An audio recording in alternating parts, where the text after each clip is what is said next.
Hello, hi everyone. Good morning, good afternoon, and good evening.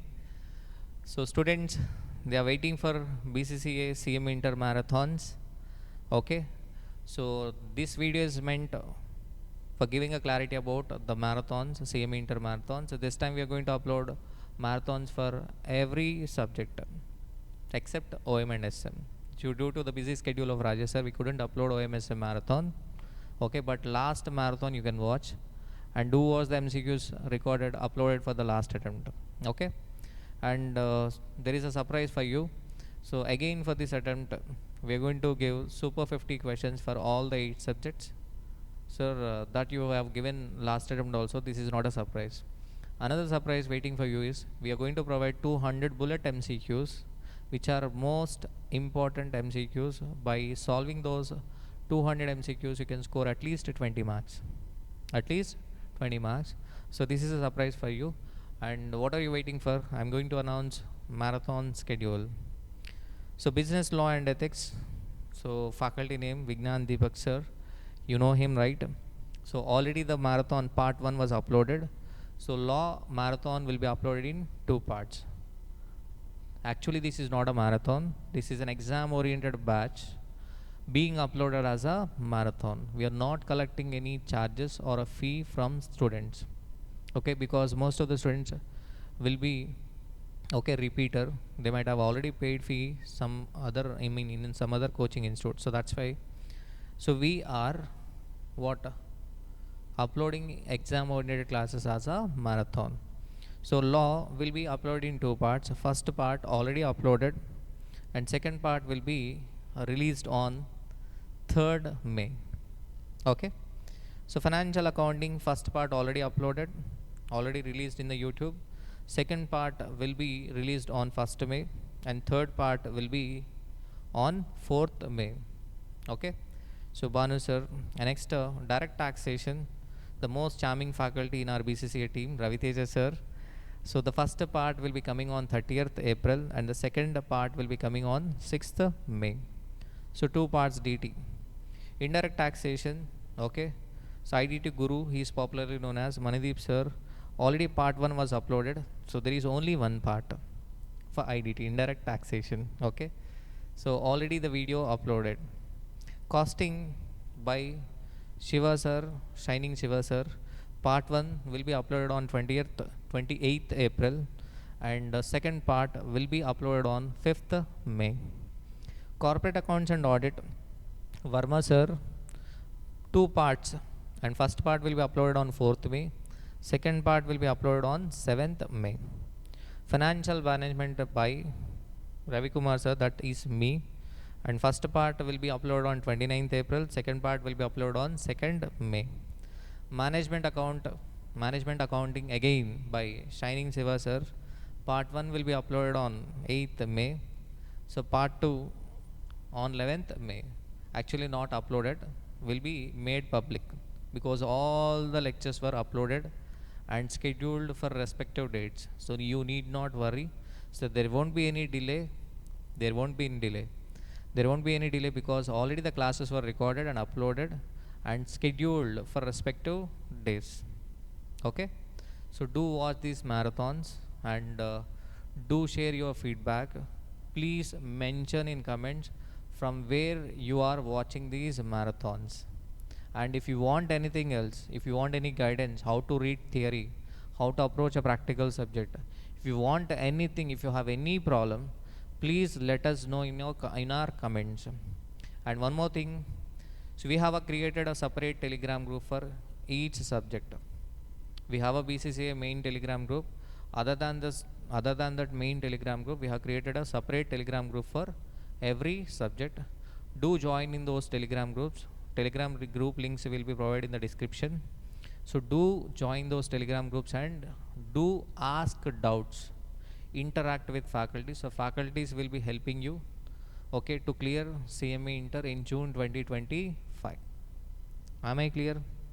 Okay. And if you are looking for any classes, then these are the prices. Right now 20% offer is going on. So CME both groups price 39,999, group 1 21,999, group 2 21,999, and books.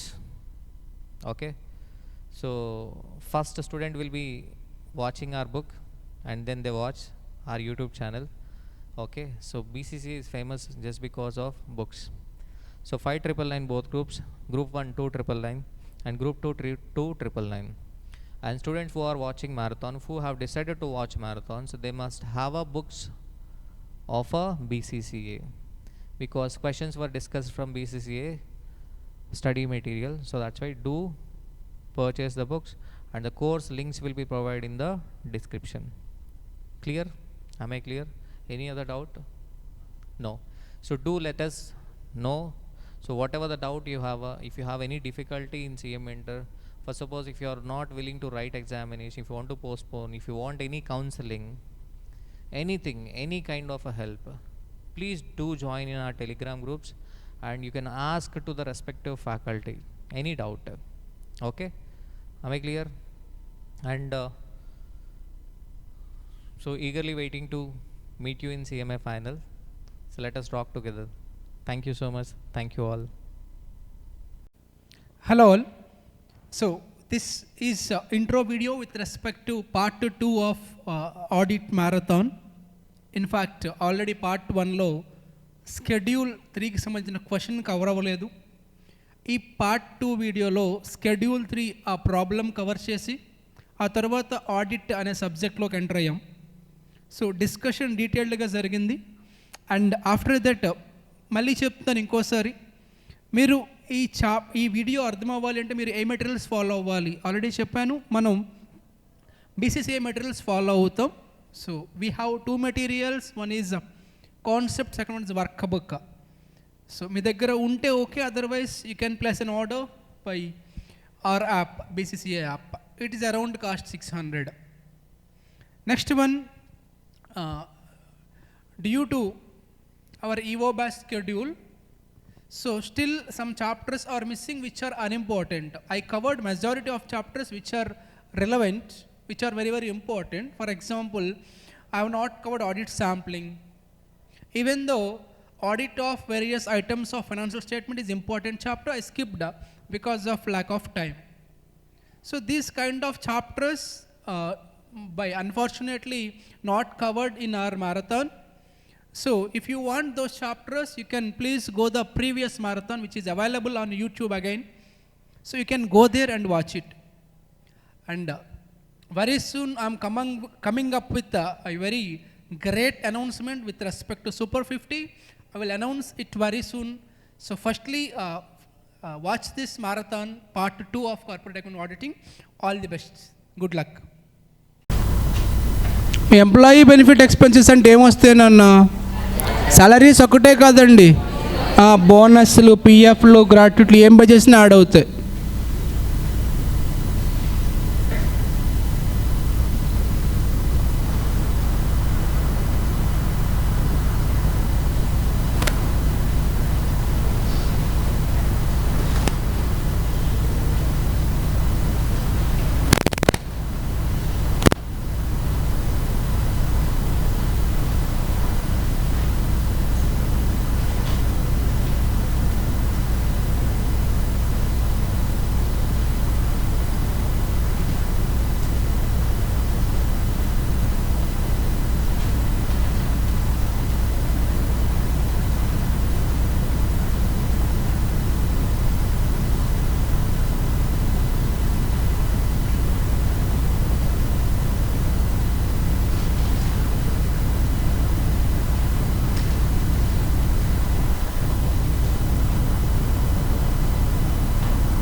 Where is Abhishek, sir?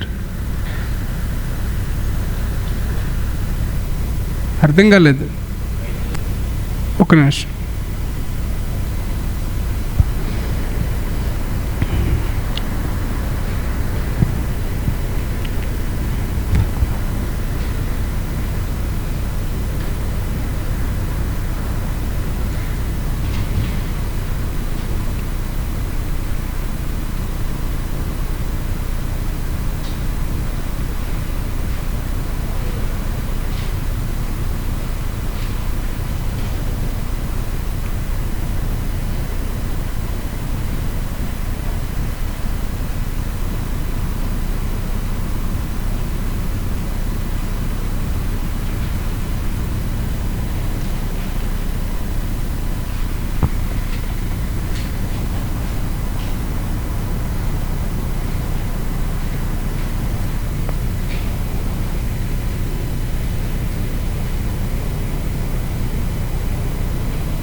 Completed. First అందరూ ఒకసారి చెప్పండి, తర్వాత I will ask 2 persons. First help me out. First we have to write name of the company, then balance sheet. First head ఏం రావాలన్న main heads? Equity and liabilities. Equity and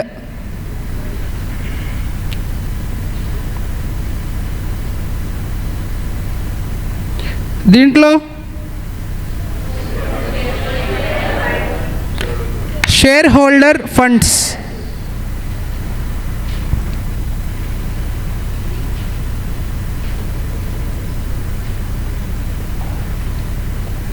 మళ్ళీ దీంట్లో sub topics వస్తాయిగా. ఏంటి sub topics? Share capital, reserves and surplus,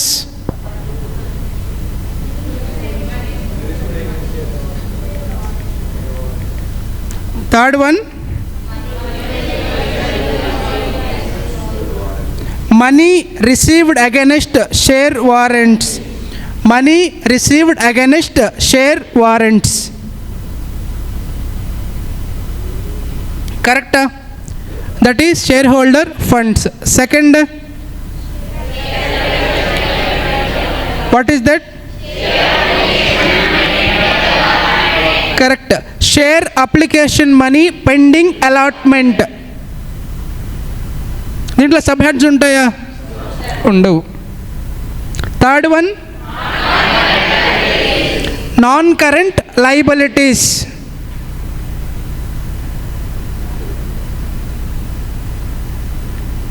దీంట్లో ఉంటాయి కదండి sub heads. ఏముంటాయి?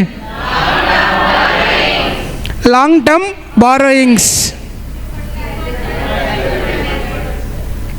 Next one B deferred tax liabilities. వద్దు.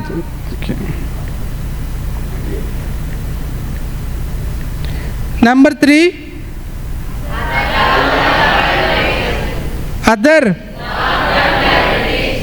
other long term liabilities.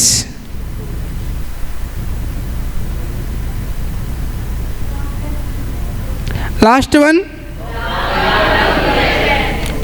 long term provisions. Next one current liabilities, fourth head. Current liabilities. నువ్వు ఎందుకు పూర్తిగా రాయట్లేదు? కరెంట్.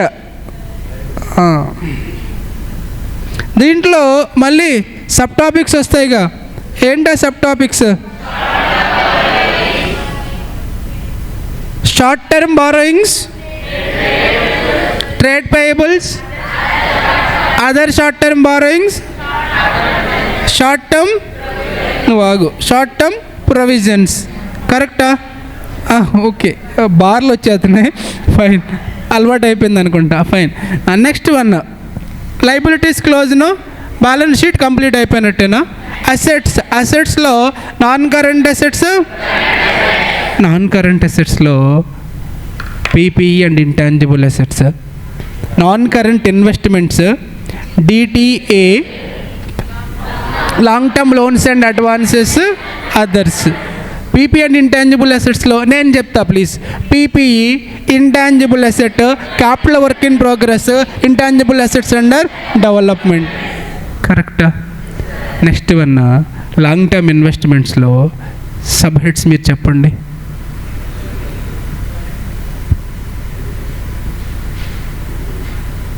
ఏముండవుగా మీరు చెప్పడానికి, మరి దానికి లేవడం ఎందుకు? కూర్చోండి. నెక్స్ట్ థర్డ్ వన్ ఏంటన్నా? డిటిఏ, ఫుల్ ఫామ్ ఏంటమ్మా? Deferred tax asset. Fourth one ఏంటి? Long term loans and. నాకు ఒక స్మాల్ డౌట్ కోడి బ్రెయిన్కి. Loans and advance is very happy. అమ్మయ్య, లోన్స్ అండ్ లోన్ అంటే లైబిలిటీ కదా, అసెట్లు ఎందుకు రాశాను? మనం ఇంకొకళ్ళకి ఇస్తే. Last one others. Next one current అసెట్స్లో short term investments, inventories, trade receivables, others as usual. అంతే కదా, కంప్లీటెడ్. P&L అకౌంట్ చెప్తావా? నేను చెప్తా. నేను ఇన్కమ్ చేసి మీరు ఎక్స్పెన్సెస్ చెప్పండి. ఇన్కమ్స్ ఎక్కువ కదా. Revenue from operations, other income, total. అమ్మయ్య. ఎక్స్పెన్సెస్ చెప్పండి. Cost of material consume, purchase of stock in trade, change in inventory, deaf. D for depreciation, E for employee benefit expenses, F for others. Correct. కొంతమంది others ఒకటే చెప్తాను, ఇంకేం చెప్పట్లా. Correct time చూస్తున్నారు, sync చూసుకుని others. Kavya అర్థమవుతుందమ్మా. Next one, if you want to deduct income minus expense, ఏమొస్తుంది? Profit before exceptional and extraordinary items and first reduce first item, exceptional item. ఏమొస్తుంది? Profit before extraordinary items and next minus extraordinary. Profit before next minus tax. Say profit after tax. Profit from the operations from continuing operations. Next one, profits from discontinuing operations minus tax. Then profits from discontinuing operation, continuing plus discontinuing, then profit. At last we have to show EPS, that too basic and diluted separately. That's it. You will get 2.5 to 3 marks only for writing this format. Completed sir. నేను నీకు ఒక promise చేశాను, 10 marks try చేద్దామని. Open page number 103 in your notebook, sorry work book.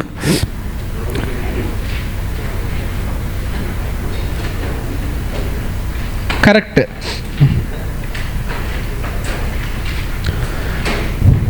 Question number 4. This problem is enough for getting 10 out of 40. పడుకో.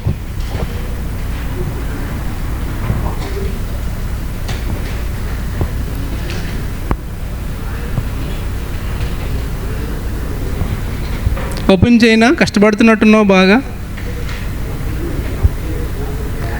See scrolling, ఇంకా రావట్లేదు ఈ page అని.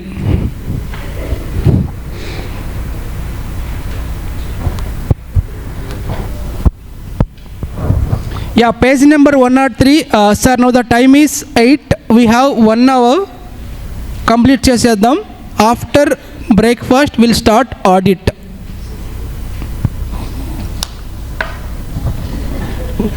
Yeah. ABC Limited, all of you please focus. 10 marks in this 1 hour. Don't think about breakfast, it will become. సరిపోతే నేను తీసుకొస్తాను నీకోసం, ఓకేనా? So ABC Limited provides the following trial balance as on 31st March 2017. So మనకి ఏమి ఇచ్చారండి? Trial balance ఇచ్చారు. మీరు చిన్నగా ఉన్నప్పుడు మీ ఫౌండేషన్లో నేర్చుకొని ఉంటారు ఫైనల్ అకౌంట్స్ ప్రిపరేషన్ చేయడం. అక్కడ ఏమిస్తారండి మీకు? ట్రయల్ బ్యాలెన్స్ ఇచ్చి they will ask you to prepare P&L account. ఇక్కడ కూడా సేమ్. అరే అంతేనా? సేమ్. కాకపోతే ఏంటి, ఫార్మాట్ మారింది అంతే, ఏం మారలే, ఇంకా అడ్జస్ట్మెంట్స్ అన్నీ సేమ్. ట్రయల్ బ్యాలెన్స్లో మీరు చూస్తే షేర్ క్యాపిటల్ ఇచ్చారండి. టెల్ మీ, ఇది ఎక్కడ వస్తుంది?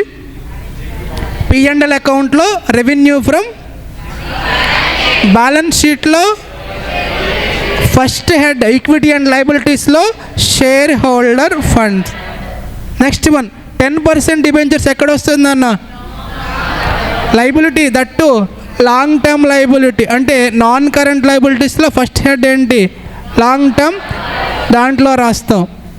Next one motor van, PPE asset కదండి. Machinery, land and building, 12% long term government securities. మనం ఇన్వెస్ట్మెంట్ చేస్తాం, అసెట్ లాంగ్ టర్మ్ ఇన్వెస్ట్మెంట్. నీకు చెప్పాను ఒక కంపెనీ బాగుంది అంటే అసెట్స్ అండ్ ఇన్వెస్ట్మెంట్స్ చూడాలి అని. Next one sales, we have to right net sales నాన్న. అంటే ఎంత అవుతుంది? 3 lakh minus 22,500, 60 lakh minus 3 lakh, 50. Interest on debentures, finance cost, purchase returns, purchase of stock in trade ఎక్కడ? P&L అకౌంట్లో ఎక్కడ వస్తుందన్న? సెకండ్ ఐటమ్ ఎక్స్పెన్సెస్లో. Next one opening stock, change in inventory, excellent అన్న. Discount, others, carriage outward, others, rent and rates, income from government securities, other income, trade receivables, current అసెట్స్లో మనం మాట్లాడుకున్నాం కదా నాన్న, ఇది వస్తుంది కదా.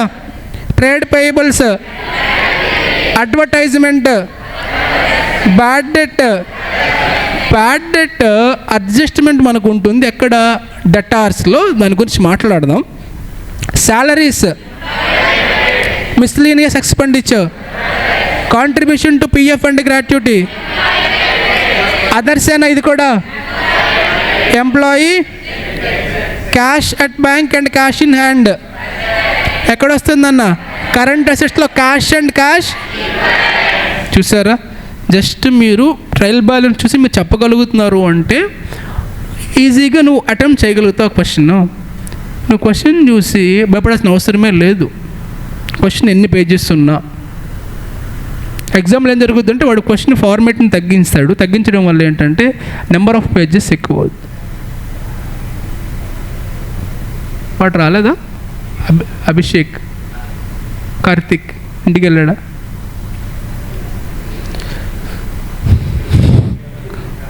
ఓకే. అడిషనల్ ఇన్ఫర్మేషన్లో కొంత డేటా ఇచ్చారు. క్లోజింగ్ స్టాక్ దేనికోసం ఇచ్చారో తెలుసా? ఇది 2 ప్లేసెస్లో వస్తుంది. ఎక్కడెక్కడ చెప్పు? బ్యాలెన్స్ షీట్లో స్టాక్ ఇన్వెంటరీ అక్కడ వస్తుంది, కరెంట్ అసెట్స్లో. అలానే చేంజ్ ఇన్ ఇన్వెంటరీ P&L అకౌంట్లో, డబల్ ఎఫెక్ట్. డెప్రిషియేషన్, డెఫ్లో డి, అలానే బ్యాలెన్స్ షీట్లో మనం నెట్ ఫిగర్ వేయాలి. అలానే మిస్లీనియస్ ఎక్స్పెండిచర్, అదర్స్, ఇంట్రెస్ట్. దీని గురించి మళ్ళీ మాట్లాడాలి, ఒకసారి చూడండి. Interest on debentures payable quarterly and the last quarter is not to be paid. Okay.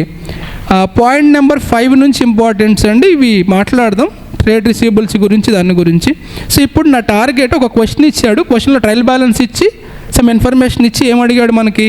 Prepare statement of P&L account and balance sheet. ఎన్ని మార్క్స్ అడుగుతాడండి ఇది? ఇదే క్వశ్చన్ వచ్చింది దానికి ఎగ్జామినేషన్లో. ఇప్పుడు ఎలా సాల్వ్ చేయాలో చెప్తా. మీరందరూ పార్టిసిపేట్ చేయకపోతే నేను ఎంత చెప్పినా వేస్ట్. ఇప్పుడు మీరందరూ కూడా నోట్బుక్ ఓపెన్ చేసి, నువ్వు కూడా నోట్బుక్ ఓపెన్ చేసి రాయి, ఫార్మేట్ రాయి. 2 ఫార్మాట్స్ రాసేసా స్పీడ్గా. ఏంటా 2? Revenue P&L account, balance sheet. At least రఫ్గా అయినా, జస్ట్ ప్రాక్టీస్ పర్పస్ కోసం అంతే.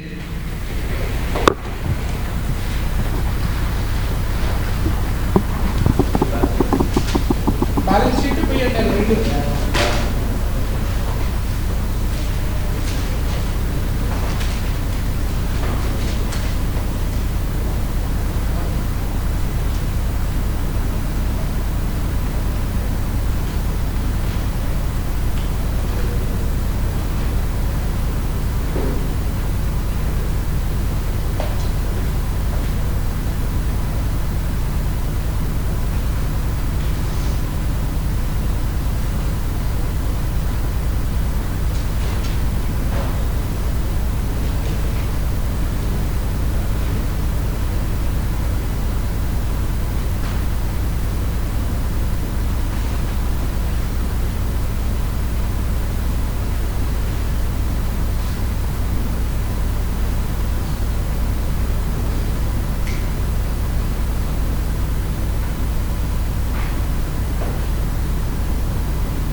అండ్ రఫ్గా రాయండి అన్న, మరి డీటెయిల్డ్గా ఏం అవసరం లేదు, జస్ట్ మన ప్రాక్టీస్ పర్పస్ కోసమే.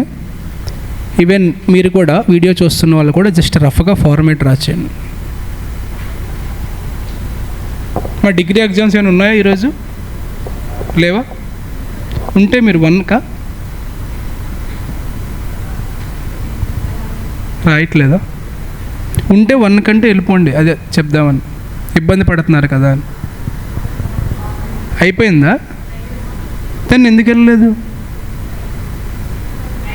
వెళ్తారా? ఓకే, మీరు okay, you are not ready to answer. Okay, fine.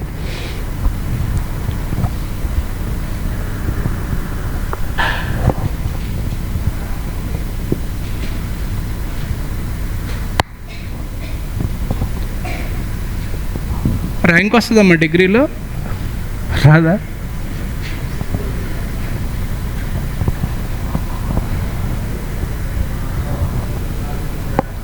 సౌందర్య అయిపోయిందా? రాయను అన్న, స్లోగా రాయి. జ్యోతిక ఇది లాఫింగ్ అంటే ఫిక్స్ అయిపోయినావు సౌందర్య అని. ఎలా ఫిక్స్ అయిపోతావు నువ్వు అని.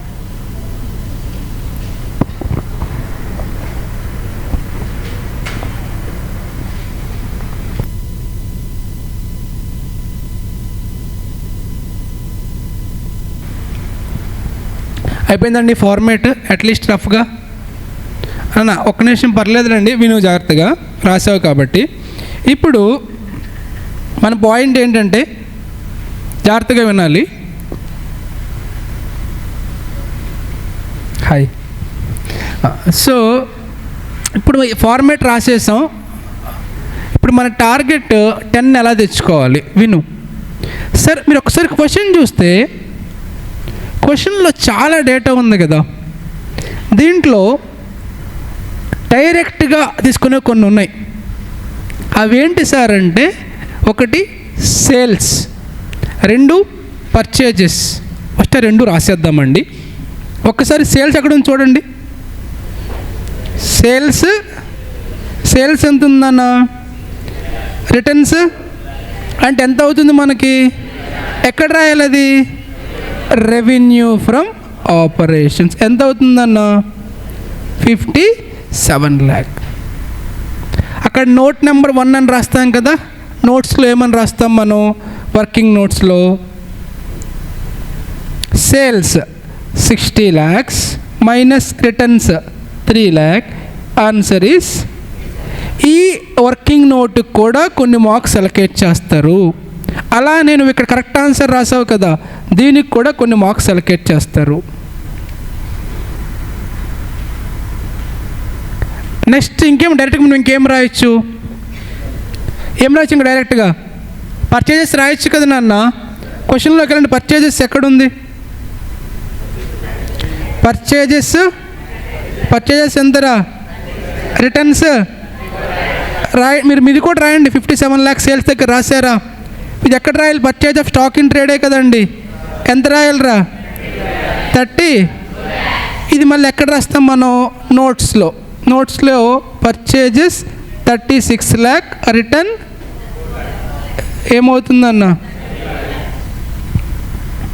ఇప్పుడు మీరు ఆలోచించి చెప్పండి, ఈ 2 కాకుండా ఇంకా ఈజీగా ఏమి తీసుకెళ్ళి రాయొచ్చు.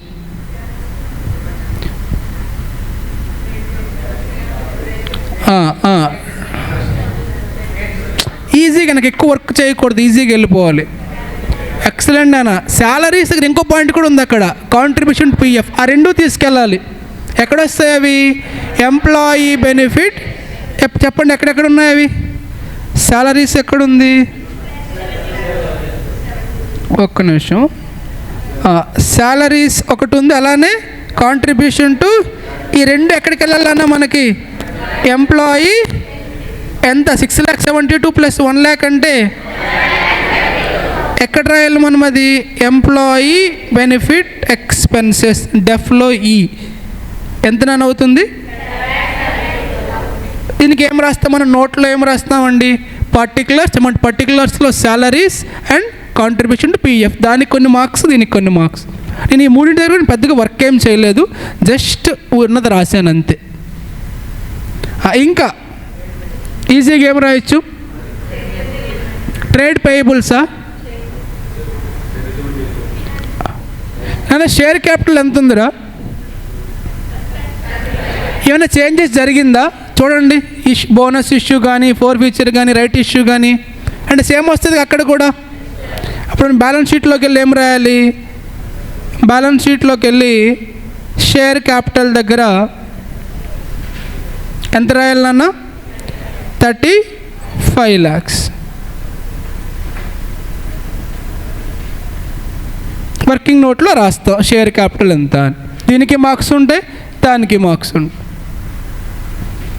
నెక్స్ట్ ఇది కాకుండా ఇంక చెప్పండి అమ్మా, ట్రేడ్ పేయబుల్స్ అని ఇందాక నుంచి ఆ పాపం అక్క అరుస్తుంది, సో అక్క కోసం ట్రేడ్ పేయబుల్స్ ఎంత ఉన్నాయండి, ట్రేడ్ పేయబుల్ ఎంత ఉంది, అడ్జస్ట్మెంట్స్ ఏమైనా చూడండి, అడ్జస్ట్మెంట్స్ ఏమైనా చూడండి జాగ్రత్తగా, ట్రేడ్ పేయబుల్స్ సంబంధించి లేవు. సో రాసేసండి ట్రేడ్ పేయబుల్స్ ఎంత నాన్న 2 lakhs. ఎక్కడ రాయాలి ట్రేడ్ పేయబుల్స్? బ్యాలెన్స్ షీట్లో, కరెంట్ లయబిలిటీస్లో ట్రేడ్ పేయబుల్స్. దీనికి కూడా వర్కింగ్ నోట్ రాస్తాం, పర్టికులర్స్ అదొకటే రాసేస్తాం అంతే. మీరు ప్రతిదీ కూడా ఏం చేయాలి, నోట్స్ రాసి డీటెయిల్స్ ఇచ్చారనుకోండి, అక్కడ మార్క్స్ వస్తాయి, ఇక్కడ మార్క్స్ వస్తాయి. ఇప్పుడు మీరు అబ్జర్వ్ చేస్తే నేను ఆల్మోస్ట్ చాలా అమౌంట్స్ రాసేసాను ఎఫర్ట్స్ పెట్టకుండా. ఇంకా కొన్ని రాయొచ్చు. ఇంకా ఏంటి చెప్పండి అమ్మా? క్యాష్ బ్యాంక్ తక్కువ అంచనా వేయద్దు, ఏదో ఒక లిటిగేషన్ ఉంటుంది, అది ఓకే, ఉండకపోవచ్చు కూడా ఉండొచ్చు, బట్ అది కొంచెం డేంజర్ ఐటమే. అమ్మ మీరు చిన్నప్పటి నుంచి డెప్రిసియేషన్ చేశారుగా, ఇది క్యాలిక్యులేట్ చేయొచ్చుగా, ఎందుకు అది వదిలేస్తున్నారు మీరు? క్లియర్గా రేట్స్ ఇచ్చాడు కదా, అప్లై చేయడమే కదా, అందులో డిఫికల్టీ ఏం లేదు కదా అన్న. ట్రయల్ బ్యాలెన్స్లో క్లోజింగ్ ఫిగర్స్ ఉంటాయి, ఇక్కడ రేట్స్ ఇచ్చాడు, అప్లై చెయ్యి. మోటార్ వ్యాన్ పైన ఎంత పర్సెంటేజ్ అన్నాడు? 4 lakh ఇంటూ 10%, 40. మెషినరీ అమౌంట్ ఎంత? దానిపైన 20% అన్నాడు. ల్యాండ్ అండ్ బిల్డింగ్ 12 lakh, ఎంత పర్సెంటేజ్ అన్నాడు? 5%. 3 యాడ్ చేయి. తీసుకెళ్ళి ఎక్కడ రాయాలి మనం? P&L అకౌంట్లో డెఫ్లో డి ఎండ్ అన్నది డెప్రిషియేషన్ ఎంత అవుతుంది? 5 lakhs. నమ్మొచ్చా? మనం ఏం రాయాలి మళ్ళీ వర్కింగ్ నోట్లో? ఇది ఎలా వచ్చిందో రాస్తాం లైక్ దిస్. ఒకసారి చూడు, ఇలా మోటార్ వ్యాన్లో 4 lakh into 10%, machinery 2 lakh into 20, land and building. దీనికి మార్క్స్ ఉంటాయి, దానికి మార్క్స్ ఉంటాయి. ఇంకా ఏం రాయొచ్చు డైరెక్ట్గా?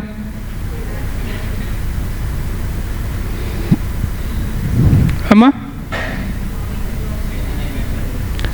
కొంచెం అది వర్క్ చేయాలి, ఈజీగా అయిపోయేది. చేంజ్ ఇన్ ఇన్వెంటరీ రాసేద్దామా పోనీ? చేంజ్ ఇన్ ఇన్వెంటరీ దానికంటే ముందు క్లోజింగ్ స్టాక్ రాయొచ్చు కదా డైరెక్ట్గా.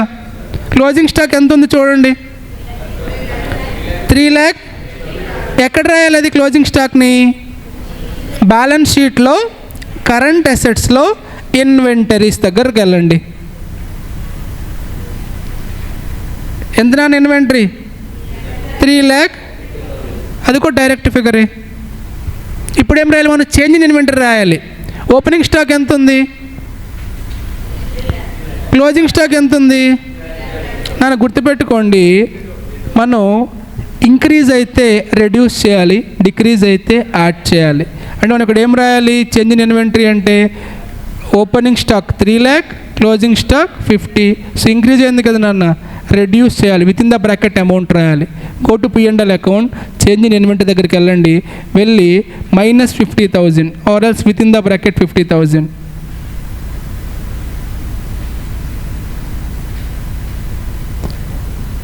ఇంకా ఏం రాయొచ్చు? ఒకసారి P&L అకౌంట్ చూడండి, మేము ఏమేమి కంప్లీట్ చేసాం. రెవెన్యూ ఫ్రమ్ ఆపరేషన్స్ అయిపోయింది, అదర్ ఇన్కమ్ ఇంకా చూడలేదు, మెటీరియల్ కన్జ్యూమ్డ్ ఏమి ఉండదు, హైఫన్ పెట్టేసేయండి. పర్చేజెస్ అయిపోయింది, చేంజ్ ఇన్ ఇన్వెంటరీ అయిపోయింది, ఎంప్లాయీ బెనిఫిట్ అయిపోయింది, డెప్రిసియేషన్ అయిపోయింది. ఇంకేం మిగిలిందన్న? ఫినాన్స్ కాస్ట్ ఒకటి మిగిలింది, అలానే అదర్ ఇన్కమ్ ఒకటి, అదర్ ఎక్స్పెన్సెస్ ఒకటి. అంటే 70% of your P&L account completed without any efforts. That's what I'm trying to say. Balance sheet కూడా కొన్ని రాయొచ్చు, మనం ఇంకా రాయలా. ఏం రాయొచ్చు బ్యాలెన్స్ షీట్లో? మీరు ఇప్పుడే డెప్రిసియేషన్ ఫైండ్ చేశారుగా, అసెట్స్ వాల్యూస్ ఉన్నాయి కదా, తీసేసి నెట్ ఫిగర్ రాయండి అక్కడికి వెళ్ళి. అర్థమవుతుందా? ఇప్పుడు మీరు ఏం ఫైండ్ చేశారు? డెప్రిసియేషన్ ఫైండ్ చేశారు కదండి. డెప్రిసియేషన్ ఎంత రాశారు ఇక్కడ మీరు? Asset wise asset original value ఎంత? 4 lakh. 4 lakh minus 40,000, 3 lakh 60. 20 lakh minus 4 lakh 16. 12 lakh minus 60. ఆ మూడు అక్కడేమవుతాయి? బ్యాలెన్స్ షీట్లో SPPEలోకి వెళ్ళి యాడ్ అవుతాయి. అర్థమవుతుందా? అలాగే అన్నీ చాలా ఈజీ చేయడం. నెక్స్ట్ టైం మనం ఫోకస్ చేద్దాం P&L అకౌంట్ పైన. ఫస్ట్ P&L అకౌంట్లో ఇన్కమ్ సైడ్ ఏం మిగిలినైనా మనకి? Other income. ఒకసారి క్వశ్చన్ జాగ్రత్తగా చూడండి, ఇన్కమ్స్ ఏమైనా ఉన్నాయా సేల్స్ కాకుండా? ఎక్కడుంది నాన్న? Incomes, income from any adjustments, ఇది కాకుండా అడ్జస్ట్మెంట్స్ ఏమైనా ఉన్నాయా? లేకపోతే అంతే అయిపోయింది. 24,000. క్లారిటీ ఇవ్వాలి నోట్స్లో. ఏమని ఇస్తాం? Particulars amount income from security 24 lakh, అంతే. ఒకటిన్నా రాదండి, ఒకటిన్నా రాయాలి. ఇప్పుడు మీరు చూడండి, ఇన్కమ్ సైడ్ అయిపోయింది చాలా విత్ ఎఫర్ట్లెస్గా. ఎక్స్పెన్సెస్లో ఫస్ట్ వన్, సెకండ్, థర్డ్, నువ్వెందుకు వస్తావు? First, second, third, fourth. Finance cost ఒకటి పెండింగ్ ఉంది నాన్న, అదర్ ఎక్స్పెన్సెస్ పెండింగ్ ఉంది. ఫైనాన్స్ కాస్ట్ అంటే ఏమని చెప్పాను? ఇంట్రెస్ట్. క్వశ్చన్లోకి రండి. క్వశ్చన్లో ఏంది ఇంట్రెస్ట్ చూడండి. ఇంట్రెస్ట్ అంటే ఏముంటుంది సార్? 10% డిబెంచర్స్ ఏ కదా. ఎంత ఉంది అమౌంట్? 3 lakh ఇంటూ 10% అంటే 30,000.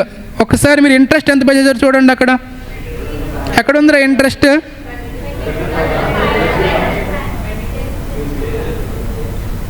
ఇంట్రెస్ట్ ఆన్ డిబెంచర్స్ ఎంత ఉంది? అదేంటి 30,000 ఉండాలి కదా. ఎంత ఉంది? 22,500 ఉంది. Come to information. ఒక క్వార్టర్ ఇంకా పెండింగ్ ఉంది అంటున్నాడు, అంత అవుట్ స్టాండింగ్ అయి ఉంటుంది అది. దాని మీద మళ్ళీ మాట్లాడు. ప్రజెంట్ ఇంట్రెస్ట్ ఎంతసేపు? ఇంట్రెస్ట్ అంటే 30,000. 3 lakh ఇంటూ 10% కదా డిబెంచర్స్ పైన ఇంట్రెస్ట్. ఇది కరెక్ట్ అమౌంట్ కాదు. So go to P&L and right 30,000. అయిపోయింది ఆల్మోస్ట్ నా ఫార్మేట్ అంతా. ఏం మిగిలింది? ఇంకా అదర్ ఎక్స్పెన్సెస్ మిగిలింది. క్యాల్సీ ఓపెన్ చేయి, అదర్స్ ఏమున్నాయో చూడు. అదర్ ఎక్స్పెన్సెస్ ఏమున్నాయో?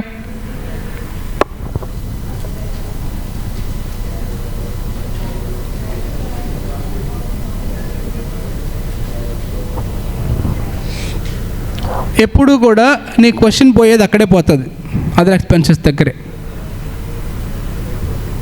అంత ఈజీ కాదు, వెయిట్ చేయి, నేను చెప్తాను. ఇంకేమున్నాయి? అది కాకుండా అది ఒకటైనా మిగిలింది మనకి. అది ఒకటైనా మిగిలింది P&L అకౌంట్లో. అయితే బ్యాలెన్స్ షీట్లోకి వెళ్దాం పదండి.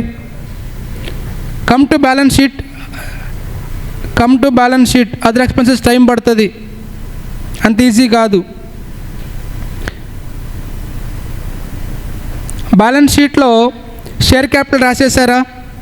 ఇక ఇది కూడా కష్టం, ఇది కూడా పోతుంది మెజారిటీ స్టూడెంట్స్కి. ఇక్కడ రిజర్వ్స్ అండ్ సర్ప్లస్, అక్కడ అదర్ ఎక్స్పెన్సెస్, ఈ రెండే డేంజర్. నెక్స్ట్ సి అండ్ నాన్న ఉందా క్వశ్చన్లో? నెక్స్ట్ సబ్ హెడ్ 2 ఉందా క్వశ్చన్లో? నెక్స్ట్ ఏంటి క్వశ్చన్లో? బారోయింగ్స్ ఉన్నాయా? ఏమున్నాయి? Long term borrowings. అది ఒకటే కదా ఉన్నది, ఇంకేమైనా ఉన్నాయా? రాసేసేయండి 3 lakhs.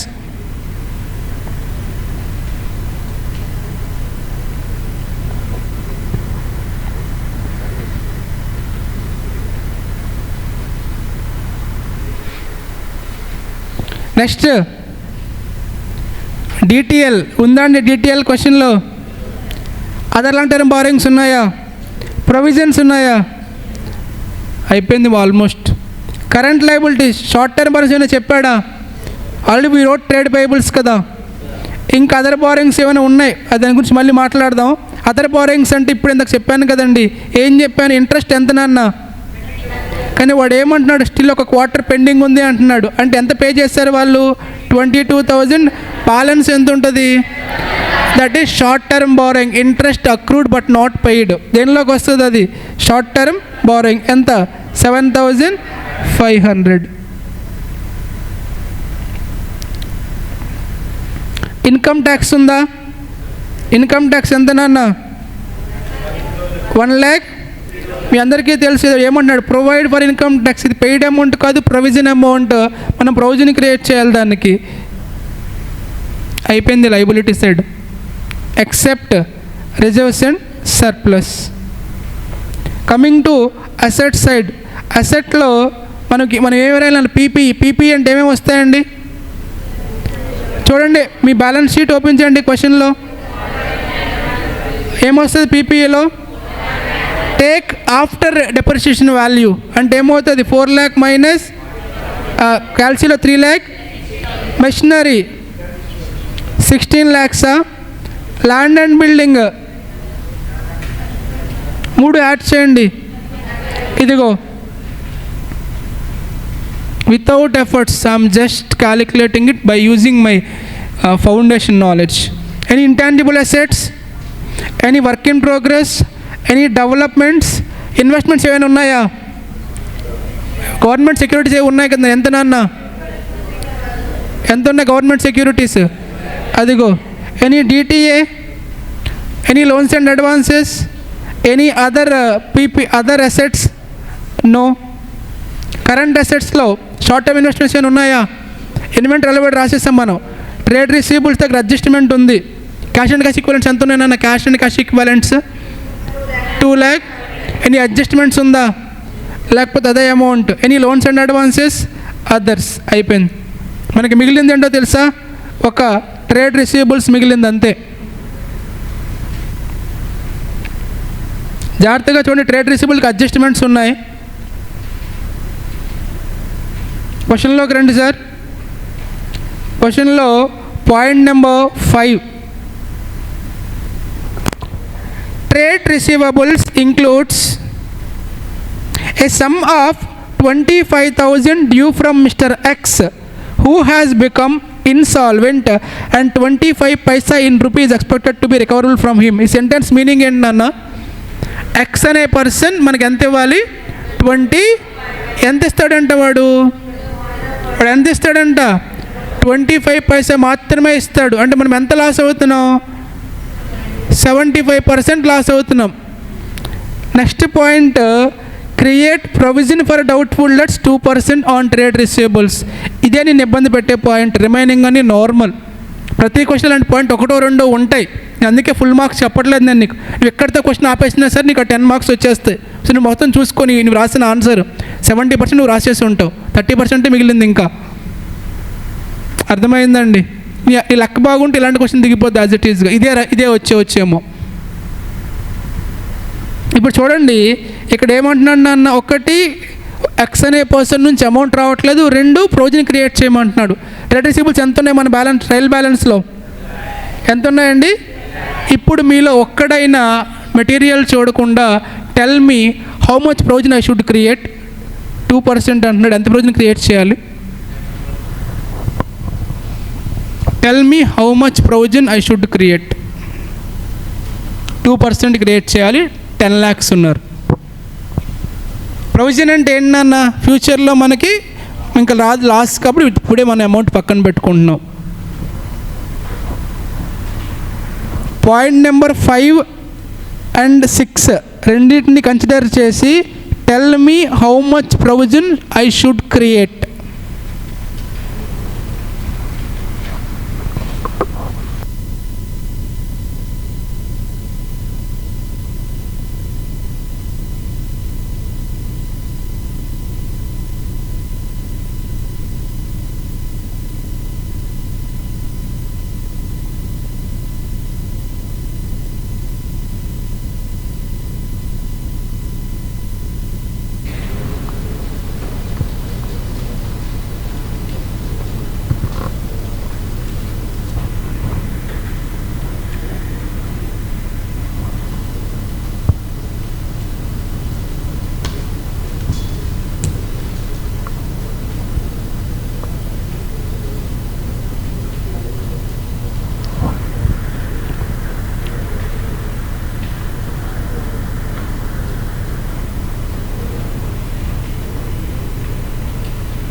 స్పందన బిజీ విత్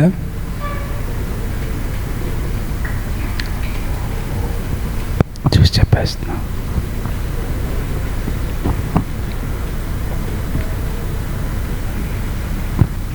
సరే జాగ్రత్తగా విను.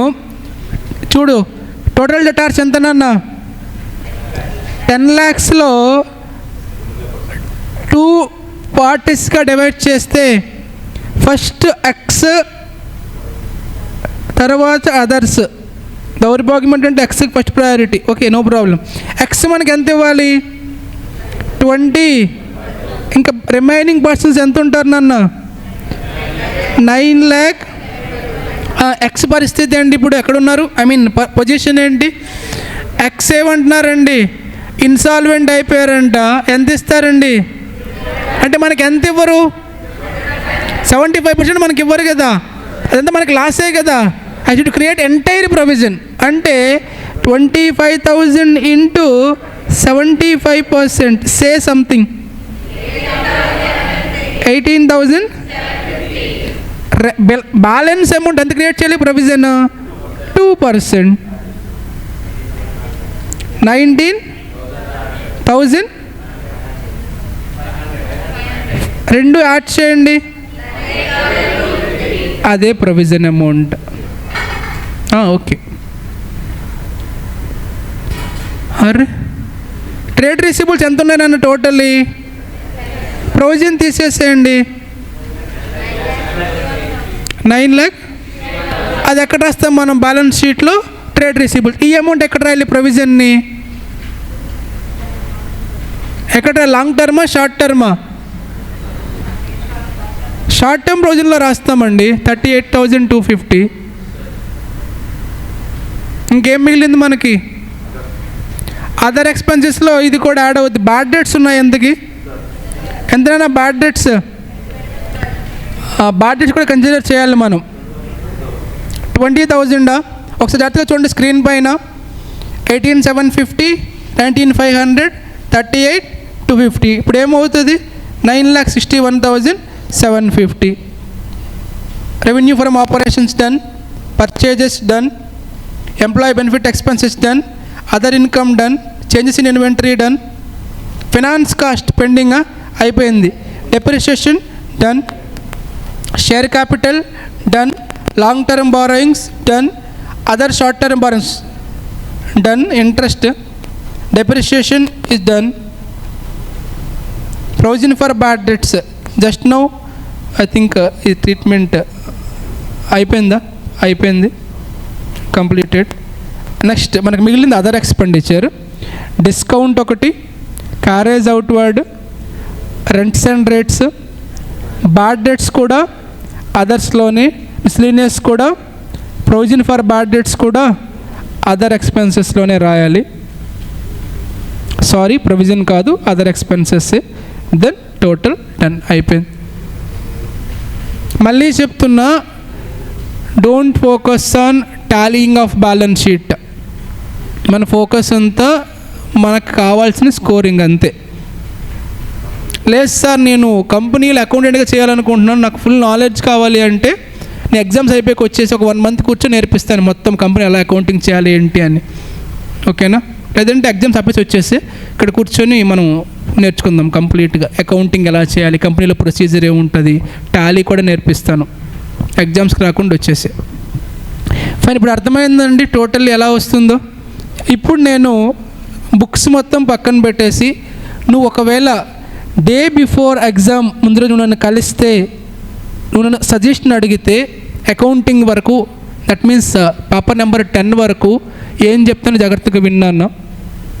మళ్ళీ వీడియో చేస్తాను, but still very scoring subject corporate accounting. నువ్వు చేయాల్సిన పనులు, ఫస్ట్ షెడ్యూల్ 3 గురించి మాట్లాడతాను, తర్వాత స్ట్రాటజీ గురించి మాట్లాడతాను. షెడ్యూల్ 3లో నువ్వు చేయాల్సిన పని, ఫస్ట్ నువ్వు ఫార్మేట్ డ్రా చేసే. ఏంటా formats? P&L account, balance sheet రెండు డ్రా చేసే. సెకండ్, నువ్వు ఎంత వద్దనుకున్నా కొన్ని డైరెక్ట్ ఫిగర్స్ ఉంటాయి. ఏంటవి? Sales minus returns, purchases minus returns, అలానే డెప్రిషియేషన్, అలానే ఎంప్లాయీ బెనిఫిట్ ఎక్స్పెన్సెస్, అలానే interest subject to small adjustments, ఇంకా అలానే షేర్ క్యాపిటల్, అలానే ట్రేడ్ పేయబుల్స్, అలానే ఇంకా cash and cash equivalents, but జాగ్రత్త, అలానే ఇంకేం రాయొచ్చు నాన్న? Change in inventory, first closing stock రాయొచ్చు, అలానే చేంజ్ ఇన్ ఇన్వెంటరీ రాయొచ్చు. ఇంకేం రాయొచ్చు? పర్చేజెస్ రాయలేదు కదా, రాసేసాను, పర్చేజెస్ రాసేసాను. ఇంకా ఇన్కమ్ ట్యాక్స్, పెయిడ్ అమౌంట్ వాడే ఇస్తాడు కదా, ప్రొవిజన్లో కూడా రాయాలి. ఇంకా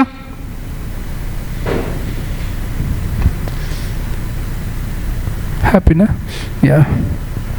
డెప్రిషియేషన్ వదిలేసాం కదా, డెప్రిషియేషన్ ఫైండ్ అవుట్ చేసి పేర్లో రాయాలి. అలానే ఇంకేంటి, ఇది ఎక్కడ హెల్ప్ అవుతుంది మనకి? ఇది బ్యాలెన్స్ షీట్లో పీపీఈలో హెల్ప్ అవుతుంది.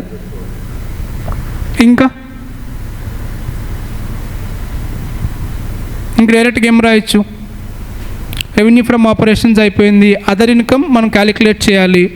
మెటీరియల్ కన్జ్యూమ్డ్ క్యాలిక్యులేట్ చేయాలి, ఉండదు 90%, ఉంటే క్యాలిక్యులేట్ చేయాలి. పర్చేజెస్ రాసేసాం. చేంజ్ ఇన్ ఇన్వెంటరీ అయిపోయింది.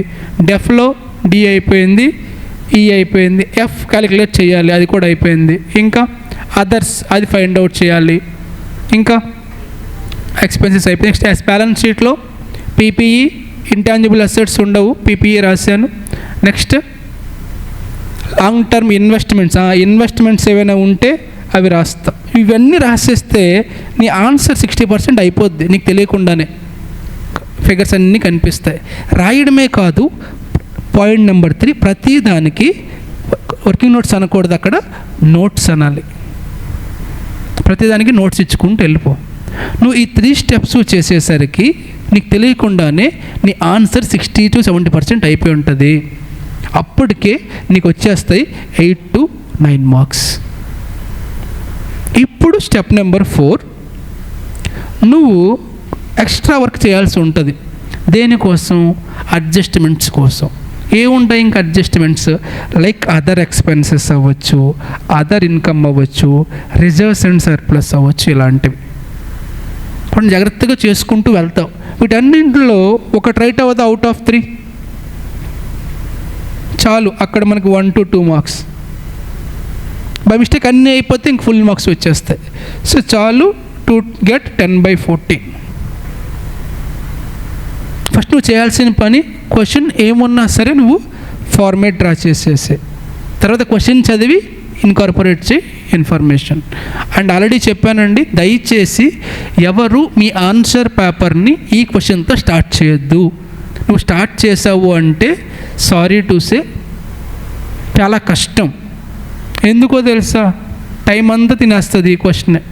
నువ్వు ఆన్సర్ షీట్ చూడాలి, క్వశ్చన్ పేపర్ చూడాలి, తిప్పాలి. క్వశ్చన్ పేపర్ ఒక పేపర్లో ఉండదు, అది 2-3 pages ఉంటుంది అదే క్వశ్చన్. మొత్తం అక్కడే టైం అయిపోద్ది నీకు. ఇది ఎప్పుడు రాయాలి? లాస్ట్ క్వశ్చన్ ఇదే రాయాలి. దీని తర్వాత ఇదే లాస్ట్ క్వశ్చన్ అయి ఉండాలి. మనకు కొంచెం హరిబర్ అయినా పర్లా, ఫార్మేట్ రాసేసి చేస్తే ఉన్నవి రాస్తావు. ఎక్కడ పోతుంది? మనకున్న టెన్షన్కి టైంకి పోతే ఇక్కడ పోతుంది. ఓకే, నో ఇష్యూ, నాకు ఇక్కడ వరకు సరిపోద్ది ఈ 10కి. అర్థమవుతుందా? నువ్వు బాగా మేనేజ్ చేసుకుంటే టైంని, ఇది కూడా కరెక్ట్ అవుద్ది. అర్థమవుతుందండి? సో మీరు కూడా ఇప్పుడు ప్రాక్టీస్ చేసేటప్పుడు నీకు నేను ఒక చెప్పాను, క్యాష్ ఫ్లో స్టేట్మెంట్కి ఏం చెప్పాను? Don't solve all the problems, నేను చెప్పిన వరకు చూసుకోండి. కొన్ని లిస్ట్ ఇచ్చాను, అవి చూసుకోండి. టైం ఉంటే అదర్స్. షెడ్యూల్ 3 కూడా అంతే. Don't solve all the questions, format procedure పైన కాన్సన్ట్రేట్ చెయ్యి. ఓకేనండి? సో ఇక్కడతో కార్పొరేట్ అకౌంటింగ్ అనే పార్ట్ని ఎండ్ చేస్తున్నాను. సో కార్పొరేట్ అకౌంటింగ్ అనే పార్ట్ ఎండ్ అయిపోయింది కాబట్టి ఓవరాల్గా కార్పొరేట్ అకౌంటింగ్ గురించి ఒక వ్యూ మాట్లాడతాను, జాగ్రత్తగా విను. Only in examination perspective. చాలాసార్లు చెప్పింది ఒక్కసారి జస్ట్ ఒక గ్లాన్స్లా అంతే. సో మనకి కార్పొరేట్ అకౌంటింగ్ ఎన్ని మార్క్స్కి వస్తుందండి? కాదండి, ఇంక్లూడింగ్ చాయిస్ చాలా మార్క్స్, 60+ మార్క్స్కి వస్తుంది. 50 అనేది జస్ట్ వితౌట్ చాయిస్ నెంబర్ అది. ఓకేనా సార్? నేను ఇప్పటివరకు నేను చదవలేదు సార్, నేను ఇప్పటి నుంచి స్టార్ట్ చేద్దాం అనుకుంటున్నాను, ఎలా చదవమంటావు చెప్పు అంటే నేను చెప్పింది మళ్ళీ చెప్తాను, కాకపోతే కొంచెం స్టైల్ మారుస్తాను. ఫస్ట్ ఇండెస్ 9 మార్క్స్ వస్తాయండి. అది కూడా నువ్వు నన్ను అడిగితే ఏ స్టాండర్డ్ చదవాలి చెప్పు అని అడిగితే చెప్పేస్తానండి. ప్రయారిటీ చెప్తాను, అదే ఆర్డర్లో వెళ్ళిపో. 33, 19, 2, 37, 10, 1 ఇదే order. Second one banking, electricity, insurance 16 మార్క్స్కి. నువ్వు మళ్ళీ ప్రయారిటీ అడిగితే ఇన్సూరెన్స్, ఎలక్ట్రిసిటీ, బ్యాంకింగ్. ఎందుకు అంటే ఇన్సూరెన్స్ నుంచి క్వశ్చన్ కంపల్సరీ పడుతుంది, ఈ రెండింటి నుంచి ఆల్టర్నేటివ్ పడుతుంది కాబట్టి. థర్డ్ వన్, షెడ్యూల్ 3 16 మార్క్స్ వస్తుందండి. దీనికి ఇప్పుడే చెప్పాను నేను, ఒక ఎంసీక్యూ అడుగుతారు, అలానే 14 మార్క్స్ క్వశ్చన్ అడుగుతారు. ఎంసీక్యూలో క్వశ్చన్ పోకూడదు. ఒకసారి సందర్భం వచ్చింది కాబట్టి లాస్ట్ 3 అటెంప్ట్స్లో క్వశ్చన్ ఏమొచ్చిందో చూద్దాం. ఎంసీక్యూలో మొన్న మీ సీనియర్స్ రాసినప్పుడు క్వశ్చన్, యాక్చువల్లీ దీనికి కామన్ సెన్స్ కావాలి నాన్న, మీరు చేయగలుగుతారు నాకు తెలిసి. ఒకసారి చూడండి.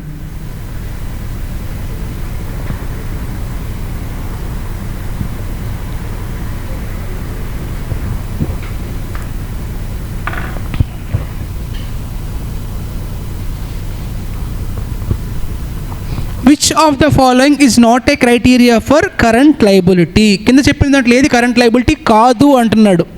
Option A, expected to be settled within operating cycle period. ఏమవుతుందన్న? Current liability. మమ్మల్ని అడిగింది ఏంటి? కరెంట్ లయబిలిటీ కానిది అంటున్నాడు కదా. So option A wrong. Option B, it is held primarily not for the purpose of being traded. Current అంటేనే trading కోసం చేస్తాం, మనం పర్సనల్ కోసం చేయం. అర్థమవుతుందా? సో అది కూడా రాంగ్ ఆన్సర్. ఆప్షన్ సి ఏమంటున్నాడు? విత్ ఇన్ 12 monthsలో సెటిల్ చేస్తా అంటున్నాడు. అది కూడా ఏమవుతుంది? ఆప్షన్ డి చూడండి, does not have an unconditional right to be settled. అంటే వాడి ఇంటెన్షన్ ఏంటంటే I can't pay within 12 months అంటే అదేమవుతుంది? అయినా సరే నాన్ కరెంట్ లయబిలిటీనే. Option D. ఓకేనా? ఈ పేపర్లో చూడు, question number C.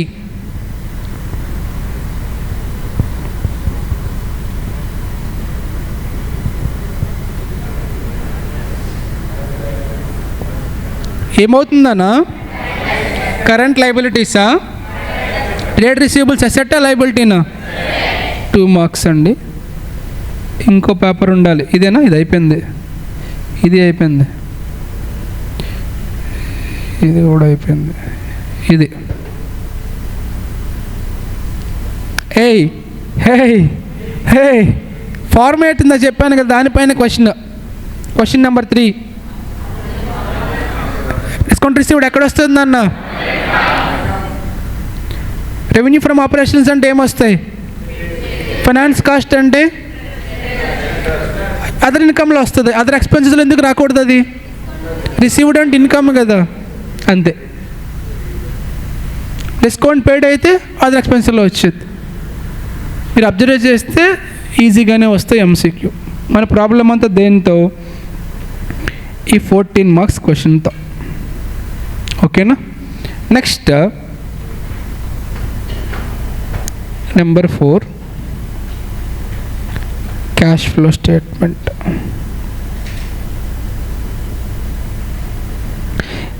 Seven mark question వస్తుంది. MCQ may or may not.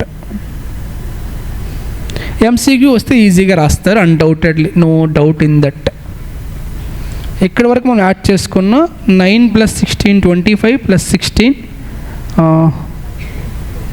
41 41 + 7 48 to 50. అది వెయిటేజ్. మనకు వచ్చే మార్క్స్ ఇప్పుడు రాస్తాను నేను. ఇండేస్ 9 మార్క్స్ ఎలా వస్తాయని చెప్పాను. ఎంసీక్యూ ఒకటి, ఎంసీక్యూ నువ్వు ఖచ్చితంగా రాస్తావు, నాకు తెలుసు అది. ఆ 2 వస్తాయి. 7కి 7 దిగిపోవాలిరా, అందులో మాత్రం మీరు మిస్ చేయొద్దు. ఎందుకు ఇంత క్లియర్గా నేను చెప్పేస్తున్నాను కదా, ఎక్కడి నుంచే క్వశ్చన్ వస్తుంది అని. మన బుక్ నుంచే క్వశ్చన్ వస్తుంది, అది కూడా చెప్పేస్తున్నాను. ఓకేనా? సో ఇక్కడ మిస్ అవ్వకూడదు. Next banking, electricity, insurance. ఇక్కడ కూడా సేమ్ ఎంసీక్యూ ఈజీ. నీ అదృష్టం బాగాలేదనుకో 2 క్వశ్చన్లో మార్కులు పోవచ్చు, బట్ పోవు. మ్యాక్సిమం పోయే అనుకుందాం. 10 వేస్తున్నా 14కి, బట్ అంత కూడా పోదు. షెడ్యూల్ 3 2 + 8 వేస్తా పేపర్ డిఫికల్టీ ఉంటే. క్యాష్లో 2 మార్క్స్ అలా 7 ఒకటే వచ్చింది, 7కి 5 వేస్తా. అన్ని లీస్ట్ మార్క్స్ వేసుకుంటూ వెళ్ళా. 9 12 21 10 31 5 ఇవి లీస్ట్ మార్క్స్. హైయెస్ట్ వేసాను అనుకోండి, ఇక్కడ 9, ఇక్కడ 16, ఇక్కడ 14, ఇక్కడ 6. It will be around 45+. చాలా మనకి ఇది టోటల్ 100కి కాదు 50కే. ఇంకా మనకు ఆడిట్ ఉంది. ఓకేనండి. అయితే వీడు ఏం చేస్తున్నాడంటే, ఆల్రెడీ చెప్పాను కదా, కార్పొరేట్ అకౌంటింగ్కి వాడు నార్మల్లీ 5 MCQs ఇస్తున్నాడు, 5 × 2 10. రిమైనింగ్ MCQs ఆడిట్ నుంచి ఇస్తున్నాడు. కానీ కొన్ని కేసెస్లో ఏం చేస్తున్నాడు అంటే, వాడికి ఈ 5ని 7 చేస్తున్నాడు, ఈ 10ని 8 చేస్తున్నాడు. ఇలా చేసినప్పుడే ఆ ఎక్స్ట్రా క్వశ్చన్స్ ఇండేస్ నుంచి ఇచ్చేస్తున్నాడు, లేదా క్యాష్ ఫ్లో నుంచి. మొన్న అటెంప్ట్ అయితే 5 ఇచ్చాడు, బట్ నాకు ఎందుకో అనిపించింది ఇక్కడ మళ్ళీ పెరుగుతుందేమో ఛాన్స్ అని.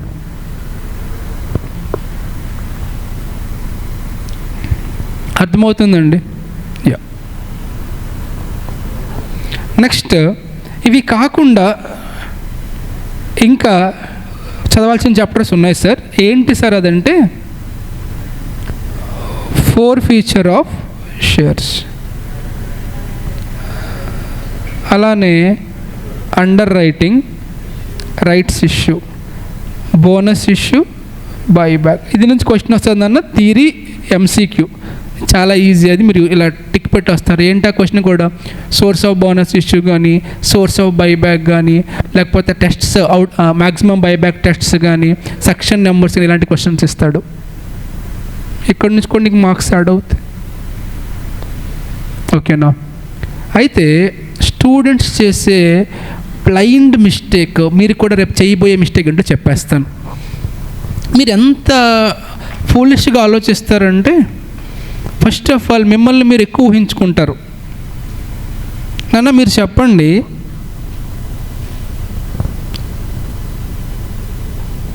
2A 2B 3A 3B, 4th question మొత్తం ఇచ్చాడు అనుకుందాం, 5A 5B 6AB 7AB 8 కూడా ఉంటుందా, ఉందనుకుందాం. ఇలా ఉంటాయి కదా. నాకు క్వశ్చన్ నెంబర్ 2A వచ్చు, 2B రాదు. 2A ఎలా వచ్చంటే, ఇది రాస్తే హాఫ్ మార్క్ కూడా తీయలేడు. 2B నేను టచ్ కూడా చేయలేను. మీరు ఏం చేస్తారో చెప్పనా, ఇది మొత్తం వదిలేస్తున్నారు. దేనికోసం, ఈ 2B రాదు కాబట్టి మొత్తం వదిలేస్తున్నారు. 3A 3B నాకు 2 ఐడియా ఉంది, కానీ 2 కరెక్ట్ ఆన్సర్లు రాలా. కానీ రాసా, అటెంప్ట్ ఇచ్చా, హ్యాపీగా వచ్చా. 3A 7కి 3 మార్క్స్ వచ్చాయి, 3B 2 మార్క్స్ వచ్చాయి, 5 మార్క్సే వచ్చాయి. ఇది రాస్తుంటే నాకు 7 దిగిపోయేవి. కానీ ఇది మీరు రాయలే. మీరు ఏమి రాస్తారు, 3 రాసుకొని వచ్చారు. దయచేసి అలా ఆలోచించొద్దు.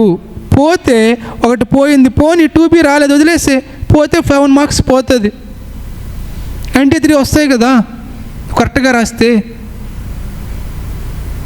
అర్థమవుతుందా? నువ్వు పర్ఫెక్ట్గా వస్తే క్వశ్చన్ రాసేసే. For example, you are perfect with rights issue chapter, rights issue వచ్చింది 2Bగా, 2A వదిలేస్తే ఏమైపోద్ది, లాస్ట్లో ట్రై చేద్దాం, 7కి 1 or 2 వస్తాయి. నీకు పర్ఫెక్ట్గా వచ్చి ప్రిపేర్ అయ్యావు, but you are not attempting. మరి యూజ్ ఏంటి నువ్వు ప్రిపేర్ అయ్యి? అర్థమవుతుందా? మీరు అలా ఏబీలు చూడొద్దు, వస్తే రాసేసే, తర్వాత చెక్ చేసుకో, ఏనా బీనా సీనా డీనా. అర్థమవుతుందండి? మీరు మొత్తం అన్నీ అలా రాసుకున్నా సరే మీకు 50% మార్క్స్ అచీవ్ వచ్చేస్తాయి కదా. మొత్తం అలా జరిగినా సరే రిమైనింగ్ ఎలాగో ట్రై చేస్తావు, అక్కడ 10 or 20 వస్తాయి, 70 వచ్చేస్తాయి. అలా చేసినా సరే. మనకు చూడండి, నాకు ఇలానే జరిగింది లాస్ట్ అటెంప్ట్. వాడికి రైట్స్ ఇష్యూ క్వశ్చన్ వచ్చు, అది 2Bగా ఇచ్చాడు, 2Aగా డిబెంచర్స్ ఏదో ఇచ్చాడు, ఇది రాదు, ఇది కూడా రాయలేదాడు. బుక్లో క్వశ్చన్ వచ్చింది యాజ్ ఇట్ ఈజ్, ఎందుకంటే నాకు ఇది రాస్తారు అన్నాడు. సంబంధం ఏంటి దానికి దీనికి? అర్థమవుతుందండి. మీరు దయచేసి మీరు ఎనాలిసిస్ చేయొద్దు కొంచెం ఎగ్జామ్ సెంటర్లో కూర్చొని, అది ఇప్పుడు చేయాలి, అక్కడగా చేయాల్సింది. అక్కడ జస్ట్ రాసేసి వచ్చేయడం అంతే. నీకు వచ్చిన చాప్టర్ నుంచి క్వశ్చన్ వచ్చిందా రాసే అంతే. అక్కడికి వెళ్ళి 2A రాస్తా 2B రాస్తా అది చూడకూడదు. ఇంకా అలా చూస్తే మీకు టైం వేస్ట్ అవుతుంది అండ్ ప్రాపర్ అనాలిసిస్ రాదు. ఈ మైండ్లో నీకు వచ్చిన చాప్టర్స్ అక్కడ ఉన్నాయా లేదా రాసేసి అంతే. దానికి నెక్స్ట్ క్వశ్చన్కి సంబంధమే లేదు. నీకు రాదు, లాస్ట్లో ట్రై చేయొచ్చు, గివెన్ డేటా రాద్దాం, ఏదో ఫార్ములా వేద్దాం, ట్రై చేద్దాం. అర్థమవుతుందండి. So please don't do this kind of silly mistakes. నీకు చాప్టర్ నుంచి క్వశ్చన్ వస్తే రాసేసి అంతే. ఓకేనండి. సో దయచేసి కార్పొరేట్ అకౌంటింగ్ నా వరకు కంప్లీట్ అయిపోయింది. అండ్ ఇంకొకటి సార్ ఏంటి సార్ అంటే, ఈ బ్యాంకింగ్, ఎలక్ట్రిసిటీ, ఇన్సూరెన్స్ ఈ 3 చాప్టర్స్లో నేను వీటి ఫినాన్షియల్ స్టేట్మెంట్స్ చెప్పలేదండి. లైక్ బ్యాంకింగ్లో P&L బ్యాలెన్స్ షీట్ చెప్పలేదు, ఎలక్ట్రిసిటీలో చెప్పలేదు, బట్ ఇన్సూరెన్స్లో రెవెన్యూ అకౌంట్ చెప్పాను, P&L బ్యాలెన్స్ షీట్ చెప్పలా. రీసెంట్ MTPలో P&L పైన క్వశ్చన్ అడిగాడంట. ఎక్కడ? బ్యాంకింగ్ నుంచి ఎలక్ట్రిసిటీ నుంచి అడిగాడు. ఒక్కసారి మీరు చూడండి, స్టిల్ అవ్వకపోతే వదిలేసేయండి. నేను ఆ ప్రాబ్లం ఐదర్ చెప్తాను, మీరు ఉంటారు కదా, ఎక్కడికి వెళ్ళిపోరు కదా, ఆఫ్టర్ MA మారతాను చెప్తాను, లేదా కుదరకపోతే చెప్తాను. ఆబ్వియస్లీ చెప్పిన దాన్ని నేను రికార్డ్ చేసి యూట్యూబ్లో రిలీజ్ చేస్తాను ఎగ్జామినేషన్ ముందు. మీరు దీని గురించి వర్రీ అవ్వద్దు, ఇప్పుడు దీన్ని పట్టించుకోవద్దు, వదిలేసేయండి. ఈ ఫోకస్ అంతా ఈ నేను చెప్పిన వరకే పెట్టండి. Ignore about financial statements. నేను ఒకసారి క్వశ్చన్ పేపర్ అనాలిసిస్ చేస్తాను, ఎందుకు అలా అడుగుతున్నాడు, 14 మార్క్స్ 7 మార్క్స్కి ఎలా అడుగుతారు నేను చూసి సమ్మరైజ్ చేసి డిస్కస్ చేస్తాను. So I need some time. మీరు దాన్ని పక్కన పెట్టి రిమైనింగ్ మొత్తం చూసుకోండి. ఓకేనా? That is all about corporate accounting. So had a breakfast. After breakfast will meet up with audit with double energy. Yeah.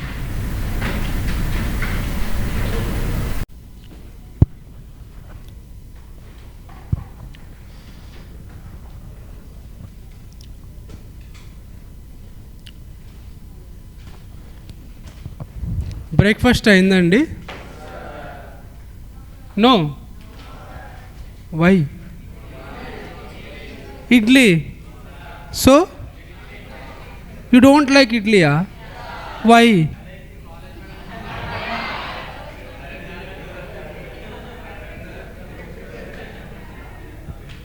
Meet me evening once. We'll discuss about it.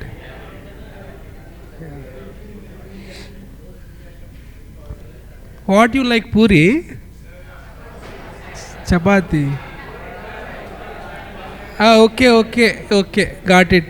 Thank you. Sorry for the question. Question cancel. Yeah. Fine. Yeah. 137, 10, 13, 22. Done. Okay. So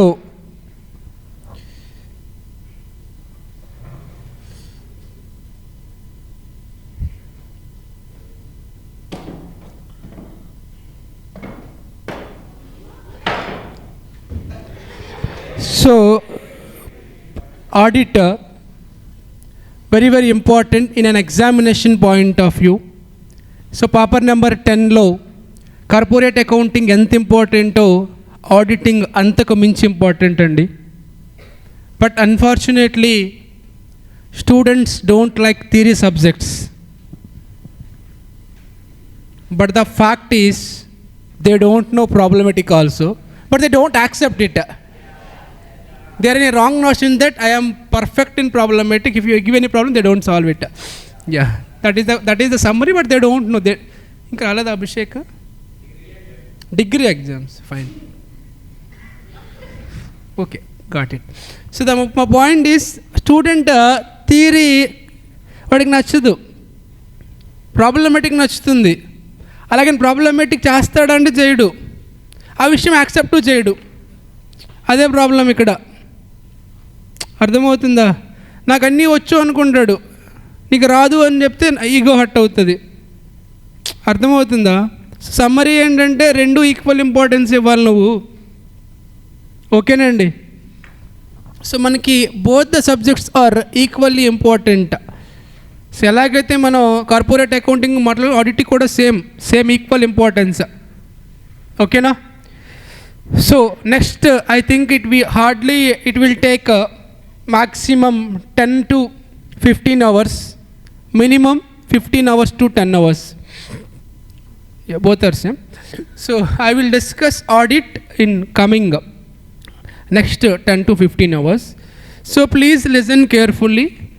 I think regular classes జరిగేటప్పుడు some students miss అయ్యారు, maybe degree exams అవ్వచ్చు, or else what ever the reasons. కొంతమందికి 10th exams అలా జరిగాయి. Okay, accepted.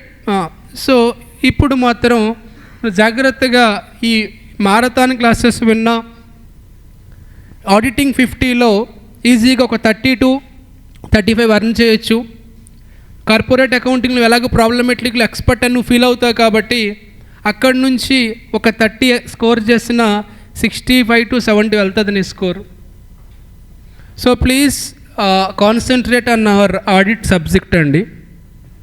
So already చెప్పాను, ఏ సబ్జెక్ట్కైనా సరే మనం preparation start చేసే ముందు అనాలిసిస్ చేయాలి. నేను రాయబోయే ఎగ్జామినేషన్లో ఎన్ని మార్క్స్కి వస్తుంది, అసలు ఏ చాప్టర్స్ ఏంటి, ఏది ఇంపార్టెంట్ కాదు, అసలు ఏ చాప్టర్ నుంచి క్వశ్చన్స్ టెస్ట్ చేస్తూ ఉన్నాడు, దీంట్లో ఎంసీక్యూస్ ఏంటి, డిస్క్రిప్టివ్ నువ్వు అనాలిసిస్ చేయాలి. బట్ యాజ్ ఎ స్టూడెంట్గా నీకు అంత టైం ఉండదు. Of course, you are very much busy with your studies. So that is the reason ఆ వర్క్ నేనే చేశాను నీ కోసం. థ్యాంక్ యూ చెప్పొద్దు ఇప్పుడు. యా పర్లేదు, okay, yeah okay fine. So ఆ వర్క్ నేనే చేశాను, నేనే చేసి నీకు అవుట్పుట్ నీ దగ్గరికి తీసుకొచ్చాను. సో జాగ్రత్తగా చూడు, నేను చెప్పిన ఈ వెయిటేజ్ అనేది ఓన్లీ నీ అటెంప్ట్కి ప్లస్ నువ్వు రాయబోయే అటెంప్ట్కి. జూన్ 2025కి డిసెంబర్ 25కి మాత్రమే అప్లికబుల్ అవుతుంది, తర్వాత మళ్ళీ చేంజ్ అయిపోద్ది. ఒకసారి చూస్తే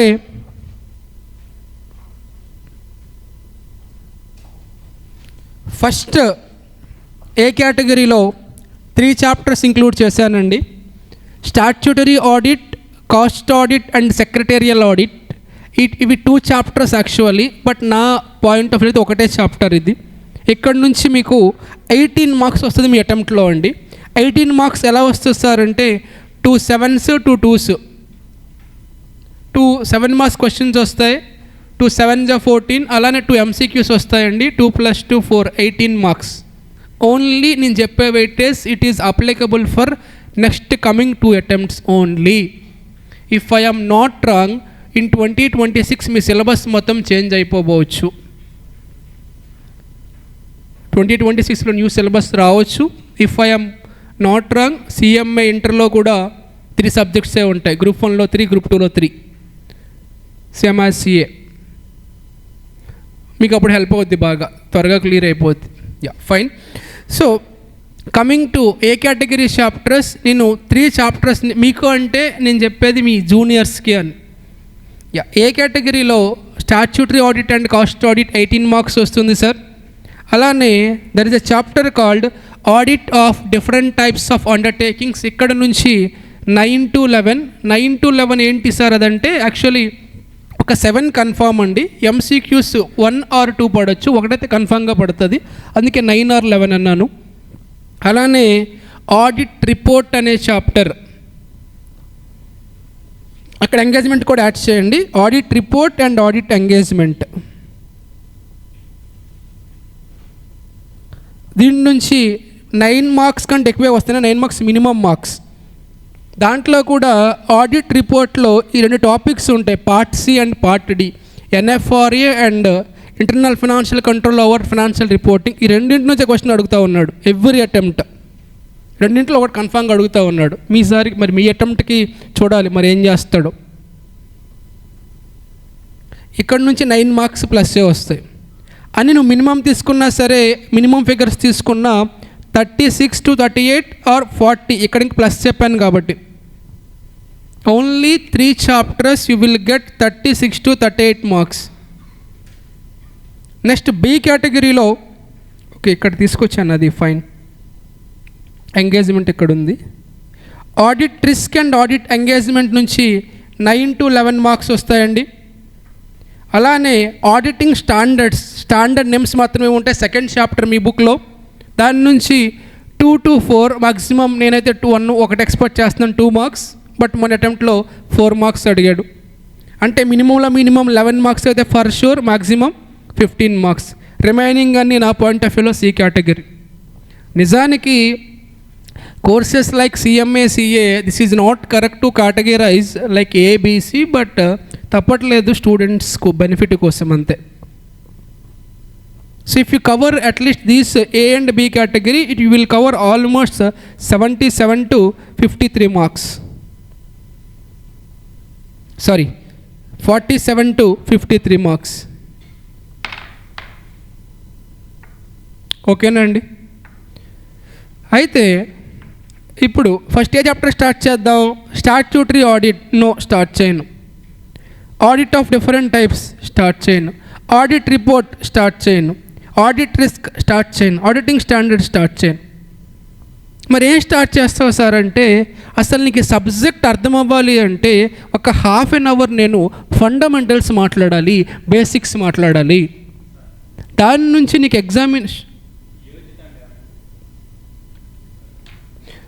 ఎగ్జామినేషన్లో ఈ డిస్కషన్ నుంచి మార్క్స్ రావచ్చు రాకపోవచ్చు, బట్ నీకు హెల్ప్ అవుతుంది ఫర్దర్గా ఈ కాన్సెప్ట్ చదివేటప్పుడు. So first half an hour నీకు చాలా చాలా ఇంపార్టెంట్. అస్సలు డీవియేట్ అవ్వద్దు. ఫర్ ఎగ్జాంపుల్ ఎవరైనా బయటికి వెళ్తున్నారు అనుకోండి, మనం వాళ్ళు చూడాల్సిన అవసరం లేదు, వాళ్ళు వెళ్ళిపోతారు. అర్థమవుతుందా? అసలు డీవియేట్ అవ్వకూడదు మీరు. లేదంటే మీరు కూడా వెళ్ళిపోండి బయటికి, వెళ్ళి చూడండి అక్కడ ఏం జరుగుతుందో. అర్థమవుతుందమ్మా? సో డీవియేట్ అలా చేయకూడదు అని చెప్తున్నా. So let me start audit fundamentals or basics, whatever you call.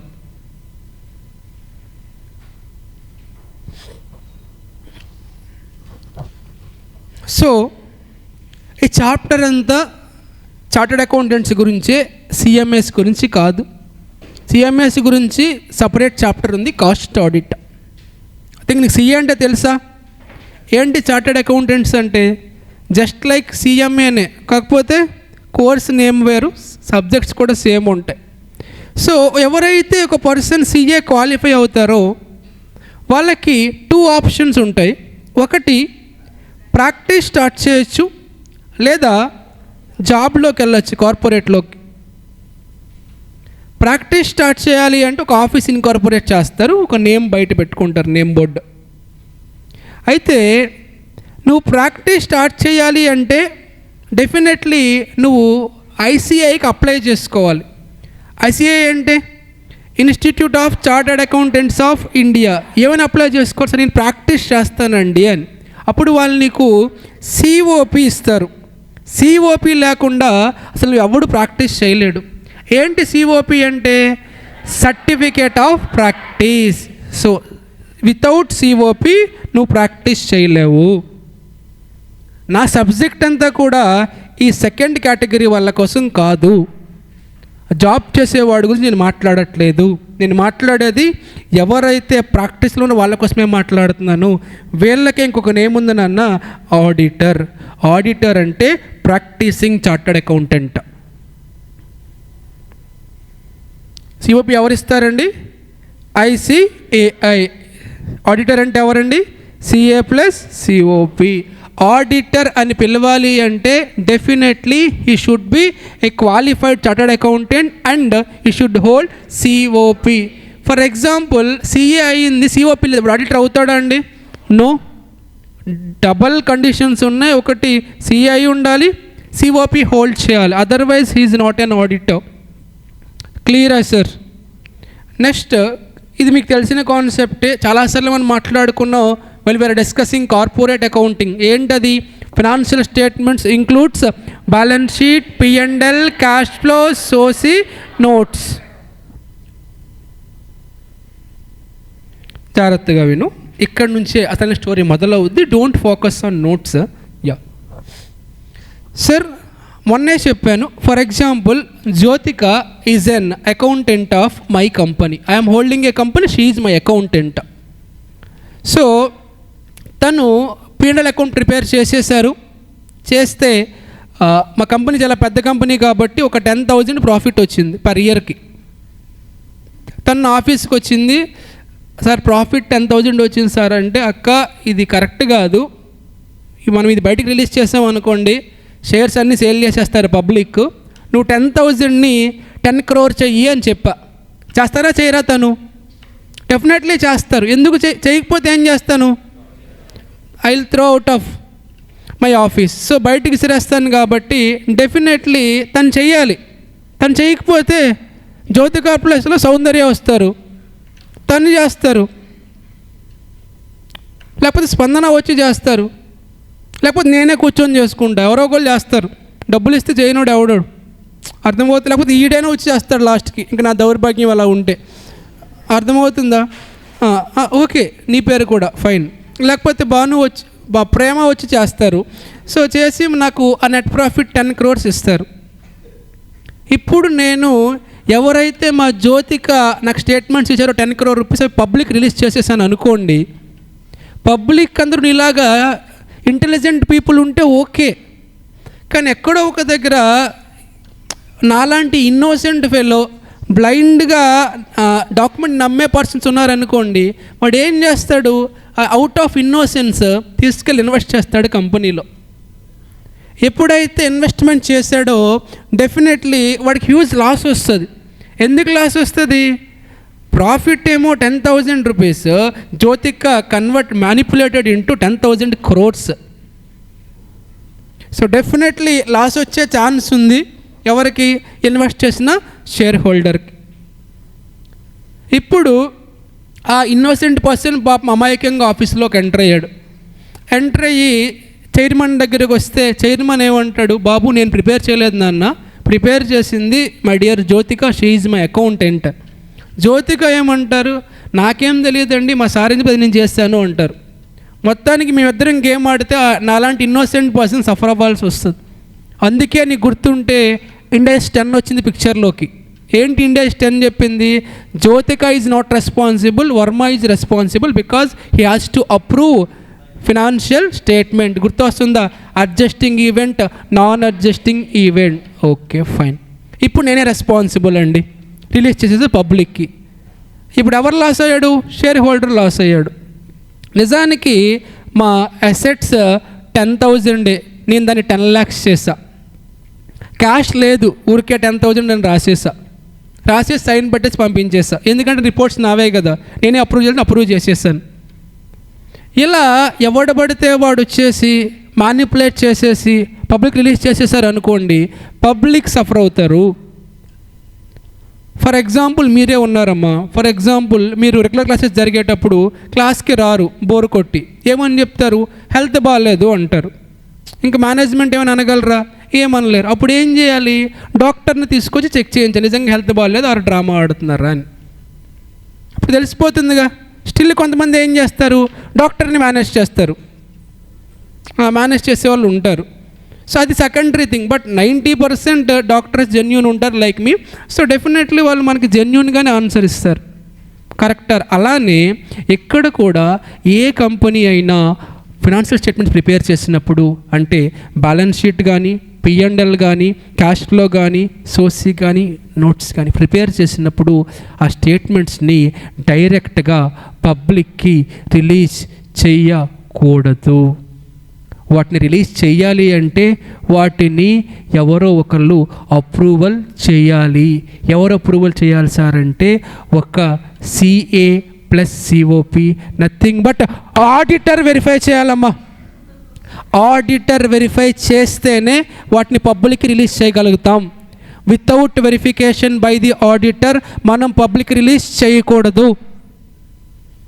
నీకు ప్రూఫ్ కావాలంటే ఆల్రెడీ మనం చూపించాం రెగ్యులర్ క్లాస్లో, బట్ ఇంకోసారి ఇది రిలయన్స్ కంపెనీ వాళ్ళ స్టేట్మెంట్స్ అండి.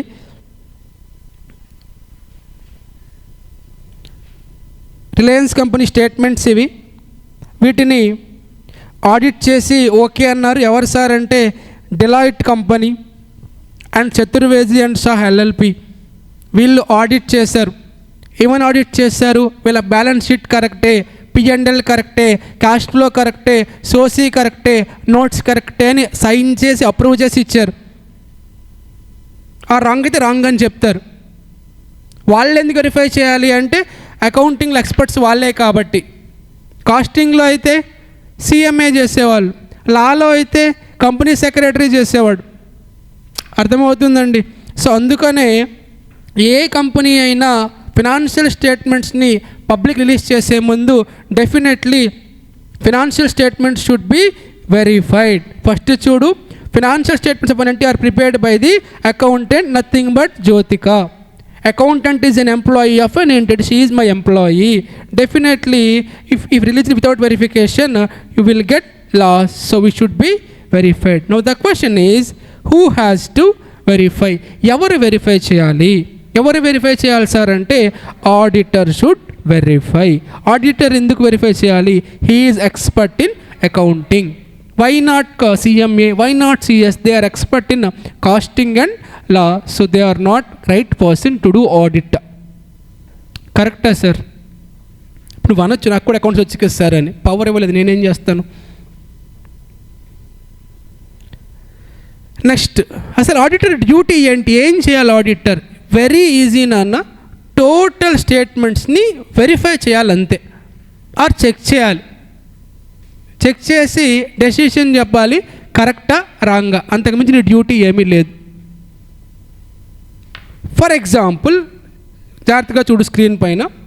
If you are auditor, how will you verify inventory? Balance sheet నీకు ఇచ్చారు, బ్యాలెన్స్ షీట్లో ఇన్వెంటరీ అని చెప్పి 85 lakhs ఉంది. నువ్వే ఆడిటర్, ఎగ్జాంపుల్ సేక్, ఎలా వెరిఫై చేస్తావు అది ఇన్వెంటరీ కరెక్టా రాంగా అని? ఎలా వెరిఫై చేస్తావు నాన్న? ఇదే నేను ఇంటర్వ్యూ అడిగితే ఏం చెప్తావురా? ఇంటర్వ్యూకి వెళ్ళావు, ఈ క్వశ్చన్ అడిగారు, ఎలా వెరిఫై, ఇది కరెక్ట్గా వెరిఫై చేయాలి, ఎలా వెరిఫై చేస్తావు? అమ్మా సపోర్ట్ అన్న, సపోర్ట్ ఎందుకు వచ్చిందిరా? సపోర్టింగ్ డాక్యుమెంట్సా? ఇన్వెంటరీని ఎలా, ఇన్వెంటరీ అంటే ఎక్కడి నుంచి వస్తుందిరా? ఓపెనింగ్ స్టాక్ అంతే కదా. మనం ఏం వెరిఫై చేయాలి? Last year closing stock verify చేయాలి, కరెంట్ ఇయర్లో పర్చేజెస్, పర్చేజ్ రిటర్న్స్, సేల్స్, అవి ఇన్వాయిస్ మొత్తం వెరిఫై చేస్తాను అంతే.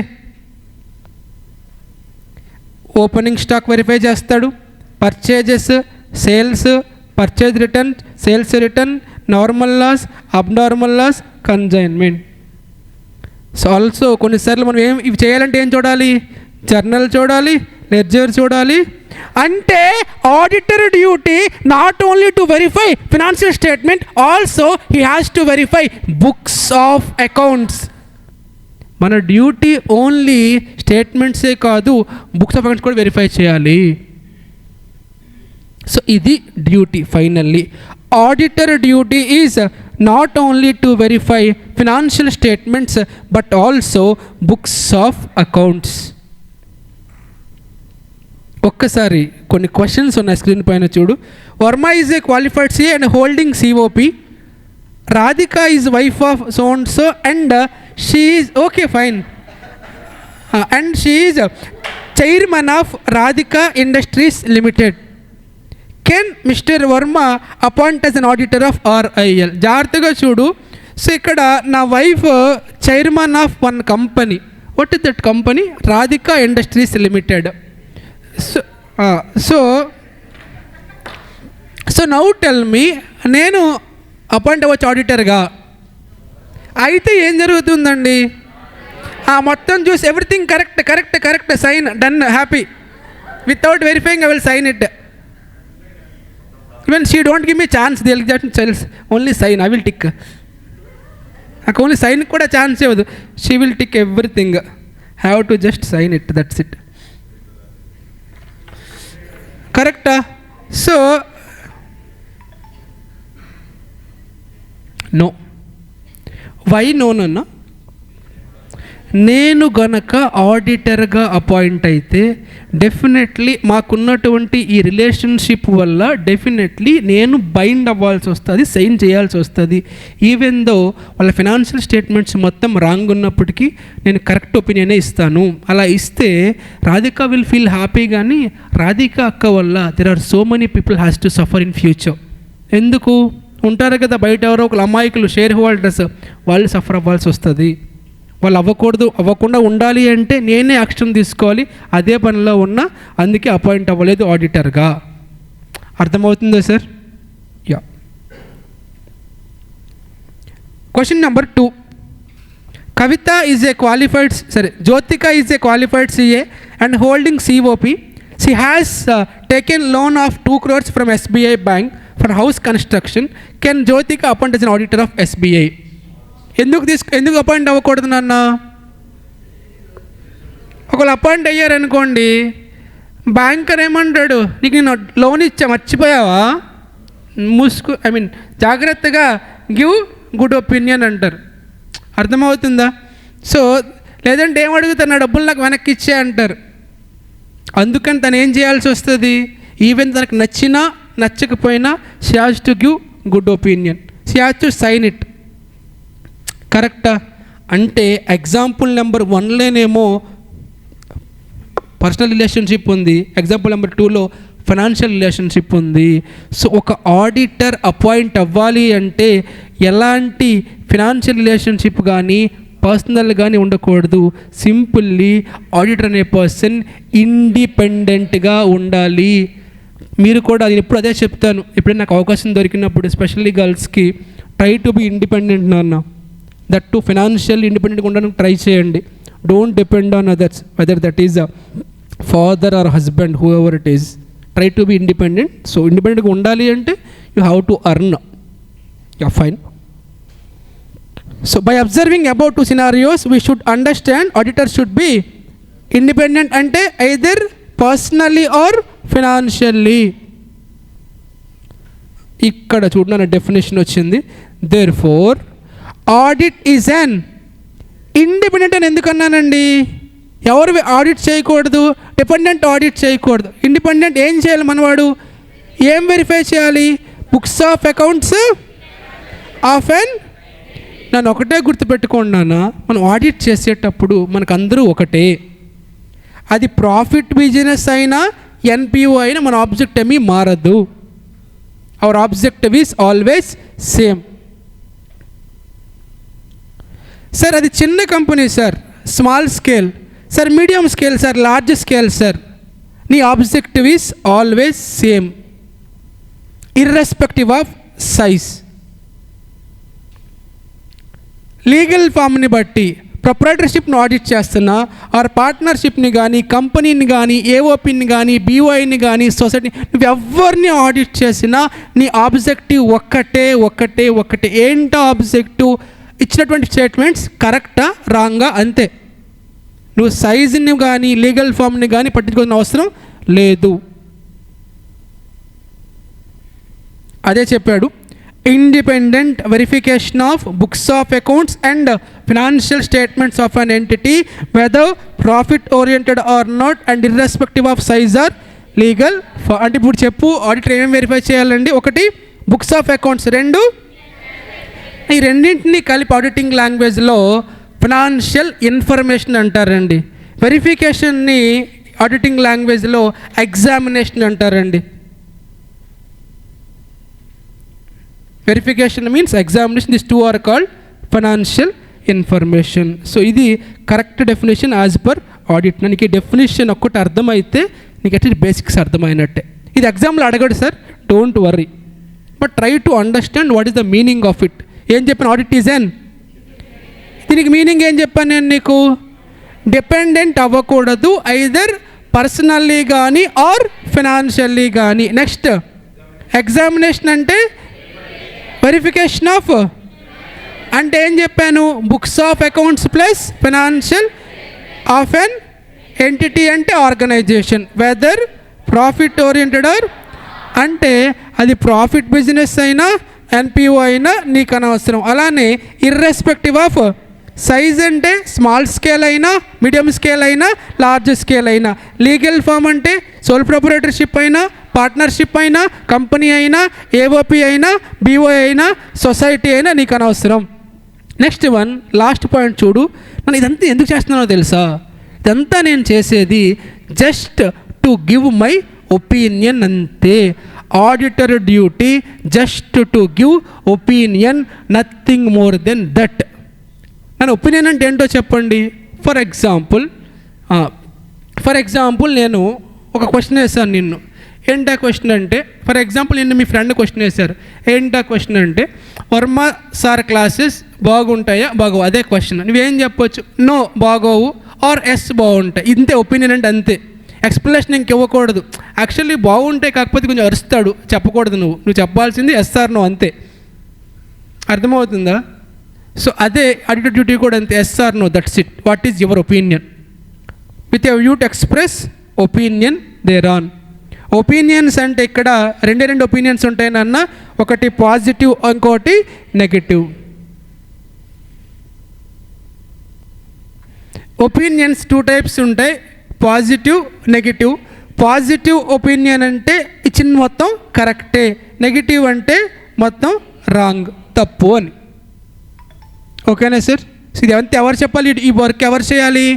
Auditor, CA plus COP. ఒక్కసారి టోటల్ డిస్కషన్ని అలా స్పీడ్గా రివైజ్ చేస్తాను, బట్ ఎగ్జామినేషన్ పాయింట్ ఆఫ్ వ్యూలో అయితే అస్సలు ఇంపార్టెంట్ కాదండి. సో ఆడిటర్ అంటే ఎవరు నాన్న? CA plus COP. సిఏ అంటే, సిఓపి అంటే ఇది ఎవరు ఇస్తారండి? ఆడిటర్ అంటే ఎవరు? ఫినాన్షియల్ స్టేట్మెంట్స్ అంటే ఏంటి? Balance sheet, P&L, cash flow, సోసి, notes. ఎవరు వెరిఫై చేయాలి వీటిని? ఎందుకు ఆడిటరే? Expert in. నా డ్యూటీ ఏంటి? Verification of financial statements. Question number 1 నేను ఆడిటర్గా అపాయింట్ అవ్వచ్చా? ఎందుకు? Why no? There is some personal relationship. Question number 2లో అవ్వచ్చా? ఎందుకు? దర్ ఈజ్ ఫినాన్షియల్ అంటే రెండింటి సమ్మరీ ఏంటి? ఆడిటర్ అపాయింట్ అవ్వాలి అంటే she should be independent financial and personally. So నా duty not only to verify books of account, financial statement, but also books of accounts. So my objective is same irrespective of size of the entity, irrespective of legal form of the. Size means small, medium scale and large scale. Legal form means either proprietorship or partnership or company, AOP, BOI, society, LLP. My duty is same. What is final? My conclusion is only opinion. Opinions are 2 types, positive opinion, negative opinion. Positive ante data mottham correct, negative ante mottham correct kaadu, that's it. Technically these 2 are called financial verification, is technically called as examination. So finally the definition is audit is an independent examination of financial information of an entity, whether profit oriented or not, and irrespective of its size or legal form, and when such examination is conducted with a view to express opinion may be positive or negative. ఈ definition వెనుక చాలా concept hide అయ్యి ఉంది. Independent వెనుక ఒక concept ఉంది, examination వెనుక ఉంది, ఇన్ఫర్మేషన్ వెనుక ఉంది, ఎంటిటీ వెనుక ఉంది, ప్రాఫిట్ ఓరియంటెడ్ వెనుక ఉంది, సైజ్ వెనుక ఉంది, లీగల్ ఫామ్ వెనుక ఉంది, ఎక్స్ప్రెస్ ఒపీనియన్ వెనుక ఉంది. వీటన్నిటికి మీనింగ్స్ చెప్పుకుంటూ వచ్చి నేను 1 by 1. ఎగ్జామినేషన్లో ఇది క్వశ్చన్గా అడగడండి, బట్ ఇది తెలియకుండా సబ్జెక్ట్లోకి వెళ్ళలేవు నువ్వు. ఓకేనా సార్? Next point FRFW. ఇప్పుడు విన్నారా సార్ ఈ మాట? మీరు ఆడిట్లో కాకుండా ఎక్కడైనా విన్నారా? ఛాన్స్ వచ్చి ఉండదు, ఉంటే అకౌంటింగ్లో అక్కడ ఒకదారి తగిలి ఉండాలి. ఎఫ్ఆర్ఎఫ్ అంటే ఫైనాన్షియల్ రిపోర్టింగ్ ఫ్రేమ్వర్క్, అంటే నథింగ్ బట్ మన స్టేట్మెంట్స్ని ప్రిపేర్ చేయడానికి ప్రజెంట్ చేయడానికి ఉన్న రూల్స్ అండ్ రెగ్యులేషన్స్ని ఎఫ్ఆర్ఎఫ్డబ్ల్యూ అంటారు. ఏంటి సార్ అది? Rules and regulations for preparation and presentation of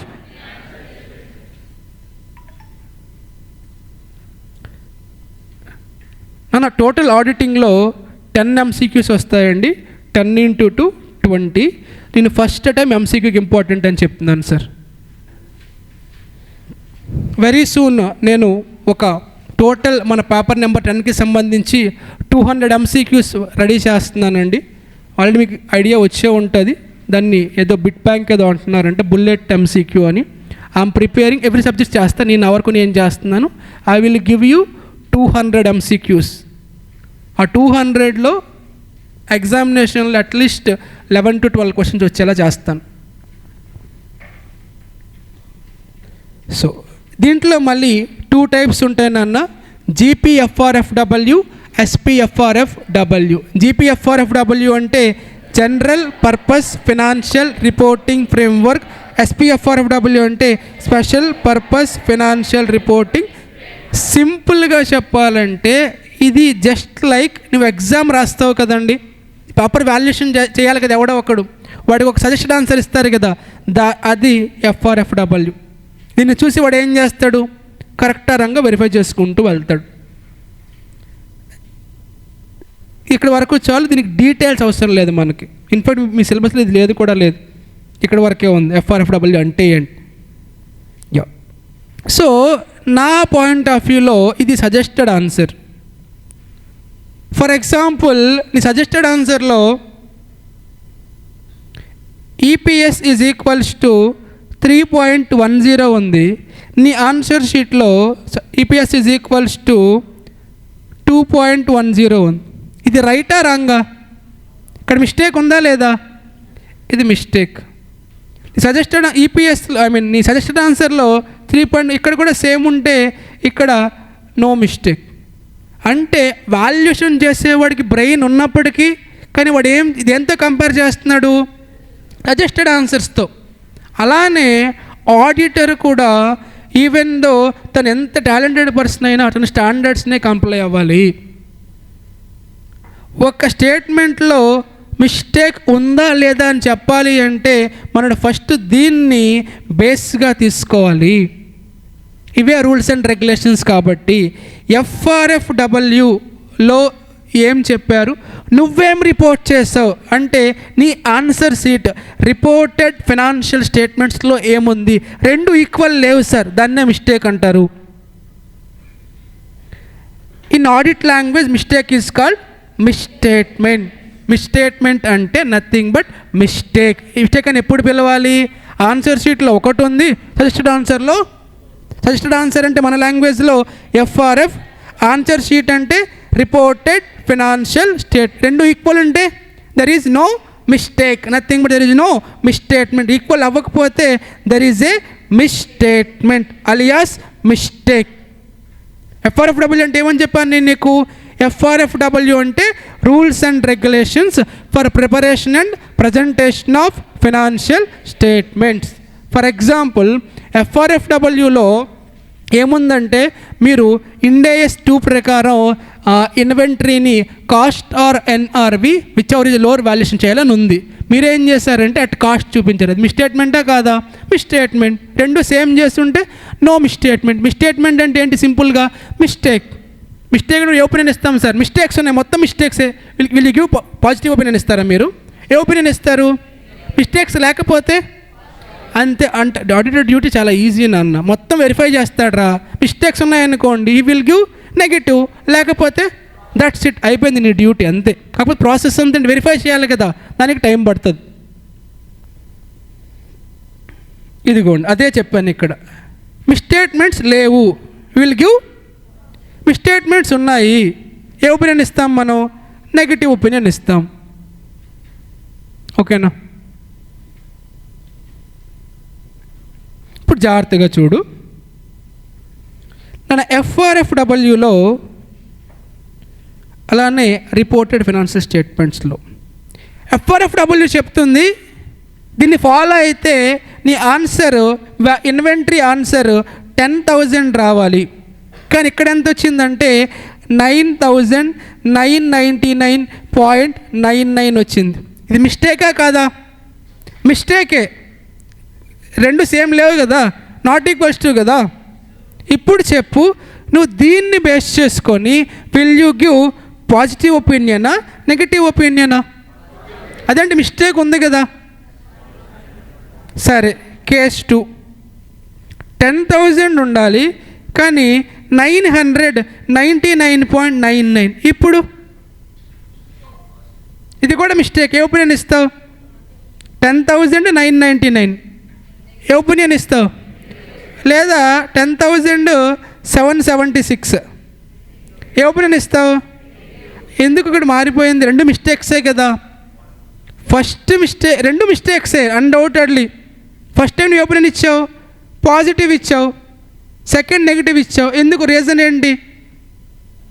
first కేసులో అది మిస్టేక్ అయినప్పటికీ నెగ్లిజిబుల్ మిస్టేక్. అప్పుడప్పుడు మీ చిన్నప్పుడు మీ 10th, 6th, 7th క్లాసెస్లో పేపర్ వాల్యుయేషన్ చేసినప్పుడు మీ ఫ్యాకల్టీస్ చిన్న చిన్న మిస్టేక్స్ ఉన్నాయనుకోండి, కొట్టేసి మార్క్స్ చేసేసి ఉంటారు. ఎందుకు? నెగ్లిజిబుల్ మిస్టేక్ అనుకోండి. ఇక్కడ కూడా అంతే. నెగ్లిజిబుల్ మిస్టేక్స్ అయితే we should give positive opinion only. Negligible అంటే ఏంటి సార్ అంటే, ఫర్ ఎగ్జాంపుల్ రిలయన్స్ కంపెనీ ఉందనుకోండి. రిలయన్స్ కంపెనీలో ఒక ఫర్ ఎగ్జాంపుల్ జాగ్రత్తగా విను, ఇది రిలయన్స్ కంపెనీనే. రిలయన్స్ కంపెనీలో turn over as per FRFW 20,000 crores ఉండాలి. కానీ మన స్టేట్మెంట్స్లో 19,950 crores ఉంది. ఎంత డిఫరెన్స్ అవుతుంది నాన్న? 50 crores డిఫరెన్స్ ఉంది. 50 crores-ని రిలయన్స్ కంపెనీ పెద్ద పట్టించుకోదు. ఎందుకు? వాళ్ళకి అది ఇంపార్టెంట్ కాదు. అంటే మన ఒపీనియన్ అనేది కంపెనీ టు కంపెనీ మారాలి. ఆ మిస్టేట్మెంట్ కనుక మెటీరియల్ కాకపోతే, మెటీరియల్ అంటే ఇంపార్టెంట్ కాకపోతే you can give positive opinion. కానీ ఆ మిస్టేట్మెంట్ మెటీరియల్ అయితే you should give negative opinion. అంటే మిస్టేట్మెంట్స్ ఉండగా నెగిటివ్ ఒపీనియన్ కాదు నాన్న. అందుకే ఇక్కడ నేను రాసా, it's depend upon MMS. MMS అంటే మెటీరియల్ మిస్టేట్మెంట్. మెటీరియల్ మిస్టేట్మెంట్ అంటే ఇంపార్టెంట్ మిస్టేట్మెంట్ అని. అది MMS అయిందనుకోండి, we should give negative, otherwise positive opinion. కరెక్టా? సో అందుకే నేను ఇక్కడ చార్ట్ చిన్నది ప్రిపేర్ చేసిన అర్థం కాకపోయినా. సో మొత్తం పడేసాం సార్. జాగ్రత్తగా చూడు. ఫస్ట్ నువ్వు చెక్ చేయాల్సింది, ఒపీనియన్ ఇచ్చేటప్పుడు MMS చెక్ చేయాలి. MMS ఉందా లేదా? For example no MMS or MMS is there. ఏ ఒపీనియన్ నో ఉంటే పాజిటివ్, S ఉంది చెక్ చేయాలి. ఆ MMS కాదు, ఇది మిస్టేట్మెంట్ అందాం దీన్ని. మిస్టేట్మెంట్ ఉందా లేదా? ఇక్కడ ఏం చెక్ చేయాలి? S ఉన్నప్పుడు అది మెటీరియల్ మిస్టేట్మెంటా కాదా? మెటీరియల్ మిస్టేట్మెంట్ అవును అన్నారనుకోండి, యూ షుడ్ గివ్ నెగిటివ్. కాదు సార్ మెటీరియల్ కాదు అంటే యూ షుడ్ గివ్ పాజిటివ్. అంటే ఒపీనియన్ అనేది డిపెండ్ అయ్యేది మిస్టేట్మెంట్ పైన కాదు, మెటీరియల్ మిస్టేట్మెంట్ పైన. తప్పులు చేస్తారు, బట్ తప్పు సివియారిటీని బట్టి యాక్షన్ ఉంటుంది. అర్థమవుతుందా సార్? ఈవెన్ దో మిస్టేక్ ఉన్నప్పటికీ ఇక్కడ నేను పాజిటివ్ ఒపీనియన్ ఇచ్చాను. ఎందుకు పాజిటివ్ ఒపీనియన్ ఇచ్చాను? అది నాట్ ఏ మెటీరియల్ మిస్టేట్మెంట్ కాబట్టి.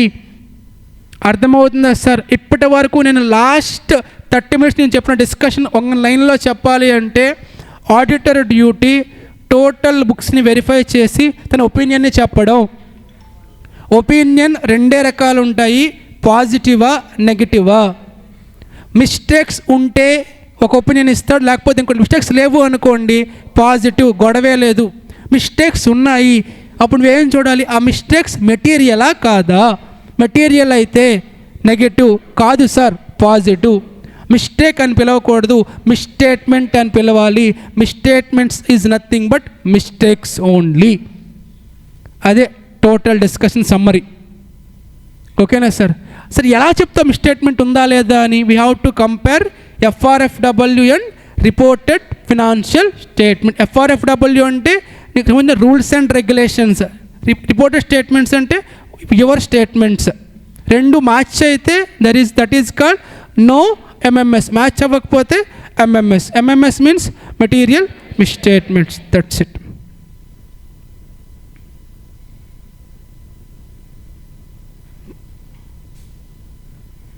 సరే, జాగ్రత్తగా చూడు.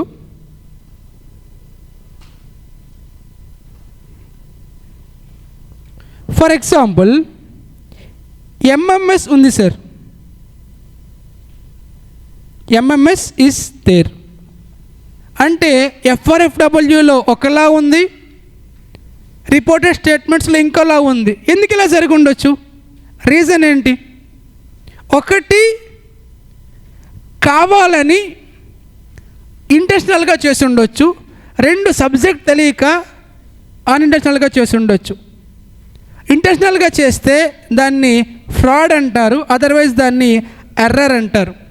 ఫ్రాడ్ అంటే ఇంటెన్షనల్ మెటీరియల్ మిస్స్టేట్మెంట్, ఎర్రర్ అంటే అన్ఇంటెన్షనల్ మెటీరియల్ మిస్స్టేట్మెంట్స్. దీనిపైన ఎంసీక్యూ టెస్ట్ చేయొచ్చు. This is MCQ number 2.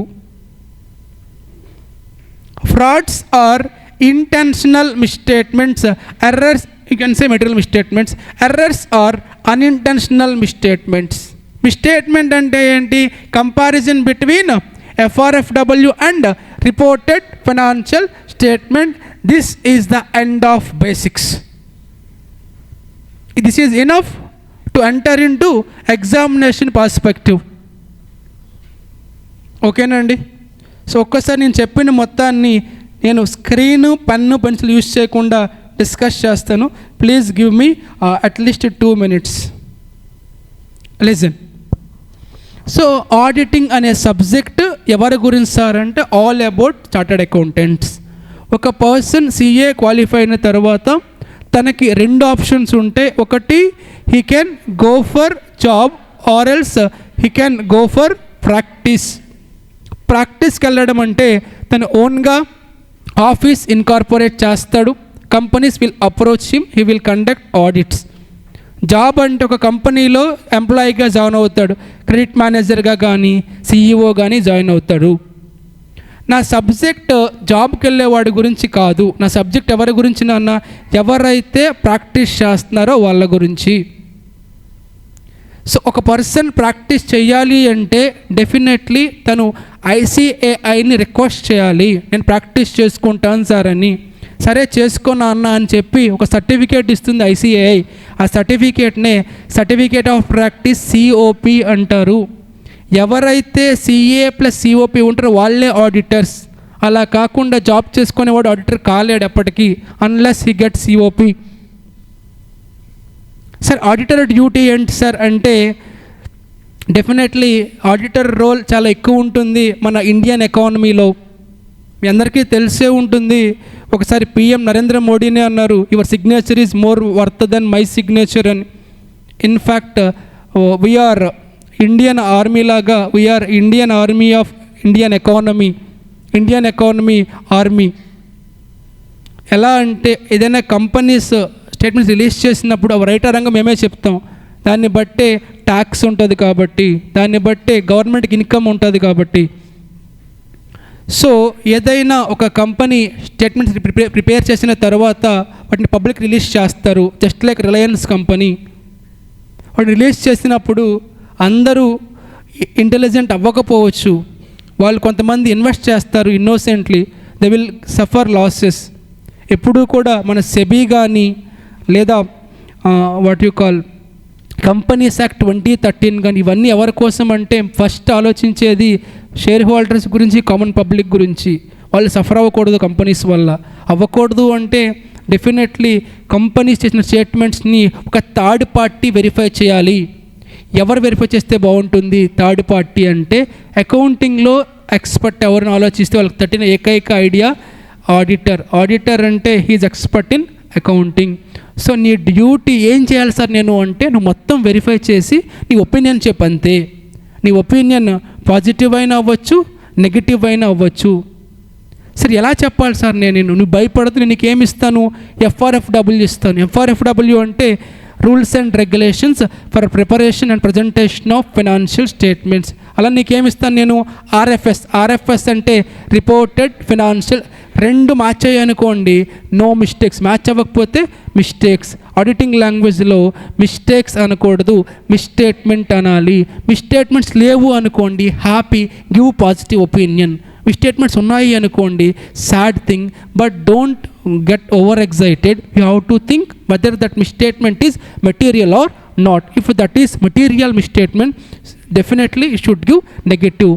If that is not material, give positive opinion only. అయితే ఈ టోటల్ ప్రాసెస్లో నువ్వు ఆడిట్ చేసేటప్పుడు నువ్వు ఆడిట్ ఎంటిటీ అది స్మాల్ స్కేల్ అయినా మీడియం అయినా లార్జ్ అయినా నీ ఆబ్జెక్టివ్ మారకూడదు. అలానే లీగల్ ఫామ్ని బట్టి సోల్ ప్రొపరేటర్షిప్ అయినా, పార్ట్నర్షిప్ అయినా, కంపెనీ అయినా, ఏఓపి అయినా, సొసైటీ అయినా, నీ LLP అయినా నీ ఆబ్జెక్టివ్ మారకూడదు. నీ ఆబ్జెక్టివ్ ఒకటే, వెరిఫై చేయడం, టు గివ్ యువర్ ఒపీనియన్. అయితే ఏం వెరిఫై చేయాలి సార్ అంటే not only balance sheet, P&L, cash flow, సోసీ notes, sometimes you have to verify journal, ledger, trial balance, subsidiary books also. అందుకే నువ్వు రెండు వెరిఫై చేయాలి. ఏంటి వెరిఫై చేయాలి? బుక్స్ ఆఫ్ అకౌంట్స్ని, ఫైనాన్షియల్ స్టేట్మెంట్, ఈ రెండింటిని కలిపి ఒక వర్డ్తో పిలుస్తారు ఫైనాన్షియల్ ఇన్ఫర్మేషన్. సో సమ్మరీ ఏంటంటే audit is an independent examination of financial information of an entity whether profit oriented or not and irrespective of size or legal form. When such examination is conducted with a view to express opinion thereon. One point I missed about independency. Auditor should always be independent. Independent అంటే either personally కానీ financially కానీ కంపెనీతో సంబంధం ఉండకూడదు. ఉంటే is not qualified to appoint as N auditor. What will happen? తను appoint అయితే మీకు ప్రాబ్లం ఏంటి? నాకేం ప్రాబ్లం కాదు. He will give positive opinion. Share holders has to face consequential losses. That is all about my entire basics still now. So ఇక్కడ నుంచి నీ ఎగ్జామినేషన్లో వచ్చే marks 0 to 0 marks maximum. If you are unlucky, 1 MCQ maximum. But it will help you out to easier your further discussions, whatever company audit, statutory audit, those discussions. Okay nandi? So before taking a break, I want to give you 2 to 4 marks. After giving 2 to 4 marks, I will take a break. Yeah, that is open your audit material, chapter number 2.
Okay, let me give you 2 to 4 marks. Are you ready to take it?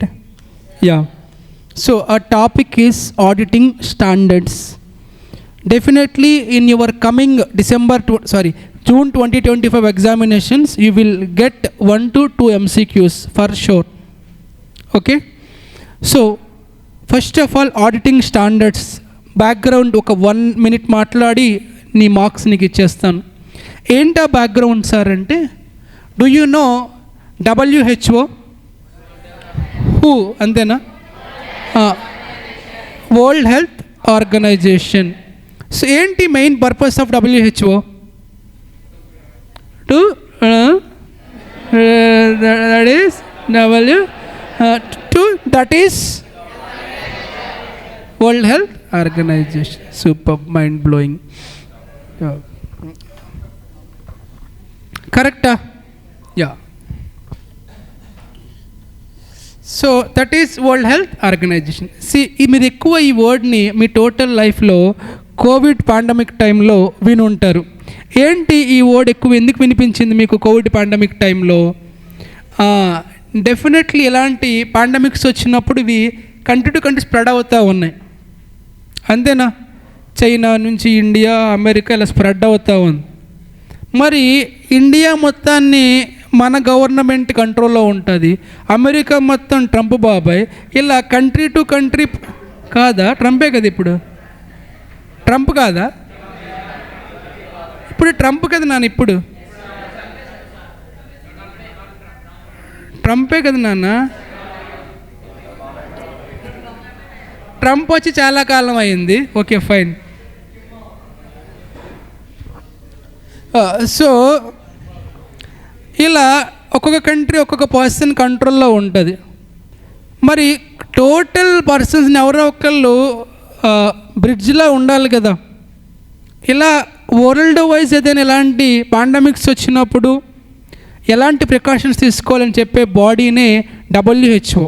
అప్పుడు మనకి అప్పుడప్పుడు న్యూస్లో వచ్చేది WHO చెప్పింది maintain social distance of 2 meters or 3 meters అని.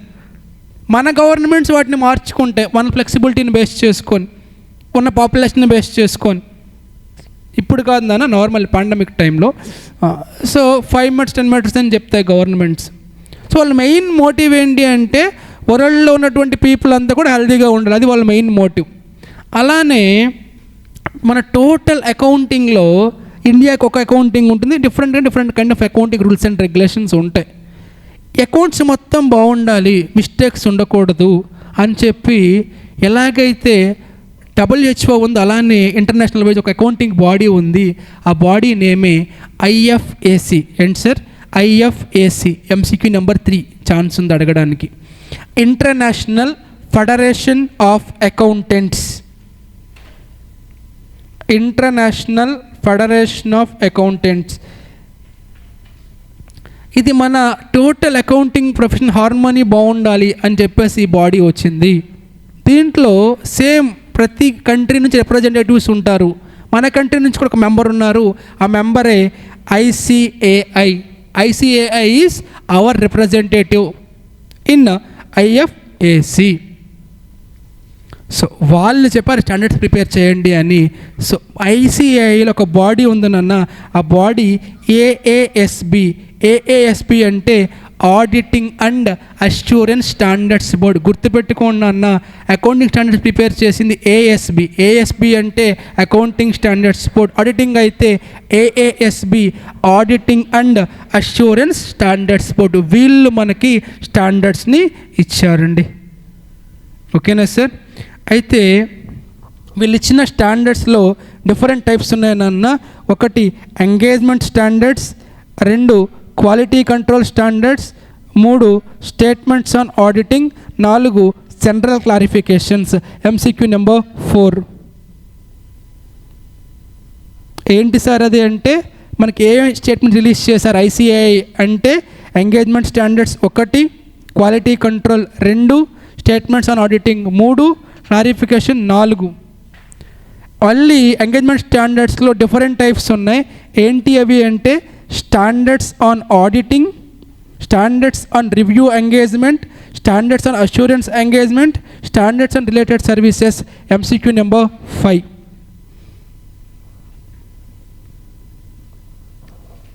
I repeat entire standards on auditing up to basics. IFAC full form అడగొచ్చు, international federation of accountants. తర్వాత body name AASB, auditing and assurance standards. వాళ్ళు మనకి 4 types of documents ఇచ్చారు. First one engagement standard, second one quality control standards, third one statement on auditing, fourth one general. మళ్ళీ ఎంగేజ్మెంట్ స్టాండర్డ్స్లో standards on auditing, standards on assurance engagement, standards on review engagement, standards on related services. ఇది MCQ number 5. వీటన్నింటిలో మనకి పెద్ద ఎక్కువ ఉండేది ఏంటి సార్ అంటే స్టాండర్డ్స్ ఆన్ ఆడిటింగ్. అదే మన chapter. List of standards on auditing. Me final లెవెల్లో ఒక క్లియర్గా ఉంటుంది. ఇప్పుడు మీరు గ్రూప్ 1లో ఏసీలు చదువుకున్నారు కదా, AS 1, 2. గ్రూప్ 2లో ఇండ్ AS 1, 2, 10, 19, 33, 37. అలానే ఆడిట్లో కూడా స్టాండర్డ్స్ ఉంటాయి. వీటిని SAS అంటారు. అక్కడేమన్నారు మీరు AS. SAS అంటే Subbalakshmi, standards on auditing. Standards on auditing is nothing but SA. SAలో నువ్వు కొంచెం సైడ్కి రా, నువ్వు కొంచెం అడిచారు, నువ్వు కూడా స్టాండర్డ్స్ ఆన్ ఆడిటింగ్. సో మనకి డిఫరెంట్ స్టాండర్డ్స్ ఉన్నాయి. వాట్ ఈస్ AS 10 అండి? AS 10 ఏంటి? PPE. ఇన్ AS 33 ఏంటి? అలానే ఎక్కడికి కొన్ని నేమ్స్ నంబర్స్ ఉన్నాయి అంతే, నువ్వు అవి గుర్తుపెట్టుకోవాలి. వీటి నుంచి MCQs అడుగుతాడు. ఓకేనా? జాగ్రత్తగా చూడు. SA 100 నుంచి మొదలవుద్దండి నెంబరింగ్. SA 100 నుంచి 199. ఇందులో కంటెంట్ ఏముంటుంది, ఇంట్రడక్టరీ మ్యాటర్స్ ఉంటాయి, ఇంట్రడక్షన్ మాత్రమే ఉంటుంది. అది ఇగ్నోర్ చేసేసేయండి మీరు. ఇంపార్టెంట్ మనకి 200 సిరీస్ నుంచి 800 సిరీస్ వరకు. ఫస్ట్ ఒకసారి చూసుకోండి మీ బుక్లో అన్నీ ఉన్నాయో లేదో. SA 200 overall objective of auditor. SA 210 agreeing terms of audit engagement. SA 220 quality control. SA 230 audit documentation. SA 240 fraud. SA 250 consideration of laws and regulation. SA 260 communication with those charged with governance. SA 265 again same but internal control deficiencies. SA 299 joint audit. SA 300 audit planning. SA 315 identifying and assessing risk of material misstatement. SA 320 materiality. SA 330 responses to the risks identified during the audit. SA 402 using service organization. SA 450 evaluation of misstatements identified during the audit. SA 500 audit evidence. SA 501 evidence in specific items. SA 505 external confirmation. SA 510 initial audit engagement. SA 520 analytical procedure. SA 530 audit sampling. SA 540 accounting estimates. SA 550 related parties. SA 560 subsequent events. SA 570 going concern. SA 580 written representation. Next 600 another auditor. 610 internal auditor. 620 auditors expert. 700 forming an opinion. 701 key audit matter. 705 modifications of opinion. 706 emphasis of matter paragraph. 710 comparative information. 720 other information. Enough. అక్కడ వరకు చాలు. So ఇవన్నీ మీరు గుర్తుపెట్టుకోవాలి. But how? First I will tell you to highlight keywords, then నేను important standards చెప్పేస్తాను. First 200లోకి రండి. Objective 210 terms of audit engagement. 220 quality control. 230 మొత్తం చిన్నదే ఉన్నది డాక్యుమెంటేషన్. 240 నీదే. 240 fraud. 250 laws and. 260 those charged with. 260 deficiencies in internal control as well as governance. 299 joint audit. 300 planning. 315 risk of material misstatement. 320 materiality. 330 response. 402 service organization. 450 evaluation of misstatement. 500 evidence. 501 evidence in selected items. 505 510 initial audit engagement opening balance. 520 530 sampling. 540 accounting. 550 related parties. 560 subsequent events. 570 co-incurrence. 580 return represent. 600 another auditor. 610 internal auditor. 620 expert. Next 700 forming an opinion. 701 key audit matter. 705 modification. 706 emphasis of matter paragraph. 710 comparative info. 720 other info. Enough. 800 కావాలి అంటే special purpose framework. 805 specific elements. 810 summary. 2400 review historical statements. 2014 interim statement but not required. Still ఒకసారి చూసుకోండి ఎందుకు risk. ఇప్పుడు కొన్ని standards నువ్వు గుర్తుపెట్టుకోవాలని చెప్తాను నాన్న. ఒకటి 420. ఏంటి 420? చీటర్. వీడంత ఫ్రాడ్గాడు అంటే ఈ నెంబర్నే మార్చేశాడు. ఎలా? 240 fraud. Next one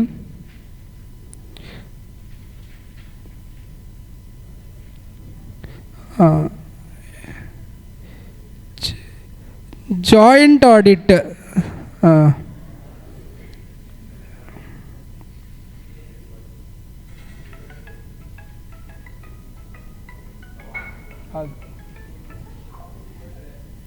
next one 550 related parties.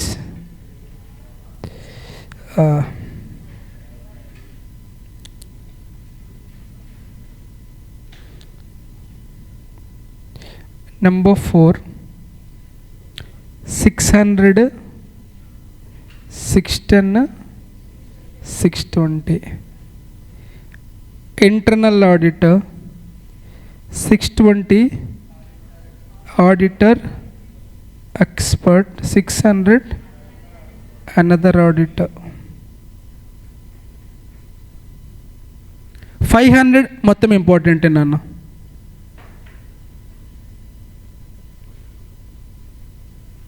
ఓకేనా? నీకు ఒక 2 minutes టైం ఇస్తావు, చూసుకుంటావా స్టాండర్డ్స్ అన్నీ. తర్వాత నేను క్వశ్చన్ చేస్తాను, నీ ఆన్సర్ నీకు కూడా గుర్తుండిపోద్ది. ఫస్ట్ నువ్వు చూసేసుకో టోటల్ స్టాండర్డ్స్ని. I'm giving you 2 minutes of time. No the time is 10:43. I will ask you questions at 10:41.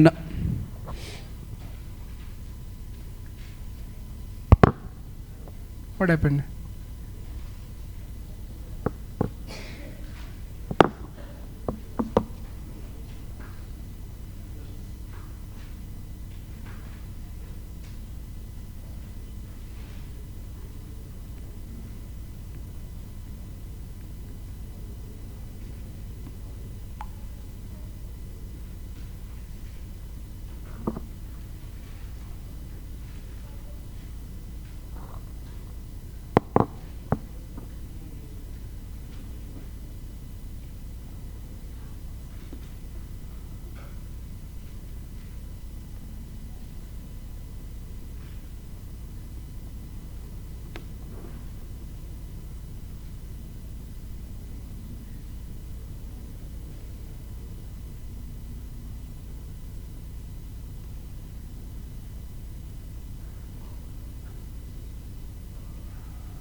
Jyotika, are you ready for it? Thank you.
Ready na, sir?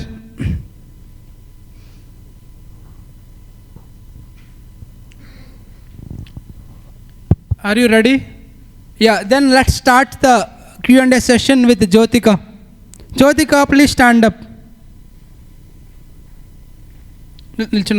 Tell me, what is SA 299? What is SA 550? What is 240? Please be seated. Saundarya, what is SA 600?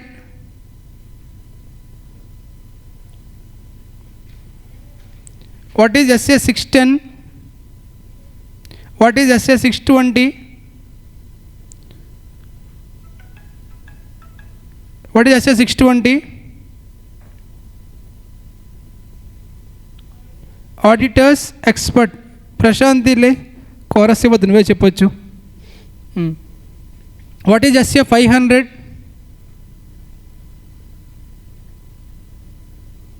No, she is not helping you. చూసావా? Therefore, hence proved. SA 500. Evidence. 501. Evidence in selected items or specific items. SA 510.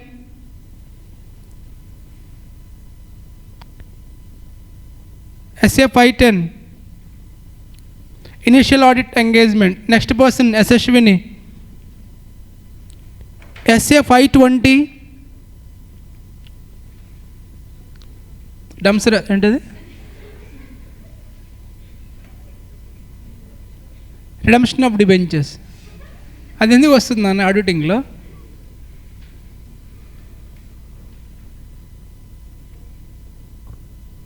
వినిపించట్లేదు. అది 210 కదా, నేను అడిగింది 520. Next Harika, కూర్చోండి అన్న మీరు. 520. Analytical procedure 530. Sampling 540.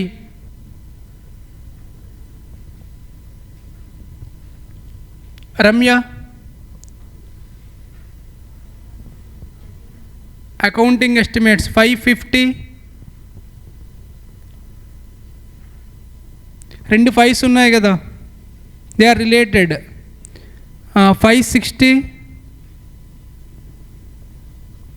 5 తర్వాత 6 సబ్సీక్వెంట్ ఫిగర్, అది సబ్సీక్వెంట్ ఈవెంట్స్.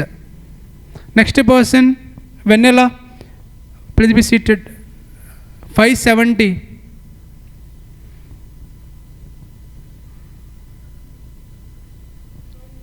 Going consider 580.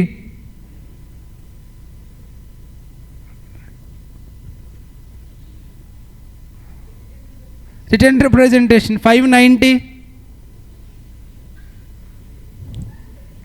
లేదా? కూర్చోండి. Pragathi, what is SA 600? 610. Yeah, Spandana. Next Spandana కాదు, మీ పేరు Keerthi. Yeah, stand up. 620. 700. Sir, what is it? Audit మ్యారథానా? Marathon standard is there, huh? Opinion.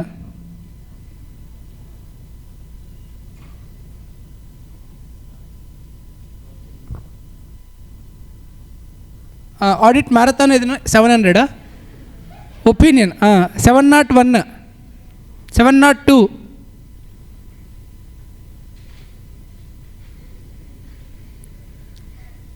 అది 702 షీస్ టెల్లింగ్ సంథింగ్. 702 లేదు. మనకి నుంచి కోరస్ ఇస్తున్నారా? వాళ్ళు మెట్టగాళ్ళు. కూర్చోండి. శాతకర్ణి స్టాండప్. 705.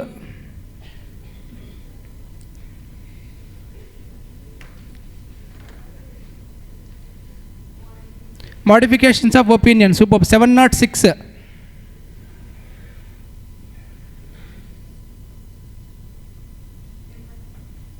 Dharani. 710. మీకు అసలు ధరణి అని ఒక అమ్మాయి ఉండాలి కదా ఫస్ట్లో. 710. నెక్స్ట్ అను 720. Analytical others 710, 706, 705. 705 ఉంది కదా. 705 కూడా రిమూవ్ చేసేసారా మీరు? 705 లేదు, తీసే అంటున్నారు. నేను తీయలేనండి. I don't have such power to remove it. If I have power, I will reduce all the standards. Please be seated. అడిగితే 200 కూడా తీసేయమంటారు మీరు. Coming to boys. బాయ్స్ లేరా? అప్పుడు నువ్వు లేరా?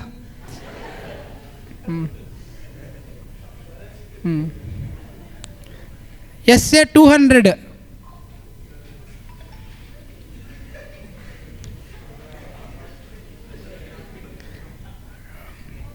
$299, 240, 240. నీ గురించి చెప్పా కదరా ఫ్రాడ్ అదవా అని చెప్పా కదా. నీ గురించి చెప్పింది నేను. 240 అంటే ఏమని చెప్పాను? నువ్వు 420 అయినా మర్చిపోని చెప్పాను కదా. అది ఎలా మర్చిపోతావు? కూర్చో. వసంత్ 530.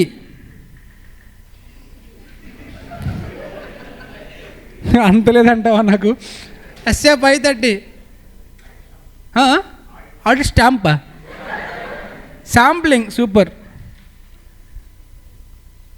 రక్షిత్ ఎస్ఏ 230.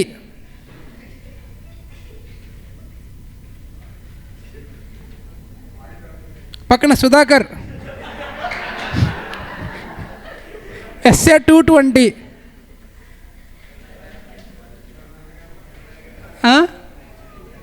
కొత్తిమీర ఎందుకు వచ్చిందిరా? డాక్యుమెంటేషనా? 220 డాక్యుమెంటేషనా? సరిగ్గా వినిపించలేదమ్మా నీకు వాడు చెప్పింది. Please be seated. Karunakar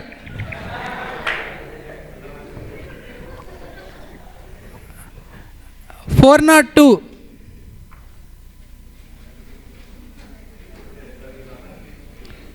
$450.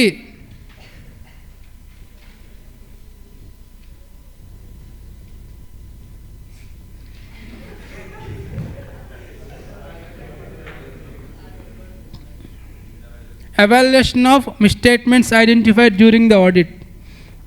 Next. పేరు ఏంటి నీ పేరు? Aditya. Tell me all standards.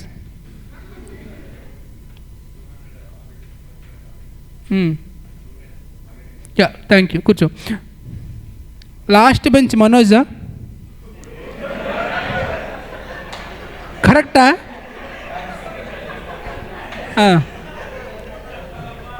Fine. My dear Manoj,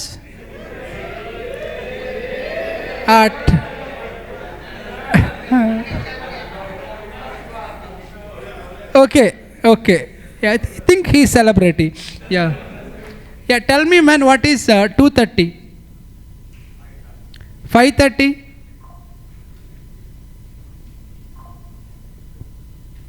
299? Joint తిరిగిపోద్దని చెప్పి అడిగితే వెనక్కి తిరిగితే 260? జెన్యూనిటీ నచ్చింది అబ్బాయి, కూర్చో. పక్కన టాటా బ్యాచ్ చెప్పరా. 299, 500,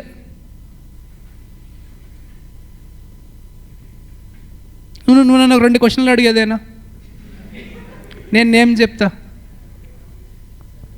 లేదంటే నెంబర్ నేమ్ చెప్పు, నేను నెంబర్ చెప్తా, నీ ఇష్టం, ఎలా అయినా క్వశ్చన్ అడుగు.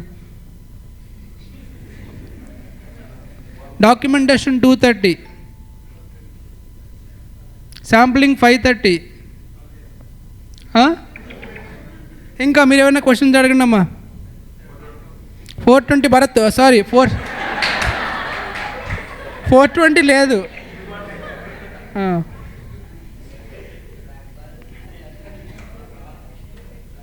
యా, సూపర్ అన్నా. మనం వీటి మీరు చూశారు కాబట్టి ఈ నాలెడ్జ్తో let's see how examiner asks the questions.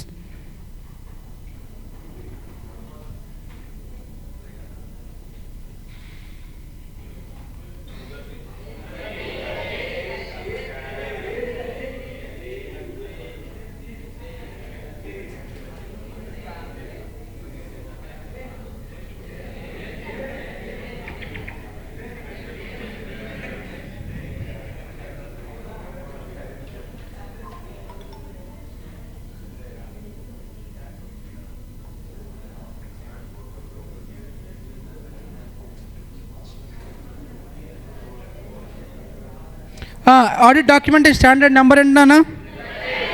కరెక్టా? ఇదే పేపర్, ఇది December 23 రీసెంట్ పేపర్ నాన్న. ఈ పేపర్లో 2 క్వశ్చన్స్ వచ్చాయండి. Question number 7,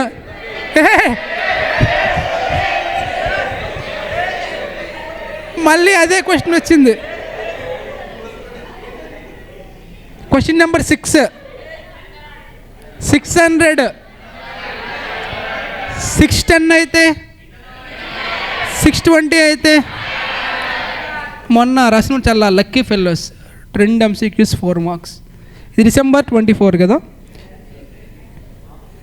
June 24, June 24.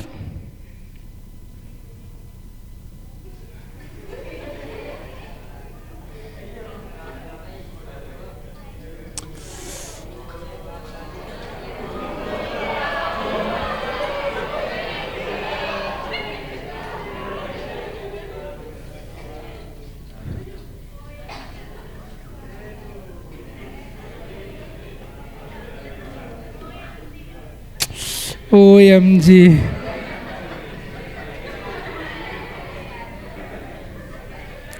ఎందుకు రాలేదో తెలుసా? ఈ పేపర్లో అకౌంటింగ్ నుంచి 7 MCQ ఇచ్చాడు. ఎవరండి లేపేసేయాలి కదా ఆడిటింగ్లో. స్టాండర్డ్స్ పైన దెబ్బ పడింది. చూసుకోండి, 7 MCQ ఫ్రమ్ అకౌంటింగ్ పడింది. అందుకే ఇందాక అన్నాను కదండి 7, 8 పడవచ్చు అని. అక్కడ పడింది ఎఫెక్ట్. ఇది ఎప్పుడు? June 2024 పాప. అర్థమైందా?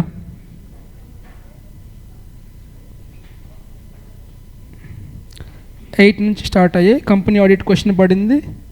Evidence, risk, opinions, CAG, audit committee. Yeah, correct, అంతే. Reason is very simple. అకౌంటింగ్లో MCQ ఇంక్రీజ్ చేస్తాడు ఆ అటెంప్ట్కి. బట్ నేనైతే ఐఎమ్ డమ్ కాన్ఫిడెంట్ మీ అటెంప్ట్కి ఖచ్చితంగా ఒక క్వశ్చన్ వస్తుంది, 2 ఒక MCQ వస్తుంది. ఓకేనా? Yeah, all of you ready to catch. I'm giving you 2 to 4 marks.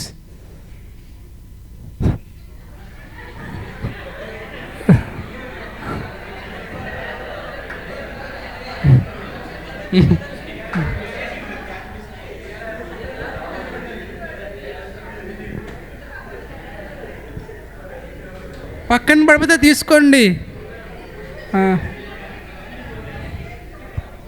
Yeah. So let's take a break. Before that, I'll tell all the standards one time. Sometimes I may give wrong answers. Try to correct me, please. Suddenly I will give wrong answer. If you are be silent, I will throw my water bottle. It is a glass bottle. Be careful. Yeah. Yeah. Essay 200 overall objective of auditor. Yes. You don't say yes or no. Just be silent and listen. 210 agreeing terms of audit engagement. 220 quality control. 230 sampling. 240. Hey, too smart, huh? 230 documentation. 240 birth fraud. 250 laws and regulations. 260 laws and regulations. Communication with those charged with governance. 265 same deficiencies. 299 related parties. Correct, huh? Love birds, huh? 299 joint audit. 300 materiality. Yeah, planning. 315 identifying and assessing risk of material misstatement. 320 materiality. 330 planning. Responses. 402 service organization. 450 evaluation of misstatement. 500 materiality. Evidence. 501 evidence. 510 closing balances. Initial audit engagement, opening balances. 520 sampling. Auto charges. Analytical procedures. 530 materiality. మరి materiality ఏంటండి? Okay 230 materiality, 530 sampling. Got it. Yeah కాదా? మరి 230 ఏంటి? Okay got it. 230 documentation, 330 materiality, 530. Okay 230 documentation, 320 materiality, 530 sampling. కరెక్టా? మళ్ళీ చెప్పండి. 230 documentation, 320, 530. ఈ మూడు ఇంపార్టెంట్ అండి. 230 documentation, 320 materiality, 530 sample. Come back to flow. 540 accounting estimates. 550 related parties. 560 going concern. 560 5 తర్వాత వచ్చే నెంబర్ అండి. 5 తర్వాత వచ్చే నెంబర్ సబ్సీక్వెంట్ నెంబర్ 6 కదండి. హలో సార్ క్లాస్ అండి.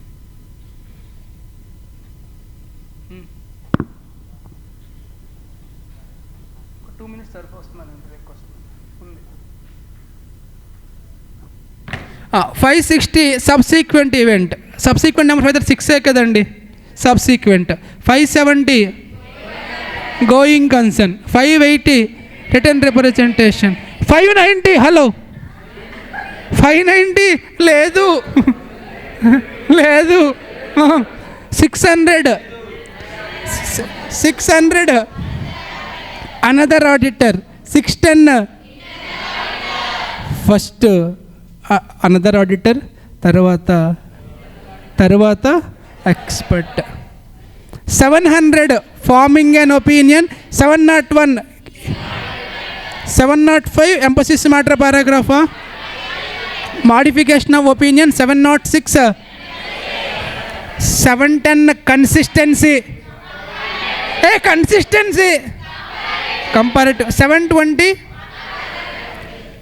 sir మీరు చూసుకోండి. 800 and 2000 series కూడా. Yeah, that's it. Take a break. After the break we'll meet with some another chapter. Now the time is 11:03. We can meet at 11:27.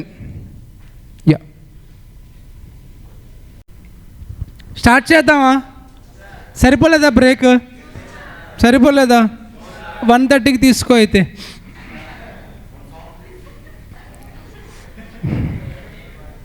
Yeah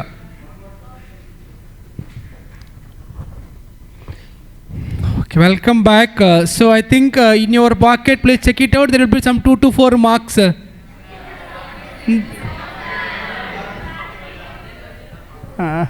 దేరా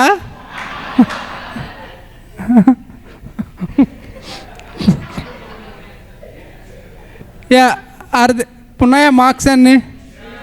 లేవా? బ్రేక్లో పోయాయా? సరే, ర్యాండమ్గా కొన్ని questions అడుగుతాను, answer చెప్పండి. ఈసారి కొంచెం స్టైల్ మారుస్తాను. ఈసారి నేమ్స్ అడిగి నెంబర్ అడుగుతాను.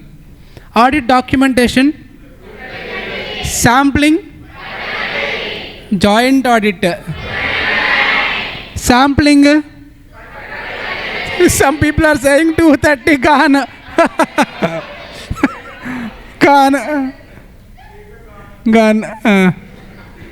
Another audit, fraud 240, 420 Bharat.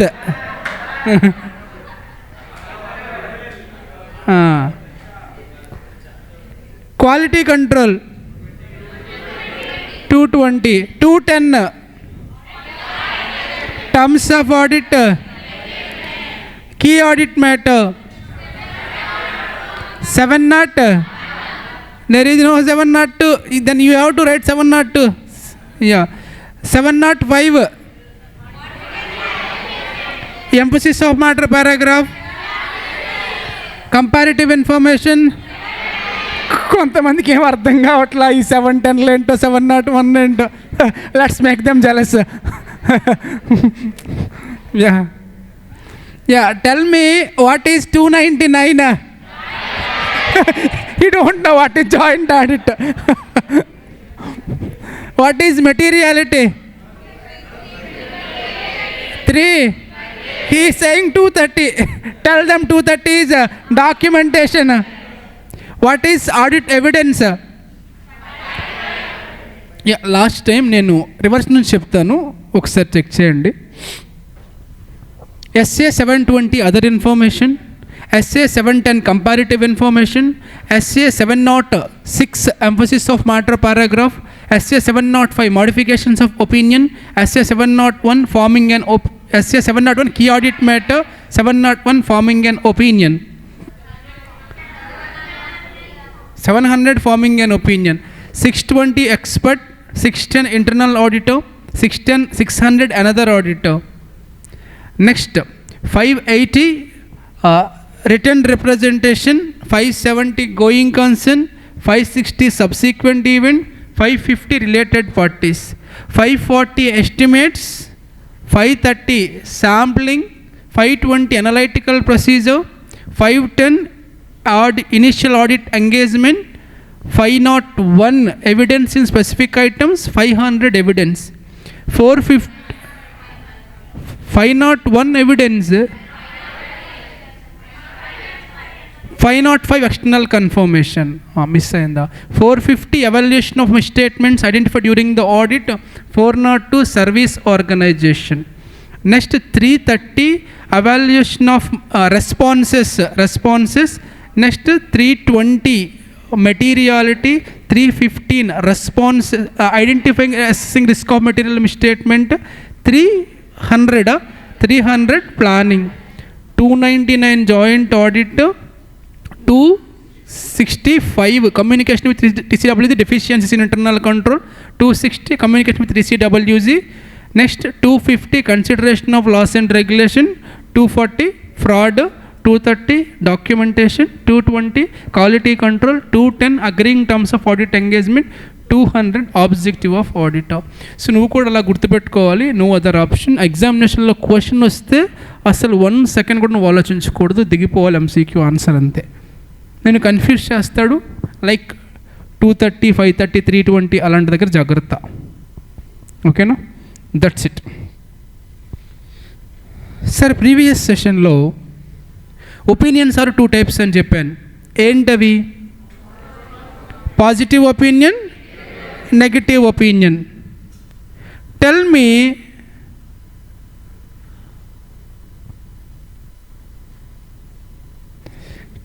మీ పాజిటివ్ ఒపీనియన్ ఎప్పుడు ఇస్తాం మనం? If there is no material. One will give negative opinion when there is a material misstatement, not misstatements. కరెక్టా? కానీ I'm really sorry my dear students, auditing లాంగ్వేజ్లో ఎక్కడా కూడా positive opinion అని కానీ నెగిటివ్ అని కానీ ఉండదు నాన్న. ఆడిటింగ్ లాంగ్వేజ్లో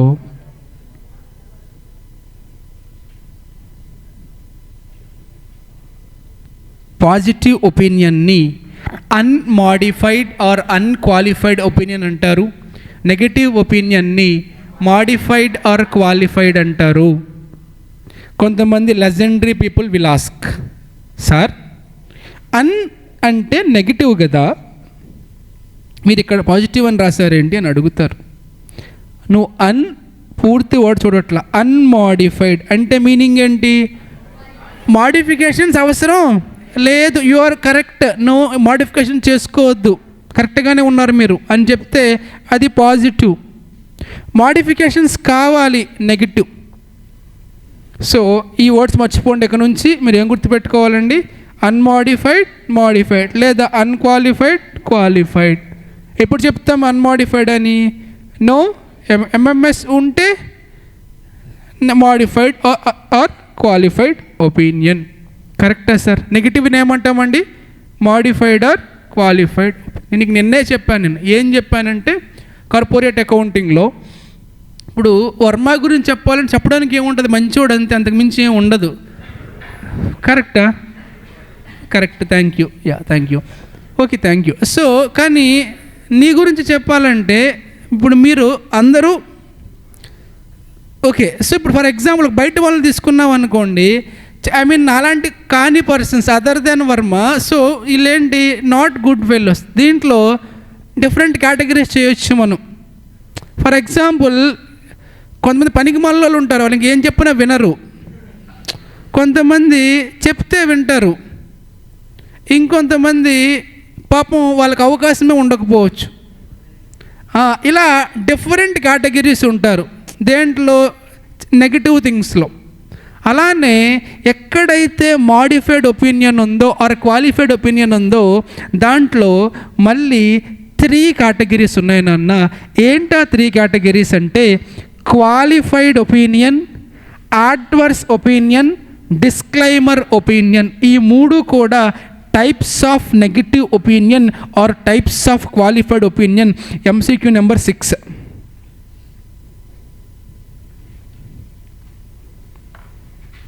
I repeat, opinions are 2 types: unmodified, modified, or unqualified, qualified. Unmodified ante positive, negative kaadu. Please try to understand. Un anedi negative word kaadu, positive word. Modified ante negative, dantlo 3 types untai. Enta 3 types? Qualified, adverse, disclaimer. So జాగ్రత్తగా వినాలి. ఇక్కడ నుంచి question కూడా రావచ్చు. ఇప్పుడు question ఏంటంటే when to give unqualified or unmodified. ఎప్పుడు ఇస్తామన్నా ఈ ఒపీనియన్ మనం? when there is no material mistake. ఇప్పుడు క్వశ్చన్ ఏంటంటే when to give qualified, when to give adverse, when to give disclaimer of opinion. మనకి తెలుసు ఎప్పుడు వస్తుంది ఇది ఎంఎంఎస్ ఉంటే. బట్ పాయింట్ అది కాదు. ఎంఎంఎస్ ఉన్నాయి, దాంట్లో 3 టైప్స్ ఉన్నాయి కదా. when to give this 3 మనం ఇప్పుడు చూడాలి. అయితే ఇది డిపెండ్ అవుతుంది దేనిపైన సార్ అంటే ఇట్స్ డిపెండ్ ఆన్ 2 థింగ్స్ నాన్న. One is sufficient and appropriate audit evidence. Second one is pervasive effect. First one ఏంటండి? Sufficient and appropriate audit evidence. Already చెప్పాను నేను నీకు, ఒక ఆడిటర్ ఒపీనియన్ ఇవ్వాలి అంటే జస్ట్ లైక్ దట్ ఇవ్వకూడదు నాన్న, తను ఎవిడెన్స్ గ్యాదర్ చేసి ఇవ్వాలి. ఎవిడెన్స్ కూడా ఎలా ఉండాలి? సఫిషియంట్ అండ్ అప్రోప్రియేట్గా ఉండాలి. సఫిషియంట్ అంటే క్వాంటిటీ, అప్రోప్రియేట్నెస్ అంటే క్వాలిటీ. ఫర్ ఎగ్జాంపుల్ నేనే ఈ కాలేజ్లో ఆడిట్ చేస్తూ ఉన్నాను. There are some data relevant to the డెటార్స్ని వెరిఫై చేయాలి. కాలేజ్లో ఒక 100 డెటార్స్ ఉన్నారనుకోండి, నేను ఇప్పుడు అట్లీస్ట్ 10 మందినైనా అడగాలి అట్లీస్ట్ కరెక్టా రంగా అని. దాన్ని సఫిషియంట్ అంటారు. అప్రోప్రియేట్నెస్ 10 మంది ఎవరిని అడగాలి? డెటార్స్ని అడగాలి. 10 మంది బయట వాళ్ళని అడగకూడదు. అది అప్రోప్రియేట్నెస్. దాన్ని ఎవిడెన్స్ ఎప్పుడు కూడా సఫిషియెంట్గాను ఉండాలి, అప్రోప్రియేట్గాను ఉండాలి. అలానే సెకండ్ వన్ ఏంటంటే పర్వేజివ్ ఎఫెక్ట్. పర్వేజివ్ ఎఫెక్ట్ అంటే మీరు ఒక్కళ్ళే చెడిపోయారు అనుకోండి, అది మీకు ఒక్కళ్ళకే ప్రాబ్లం. మీరు మీ ఒక్కళ్ళే చెడిపోకుండా మొత్తం అందరినీ చెడగొడితే దాన్ని పర్వేజివ్ ఎఫెక్ట్ అంటారు. నేను ఒక ఎగ్జాంపుల్ ఎప్పుడు చెప్తూ ఉంటాను ఈ క్లాసెస్ జరిగేటప్పుడు. ఫర్ ఎగ్జాంపుల్ ఈ కాలేజ్లో హాస్టల్ రన్ చేస్తున్నారు కాబట్టి హాస్టల్ డిపార్ట్మెంట్లో ఒక స్కామ్ జరుగుతుంది అనుకోండి. ఏంటా స్కామ్ అంటే ఎవరైతే వెజిటేబుల్స్ పర్చేస్ చేస్తారు కదా అక్కడ స్కామ్ జరుగుతుంది. ఏంటా స్కామ్ అంటే ఆయన 1000 రూపీస్కి కొంటాడు, బిల్ 5000 అని రాస్తున్నాడు. ఇది స్కామ్. ఒరిజినల్ పేమెంట్ 1000, బిల్ 5000 అని ఉంటుంది. So is taking from management 5000, he is giving only 1000, he is taking 4000 in his pocket. ఇది స్కామ్. ఎక్కడ? హాస్టల్లో. ఆ స్కామ్ వల్ల ఓన్లీ అది హాస్టల్ ఒక్కటే లాస్ అయిందనుకోండి పర్లేదు. అలా కాకుండా ఆ స్కామ్ వల్ల ఆ స్కామ్ ఎంత భారీ ఎత్తున జరిగిందంటే ఆ స్కామ్ కాలేజ్నే డ్యామేజ్ చేసింది అనుకోండి, that is called pervasive effect. మన ఒపీనియన్ క్వాలిఫైడా అడ్వర్సా డిస్క్లైమర్ అనేది ఇటుపైన డిపెండ్ అయి ఉంటుంది. ఒకటి, నీకు సఫిషియంట్ అండ్ అప్రోప్రియేట్ ఎవిడెన్స్ వచ్చిందా లేదా. 2, ఎఫెక్టివ్ ఏంటి, అది పర్వేజివా నాన్ పర్వేజివా. పర్వేజివ్ అంటే మొత్తం స్టేట్మెంట్స్ మొత్తానికి ఇంజస్టిస్ జరుగుతుందో, or it is limited to only that particular assertion అని మనం చెక్ చేయాలి. చూడండి జాగ్రత్తగా. ఫస్ట్ క్వశ్చన్ నువ్వు చేయాల్సింది, నాకు సఫిషియంట్ అండ్ అప్రోప్రియేట్ ఎవిడెన్స్ వచ్చిందా లేదా. సరే వచ్చింది sir, I got that evidence. Next ఏం చూడాలి? ఎంఎంఎస్ చూడాలి. ఎంఎంఎస్ అంటే మెటీరియల్ మిస్స్టేట్మెంట్. సార్ వచ్చింది సార్, ఎంఎంఎస్ ఉంది సార్, ఆర్ లేదు సార్. లేకపోతే ఒపీనియన్ ఇస్తాం మనం అంటే పాజిటివ్, గొడవే లేదు. ప్రాబ్లం ఎప్పుడు? ఎంఎంఎస్ ఉంది. ఏ ఒపీనియన్ ఇవ్వాలి మనం? ఎంఎంఎస్ ఉంటే మోడిఫైడ్. దాంట్లో మన 3 టైప్స్ ఉంటాయి కదా. It is depend upon pervasive effect. Pervasive ఉంది అనుకోండి we will give adverse opinion, లేదు అనుకోండి qualified opinion. Other side of the coin, MMS లేదు సార్, ఎవిడెన్స్ లేదు సార్. నెక్స్ట్ ఏం చెక్ చేయాలి? ఎంఎంఎస్ ఉందా లేదా. ఎంఎంఎస్ ఉంది సార్, మళ్ళీ ఏం చెక్ చేయాలి? పర్వేజివ్ ఎఫెక్ట్ ఉంటే డిస్క్లైమర్, లేకపోతే క్వాలిఫైడ్. జాగ్రత్తగా చూడండి, మళ్ళీ చెప్తాను. సో సింపుల్గా చెప్పాలంటే ఒపీనియన్స్ అనేవి 2 టైప్స్, పాజిటివ్, నెగిటివ్. పాజిటివ్ అంటే అన్మోడిఫైడ్ ఆర్ అన్క్వాలిఫైడ్, నెగిటివ్ అంటే qualified or modified. First segment is damn easy. Why? Because దీంట్లో సపరేట్ కేటగిరీస్ ఏమీ లేవు. మిస్టేక్ లేకపోతే వాడు మంచోడు, that's it, close. Unmodified or unqualified. Problem అంతా ఎక్కడ? మిస్టేక్స్ ఉన్నప్పుడే, మోడిఫైడ్ అయినప్పుడే. దీంట్లో మన పబ్లిక్కి అవేర్నెస్ క్రియేట్ చేయాలి. ఏంటి, వీడు చిన్న తప్పు చేస్తాడు, పెద్ద తప్పు చేస్తాడు, చాలా పెద్ద తప్పు చేస్తాడు, మనం క్లారిటీ ఇవ్వాలి మనం. అంటే దీంట్లో 3 టైప్స్ ఉన్నాయి. ఏంటో 3 టైప్స్? Qualified, adverse. గుర్తుపెట్టుకోండి, adverse is very dangerous. Disclaimer అంటే డేంజరే, బట్ నాకు ఎవిడెన్స్ లేదు. క్వాలిఫైడ్ ఇంకా రిమైనింగ్ ఏది ఉన్నా qualified. I repeat, adverse is very dangerous. మనకి రెడ్ హ్యాండెడ్గా దొరికిపోతారు అడ్వర్స్. డిస్క్లైమర్ అంటే something going wrong but evidence లేదు. రిమైనింగ్ అన్నీ క్వాలిఫైడ్లోకి వెళ్తాయి. కరెక్ట్గా చెప్పాలంటే ఈ చార్ట్ ఫస్ట్ మనం ఏం చెక్ చేయాలి? ఎవిడెన్స్ ఉందా లేదా. కాసేపు లేని పక్కన పడదాం, ఎవిడెన్స్ దొరికింది అనుకుందాం. We have evidence. నెక్స్ట్ ఏం చెక్ చేయాలి? ఎంఎంఎస్ అంటే మెటీరియల్ మిస్స్టేట్మెంట్ ఉందా లేదా. లేదు సార్, వెరీ హ్యాపీ, మంచోడు. Unmodified or unqualified. ఎవిడెన్స్ ఉంది, ఎంఎంఎస్ లేదు, మంచోడు. నేను ఈ పేపర్ వాల్యుయేషన్ చేశాను, no mistakes, full marks, great. Evidence ఉంది, తప్పులు ఉన్నాయి. ఇప్పుడు ఏ ఒపీనియన్ రావాలి? ఈ 3 ఒకటి రావాలి. ఏది రావాలి? It's depend upon pervasive effect. Pervasive effect అంటే ఏమని చెప్పాను? అది మొత్తం స్టేట్మెంట్ మొత్తాన్ని ఎఫెక్ట్ చేస్తుందా? Yes, very dangerous. వెరీ డేంజరస్కి ఏ ఒపీనియన్ ఇవ్వాలని చెప్పాను? అడ్వర్స్. లేదు సార్, అప్పుడు ఏ ఒపీనియన్ ఇవ్వాలి? క్వాలిఫైడ్. అదర్ సైడ్, ఎవిడెన్స్ దొరకలేదు సార్. ఇప్పుడు నెక్స్ట్ ఏంటి? ఎంఎంఎస్ ఉందా లేదా. లేదు, మళ్ళీ అసలు ఎవిడెన్సే లేదు, ఇంకేం ఒపీనియన్ ఇస్తాను? ఇది చూడండి ఒకసారి. ఎవిడెన్స్ లేదు, తప్పులు లేవు, ఇంకే ఒపీనియన్ ఇస్తాను నేను? I can't give any opinion, not applicable. ఇంకా ఎవిడెన్స్ లేదు బట్ డౌట్ ఉంది. ఏంటి? Something going wrong in hostel అని. అలా డౌట్ ఉంటే నేనేం చెక్ చేయాలి, మళ్ళీ పర్వేజివ్ ఎఫెక్ట్ చెక్ చేయాలి. ఉంది సార్, ఇప్పుడు నేను అడ్వర్స్ ఇవ్వలేను. ఎందుకు ఇవ్వలేను అడ్వర్స్? ఎవిడెన్స్ లేదు, డిస్క్లైమర్ ఇస్తా సంథింగ్ గోయింగ్ రాంగ్ అని. జరుగుతుంది, ఎవిడెన్స్ లేదు, but it is very small scam, అప్పుడు I will give qualified. Adverse అంటే ఫుల్ నెగిటివ్ అని. ఎప్పుడు ఇస్తాం అది? మన దగ్గర ఎవిడెన్స్ ఉండాలి, మెటీరియల్ అయి ఉండాలి, పర్వేజివ్ కూడా అయి ఉండాలి. అంటే నేను రెడ్ హ్యాండెడ్గా పట్టుకోవాలి ఆ పర్సన్ని, హాస్టల్లో స్కామ్ జరగాలి, ఆ స్కామ్ టోటల్ కాలేజ్ని డ్యామేజ్ చేయాలి, అప్పుడు ఏమిస్తాను? అడ్వర్స్. సెకండ్ ఏంటి?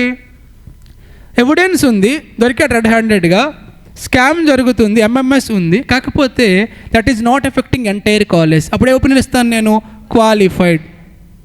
సెకండ్ కేటగిరీ, ఎవిడెన్స్ లేదు కానీ అక్కడ స్కామ్ జరుగుతుంది, ఆ స్కామ్ మొత్తాన్ని డ్యామేజ్ చేస్తుంది, ఎవిడెన్స్ లేదు కాబట్టి నేను డిస్క్లైమర్, ఐ కాంట్ అని అర్థం డిస్క్లైమర్ అంటే.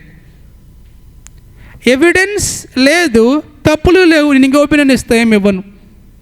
ఎవిడెన్స్ లేదు, మిస్టేక్ జరుగుతూ ఉంది, but that is not affecting entire college, qualified.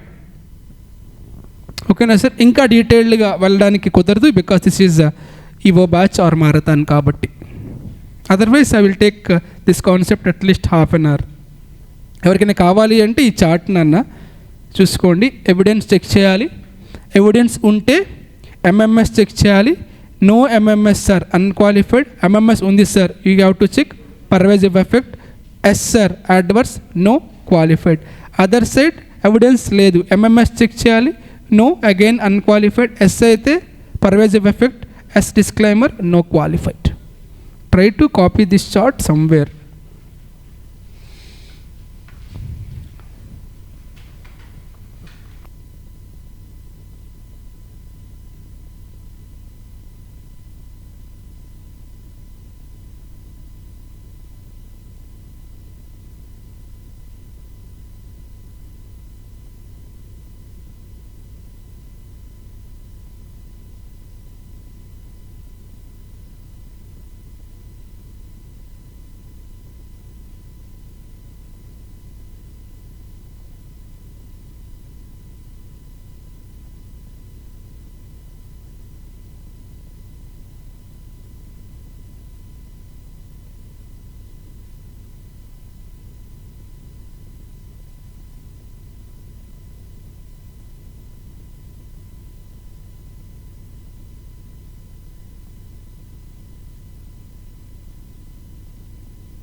Surprisingly, boys are writing, girls are sleeping.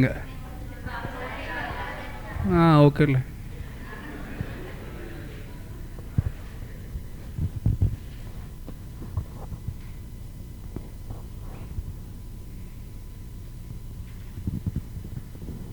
చెప్పండి. మ్యాగీ,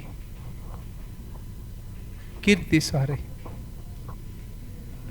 మీరు యోగిత, గాట్ ఇట్.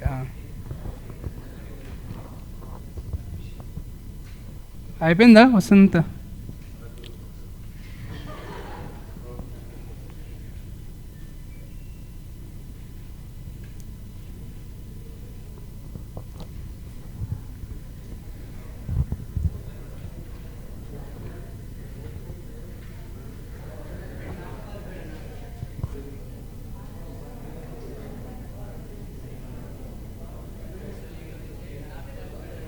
ఎక్కడ్రా?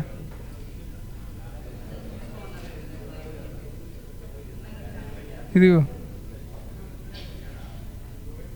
తీసేసాను, ఈ చాట్లో లేదా?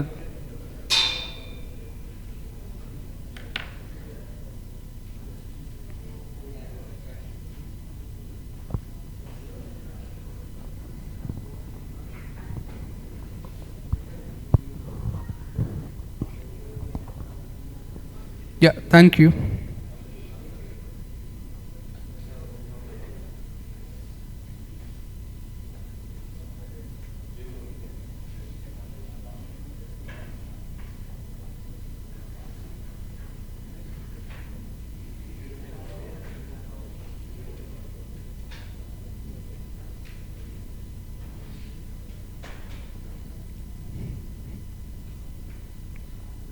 Yeah, welcome back to the main segment of auditing marathon. So now it is time to give you 18 marks. I'm ready to give you 18 marks. Please ready to catch.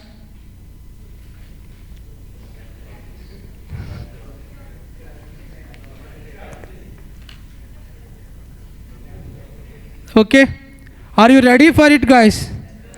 Then we can start. Cricket కాదు ఇది, క్యాచ్లు ఆడుకోవడానికి.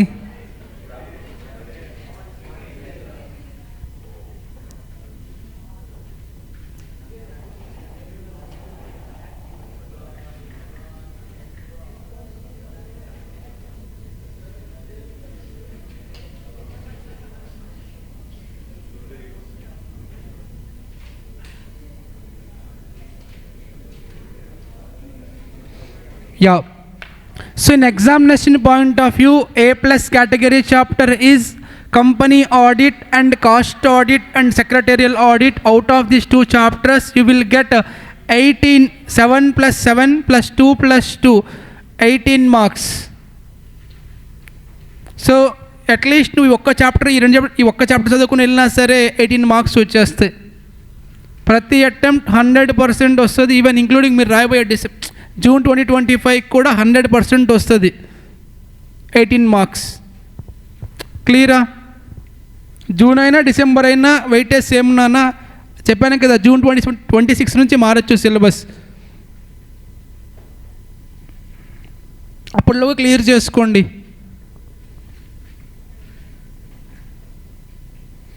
Actually ఇక్కడ నుంచి కొంచెం notebook నేను ఇది రాసి ఒక 7-8 మంత్స్ అవుతుంది. సో అప్పట్లో కొంచెం డయాగ్రామ్స్ అన్నీ ఓన్ టాలెంట్ ఉంటుంది. But please don't try to copy it because there copyright already registered.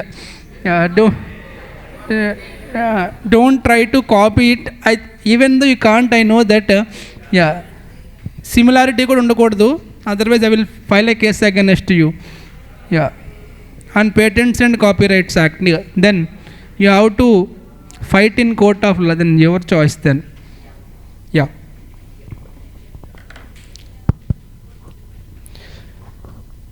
నాకు కూర్చుంటే క్లాస్ చెప్పలేను sir. Okay, so company audit or statutory audit.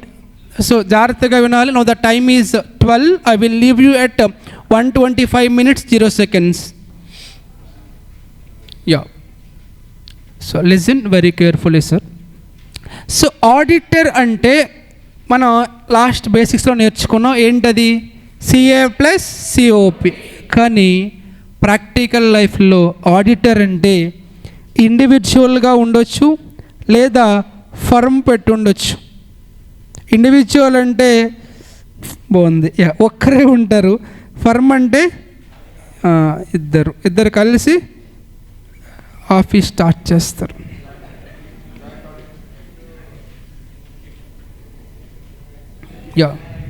So ఇప్పుడు నేను ఈ కంపెనీ ఆడిట్ చాప్టర్ నీకు అర్థం అవ్వాలి అంటే ఒక ఎగ్జాంపుల్తో ఫర్దర్గా మూవ్ ఆన్ అవుతాను. Small disclaimer, this example is not promoting any kind of firms or else I'm not promoting any brands here, just for academic purpose, nothing more than that. Yeah, so firm name VRS and Co Chartered Accountants.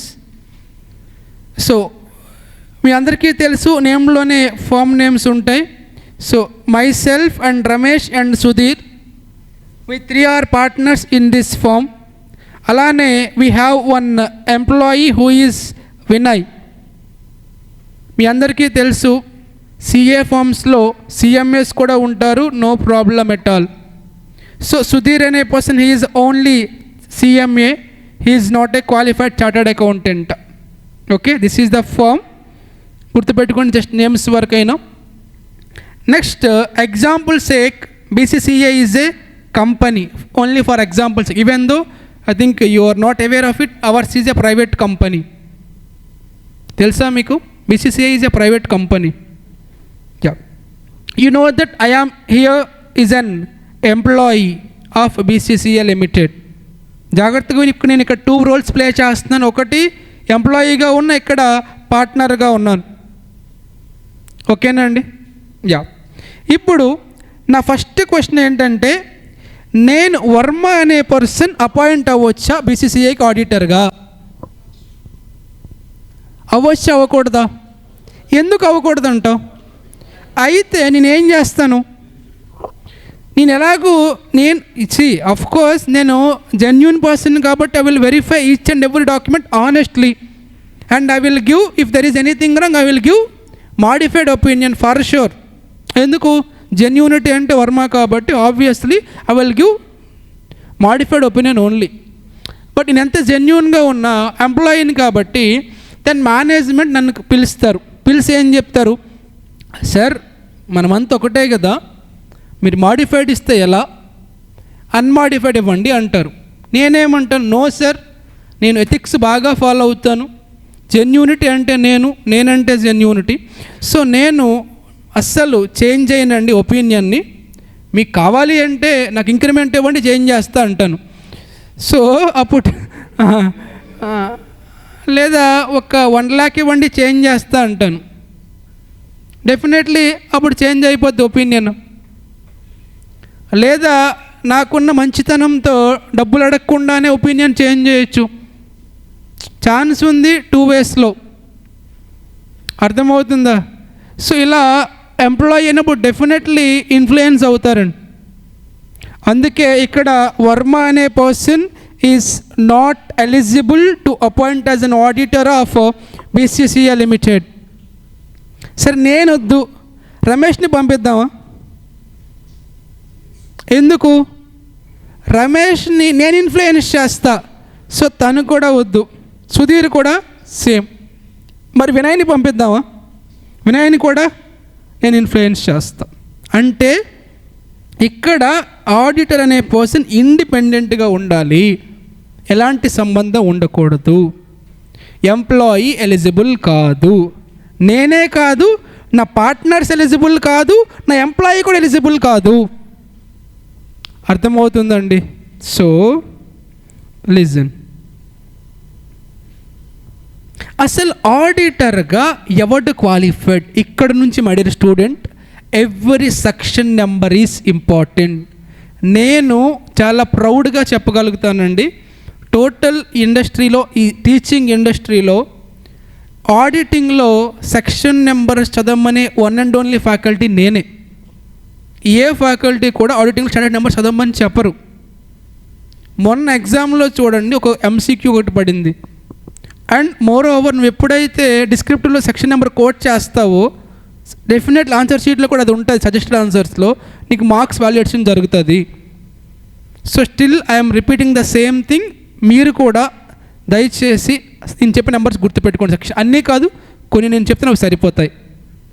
And persons who are watching this video also, section numbers are important in an auditing, specially in company audit and cost and CS audit. I will tell you what are the important chapters at the end of this chapter. Okay, the first section starts with 141 subsection 1. This section deals with auditor qualifications. Okay nandi? Yeah, this is the details of section. ఈ section ఏం చెప్తుందంటే, only CA మాత్రమే ఆడిటర్గా appoint అవ్వాలి. CMS, CS, engineers, doctors వాళ్ళు eligible కాదు అని section చెప్తుంది. అలానే ఇంకో కండిషన్ పెట్టింది, ఫర్మ్ కూడా ఎలిజిబులే, కాకపోతే ఒక కండిషన్. ఏంటి ఆ కండిషన్ అంటే, ఫర్మ్లో ఉన్నటువంటి మెజారిటీ పార్ట్నర్స్ ఇండియాలో ప్రాక్టీస్ చేయాలి. ఫర్ ఎగ్జాంపుల్, ఒక ఫర్మ్లో 3 పార్ట్నర్స్ ఉన్నారు, 3లో 2 US ఉంటే ఆ ఫర్మ్ ఇంక ఎలిజిబుల్ కాదు ఆడిటర్గా. ఇది మేబీ MCQగా అడగొచ్చు. MCQ number 7, majority partner should practice in India. ఈ 2 క్వాలిఫికేషన్స్. ఇంకోటి చిన్న క్వాలిఫికేషన్ ఉంది, ఓన్లీ CA కెన్ సైన్. అంటే పర్టికులర్ ఫర్మ్లో రమేష్ అనే సుధీర్ అనే పర్సన్ ఆడిట్ చేయొచ్చు కానీ సైన్ చేయలేడు. ఎందుకు? He is not a chartered accountant కాబట్టి. Of course he should hold COP. This 3 are qualifications. చెప్పు ఏంటా 3 పాయింట్స్? సెక్షన్ నెంబర్ ఏంటి? ఫస్ట్ ఆఫ్ ఆల్ 141 సబ్సెక్షన్ 1 ఏంటి సెక్షన్? దేని గురించి మాట్లాడుతుంది?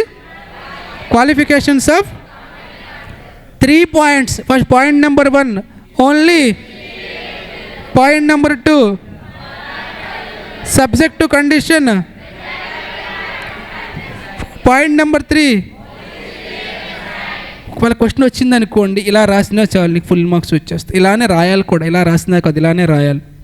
సెక్షన్ నెంబర్ రాస్తావు, ప్రొవిజన్ రాస్తావు, దట్స్ ఇట్, చాలు. 3 to 4 మార్క్స్కి అడుగుతాడు అంతే, అంతకు మించి అడగడు. నెక్స్ట్ సెక్షన్ వెళ్ళే ముందు మీకు రిలయన్స్ తెలుసు కదండి. రిలయన్స్ ఇండస్ట్రీస్ లిమిటెడ్ అనే కంపెనీకి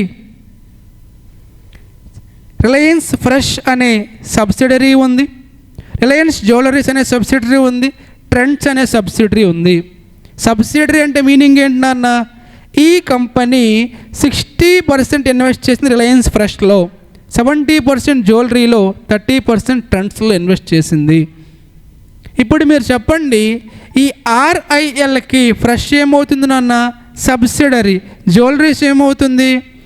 ట్రెండ్స్ ఏమవుతుంది? నా క్వశ్చన్ ఏంటంటే, what is the relationship between fresh and jewellery? Fresh జ్యువెలరీయా?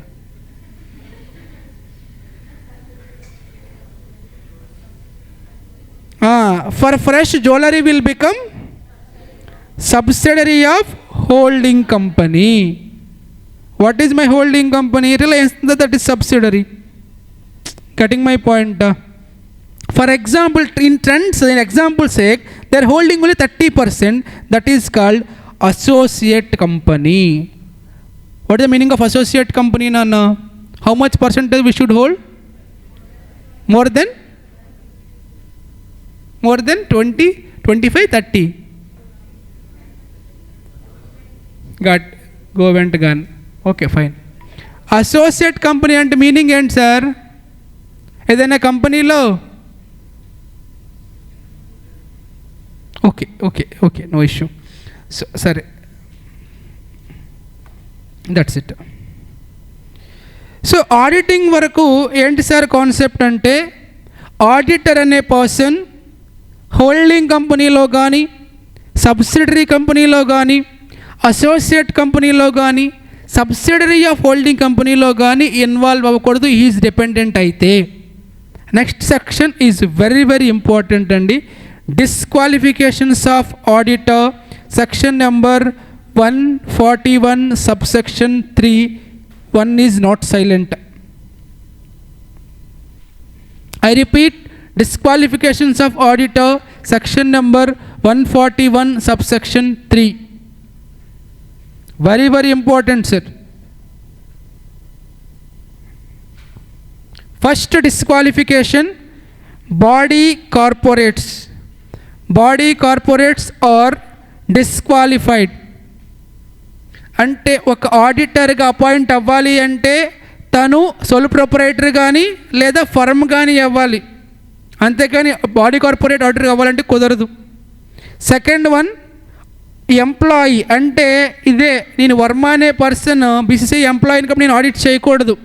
ఫర్ ఎగ్జాంపుల్, రేపు పొద్దున బై మిస్టేక్ మేనేజ్మెంట్ నా దగ్గరికి వచ్చి, సార్ మీరు ఎంప్లాయీకి ఇప్పటివరకు చేసింది చాలు, మీరు కొంచెం అడ్మినిస్ట్రేషన్ తీసుకోండి అని చెప్పారనుకోండి, అప్పుడు నేనేమవుతాను? ఆఫీసర్ అవుతా. ఈవెన్ దో అప్పటికి ఎలిజిబుల్ కాదు.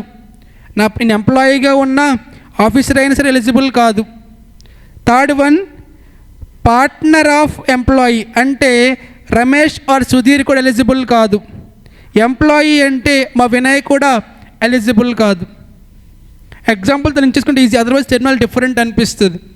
ఫస్ట్ వన్ ఎవరి గురించి? బాడీ కార్పొరేట్స్ ఎలిజిబుల్ కాదు. సెకండ్ వన్ ఏంటన్నా అంటే వర్మ ఎంప్లాయీగా ఉన్న ఆర్ నా పొజిషన్ పెరిగినా సరే నేను ఎలిజిబుల్ కాదు. థర్డ్ వన్ ఏంటి? Partner of mind.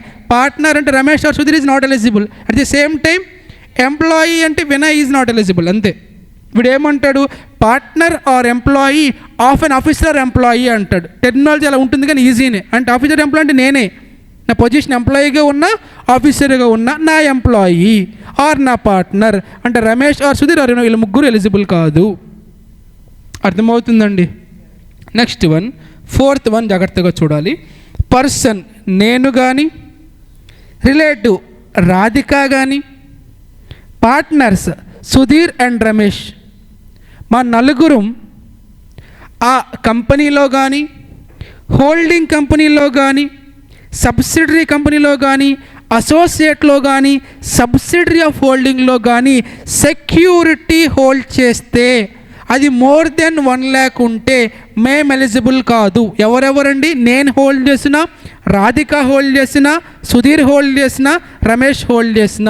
అంటే పర్సన్ కానీ, రిలేటివ్ కానీ, పార్ట్నర్ కానీ either in company or holding company or subsidiary or associate or subsidiary of holding company, security if increases more than 1 lakh we are disqualified. Second one, indebtedness. Indebtedness అంటే అప్పు తీసుకున్నాం మేము. ఎవరు? మళ్ళీ same, either person or relative or partner. If that debt amount is more than 5 lakhs అయితే ఎక్కడ అప్పు తీసుకొని ఉండాలి? కంపెనీలో కానీ, హోల్డింగ్లో కానీ, సబ్సిడరీలో కానీ, అసోసియేట్లో కానీ, సబ్సిడరీ ఆఫ్ హోల్డింగ్లో కానీ.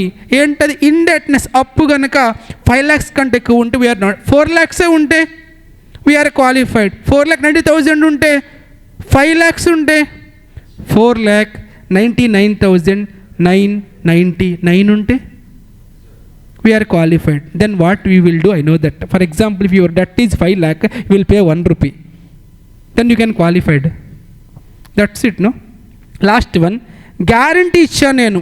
ఫర్ ఎగ్జాంపుల్ లోన్ జ్యోతిక తీసుకున్నారు, నేను గ్యారంటీ ఇచ్చా ఆ కంపెనీకి, స్టిల్ నేను disqualified if the guarantee is more than 1 lakh. This point is important నాన్న. దేని గురించి మాట్లాడుతుంది? ముగ్గురు గురించి. పర్సన్ గురించి, రిలేటివ్స్, పార్ట్నర్స్. ఏం చేయకూడదు? సెక్యూరిటీ హోల్డ్ చేయకూడదు, ఇండెట్నెస్ చేయకూడదు, గ్యారంటీ ఇవ్వకూడదు. సెక్యూరిటీ అయితే 1 lakh, ఇండెట్నెస్ అయితే 5 lakh, గ్యారంటీ అయితే 1 lakh. ఎక్కడెక్కడ? కంపెనీలో, హోల్డింగ్లో, సబ్సిడరీలో, అసోసియేట్లో, సబ్సిడరీ ఆఫ్ హోల్డింగ్లో. ఎవరెవరు? Person, relative, partner. myself, Radhika, Ramesh as well as Suresh. Next point, for example నాకు అనిపించింది ఇదే కరెక్ట్ టైము బిజినెస్ స్టార్ట్ చేయడానికి అనిపించింది. సో ఇక్కడ నూజివీడ్లో మీరు చెప్పండి, ఏ బిజినెస్ స్టార్ట్ చేయొచ్చు? మ్యాంగో ఇయర్ మొత్తం ఉంటుందా? మరి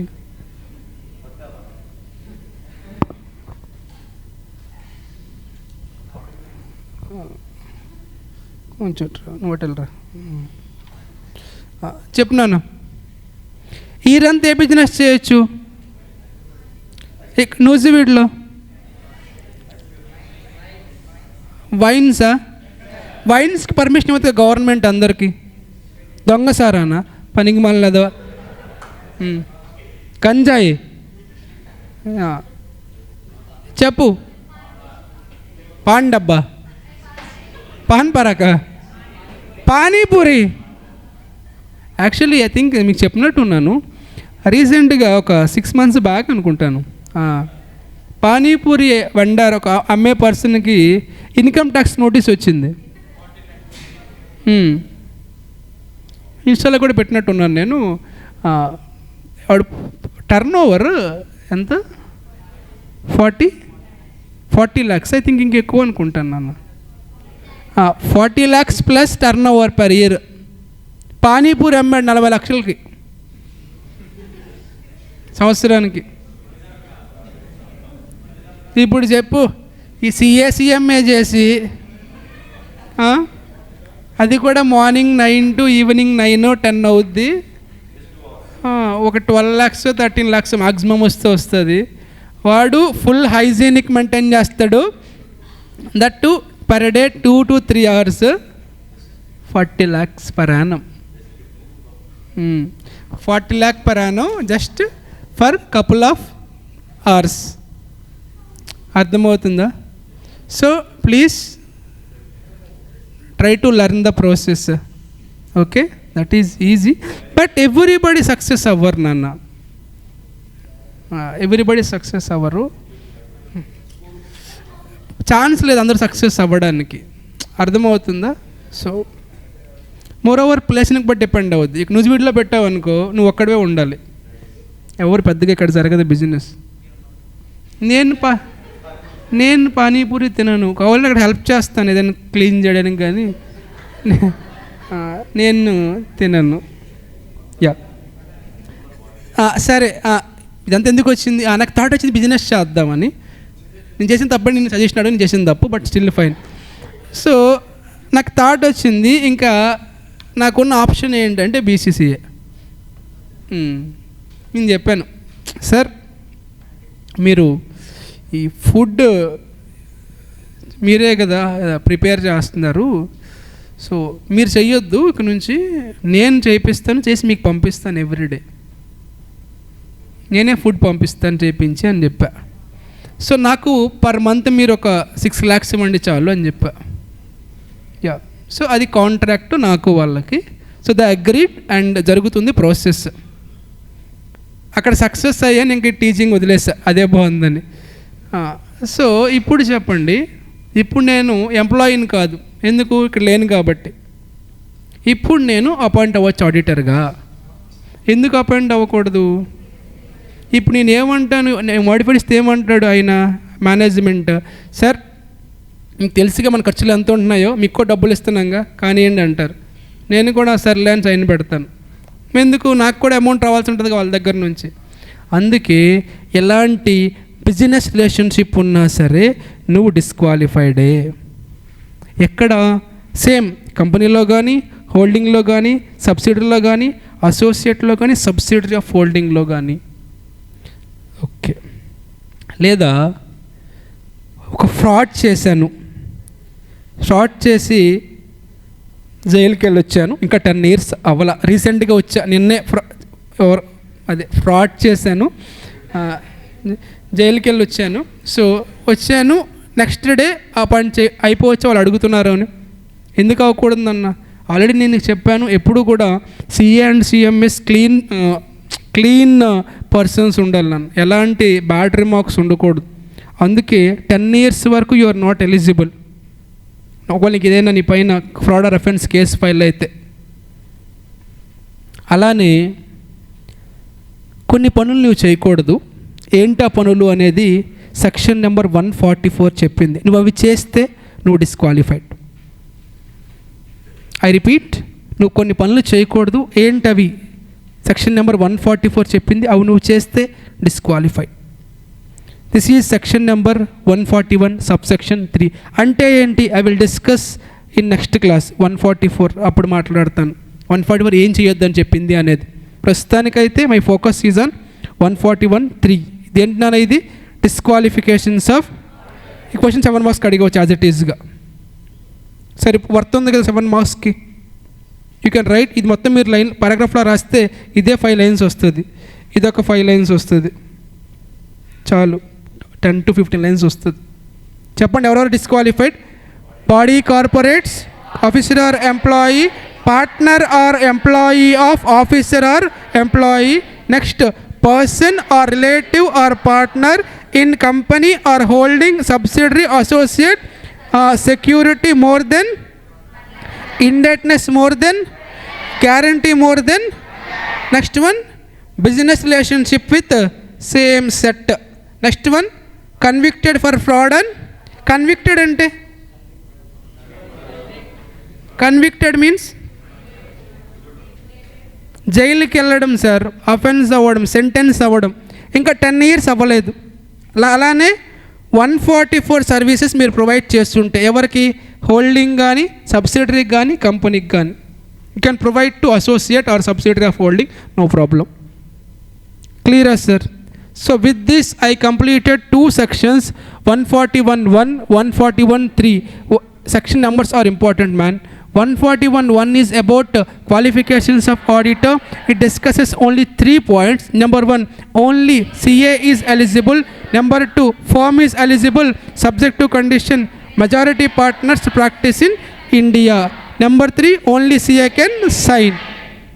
141 subsection 3, disqualifications of auditor. Number 1, body corporate. Number 2, officer or employee. Number 3, partner or officer, partner or employee of officer. ఏముంది అక్కడ correct wording? partner or employee of an officer or employee. Point number 4, person, relative, partner in company, holding company, subsidiary company, associate company, subsidiary of holding company, security more than 1 lakh, indebtedness more than 5 lakh, guarantee more than 1 lakh. Next, business relationship with same set of companies. Next one, convicted for fraud or offense, 10 years. Next one, 144, services. That's it. Do you know government company? Cheppu definition, company which is government. Government company is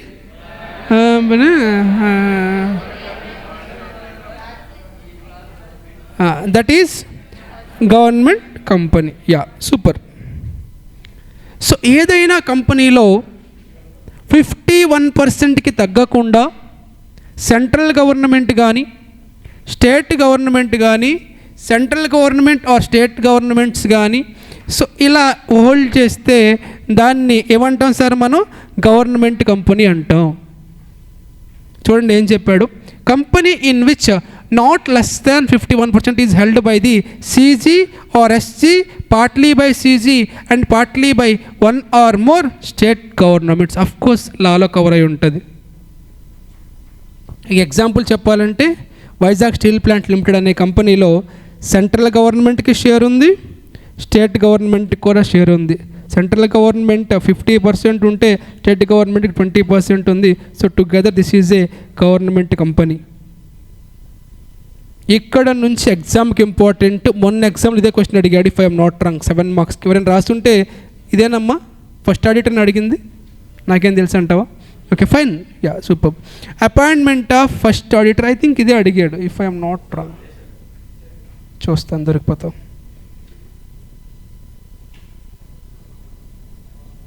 last question చూడు. Discuss provisions of the companies act regarding appointment of 7 marks. ఇదే as it is, ఇది రాసిన 7 దిగిపోతాయి ఈ రెండు. 1 7 జాగ్రత్తగా చూడు. So third section we are discussing 139 subsection 6. నన్ను జాగ్రత్తగా వినాలి మీరు. ఆడిటింగ్ వరకు వచ్చేసరికి చిన్న డిస్క్రిమినేషన్ ఉంది with respect to government companies and non government companies. అందుకని ఇక్కడ క్లారిటీ ఇచ్చా గవర్నమెంట్ కంపెనీ అంటే ఏంటి అనేది. ఐ రిపీట్, ఆడిటింగ్ వరకు డిస్క్రిమినేషన్ ఉంది గవర్నమెంట్ కంపెనీస్కి నాన్ గవర్నమెంట్ కంపెనీస్కి. అర్థమవుతుందండి? So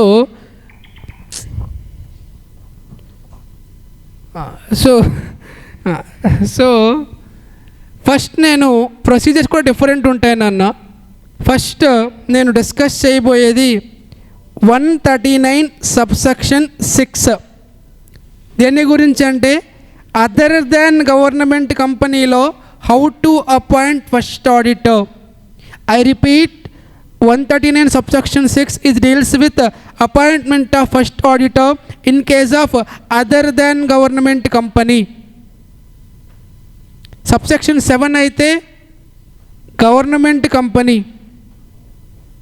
139 subsection 6 is appointment of first auditor other than government company. ఇక్కడ నుంచి అంశం కూడా ఒకటి పడింది మొన్నటి పేపర్లో, చూపిస్తాను అది కూడా నేను నీకు.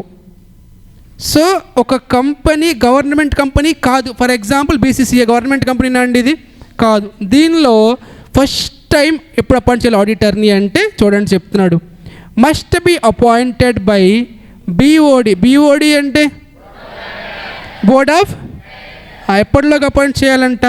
విత్ ఇన్ ఇక్కడి నుంచి ప్రతి లైన్ ఎంసీక్యూనే. I don't write MCQ number, ఎలా అడగవచ్చు చెప్తాను చూడండి. ఎంసీక్యూగా, in case of other than government company who should appoint first auditor. ఒక ఎంసీక్యూ, ఎవరు అపాయింట్ చేయాలి? ఆప్షన్స్లో బోర్డ్ ఆఫ్ డైరెక్టర్స్ అంటాడు, షేర్ హోల్డర్స్ అంటాడు, కంపెనీ అంటాడు, కాగ్ అంటాడు. కన్ఫ్యూజ్ అయిపోతావు, షేర్ హోల్డర్కి, కంపెనీకి, బీఓడికి. ఇంకో MCQ, with in how many days? 30, 60, 90. Confuse అయిపోతావు, ఎందుకు అన్ని నెంబర్ 30 ఉంది, 90 ఉంది కాబట్టి. ప్రతి లైన్ ఎంసీక్యూకి ఇంపార్టెంట్. ఇక్కడ నుంచి ఎవరు అపాయింట్ చేయాలి ఫస్ట్ టైం? ఎప్పటిలోగా? 30 days ఫ్రమ్ ది నీ కంపెనీ రిజిస్ట్రేషన్ దగ్గర నుంచి ఫస్ట్ చేయాల్సిన పని అదే. You have to appoint first auditor. ఎవరు అపాయింట్ చేయాలి? Board of directors. For example చేయలేకపోయారు వాళ్ళు, టైం సరిపోకో ఎవరు దొరకలేదు. అప్పుడు మరి పరిస్థితి ఏంటి సార్ అంటే, అప్పుడు పవర్ ఎవరికి వెళ్తుంది? మెంబర్స్.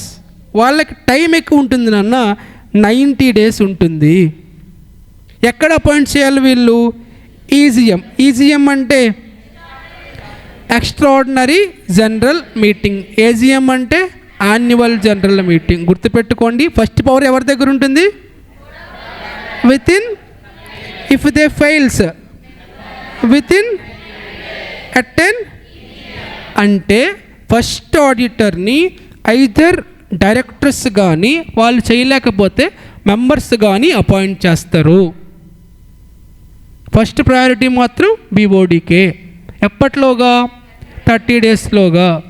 ఇన్ కేస్ వాళ్ళు అపాయింట్ చేయలేకపోతే మెంబర్స్ తీసుకుంటారు పవరు. ఎన్ని డేస్లోగా? 90 daysలోగా. డైరెక్టర్స్ అపాయింట్ చేసిన, మెంబర్స్ అపాయింట్ చేసిన, మన వాడు ఉండాల్సిన టర్మ్ మాత్రం ఎప్పటి వరకు అంటే ఫస్ట్ ఏజీఎం ముగిసేంత వరకు. ఏజీఎం అంటే annual general meeting. I can't say 1 year అని నేను చెప్పలేను. ఏజీఎం ఎప్పుడు అప్పుడు వెళ్ళిపోవాడు అంతే. అర్థమవుతుందండి? ఫస్ట్ వచ్చిన వాడు ఎక్కువ కాలం ఉండడు. ఎప్పటి వరకు ఉంటాడు? ఫస్ట్ ఏజీఎం అయ్యేంత వరకు ఉంటాడు అంతే. అర్థమవుతుందండి? ఇది ఏ కేసులో? ఇది అదర్ దాన్ గవర్నమెంట్ కంపెనీలో అయితే. ఈ 3 lines ఇంకేం అవసరం లేదు, ఇంతే ఆన్సర్. గవర్నమెంట్ కూడా కలిపి రాస్తే 7 marks వస్తాయి నీకు. మనం అడిగిన క్వశ్చన్ అది. మళ్ళీ రిపీట్ చేస్తున్నాను, మన కాన్సెప్ట్ ఏంటన్నా, appointment of first auditor in case of other than. అంటే గవర్నమెంట్ కంపెనీ కాని కేసులో ఏం చేయాలి? ఎవరు అపాయింట్ చేయాలి? ఎవరిని అపాయింట్ చేయాలి? ఫస్ట్ ఆడిటర్ని. ఎన్ని డేస్లో అపాయింట్ చేయాలి? From date of. If they fails ఎవరికి వెళ్తుందా పవర్? వాళ్ళకి ఎంత టైం ఉంది? ఎక్కడ అపాయింట్ చేయాలి? టర్మ్ ఎప్పటి వరకు అయింది? కంక్లూజన్ ఆఫ్ మీటింగ్ అయిపోయిన తర్వాత వెళ్ళిపోవాలి బ్యాగ్ తీసుకొని. అర్థమవుతుందండి? నెక్స్ట్ మరి గవర్నమెంట్ కంపెనీ అయితే ఏంటి? ఎవరు చెప్తారు? 139 subsection 7. ఇందాకే చెప్పాను, డిస్క్రిమినేషన్ ఉంది గవర్నమెంట్ కంపెనీస్కి, నాన్ గవర్నమెంట్ కంపెనీస్కి. ఎందుకు సార్ అంటే, గవర్నమెంట్ కంపెనీస్కి ప్రాఫిట్ వచ్చినా లాస్ వచ్చినా ఎవరికి వచ్చినట్టు ఆ ప్రాఫిట్ ఆర్ లాస్ గవర్నమెంట్కి వచ్చినట్టు. గవర్నమెంట్ అంటే బడ్జెట్స్ అలొకేట్ చేసుకోవాలి, మొత్తం చూసుకోవాలి. కాబట్టి సో గవర్నమెంట్ కంపెనీస్ మొత్తాన్ని కంట్రోల్, ఆడిట్ పరంగా చూసుకోవడానికి ఒక పర్సన్ అపాయింట్ చేస్తారు నాన్న. He will take care of audit of all government companies in India. ఆ పర్సనే కాగ్. కాగ్ అంటే కాంప్ట్రోలర్ అండ్ ఆడిటర్ జనరల్. ఈయన హ్యూమన్ బీయింగేనండి. ఈయన టోటల్ గవర్నమెంట్ కంపెనీస్ ఇన్ ఇండియాని టేక్ కేర్ చేస్తాడు. ఆడిట్ పరంగా జరుగుతున్నాయా లేదా అని ఈయన డైరెక్షన్స్ ఇస్తాడు. సో ప్రతి గవర్నమెంట్ కంపెనీకి కూడా ఫస్ట్ మీరు గుర్తుపెట్టుకుని, గవర్నమెంట్ అనగా నీకు ఏం గుర్తు రావాలి? కాగ్ బాబాయ్ గుర్తు రావాలి. గవర్నమెంట్ కంపెనీ అన్న వెంటనే గుర్తు రావాలి ఆయన. ఓకేనా? సో ఇక్కడ కూడా same, shawl be appointed by. ఎవరు అపాయింట్ చేయాలి ఫస్ట్? పెద్ద ఆయన కాగ్. With in 90 వేసావేంట్రా? 60 days. అక్కడ ఎన్ని డేస్ చెప్పాను? 139 6లో. ఇక్కడ ఎన్ని డేస్ ఉంది? ఎందుకు డబల్ 2 times ఎందుకు ఉంది నాన్న? నాకేం తెలుసు అంటున్నారు కొంతమంది. అలా అనకూడదు. నార్మల్లీ నాన్ గవర్నమెంట్ కంపెనీ అనుకోండి, మీరు ఒక్కళ్ళదే, మీకు వేరే పని ఉండదు. మీకు కాగ్ బాబాయ్కి ఇండియా మొత్తం పని ఆయనే చూసుకోవాలి కదా.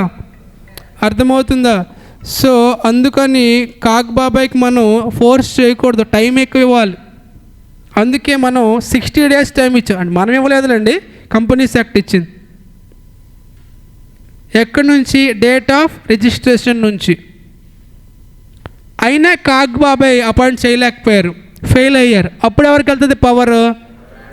వీళ్ళకి ఎన్ని డేస్? పైన కూడా 30 days.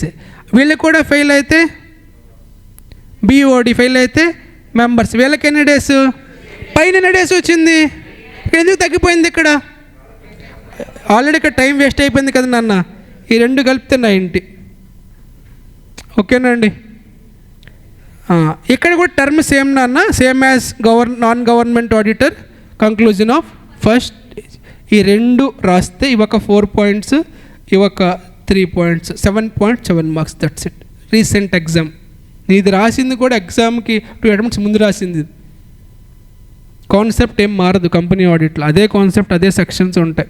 ప్రస్తుతానికి దీనికి అమెండ్మెంట్స్ ఏమీ రాలేదు. ఇలా నువ్వు రాసిన దిగిపోతే 7కి 7. సో 139(6). ఓకే, 7 ఒకసారి చెప్దాం. ఏంటి 7 దేని గురించి మాట్లాడుతుందన్న? Appointment of first auditor for government company. ఎవరు అపాయింట్ చేయాలి? Within from, if they fails within, if BOD fails within, where, what is the term?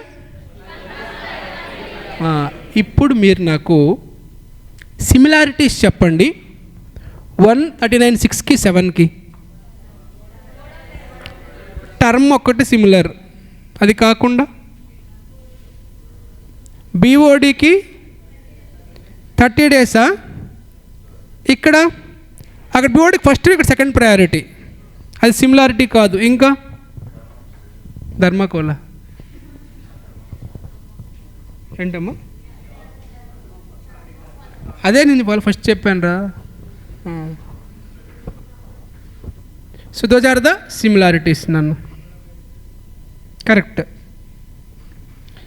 ఇప్పుడు ఫస్ట్ ఆడిటర్ వెళ్ళిపోతాడు కదా, నెక్స్ట్ ఎవరు వస్తారు? సబ్సిక్వెంట్ ఆడిటర్ వస్తాడు. ఇలా సెక్షన్ నెంబర్స్ మళ్ళీ same, other than government, government. Section number 1(5). Companies other than government company అయితే appointment of subsequent auditor 139(1). ఎవరు అపాయింట్ చేయాలి sir? Shall be appointed by the company. Company అంటే నథింగ్ బట్ షేర్ హోల్డర్స్. ఎక్కడ? First AGM. EGM కాదు, AGM. AGM అంటే annual general. కానీ ఇక్కడ term మాత్రం ఆయన జాయిన్ అయిన దగ్గర నుంచి కంక్లూజన్ ఆఫ్ 6th meeting వరకు ఉంటాడు. అంటే 5 years we can say, but can't say exactly 5 years. 5 years meetings వరకు ఉంటాడు. కరెక్టా? What is section number 139 subsection 1. దేని గురించి మాట్లాడుతుందన్న? Appointment of subsequent other than government. ఎవరు అపాయింట్ చేస్తారు? టర్మ్ ఏంటి? Conclusion of 6th meeting or 6th AGM, whatever it is. ఓకేనండి. నెక్స్ట్, ఏ కంపెనీ అయినా సబ్సిక్వెంట్ ఆడిటర్ని అపాయింట్ చేసే ముందు కొన్ని రిక్వైర్మెంట్స్ ఉంటాయి. ఈవెన్ మీరు కూడా మొన్న కొంతమంది ఇంటర్వ్యూకి వెళ్ళారు. మొన్న ఇంటర్వ్యూ సెలెక్ట్ అయిన వాళ్ళు కొన్ని డాక్యుమెంట్స్ అడిగారు. ఇక్కడ కూడా కొన్ని డాక్యుమెంట్స్ అడుగుతారు. ఏంటా డాక్యుమెంట్స్ అంటే, నీకు ఓకేనా, జాయిన్ అవుతావా, నీ కన్సెంట్ ఇవ్వు, ఐఎమ్ ఓకే అని. సెకండ్ 141 గుర్తుందా? 141(1)(3). 141(1) ఏంటి? నేను క్వాలిఫైడే. 141(3) ఏంటి? నేను డిస్క్వాలిఫైడ్ కాదు అని నేను సర్టిఫికేట్ ఇవ్వాలి. రేపు తేడా వస్తే నేనే లైవ్, వాళ్ళు కాదు. ఎవరికి ఇవ్వాలి? కంపెనీకి. ఎవరు ఇవ్వాలి? ఆడిటర్ ఇవ్వాలి. ఎప్పుడు? Prior to appointment. Just like your future job. Auditor has to give 2 kind of documents to the company. One is written consent, second one is certificate of compliance, including section number 141. తర్వాత company ఆర్ఓసికి చెప్తుంది ఇలా మేము ఒకరిని appoint చేసుకున్నాము అని. ఆ form ఏ ఫామ్లో చెప్పాలంటే ADT 1 ఆడిట్ 1 అని. ఐ రిపీట్, కంపెనీ ఆర్ఓసికి ఇచ్చేది ADT 1, ఆడిటర్ ఇచ్చేది ఫామ్ నెంబర్ ఏముండదు, just written consent plus certificate of compliance, nothing more than that. క్లియరా sir? So I repeat, 139 subsection 1 related to subsequent auditor other than government company. ఎవరు appoint చేయాలి? Company. ఎక్కడ appoint చేస్తాడు? First AGMలో. Term ఎంత? Conclusion of 6th meeting. Prior to appointment ఏం చేయాలన్నా? Written consent ఇవ్వాలి, సర్టిఫికేట్ ఆఫ్ కంప్లైన్స్. ఎవరికి ఇవ్వాలి? కంపెనీ ఎవరికి ఇస్తుంది? ఏమి ఇస్తుంది? ADT రిలేటెడ్ టు మేము అపాయింట్ చేసుకున్నాం వీడిని అని చెప్పి ఇస్తుంది నోటీస్, అంతే. ఇక్కడ నుంచి కూడా MCQ అడగొచ్చు, ఈ ఫామ్ నుంచి అడగొచ్చు. ప్రతి లైన్ ఇక్కడ ఉన్నది ఇంపార్టెంట్ MCQ. రెగ్యులర్ క్లాస్లో నేను డీటెయిల్గా రాసేవాడిని, బట్ ఇక్కడ కుదరదు నాకు, రెగ్యులర్ క్లాస్ కాదు కదా. Next one 139 subsection. దేని గురించి ఇది? Government company. నీకేం గుర్తాడు గవర్నమెంట్ కంపెనీ అనగానే? ఇక్కడ కూడా ఎవరు అపాయింట్ చేస్తారు? కాగ్. గవర్నమెంట్ ఫస్ట్ ఆడిటర్ అయినా సబ్సిక్వెంట్ అయినా ఎవరు అపాయింట్ చేస్తారు? కాగ్ అపాయింట్ చేస్తారు. వెన్ ఎప్పుడు అపాయింట్ చేస్తారు? Within 180 days from start of. Again MCQ. ఇక్కడ టర్మ్ ఎంత? గవర్నమెంట్ కంపెనీస్లో ఎక్కువ కాలం ఎవడు ఉండడు నాన్న ఆడిటర్. ఎవరు వచ్చినా సరే 1 year, ఎవ్రీ ఇయర్ చేంజ్ అయిపోతాడు. నాన్ గవర్నమెంట్ అనుకోండి 6th meetings వరకు ఉంటాడు. ఇక్కడ ఓన్లీ ఆ ఇయర్ ATM వరకే ఉంటారు. ఓకేనా అండి? సో ఎక్కువ నేను డిస్కస్ చేయను. సో 4 సెక్షన్సే చెప్పాను, ప్లస్ అవొక 6 sections. 141(1), 141(3), 139(6), 139(7), 139(1), 139(5). ఎందుకు నేను ఇంపార్టెంట్ అని చెప్తున్నాడు సెక్షన్ నెంబర్స్ ఒకసారి చూడు.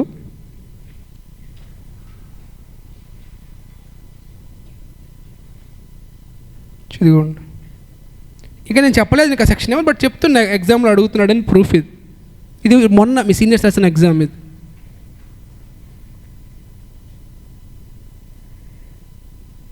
Tell me what is 139 subsection 6 అండి. Appointment of first auditor in case of other than government company. Subsection 7 ఏంటి?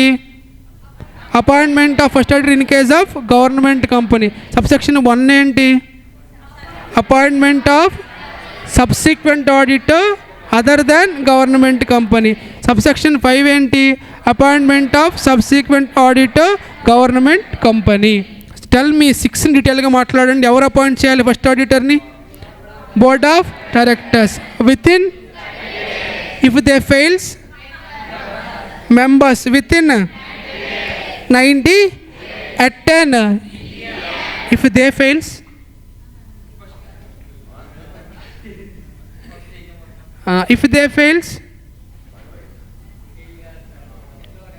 they don't have option, they have to do. What is the term of the first auditor? Conclusion of first AGM. Second, subsection 7, government company first auditor. ఎవరు appoint చేయాలి? CAG బాబాయ్. CAG అంటే Kakinada. Controller and auditor general. Within, from the date of death, registration. If CAG fails, within.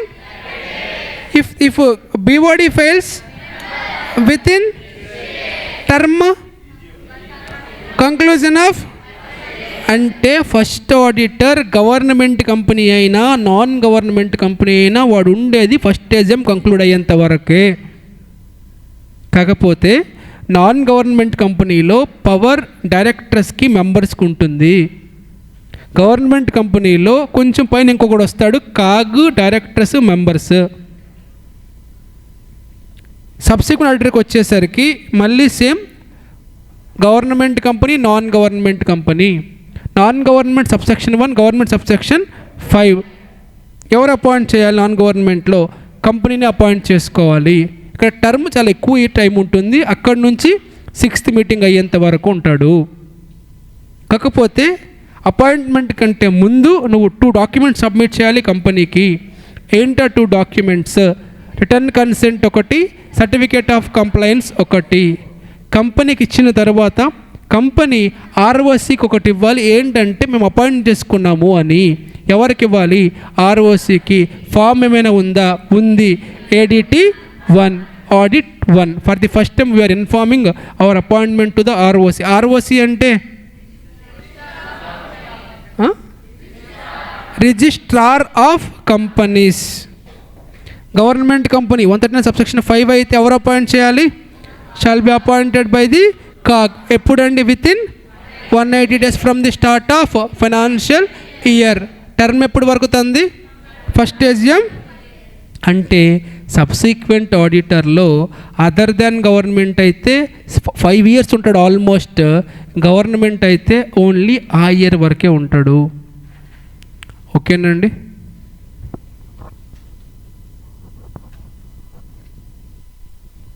So we concluded 141 subsection 1, 3, 139, 6, 7, 1, 5. Names చెప్పండి. 141 1 ఏంటి?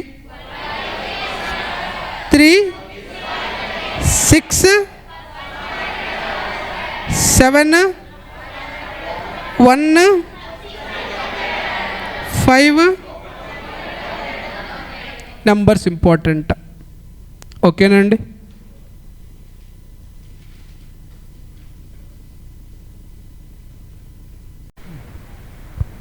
Start చేద్దామా? Come on ఇంత యాక్టివ్గా ఉంటే ఎలా? మరి కొంచెం యాక్టివ్నెస్ తగ్గిస్తే నేను కూడా మాట్లాడగలుగుతాను. స్టార్ట్ చేద్దామా? Yeah, start sir. So already qualification of directors కాదు ఆడిటర్స్ కంప్లీట్ అయిపోయింది. Section 143 subsection 141 subsection 1. సో క్వాలిఫికేషన్స్లో ఓన్లీ 3 points ఉంటాయని చెప్పాను. ఏంటా 3 points? Only CA is eligible, form is eligible subject to condition that majority partner should practice in India. Third condition ఏంటన్నా? Only CA can sign. Next one, 141 subsection 3, disqualifications of auditor. We have covered so many points. Body corporate, officer or employee, partner or employee of officer or employee, person, relative, partner, either in company or holding company or subsidiary company or associate company or subsidiary of holding company, security more than 1 lakh, indebtedness more than 5 lakh, guarantee more than 1 lakh. Next one, person having business relationship with again company, holding, subsidiary, associate, subsidiary of the holding company. Then person who involved in the fraud, 10 years not yet completed. Last one, section number 144.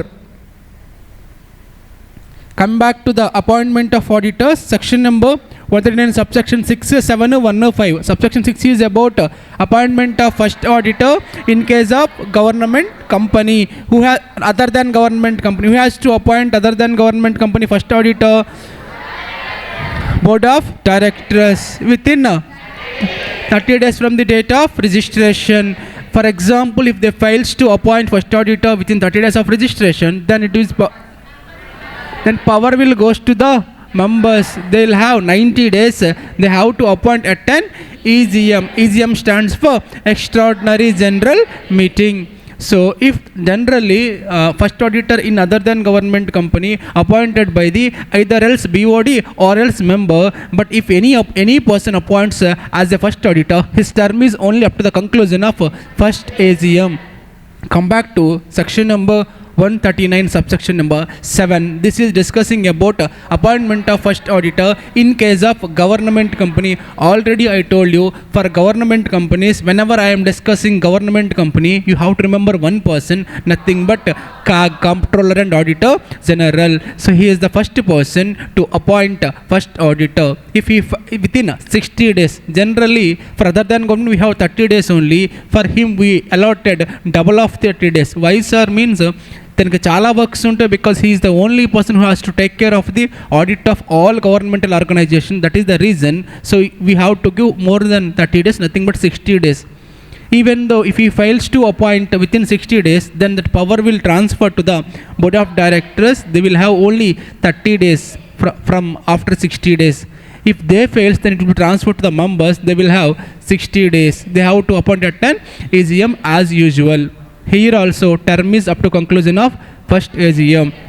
Remember, my dear students, for first auditor, whether it is government company or non-government company, the term is only conclusion of first AGM. So second one, recent examination question is explain provisions regarding appointment of first auditor. You have to write both the above sections 6 and 7 for 7 marks. This time they may ask appointment of subsequent auditor. Again 2 sections, 1 and 5. 1 is about other than government company, 5 is government company. So we are discussing about subsequent auditor. Subsequent auditor means after first auditor. First auditor will leave at conclusion of first AGM, then in the same meeting new person will appoint. That new person is called subsequent auditor. Other than government company, who will appoint? Company. Company means member only. At an AGM, that AGM only. One person leave, another person will join. But here term will be the up to the from the beginning of conclusion of first AGM to the conclusion of 6th AGM. We can say 5 meetings. But prior to the appointment of auditor, he has to give some documental evidence to the company. Those are called written consent as well as certificate of compliance, including section number 141. After receiving of written consent as well as 141 compliance, company has to give one particular document to the ROC. That particular document is called notice of appointment. There is a particular form is there. The form number is ADT 1. ROC means Registrar of Companies. Chance of MCQ is there. Next, 139 subsection 5 for government companies. Again, whenever I am discussing government company, you should think about Kagbabai. So here also he is the responsible person to appoint here within 180 days from the start of financial year. If you observe when to appoint first subsequent auditor of other than government company, ఎన్ని డేస్లో appoint చేయాలి? Government other than government కంపెనీలో subsequent ఆడిటర్ని. ఇక్కడ days ఏం లేదన్న, ఏజిఎంలో appoint చేసేయాలి, అదే రోజు అపాయింట్ చేయాలి. ఇక్కడ టైం ఉంది. ఎక్కడి నుంచి? ఫైనాన్షియల్ ఇయర్ బిగినింగ్ నుంచి. ఫైనాన్షియల్ ఇయర్ బిగినింగ్ అంటే 1 ఏప్రిల్ నుంచి 180 డేస్ అంటే 6 మంత్స్లోకి అపాయింట్ చేయాలి. అంతే కదా అన్న? అంతే కదా. నెలకు 30 డేస్ కదా, తగ్గించారా పెంచారా? కరెక్టే కదా. Yeah. So term of subsequent auditor చెప్పరా లేదా? Yeah fine. Term of subsequent auditor ఎన్ని మంత్స్ నాన్న? ఇక్కడ కంక్లూజన్ ఆఫ్ ఫస్ట్ ఏజిఎం. మీరు ఇక్కడ అబ్జర్వ్ చేస్తే టర్మ్ గురించి ఎంసీక్యూ అడగాలి అంటే గవర్నమెంట్ కంపెనీలో అది ఫస్ట్ ఆడిటర్ అయినా సబ్సిక్వెంట్ ఆడిటర్ అయినా వాడు ఉండేది ఆ ఇయర్ ఏజిఎం వరకు మాత్రమే. కానీ అదర్ దాన్ గవర్నమెంట్ కంపెనీలో అయితే ఫస్ట్ ఆడిటర్ అయితే ఆ ఇయర్ వరకే ఉంటాడు, సబ్సిక్వెంట్ ఆడిటర్ అయితే అక్కడి నుంచి 5 years ఉంటాడండి. 6th ఏజిఎం కంక్లూడ్ అయ్యేంత వరకు ఉంటాడు. ఇక్కడి నుంచి మాట్లాడాలి. చెప్పండి సార్, ఫస్ట్ ఆడిటర్ ఎప్పటి వరకు ఉండాలి? Conclusion of. ఫర్ ఎగ్జాంపుల్ మీరే first auditor of some company, మీరు అపాయింట్ అయినది ఈరోజే అంటే సో అండ్ సో డేట్. మీరు ఒక 1 month వర్క్ చేశారు, మీకు నచ్చలేదు, మీరు వెళ్ళిపోయారు. ఎలా వెళ్ళిపోవచ్చు? రీజన్స్ 100 ఉంటాయి. రిజైన్ చేయొచ్చు, లేదా వాళ్ళే మిమ్మల్ని తీసేయచ్చు మీ టాలెంట్ చూసి తట్టుకోలేక, లేదా కోర్టే చెప్పొచ్చు ఇక్కడ ఉండాల్సిన వాళ్ళు కాదు వీళ్ళు ఎక్కడో ఉండాలని చెప్పి జైలుకి పంపించవచ్చు. సో చాలా ఛాన్సెస్ ఉన్నాయి నువ్వు అక్కడి నుంచి బయటకు వెళ్ళడానికి. ఒకవేళ ఏదైనా సిట్యువేషన్ వల్ల ఆ ప్లేస్ కనుక ఖాళీ అయితే దాన్నే క్యాజువల్ వేకెన్సీ అంటారు. నీ పీరియడ్ కంటే ముందే నువ్వు వెళ్ళవలసి వస్తే, అదే రాశాను అక్కడ, office of auditor became vacant before expiry of term are before completion of term. నీ టర్మ్ కంటే ముందే నీ ప్లేస్ ఖాళీ అయితే దాన్ని క్యాజువల్ వేకెన్సీ అంటారు. ఇక్కడ నుంచి ఎంసీక్యూ ప్రతిసారి అడుగుతూనే ఉన్నాడు నాన్న, గుర్తుపెట్టుకోండి.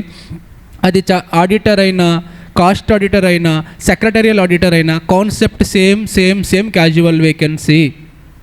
ఎవడు వెళ్ళిపోయినా మనం ఫిల్ చేయాలి వితిన్ 30 daysలో. దీనిపైన ఎంసీక్యూ 100 సార్లు అడిగాడండి. Within 30 days. ఎవరు అపాయింట్ చేయాలన్నా? అదర్ దాన్ గవర్నమెంట్ అయితే. అదే గవర్నమెంట్ అయితే ఎన్ని డేస్లో? కాగు చేయలేకపోతే గుర్తుపెట్టుకోండి, క్యాజువల్ వేకెన్సీ ఓన్లీ 30, ఇంకేం వేరే ఫిగర్ రాదు, 30నే వస్తుంది. మొన్న కూడా అడిగినట్టు, కాకపోతే కాస్ట్ ఆడిటర్ అన్నాడు. ఎవరైనా ఈ డేస్ ఏం మారదు క్యాజువల్ వేకెన్సీలో, ఇమీడియట్లీ మనం అపాయింట్ చేయాలి, లేకపోతే మన వర్క్ ఆగిపోద్ది. కాబట్టి అర్థమవుతుందండి. ఐ రిపీట్, క్యాజువల్ వేకెన్సీ కనుక ఎరైజ్ అయితే మనం ఫిల్ చేయాలి వితిన్ 30 daysలో. ఎప్పుడు? అది అదర్ దాన్ గవర్నమెంట్ కంపెనీ అయితే బోర్డ్ ఆఫ్ డైరెక్టర్స్. కానీ ఆ క్యాజువల్ వేకెన్సీ కనుక రెసిగ్నేషన్ వల్ల అయితే, రెసిగ్నేషన్ అంటే ఆడిటరే వెళ్ళిపోయాడు నచ్చక, అలా వెళ్ళిపోతే నువ్వు అపాయింట్ చేయి 30 daysలో. కానీ ఆ విషయాన్ని నువ్వు మెంబర్స్కి చెప్పాలి. మెంబర్స్ కొత్తవాడు వచ్చిన తర్వాత వితిన్ 3 monthsలో అప్రూవల్ ఇవ్వాలి, వీడు ఓకే పర్లేదు అని. రిమూవల్ అయితే అప్రూవల్ అవసరం లేదు. చూడండి, if that vacancy is due to resignation, appointment must be approved by the company at a general meeting within 3 months. ఎప్పుడు ఇది? ఓన్లీ బికాజ్ ఆఫ్ రెసిగ్నేషన్ అయితేనే. ఫర్ ఎగ్జాంపుల్, మీరే ఆడిటర్ అనుకోండి. For example, Jyothika is auditor of some TCS limited. She is the first auditor. She joined 2 months ago. Fortunately she expired. So ఇప్పుడు ఏమవుతుంది నాన్న? కొత్త person ఎవరు అపాయింట్ చేయాలి? TCS within 30 days. అప్పుడు ఆ కొత్త పర్సన్ నేనే అపాయింట్ అయ్యా తన ప్లేస్లోకి. నేను హ్యాపీ కదా అప్పుడు. సో నేనే అపాయింట్ అయ్యాను. ఇప్పుడు నా అపాయింట్మెంట్ని మెంబర్స్ అప్రూవల్ అవసరం లేదు. ఎందుకు? అక్క ఈజ్ నో మోర్ కాబట్టి. Example number 2, Jyothika is an auditor. ఈసారి జ్యోతికకే నచ్చలేదు, వెళ్ళిపోయారు బయటికి. ఇప్పుడు నేను వెళితే నా అపాయింట్మెంట్ని ఖచ్చితంగా మెంబర్స్ యాక్సెప్ట్ చేయాల్సిందే. ఎందుకు అంటే వాళ్ళకి డౌట్ వస్తుంది, జ్యోతికకి ఎందుకు వెళ్ళిపోయింది? ఏమైనా కంపెనీలో రాంగ్ థింగ్స్ ఉన్నాయా? ఏదైనా అక్క న్యాయం కోసం పోరాటం చేసిందా అని వాళ్ళకి క్వశ్చన్ వస్తుంది. ఆ క్వశ్చన్ క్లారిటీ ఇవ్వాలంటే నాకు అప్రూవల్ ఇవ్వాలి వాళ్ళు. అందుకే ఇక్కడ అప్రూవల్ అడిగారు. ఇక్కడ కూడా సేమ్ నాన్న. ఈయన టర్మ్ ఎప్పటి వరకు నాన్న అంటే నెక్స్ట్ AGM అయ్యేంత వరకు. ఆ AGMలో ఇంకోటి వచ్చేస్తాడు మళ్ళీ. గుర్తుపెట్టుకోండి, ఇది 6th కాదు, ఆ AGM వరకు మాత్రమే. Just like first auditor. Government company ఎవరు ఫిల్ చేయాలండి? వితిన్. కాగ్ ఫెయిల్ అయితే వితిన్ నెక్స్ట్ 30 days. క్లియరా? నెక్స్ట్ వన్ నాన్న, క్యాజువల్ వేకెన్సీ సెక్షన్ నెంబర్ గుర్తుందా? 139 సబ్సెక్షన్ 8 గుర్తుపెట్టుకోండి. Subsection 9 reappointment of retiring auditor. Retiring auditor అంటే వెళ్ళిపోయేవాడు. వాడు రీఅపాయింట్ అవ్వచ్చు. ఎప్పుడు? If he is not disqualified for reappointment. అంటే 141 సబ్సెక్షన్ 3 గుర్తుంది కదా, ఆ క్లాజెస్ అప్లై అవ్వకపోతే వాడు ఎలిజిబుల్లే. నెంబర్ 2 నాన్న ఒకటే గుర్తుపెట్టుకోండి, ఒక ఆడిటర్ ఎవరైనా తనకి నచ్చలేదు ఈ కంపెనీ అంటే ఆయన క్లియర్గా చెప్పేస్తాడు, నాకు మీ కంపెనీ నచ్చలేదు అని. I don't want to continue any more. నాకు నోటీస్ ఇస్తాడు. ఆ నోటీస్నే నోటీస్ ఆఫ్ అన్విల్లింగ్నెస్ అంటారు. అది ఇచ్చాడు అంటే ఇంకా తను మీ కంపెనీలో ఎలిజిబుల్ కాదు, తనకి ఇంట్రెస్ట్ లేదు. ఫస్ట్ ఆఫ్ ఆల్ అది ఇచ్చి ఉండకూడదు. He has not given his notice of unwillingness. ఇచ్చి ఉండకపోయి ఉంటే ఆయన క్వాలిఫైడ్ అయితే వీ కెన్ అపాయింట్. అలానే కంపెనీ కూడా ఈ ఆడిటర్ మంచోడు కాదు, వీడు మనకు వద్దు అని స్పెషల్ రిజల్యూషన్ పాస్ చేసి ఉండకూడదు, లేదా ఇంకొకరిని తెచ్చుకుందామంటే రిజల్యూషన్ పాస్ చేసి ఉండకూడదు. ఇలా చేసుంటేనే వాడు ఎలిజిబుల్. 7 marks అడగొచ్చు. మొన్న ఎగ్జామినేషన్లో ఏం జరిగిందంటే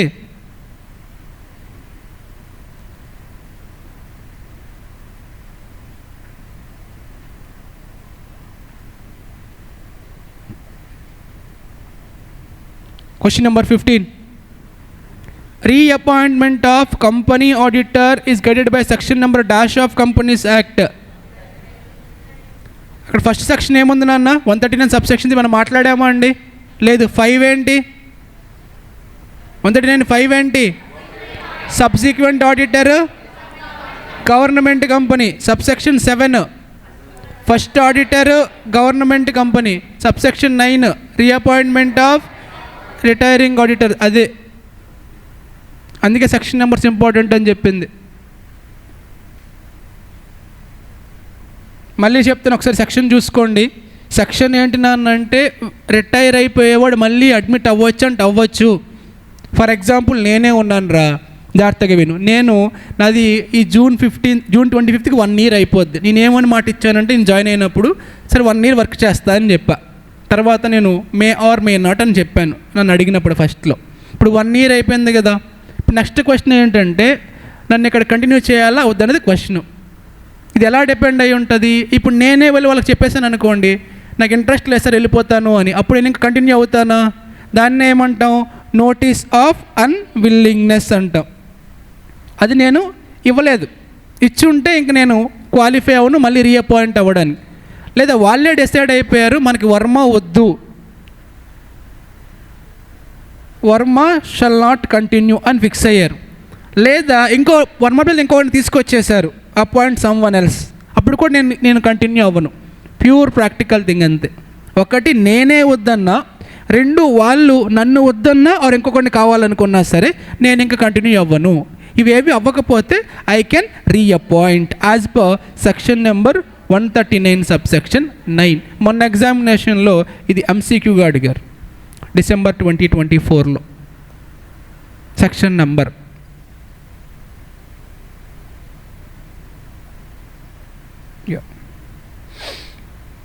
నాన్న మీరు చెప్పండి, ఎప్పుడైనా హాస్పిటల్కి వెళ్ళారా? డాక్టర్ని చూసారండి? ఒక హాస్పిటల్లో డాక్టర్ తన లైఫ్లో ఎంతమంది పేషెంట్ని ట్రీట్ చేయొచ్చు? ఏమైనా లిమిట్ ఉందా సార్? ఒక ఇంజనీర్ ఎన్ని బిల్డింగ్ కన్స్ట్రక్షన్ చేయొచ్చు? లిమిట్ ఏమైనా ఉందా? ఒక లాయర్ ఎన్ని కేసెస్ని తీసుకోవచ్చు? లిమిట్ ఏమైనా ఉందండి? లేదు సార్. మీరు ఎప్పుడైనా కోర్టు దగ్గరికి వెళ్తే, కోర్టు బయట, కోర్టు మూవీ కాదు నార్మల్లీ ప్రాక్టికల్ లైఫ్లో కోర్టుకి వెళ్తే బయట చాలామంది జూనియర్ లాయర్స్ కూర్చొని చైర్లు వేసుకొని కూర్చొని ఉంటారు ఎండలోనే. ఎందుకు చెప్పు? వాళ్ళకి వర్క్, ఏసీ రూమ్ కాదు, వాళ్ళకి వర్క్ ఉండదు. అర్థమవుతుందా? వాళ్ళకి వర్క్ ఉండదు కాబట్టి బయట కూర్చొని ఉంటారు. ఎందుకు వర్క్ ఉండదు? ప్రతి కేసు ఎవరు తీసుకుంటాడు?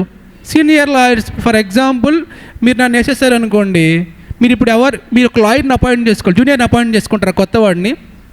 సీనియర్ మోస్ట్ పర్సన్ని తీసుకుంటారు, ఎవరైతే నన్ను ఇరికిస్తారో వాళ్ళని. అంతే కదా, ఆబ్వియస్లీ. ఎందుకు? మీకు విన్ అవ్వడం కావాలి కాబట్టి. ప్రతి ఒక్కరు సీనియర్ దగ్గరికి వెళ్ళి జూనియర్ ఏమైపోతాడు? డెఫినెట్లీ జాబ్లెస్ అయిపోతాడు, వర్క్ ఉండదు. అలాంటి సిచ్యువేషన్ సిఎస్కి రాకూడదు కాబట్టే కంపెనీస్ యాక్ట్ ఏం చెప్పిందంటే, బాబు ఏ ఆడిటర్ అయినా ఒక ఇయర్లో మాక్సిమం నీ దగ్గర ఎన్ని కంపెనీస్ ఉండాలి? 20 కంపెనీసే ఉండాలి. నువ్వెంత గ్రేట్ అయినా, నువ్వెంత తోపైనా సరే 20 కంపెనీసే ఉండాలి అని నేను చెప్పట్లేదు, కంపెనీస్ యాక్ట్ చెప్తుంది. ఓకేనా? కాకపోతే చిన్న ఎగ్జంప్షన్ ఉంది నాన్న. ఎగ్జంప్షన్ ఏంటి అంటే, ఆ 20 కంపెనీస్లో ఓపీసీ యాడ్ చేయొద్దు. ఓపీసీ అంటే 1% కంపెనీ యాడ్ చేయొద్దు. అలానే డార్మెంట్ కంపెనీస్ ఎప్పుడూ పడుకొని ఉంటాయి, ఆ కంపెనీస్ యాడ్ చేయకూడదు. ఏంటి డార్మెంట్ కంపెనీస్ అంటే? ఇన్యాక్టివ్ కంపెనీస్, స్లీపింగ్ కంపెనీస్, వాటిని యాడ్ చేయకూడదు. అలానే స్మాల్ కంపెనీస్, చిన్న కంపెనీస్ ఉంటాయి కదా, వాటిని కూడా యాడ్ చేయకూడదు. అలానే ప్రైవేట్ కంపెనీస్ వాళ్ళ paid up share capital less than 100 CR ఉంటే యాడ్ చేయకూడదు. నీకు ఇది చూడడానికి చిన్నగానే ఉంది, కానీ ఇక్కడ నుంచి 7 మార్క్ క్వశ్చన్ ఇస్తే నువ్వు టచ్ కూడా చేయలేవు. ఎలా ఇస్తాడు చెప్పనా question? Jyothika is a qualified chartered accountant and holding certificate of practice. She is holding అని చెప్పి, she is holding 16 public companies, 10 OPCs, 5 dormant companies and 10 private companies holding paid up share capital more than 100 crores, 5 private companies paid up share capital less than 100 crores. ఇప్పుడు చెప్పు, is it correct or not అంటాడు. ఏమేమి add చేయకూడదు దాంట్లో? OPC తీసేయాలి, dormant company తీసేయాలి. ఇది చూడండి, లెస్ దాన్ 100 crores తీసేయాలి. మోర్ దాన్ ఉంటే ఇప్పుడు మొత్తం ఎంత అయ్యేది చూడండి, 16 + 10, బట్ కంపెనీ లిమిట్ ఎంత ఇచ్చింది, so she is liable. So maximum ఎన్ని కంపెనీస్ ఉండాలి నీ దగ్గర, 20 మాత్రమే ఉండాలి. బట్ ఇక్కడ తను 26 హోల్డ్ చేస్తారు, అది కరెక్ట్ కాదు. మ్యాక్సిమం నెంబర్నే సీలింగ్ అంటారు. సీలింగ్ అంటే టాప్ లిమిట్ అని. ఇక్కడ సెక్షన్ నెంబర్ నేను చెప్పాలి అవసరం లేదు, బట్ ఇక్కడ నుంచి ఛాన్స్ ఉంది వాడు క్వశ్చన్గా ఫ్రేమ్ చేయడానికి. అదే ట్యాక్స్ ఆడిట్స్ అనుకోండి, పర్ పర్సన్కి 60 ఆడిట్స్ ఉంటాయి. ఫర్ ఎగ్జాంపుల్ ఒక ఫర్మ్లో 3 ఆడిటర్స్ ఉన్నారనుకోండి, 3 × 60 180. కానీ ఇక్కడ చిన్న ఎగ్జామ్షన్ ఏంటో తెలుసా? ఫర్ ఎగ్జాంపుల్ నేను, జ్యోతిక, వెన్నెల మా ముగ్గురు పార్ట్నర్స్, క్రైమ్ పార్ట్నర్స్ కాదు, చార్టెడ్ అకౌంటెంట్స్ పార్ట్నర్స్. సో మా ముగ్గురికి కలిపి 180 ఆడిట్స్ ఉంటాయి కదా. మా ముగ్గురు సైన్స్ ఒక జ్యోతికానే పెట్టేవచ్చు, పర్లేదు. సైన్కి వరకు పర్మిషన్ ఇచ్చారు. ఇక్కడ నుంచి ఇది కూడా ఇంపార్టెంట్ నాన్న, duty of company auditor. Very very interesting section number 143. So ఒక ఆడిటర్గా నీ డ్యూటీ ఏంటి అంటే 143 subsection 1, 2, 3, 4, 5, 9, 12, 15 and 177(5). These are the duties of company auditor. They can ask for 7 marks question directly. What are the duties of company auditor as per Companies Act 2013? Explain it for 7 marks. నీకు easy గుర్తుపెట్టుకోవడం కోసం section number అన్ని లైన్గా రాసా. 1, 2, 3, 4, 5, 9, 12, 15, 177(5). 143(1) ఏం చెప్తుందంట, duty to enquire specific financial matter. నీకు already నేను బేసిక్స్లో చెప్పా, నీ ఆడిటర్ డ్యూటీ ఏంటి, స్టేట్మెంట్స్ మొత్తాన్ని వెరిఫై చేయడం. కానీ కొన్నింటిని ఖచ్చితంగా వెరిఫై చేయాలి. ఏంటవి అంటే ఈ సెక్షన్ చెప్తుంది, you have to verify specific things compulsorily అని. సెకండ్ పాయింట్ 140 సబ్సెక్షన్ 2 ఏం చెప్తుంది, వెరిఫై చేస్తే బాగానే ఉంది, నువ్వు రిపోర్ట్ ఇవ్వాలి. రిపోర్ట్ ఎవరికి ఇవ్వాలని ఆడిటర్, పబ్లిక్కి, షేర్ హోల్డర్స్కి ఇవ్వాలి. ఆ రిపోర్ట్లో నువ్వు కొన్ని మాటర్స్ని ఇంక్లూడ్ చేయాలి. ఏంటా matters, will discuss in audit report chapter. Duty to report to members on financial statement. సరే, రిపోర్ట్ ఇవ్వాల్సిన రెస్పాన్సిబిలిటీ నీకు ఉంది, అది 140 సబ్సెక్షన్ 2. ఏ మాటర్స్ ఇంక్లూడ్ చేయాలి, సబ్సెక్షన్ 3. సబ్సెక్షన్ 1 ఏం చెప్తుందిరా, ఎంక్వైరీ చెయ్యి. సబ్సెక్షన్ 2 రిపోర్ట్ ఇవ్వు. సబ్సెక్షన్ 3 ఏ మ్యాటర్స్ ఇంక్లూడ్ చేయాలి. నిన్న చెప్పాను, నేను ఏం చెప్పానంటే ఆడిటర్ డ్యూటీ జస్ట్ ఒపీనియన్ చెప్పడమే. Opinion may be positive or, but you have to say opinion may be unmodified or modified. మాడిఫైడ్లో మళ్ళీ క్వాలిఫైడ్, అడ్వర్స్, డిస్క్లైమ్డ్. అడ్వర్స్ అంటే ఫుల్ నెగిటివ్, ఎవిడెన్స్ ఉంది, మిస్టేట్మెంట్ ఉంది, పర్వేజివ్ కూడా ఉంది, అప్పుడే దాన్ని ఏమంటాం, అడ్వర్స్ అంటాం. ఎవిడెన్స్ లేదు, మిస్టేక్ ఉంది, పర్వేజివ్, డిస్క్లైమర్ అంటాం. రిమైనింగ్ అన్ని కేసెస్లో క్వాలిఫైడ్, క్వాలిఫైడ్, క్వాలిఫైడ్. నువ్వు ఏదైనా కంపెనీకి నెగిటివ్ ఒపీనియన్ ఇస్తే, మాడిఫైడ్ అని చెప్పేసి వెళ్ళిపోవడం కాదు, నువ్వు రీజన్స్ కూడా చెప్పాలి. Reasons for negative remarks, that is subsection 4. అలానే నీకు తెలుసు ఆల్రెడీ, గవర్నమెంట్ కంపెనీస్ నువ్వు ఏదైనా ఆడిట్ చేస్తే నువ్వు డెఫినెట్లీ ఒక పర్సన్ డైరెక్షన్స్ ఫాలో అవ్వాలి. ఎవరా person, CAG. Duty to comply with directions of CAG బాబాయ్ ఫర్ గవర్నమెంట్ కంపెనీస్. ఎందుకు, హీ ఈజ్ ద బాస్ కాబట్టి. నెక్స్ట్ మనం ఆల్రెడీ నిన్న నేర్చుకున్నాం స్టాండర్డ్స్ ఆన్ ఆడిటింగ్, గుర్తున్నాయా నాన్న? ఇప్పుడు దొరికిపోతాడు చూడండి. SA 399 ఏంటమ్మా, లేదు so smart. SA 299 joint audit, 300 planning, 530 sampling, 230 documentation, 240 fraud, 500 evidence, 210 terms of audit engagement, 220 320 materiality, 420 Bharat sorry ఉండదు కదా, 520 ఐ రిపీట్ జాగ్రత్తగా విను, 220 క్వాలిటీ కంట్రోల్, 320, 420 లేదు 520 అనలైటికల్ ప్రొసీజర్, 620 ఉంది కదా నాన్న ఎక్స్పర్ట్, 720 అదర్ ఇన్ఫర్మేషన్. ఓకేనా? నెక్స్ట్ 230, 330 రెస్పాన్స్, 430 లేదు, 530 శాంప్లింగ్, 630 లేదు, 730 ఇంకా అవ్వలేదా, అయిపోయింది. Next one 500 evidence, 200 objective of auditor, 600 another auditor, 700 forming and opinion. గుర్తుపెట్టుకోవాలి సార్, ఎలా అడిగినా నువ్వు క్వశ్చన్ చెప్పాలి. కొన్నిసార్లు వాడు నీకు నెంబర్ అడిగి నేమ్ అడగడు, నేమ్ అడిగి నెంబర్ అడుగుతాడు. ఫర్ ఎగ్జాంపుల్ ఆడిట్ డాక్యుమెంటేషన్ అడుగుతాడు, నెంబర్ చెప్పాలి నువ్వు, 230. మెటీరియాలిటీ 320, శాంప్లింగ్ ఎందుకు ఇన్నిసార్లు అడుగుతున్నానంటే ఇక్కడ నుంచే క్వశ్చన్ వస్తుంది కాబట్టి. Joint audit, related parties, subsequent events, going concern, written representation 580, forming and opinion, key audit matters, modifications of opinion 70, emphasis of matter paragraph 70, comparative info 7, other info 720, objective of auditor 200, agreeing terms of audit engagement 210, quality control, fraud, consideration of laws and regulations 250, communication with TCWG 260, if it is deficiency of internal control 265, 299 joint audit. Super.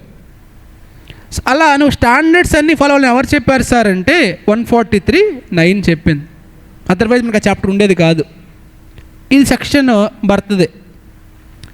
బర్త్గాడ్ section number 143 subsection 12. ఏంటి sir అదంటే, నువ్వు audit చేసే ప్రాసెస్లో ఏదైనా కంపెనీలో fraud జరుగుంటే ఆ fraud amount కనుక 1 crore or more ఉంటే నువ్వు డైరెక్ట్లీ మోడీకి ఫోన్ చేయాలి. ఐ రిపీట్, నువ్వు ఆడిట్ చేసే ప్రాసెస్లో ఫ్రాడ్ జరిగి ఉంటే ఆ ఫ్రాడ్ అమౌంట్ కనుక 1 crore ఆర్ మోర్ ఉంటే డైరెక్ట్గా నువ్వు మోడీకి ఫోన్ చేయాలి. ఇక్కడ స్కామ్ జరిగింది, ఫ్రాడ్ జరిగింది అని. మోడీ కంటే సెంట్రల్ గవర్నమెంట్కి ఫోన్ చేయాలి. చూడు ఒకసారి, duty to report fraud to central government if amount is 1 crore or more as per section number 143 subsection 12. ఈ సెక్షన్ గుర్తుపెట్టుకోవాలి, చాలా చాలా ఇంపార్టెంట్ మీ ఫ్యూచర్లో కూడా. ఏంటి సెక్షన్ నెంబర్ 143 సబ్సెక్షన్ 12 దేని గురించి మాట్లాడుతుందానా? Fraud amount more than 1 crore అయితే ఎవరికి ఇంటిమేట్ చేయాలి? Central government. గుర్తుపెట్టుకోవాలి. ఎవరైనా కానీ ఇవి అన్నీ ఫాలో అవ్వడంలో ఫెయిల్ అయితే పెనాల్టీస్ కూడా పే చేయాల్సి వస్తుంది. యాక్టే చెప్తుంది. Section number 143 subsection 15. Last one, మన కామెంట్స్ చెప్పాలి ఆడిట్ కమిటీకి. ఆడిట్ కమిటీ అంటే ఏంటి లాస్ట్లో డిస్కస్ చేస్తాం ఈ చాప్టర్ లాస్ట్లో, as per section number 177 subsection 5. So very easy sir, only 9 పాయింట్సే ఉంటే 7 మార్క్స్కి అడగొచ్చు. ఏంటి question? Duties of company audit ఎలా గుర్తుపెట్టుకోవాలి? 143 1 2 3 4 5 9 12 15 177 5. 1 ఏం చెప్తుంది సార్? ఎంక్వైరీ చెయ్యి. ఆర్డర్ చూసుకోండి మీరు. ఎంక్వైరీ చెయ్యి. 2 ఏం చెప్తుంది? రిపోర్ట్ మెంబర్స్కి. 3 ఏం చెప్తుంది? రిపోర్ట్లో ఏం రాయాలి. 4 ఏం చెప్తుంది నానా? నువ్వు కనుక నెగిటివ్ కామెంట్ చేస్తే ఆ రిపోర్ట్లో రీజన్స్ చెప్పు. 5 ఏం చెప్తుంది? అదే గవర్నమెంట్ కంపెనీ అయితే you have to follow directions of CAG. 6 ఏం చెప్తుంది?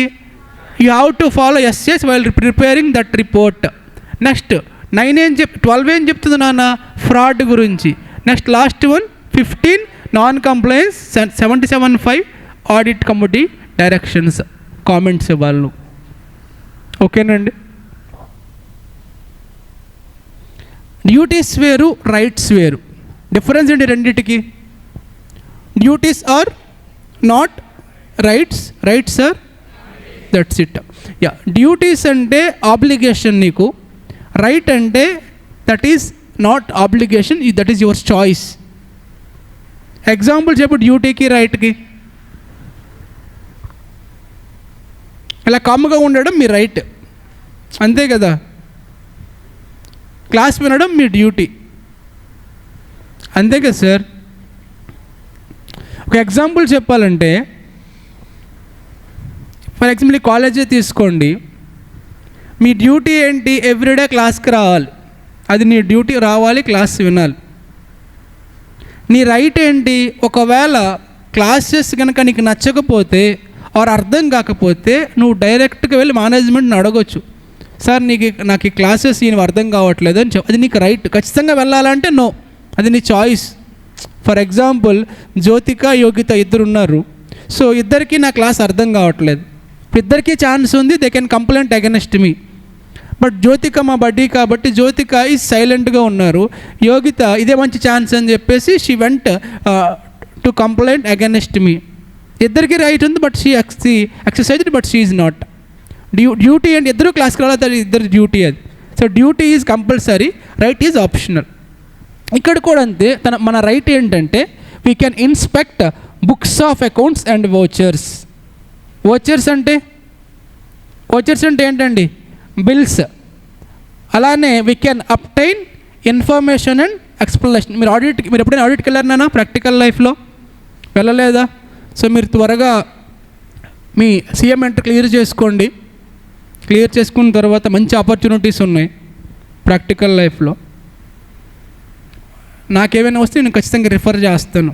మొన్న ఇక్కడే మన న్యూస్ వీడ్లోనే కొంచెం ముందుకెళ్తే there is a company called Asian Paints private limited, అక్కడికి ఆడిని పంపించా, ఆడిని ప్లస్ ఇంకొకటి, బాగుంటుంది experience. So obtain information and explanations, మనం ఎక్స్ప్లెనేషన్స్ అడగొచ్చు వాళ్ళ దగ్గరికి వెళ్ళి. అలానే మనం బ్రాంచ్ని కూడా వెరిఫై చేయొచ్చు, అకౌంట్స్ని కూడా వెరిఫై చేయొచ్చు. For example if your auditor of BCCA limited, you can go to Hyderabad branch and you can verify their books of accounts.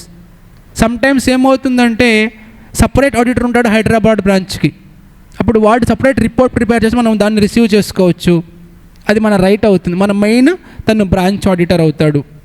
అలానే మనకు రైట్ ఉంది సైన్ చేయడానికి రిపోర్ట్ పైన. అలానే మనం ఈ రిపోర్ట్ని తీసుకెళ్ళి జనరల్ మీటింగ్లో చదవాలి. ఏ రిపోర్ట్ని? ఆడిట్ రిపోర్ట్ని. అలానే మనకి మీ అందరికీ తెలుసు లాలో డిస్కషన్ జరిగి ఉంటుంది, ప్రతి మీటింగ్కి నోటీస్ ఇవ్వాలి, at least 21 days notice or something. ఆ నోటీస్ నాకు కూడా తీసుకునే రైట్ ఉంటుంది. తీసుకోవడమే కాదు, I can attend meetings of audit committee. అలానే రైట్ టు బి ఇండెమ్నిఫైడ్ అంటే నిజంగా ఫ్యూచర్ రిస్క్ జరిగితే నేను రెస్పాన్సిబుల్ కాదు, నేను సేఫ్ జోన్లో. ఎందుకు సేఫ్ జోన్లో ఉంటాను?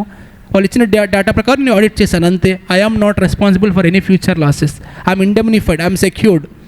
నాది రెస్పాన్సిబిలిటీ కాదు, కంపెనీదే రెస్పాన్సిబిలిటీ. ఫర్ ఎగ్జాంపుల్ మీది కంపెనీని మొత్తం ఆడిట్ చేసి కరెక్ట్గా సైన్ పెట్టాను, తను ఇన్వెస్ట్ చేసి లాస్ అయింది, ఇప్పుడు నన్ను క్వశ్చన్ చేయగలరంటే నువ్వు క్వశ్చన్ చేయలేరు. You can ask company, not to the auditor, if anything correct. అర్థమవుతుందా సార్?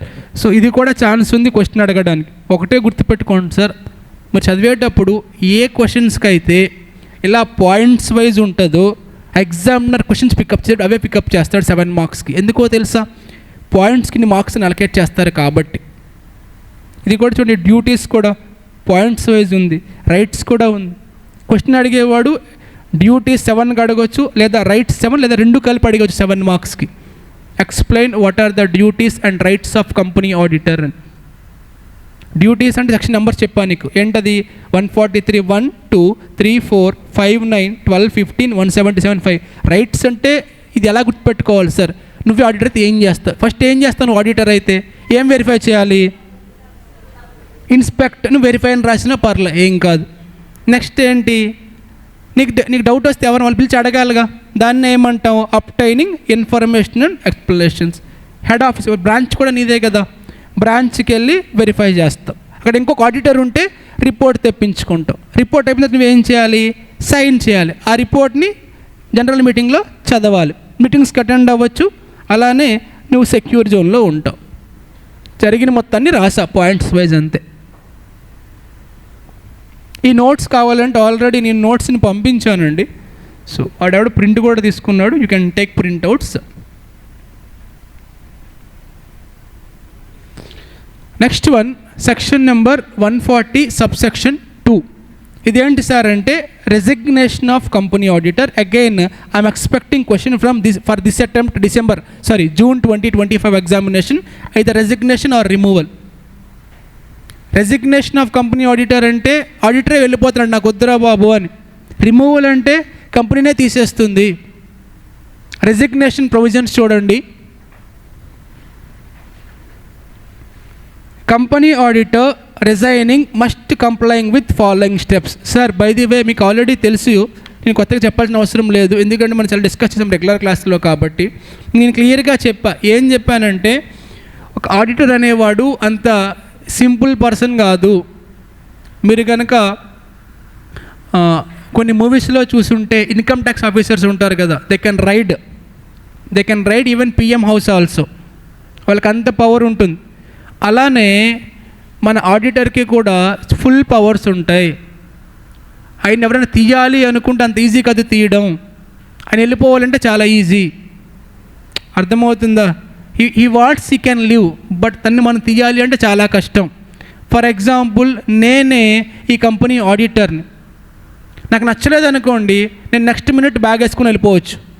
కానీ నన్ను వాళ్ళు తీయాలనుకుంటే వాళ్ళ తరం కాదు సార్. వాళ్ళు ఎవరిని అడగాలంటే డైరెక్ట్గా మోడీ కూడా దిగి రావాలి నన్ను తీయాలి అంటే. నన్ను మీన్స్ ఆడిటర్ని తీయాలి అంటే అంత ఫుల్ పవర్స్ ఉంటాయి ఆడిటర్కి. ఫస్ట్ కేస్ నేను వెళ్ళిపోవాలంటే దాన్ని రిజిగ్నేషన్ అంటారు. ఒక ఆడిటర్ రిజైన్ చేసి వెళ్ళిపోవాలి అంటే నేను చెప్తున్నా గుర్తుపెట్టుకోండి, ఎవ్వడికి చెప్పాల్సిన అవసరం లేదు, వెళ్ళిపోవచ్చు. వెళ్ళిపోయిన తర్వాత ఒక ఫోన్ చేయాలి బాయ్ బాయ్ అని, అంతే.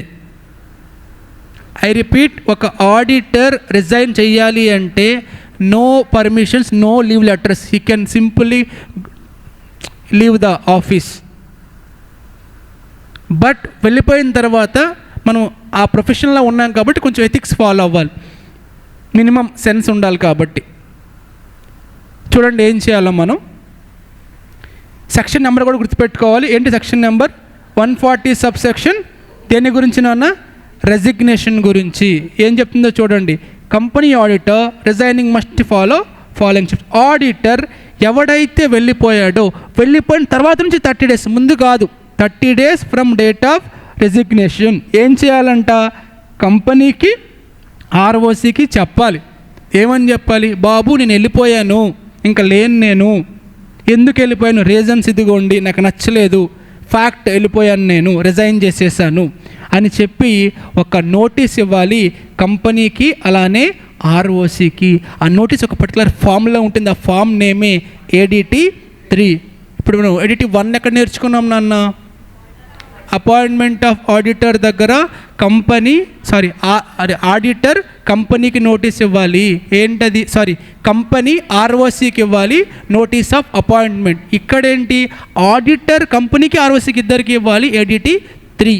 ఎప్పటిలోకి ఇవ్వాలి ఇది? 30 days from date of resignation. So MCQకి ఇంపార్టెంట్ ఆ డేస్ అనేది, ఆ ఫామ్ అనేది, అలానే ఎవరెవరికి ఇవ్వాలి అనేది. ఇక్కడ ఇద్దరికి ఇవ్వాలి. ఎవరెవరికి ఇవ్వాలి నాన్న?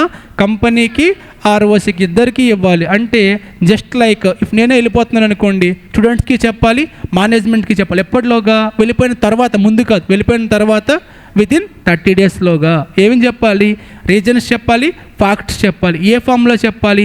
ADT 1 ఏంటి నాన్న? అపాయింట్మెంట్ టైంలో కంపెనీ ROCకి ఇచ్చేది. ఇక్కడేంటి? వీళ్ళిద్దరికీ కలిపి ఆడిటర్ ఇచ్చేది. అర్థమవుతుందండి? అదే గవర్నమెంట్ కంపెనీ అనుకోండి, ఎవరికి చెప్పాలి? పెద్ద ఆయన ఉన్నాడుగా, ఎవరా పెద్ద ఆయన? C&AG, controller and auditor. ఇక్కడ కూడా సేమ్. ఎన్ని డేస్లోగా? 30 days from date of resignation. ఇది కూడా క్వశ్చన్ అడగవచ్చు. ఏమని అడగవచ్చు?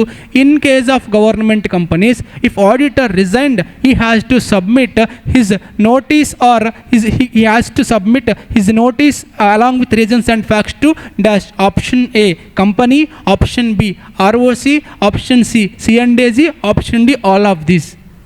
గవర్నమెంట్ కంపెనీ కాబట్టి ఎవరికి ఇవ్వాలి మనోడు? C&AGకి ఇవ్వాలి. ఆయన చూసుకుంటాడు రిమైనింగ్ ప్రాసెస్ అంతా. ఎందుకు? అప్పటించింది ఆయనే కాబట్టి, అందుకే ఆయనకి మనం ఇవ్వాలి information. I'm leaving bye and.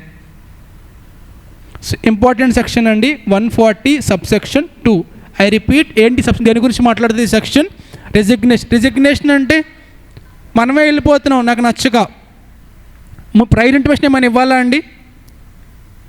Prior intimation ఇవ్వాలా? ఏంటి పోస్ట్ ఇంటిమేషన్ అంటే వెళ్ళిపోయిన తర్వాత చెప్పాలి. ఎవరికి చెప్పాలి? కంపెనీకి. ఏం చెప్పాలి? రీజన్ చెప్పాలి. ఫ్యాక్ట్ అంటే ఐ ఆమ్ రిజైనింగ్. రీజన్ అంటే వై. ఏ ఫామ్లో చెప్పాలి? ADT 3. ఎవరెవరికి చెప్పాలి? Within 30 days from date of resignation. అదే గవర్నమెంట్ కంపెనీస్ అయితే ఎవరికి చెప్పాలి? ఎన్ని డేస్లో చెప్పాలి? వెళ్ళే ముందు ఎవరికి చెప్పాలని అవసరం లేదు. ఫర్ ఎగ్జాంపుల్ నేను వెళ్ళిపోయాను, 30 days అయిపోయింది, ఎవరికి చెప్పట్లా. అది కరెక్టా సార్? ఎందుకు రాంగ్? వాళ్ళకి తెలియదుగా ఫ్యాక్ట్స్. నేను ఉన్నానో తెలియదు, వెళ్ళానో తెలియదు, లీవ్లో ఉన్నానో తెలియదు వాళ్ళకి. అలా చేస్తే అది తప్పు నాన్న. అప్పుడు నువ్వు పెనాల్టీ పే చేయాల్సి వస్తుంది. పెనాల్టీ ఎంత అంటే 50,000 రూపీస్ కానీ నీ remuneration whichever is lower. For example నేను వెళ్ళిపోయాను, 30 days అయిపోయింది. ఇప్పుడు నేను ఏం చేయాలి? నేను పెనాల్టీ పే చేయాలి. నా రెమ్యూనరేషన్ 1 lakh అనుకోండి. ఇప్పుడు ఎంత పే చేయాలి నేను? 50,000 1 lakh. Which ever is lower? అది కూడా నేను పే చేయట్లా. ఏం చేస్తావో చేసుకో అంటున్నా. అది కూడా పే చేయకపోతే మళ్ళీ అడిషనల్ పెనాల్టీ ఉంటుంది. అక్కడ నుంచి 500 per day. But maximum penalty మాత్రం 2 lakhs. మ్యాక్సిమం ఎంత పే చేయాల్సి వస్తుంది? 2 lakhs. Additional penalty 500 per day. Chance ఉంది MCQ. ఎప్పుడు ఇది? నువ్వు రెసిగ్నేషన్ టైంలో ఆ ప్రొవిజన్స్ కనుక ఫాలో అవ్వకపోతే నువ్వు పెనాల్టీ పే చేయాలి. ఎంత పే చేయాలన్నా? 50,000 or your remuneration whichever is lower. అది కూడా పే చేయను నేను. చేయకపోతే ఇంక్రీజ్ పెనాల్టీ పెరుగుతూ ఉంటుంది. Per day 500. But maximum penalty అయితే 2 lakhs. ఓకేనండి? ఒకసారి చెప్తావా సెక్షన్ నెంబర్ ఏంటి? 140 సబ్సెక్షన్. సార్ కంపెనీ ఆడిట్ నువ్వు క్లాస్ జాగ్రత్తగా వింటే 2 MCQsలో హెల్ప్ అవుతుంది, 2 క్వశ్చన్స్లో హెల్ప్ అవుతుంది. దిగిపోద్ది యాజ్ ఇట్ ఈస్గా 18 మార్క్స్ సారీ. యా చెప్పు. 140 సబ్సెక్షన్ దేని గురించి మాట్లాడుతుందండి? Subsection 2 resignation of company. అంటే మీనింగ్ ఏంటి? ఆడిటర్ వెళ్ళిపోతున్నాడు, మనమే తీసేస్తున్నామా? ఆడిటరే వెళ్ళిపోతున్నాడు. ఎవరికైనా లీవ్ లెటర్ అప్లై చేయాలి, పర్మిషన్ తీసుకోవాలంటే no prior permission is required. But వెళ్ళిపోయిన తర్వాత తను ఏం చేయాలి? వితిన్ 30 daysలోగా ఎవరెవరికి చెప్పాలన్నా? కంపెనీకి, ROCకి చెప్పాలి. ఏం చెప్పాలి? రీజన్స్, ఫ్యాక్ట్ చెప్పాలి. ఏ ఫామ్? ADT 3. ఒకవేళ అది గవర్నమెంట్ కంపెనీ అయితే C&AGకి చెప్పాలి వితిన్ 30 days. చెప్పలేదు సార్, ఏంటి పరిస్థితి? పెనాల్టీ పే చేయాలి. పెనాల్టీ ఎంత నాన్న? 50,000 or remuneration whichever is lower. But additional penalty ఎంత ఉంటుందని పే చేయకపోతే 500 per day. But total penalty మాత్రం మ్యాక్సిమం 2 lakhs ఉంటుంది. నెక్స్ట్ సెక్షన్ 140 సబ్సెక్షన్ 1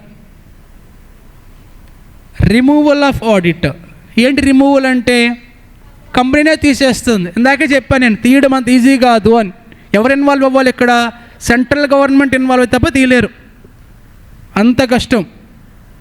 ఒక ఆడిటర్ని రిమూవ్ చేయాలి అంటే పెద్ద ప్రొసీజర్ అండి. ఎంత పెద్ద ప్రొసీజర్ అంటే ఫస్ట్ BOD అప్రూవ్ చేయాలి. BOD అంటే రిజల్యూషన్ పాస్ చేసి వీటిని తీసేద్దామని ఫిక్స్ అవ్వాలి. వీళ్ళు ఓకే అనుకున్న తర్వాత అక్కడి నుంచి 30 daysలో సెంట్రల్ గవర్నమెంట్కి అప్లికేషన్ పెట్టుకోవాలి. ఏంటి అప్లికేషన్ అంటే మేము మా ఆడిటర్ని రిమూవ్ చేయాలనుకుంటున్నామని. సెంట్రల్ గవర్నమెంట్ ఓకే అనొచ్చు ఆర్ నో అనొచ్చు. నో అంటే ఇంకా వాళ్ళు మనల్ని రిమూవ్ చేయలేరు. ఎస్ అనింది అనుకోండి, అక్కడ నుంచి 60 daysలో మళ్ళీ we have to conduct general meeting. ఆ మీటింగ్లో అందరు మెంబర్స్ని పిలిచి ఆ మెంబర్స్ అందరూ అప్రూవల్ ఇవ్వాలి. అది కూడా స్పెషల్ రెజల్యూషన్ పాస్ అవ్వాలి. స్పెషల్ రెజల్యూషన్ అంటే 3/4 75% ఓకే అనాలి, అప్పుడే రిమూవ్ చేయగలుగుతారు. అంటే ఇక్కడ బోర్డ్ ఆఫ్ డైరెక్టర్స్ ఓకే అనాలి, సెంట్రల్ గవర్నమెంట్ ఓకే అనాలి, అలానే మెంబర్స్ ఓకే అనాలి. ముగ్గురు ఓకే అనాలి, అంత ఈజీ కాదు. అది మెంబర్స్ కూడా 3/4 ఓటింగ్ పవర్ రావాలి, అప్పుడే రిమూవ్ చేయగలుగుతారు. చార్ట్ చూడు రాశాను క్లియర్గా.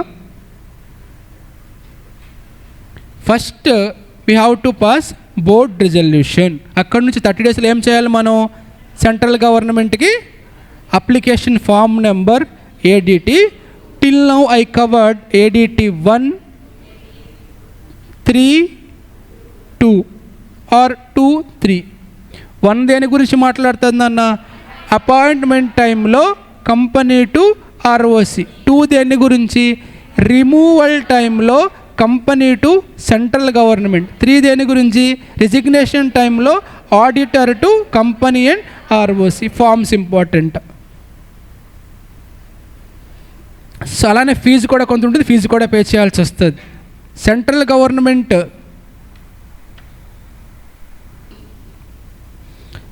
సెంట్రల్ గవర్నమెంట్కి అప్లికేషన్ పెట్టుకోవాలి. సెంట్రల్ గవర్నమెంట్ అప్రూవ్ చేస్తే అక్కడ 60 డేస్లో మనం we have to pass special resolution. Special resolution అంటే 3/4 ఇక్కడ ఇది ఎన్ని డేస్లో? Within 60 days. డేస్ కూడా ఇంపార్టెంట్ అండి. ఇది 60 డేస్, ఇది 30 డేస్. ఈ ప్రాసెస్లో మనం ఆడిటర్కి ఏమి ఇవ్వాలి? ROBH అంటే reasonable opportunity of being heard, మాట్లాడే అవకాశం ఇవ్వాలి. దిస్ ఈజ్ ఆల్సో ఇంపార్టెంట్ అండి. Section number 140 subsection 1. ఎవరెవరి అప్రూవల్ కావాలి? బోర్డ్ అప్రూవల్ కావాలి, సెంట్రల్ గవర్నమెంట్ అప్రూవల్ కావాలి, members. We have to make an application to central government form number AD2 within 30 days. If they permitted within 60 days members approval కావాలి.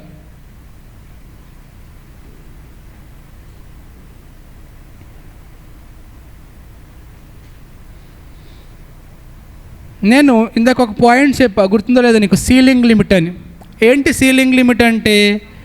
Maximum ఎన్ని companies ఉండాలి నాన్న? Other than OPC, small company, government company, private company less then.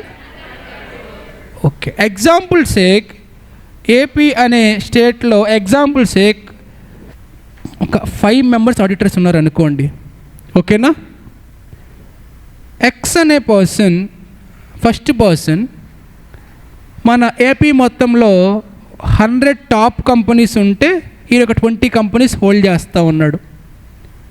Y20, Z20, A20, B20, 100 ఇక్కడ fill అయిపోయి. కొత్తగా ఒకడు qualify అయ్యాడు, COP తీసుకున్నాడు. వీడికి ఇంకా కంపెనీస్ లేవు. అలాగే వీళ్ళు ఏమైనా తప్పు చేస్తున్నారంటే కరెక్ట్గానే ఉన్నాయి. ఎందుకు కరెక్ట్గానే ఉంటాయని 20సే ఉన్నాయి. వీళ్ళు ఎవరు ఈ కంపెనీస్ వదలరు, ఇంకా అక్కడే ఎందుకు ఫిక్స్ అయ్యి ఉంటారు? 20 కరెక్ట్గానే ఉంది కాబట్టి. మరి ఇప్పుడు ఈ కొత్త పర్సన్కి వర్క్ ఎక్కడి నుంచి వస్తుంది? ఇంకా రాదు కదా. అర్థమవుతుందా? X అనే రిలయన్స్ కంపెనీ ఆడిటర్ అనుకోండి, ఈ రిలయన్స్ కంపెనీకి వదలడు, ఇంకా పెద్ద కంపెనీ కాబట్టి ఎక్కువ డబ్బులు వస్తాయి. మరి కొత్తవాడి పరిస్థితి ఏంటి? అందుకే యాక్ట్ చెప్పింది, నానా ఎవరైనా మీరు ఆడిటర్గా అపాయింట్ అయితే, నువ్వు సోల్ ప్రొపరైటర్ అయితే కంటిన్యూస్గా you can be there 5 years. ఫర్మా అయితే 2 terms. 2 terms అంటే 2 × 5 years అంతే. తర్వాత బయటికి వెళ్ళిపోవాలి, కొత్తవాడు వస్తాడు. అప్పుడేమవుతుంది? ఇది రొటేట్ అవుతూ ఉంటుంది, అందరికీ వర్క్ ఈజీగా దొరుకుతుంది. మీరు అబ్జర్వ్ చేయండి, సీలింగ్ లిమిట్ కానీ ఇది కానీ రెండు కూడా ఎవరి కోసం అంటే కొత్తవాడు వర్క్లెస్గా ఉండకూడదు, వాడికి కూడా వర్క్ జనరేట్ అవ్వాలి, వర్క్ ఉండాలి. ఆ సెక్షన్నే మనం rotation of company auditor. Rotation అంటే రొటేట్ అవుతూ ఉండాలి ఆడిటర్స్, అప్పుడే వర్క్ అందరికీ దొరుకుతుంది. Section number subsection 139 subsection 1 subsequent auditor government, 2 is rotation.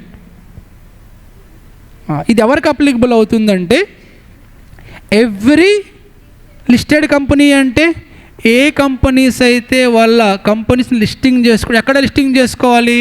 NSEలో కానీ BSEలో కానీ. NSE అంటే నేషనల్ స్టాక్ ఎక్స్చేంజ్, BSE అంటే దీంట్లో ఎవరు ఇంక్లూడ్ అవ్వరంట? OPC small. వాళ్ళకేం అప్లికబుల్ కాదు? రొటేషన్ అప్లికబుల్ కాదు. అలానే అన్లిస్టెడ్ కంపెనీ అయితే కనుక వాళ్ళ paid up share capital greater than or equals to 100 ఎక్కువ ఉంటేనే అప్లికబుల్ అవుతుంది, 100 కోట్లు దాటుంటేనే అప్లికబుల్ అవుతుంది. ప్రైవేట్ కంపెనీ అయితే paid up share capital 50 crores or more ఉంటే అప్లికబుల్ అవుతుంది. రిమైనింగ్ అన్ని కంపెనీస్కి బారోయింగ్స్ కానీ డిపాజిట్స్ కానీ more than 50 crores or equals to ఉంటే అప్లికబుల్ అవుతుంది. ఇది కూడా ఇంపార్టెంట్. నేను నీ ప్లేస్లో ఉన్నప్పుడు ఇదే క్వశ్చన్ వచ్చింది నాకు, explain about rotation of company auditor అని. ఏంటి చెప్పండి, ఎవరెవరికి అప్లికబుల్ అవుతుంది? Every listed unlisted public company అయితే paid up share capital 10 crores, private company అయితే 50 crores, other companies borrowings or deposits 50 crores. ఏంటి టోటల్ ఏం చెప్తుంది స్టాండర్డ్ అంటే ఈ 2 ముక్కలే చెప్తుంది ఈ చాప్టర్, ఈ కాన్సెప్ట్. సెక్షన్ నెంబర్ 2 ఏం చెప్తుంది సార్? నువ్వు ఇండివిజువల్ అయితే you can be there 1 consecutive term అంటే కంటిన్యూస్గా ఎన్ని ఇయర్స్ ఉండొచ్చు? ఫర్మ్ అయితే 2 terms ఆఫ్, డోంట్ సే 10 years చెప్పకూడదు మీరు.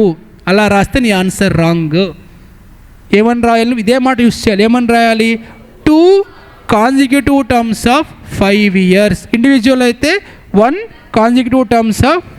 దీని నుంచి ఎంసీక్యూస్ నాకు తెలిసి ఒక 20 సార్లు వచ్చి ఉంటుంది. నన్ను 20 సార్లు అడుగుంటాడు, ఎస్పెషల్లీ దీనిపైన. ఐ రిపీట్, 139 subsection 2 మెయిన్ ఇదే, ఈ 2 పాయింట్సే మాట్లాడుతుంది. ఒక ఆడిటర్ ఇండివిజువల్గా ఉంటే తను మాక్సిమం ఎన్ని ఇయర్స్ ఉండొచ్చు కంటిన్యూస్గా? 5 years తర్వాత ఏమవ్వాలి? వెళ్ళిపోవాలి, ఇంకోటి వస్తాడు తన ప్లేస్లోకి. అదే ఫర్మ్ అయితే 2 terms తర్వాత ఇంకో ఫర్మ్ ఇంకో పర్సన్ వస్తాడు. ఓకేనా? ఫర్ ఎగ్జాంపుల్ మీరే ఆడిటర్ BCCA కంపెనీకి 5 years అయిపోయింది, ఇప్పుడు ఏం చేయాలి? మీరు వెళ్ళిపోవాలి. మళ్ళీ మీరు ఎప్పటివరకు అపాయింట్ అవ్వకూడదంటే ఇంకో 5 years వరకు అపాయింట్ అవ్వకూడదు. దాన్నే మనం ఏమంటాం సార్? కూలింగ్ పీరియడ్ అంటే మీరు ఇంక కనిపించకూడదు ఆ ఏరియాలో. ఓకేనా? జాగ్రత్తగా విను. For example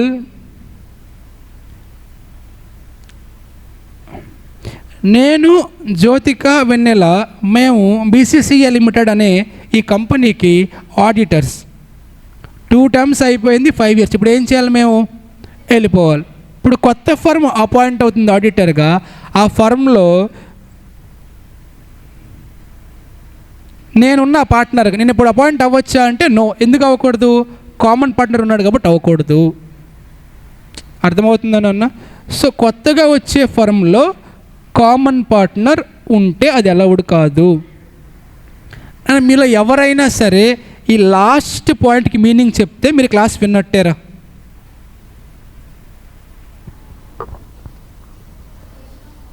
విన్నానా?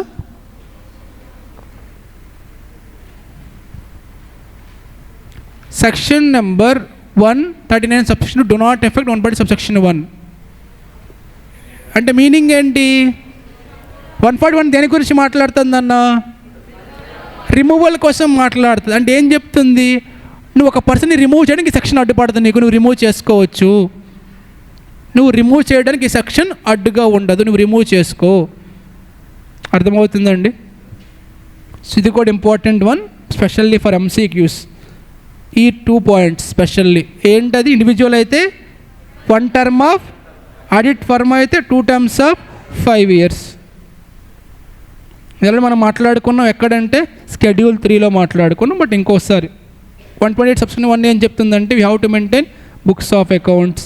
సబ్సెక్షన్ 2 బ్రాంచ్ ఇండియాలో ఉన్న అబ్రాడ్లో ఉన్న మెయింటైన్ చేయాలి. ఇక్కడ నుంచి ఇంపార్టెంట్ నాన్న branch audit. Section number 143 subsection 8 ఈ సెక్షన్ ఏం చెప్తుందంటే అబౌట్ బ్రాంచ్ ఆడిట్ డిస్కస్ చేస్తుంది. బ్రాంచ్ ఆడిట్ అంటే for example if you take our college as అనే కంపెనీ, మనకి head office Nuzvid, branch Hyderabad. ఇప్పుడు హైదరాబాద్ బ్రాంచ్ని ఆడిట్ చేయాలి. ఫర్ ఎగ్జాంపుల్ వర్మ అనే పర్సన్ ఆడిటర్ ఫర్ BCCA. ఇప్పుడు నేను ఏం చేయాలి? నూజివీడు బ్రాంచ్ని ఆడిట్ చేయాలి, అలానే హైదరాబాద్ని కూడా ఆడిట్ చేయాలి. కానీ హైదరాబాద్ని ఆడిట్ చేయడానికి నేనే అవసరం లేదు. They can appoint someone auditor, లేదా నేనే వెళ్ళొచ్చు. అర్థమవుతుందా? దాన్నే బ్రాంచ్ ఆడిటర్ అంటారు. చూడండి ఏం చెప్తున్నారు requirement. Who can be branch auditor అంటే సెక్షన్ నెంబర్ కూడా ఇంపార్టెంట్ నాన్న. ఏంటి సెక్షన్ నెంబర్? 143 sub section. ఈ సెక్షన్ ఎక్కడ విన్నాం మనం? ఎక్కడ విన్నాం ఈ సెక్షన్ని? సూపర్, డ్యూటీస్లో. ఏంటది? 143 1 వచ్చింది అక్కడ, 2 3 4 5, అక్కడ 8 వచ్చిందా? ఇక్కడ వచ్చింది 8. 9 12 15 177 5, ఇక్కడ వచ్చింది 8. 8 ఏంటి? Branch audit. ఎవరు అపాయింట్ అవ్వచ్చు బ్రాంచ్ ఆడిటర్గా? అంటే నేనే వెళ్ళొచ్చు అక్కడికి కూడా ఆడిటర్గా, లేదా other qualified they can appoint someone else. మన మెయిన్ వర్క్ అండ్ అజెండా ఏంటి? ఆడిట్ జరగాలి. ఎవరు చేస్తే ఏంటి? నేను ఫ్రీగా ఉంటే నేనే వెళ్తాను, ఇంకోటి జాయిన్ అవుతాడు ఆడిటర్గా, అపాయింట్ అవుతాడు.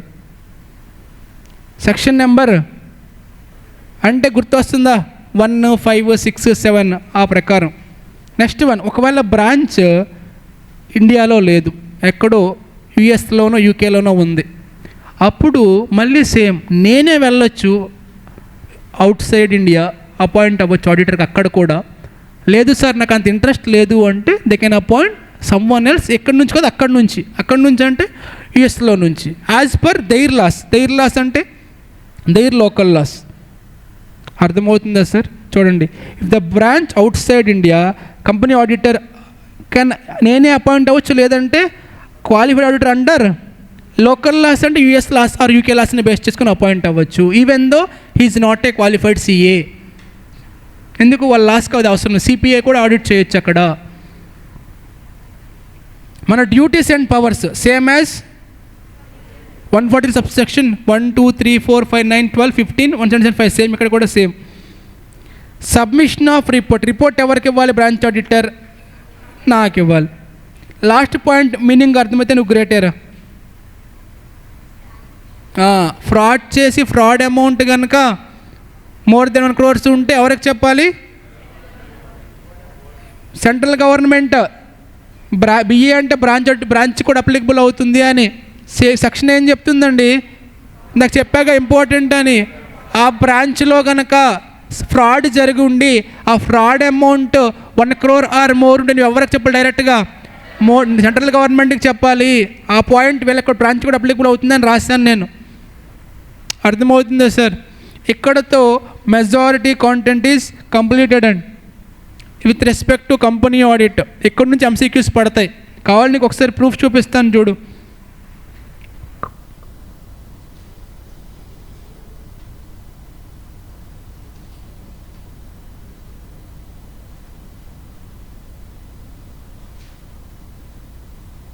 నీకు ఆల్రెడీ నేను చెప్పాను. ఏమని చెప్పాను నేను నీకు? కంపెనీ ఆడిట్, కాస్ట్ ఆడిట్ నుంచి ఎన్ని ఎంసీక్యూస్ వస్తాయి? ఒక ఎంసీక్యూ కాస్ట్ ఆడిట్ నుంచి వచ్చింది, మాట్లాడదాం నెక్స్ట్ చాప్టర్లో. ఇంకో ఎంసీక్యూ వచ్చింది కంపెనీ ఆడిట్లో సెక్షన్ నెంబర్ గురించి అడిగాడు. ఏంటి సెక్షన్ నెంబర్ అక్కడ? Sub section 9. ఈ పేపర్లో సేమ్ ఒకటి కాస్ట్ ఆడిట్. ఇదిగోండి క్వశ్చన్ నెంబర్ 5 చూడండి. No audit firm shall be appointed or reappointed as an auditor for more than dash terms of dash consecutive years. 2, అదే ఆడిటర్ అని ఉంటే సింగిల్ పర్సన్ అయి ఉంటే 1 5. అక్కడ 10 అని ఇచ్చిన, మీరు 10 అని ఇచ్చినా సరే మీరు దాన్ని టెక్ చేయకూడదు, 2 5 రాయాలి. 10 అనేది పట్టించుకోకూడదు మీరు. అర్థమవుతుందా? You have to right 2 terms 5 years. మీరు 10 అని రాయకూడదు. అర్థమవుతుందండి? రేపు క్వశ్చన్లు ఏమని ఇవ్వచ్చు? No auditor or sole proprietor అంటే అప్పుడు ఏమవుతుంది? 1 5.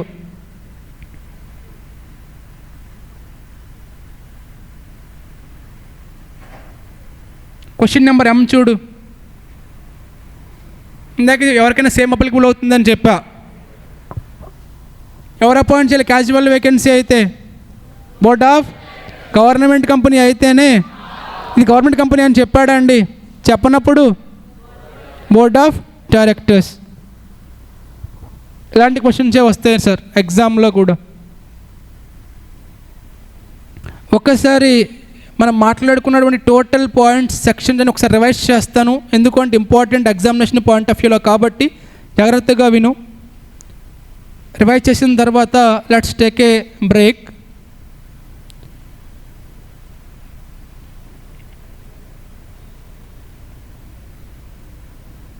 చెప్పండి, మనం ఫస్ట్ ఏం మాట్లాడుకున్నాం ఈ చాప్టర్లో? Qualifications of auditor. ఎన్ని క్వాలిఫికేషన్ నెంబర్, సెక్షన్ నెంబర్ ఏంటి? 141 సబ్సెక్షన్ 1. ఎన్ని పాయింట్స్ మాట్లాడుకున్నామండి? ఏంటా 3 points? Only CA can sign. Second point ఏం మాట్లాడుకున్నాం? Firm is also eligible but majority partner should practice in India. Third point ఏం మాట్లాడుకున్నామండి? Only CA can sign. Second మనం మాట్లాడుకున్నది disqualifications of auditor, section number 141 subsection 3. ఇక్కడ చాలా points మనం మాట్లాడుకున్నాం, మళ్ళీ రిపీట్ చేయను నేను. మనం థర్డ్ మాట్లాడుకున్నది అపాయింట్మెంట్ ఆఫ్ ఆడిటర్. దీంట్లో 4 సెక్షన్స్ వస్తాయి. 139 subsection 17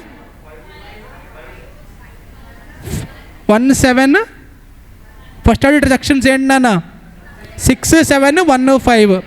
6 is other than government company, 7 is government company, 1 is other than government company, 5 is government company. 6 దేని గురించి మాట్లాడుతుంది? First auditor other than government company. ఇది ఎవరు అపాయింట్ చేయాలి?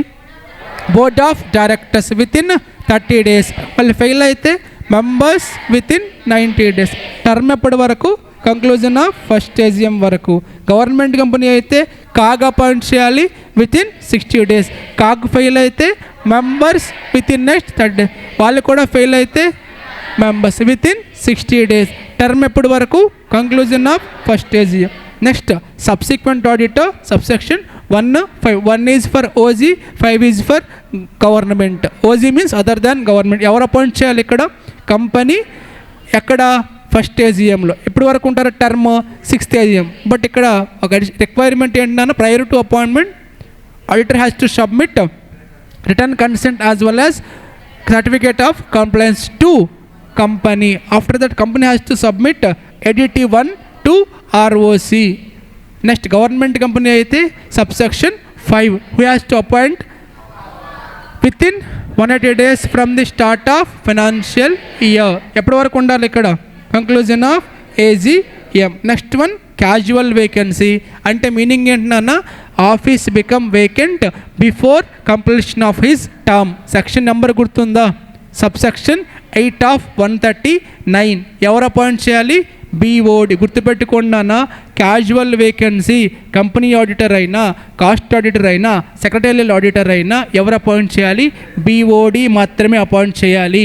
గవర్నమెంట్ కంపెనీ అయితేనే C&AG. అది కూడా అక్కడ కూడా 30 days. ఒకవేళ వేకెన్సీ రిజిగ్నేషన్ వల్ల అయితే అప్రూవల్ ఇవ్వాలి మెంబర్స్ విత్ ఇన్ 3 monthsలో. ఎప్పటి వరకు ఉంటాడు కొత్తగా వచ్చేవాడు? నెక్స్ట్ AGM అయ్యేంత వరకు. గవర్నమెంట్ కంపెనీ అయితే C&AG 30 days. వాళ్ళు ఫెయిల్ అయితే BOD 30 days. Next recent MCQ question, reappointment of auditor section number 139 subsection 9. Retire auditor appoint అవ్వాలి అంటే డిస్క్వాలిఫై ఉండకూడదు, అలానే నోటీస్ ఆఫ్ అన్విల్నెస్ ఇచ్చి ఉండకూడదు, at the same time resolution pass చేసి ఉండకూడదు.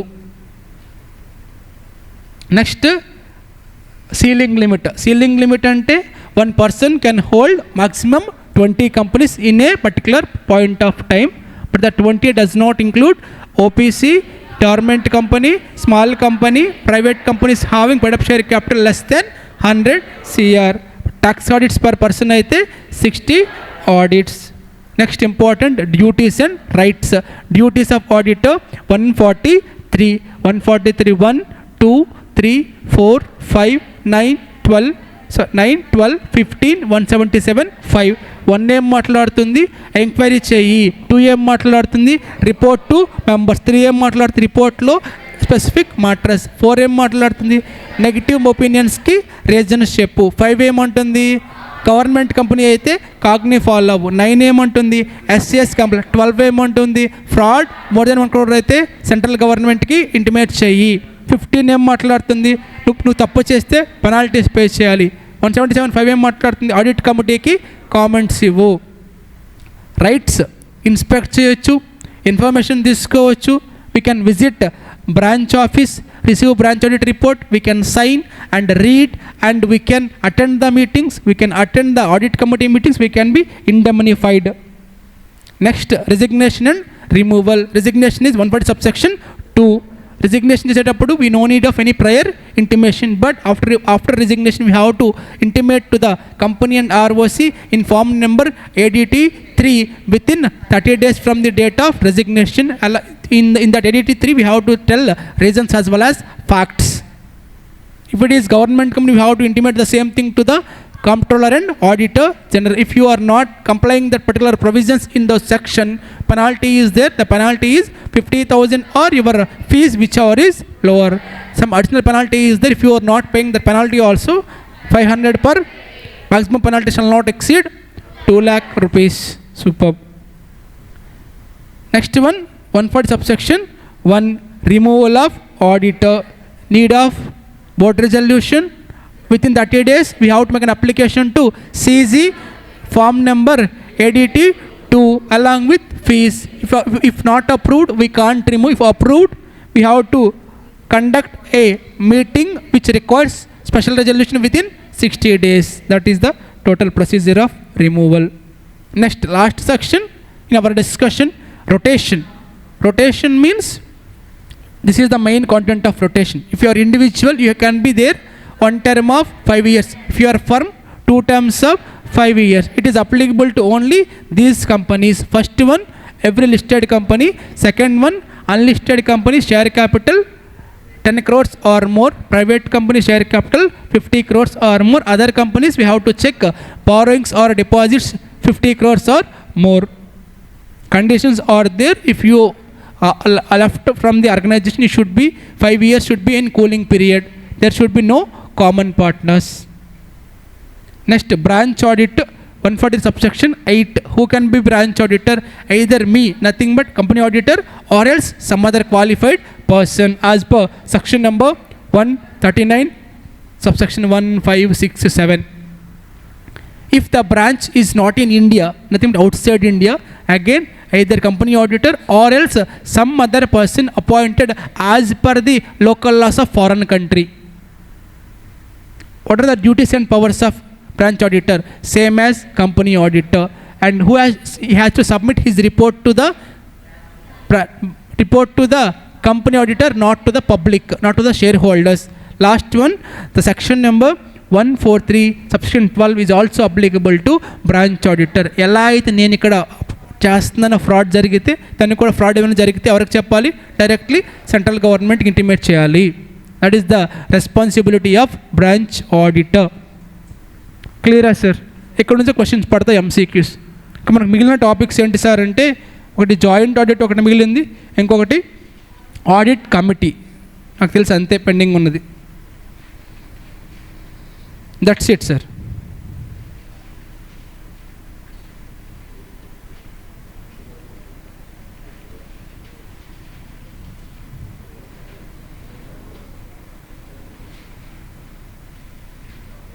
యా, స్క్రీన్ పైన చూడు. నీకేమైనా గుర్తొస్తుంది ఆ పేరు చూశాక? ఏం గుర్తొస్తుంది? లవ్ బర్డ్సా? ఏం గుర్తొస్తుంది నీకు? SA 299 joint audit. Shortness numbers అన్నీ గుర్తున్నాయా నీకు? గుర్తున్నాయా? క్వశ్చన్ అడిగిన ఆన్సర్ చెప్తావా? 520 ఏంటి? 520 sampling. Open your materials and change it. శాంప్లింగ్గా మార్చండి అందరూ. 520 ఏంటి నాన్న?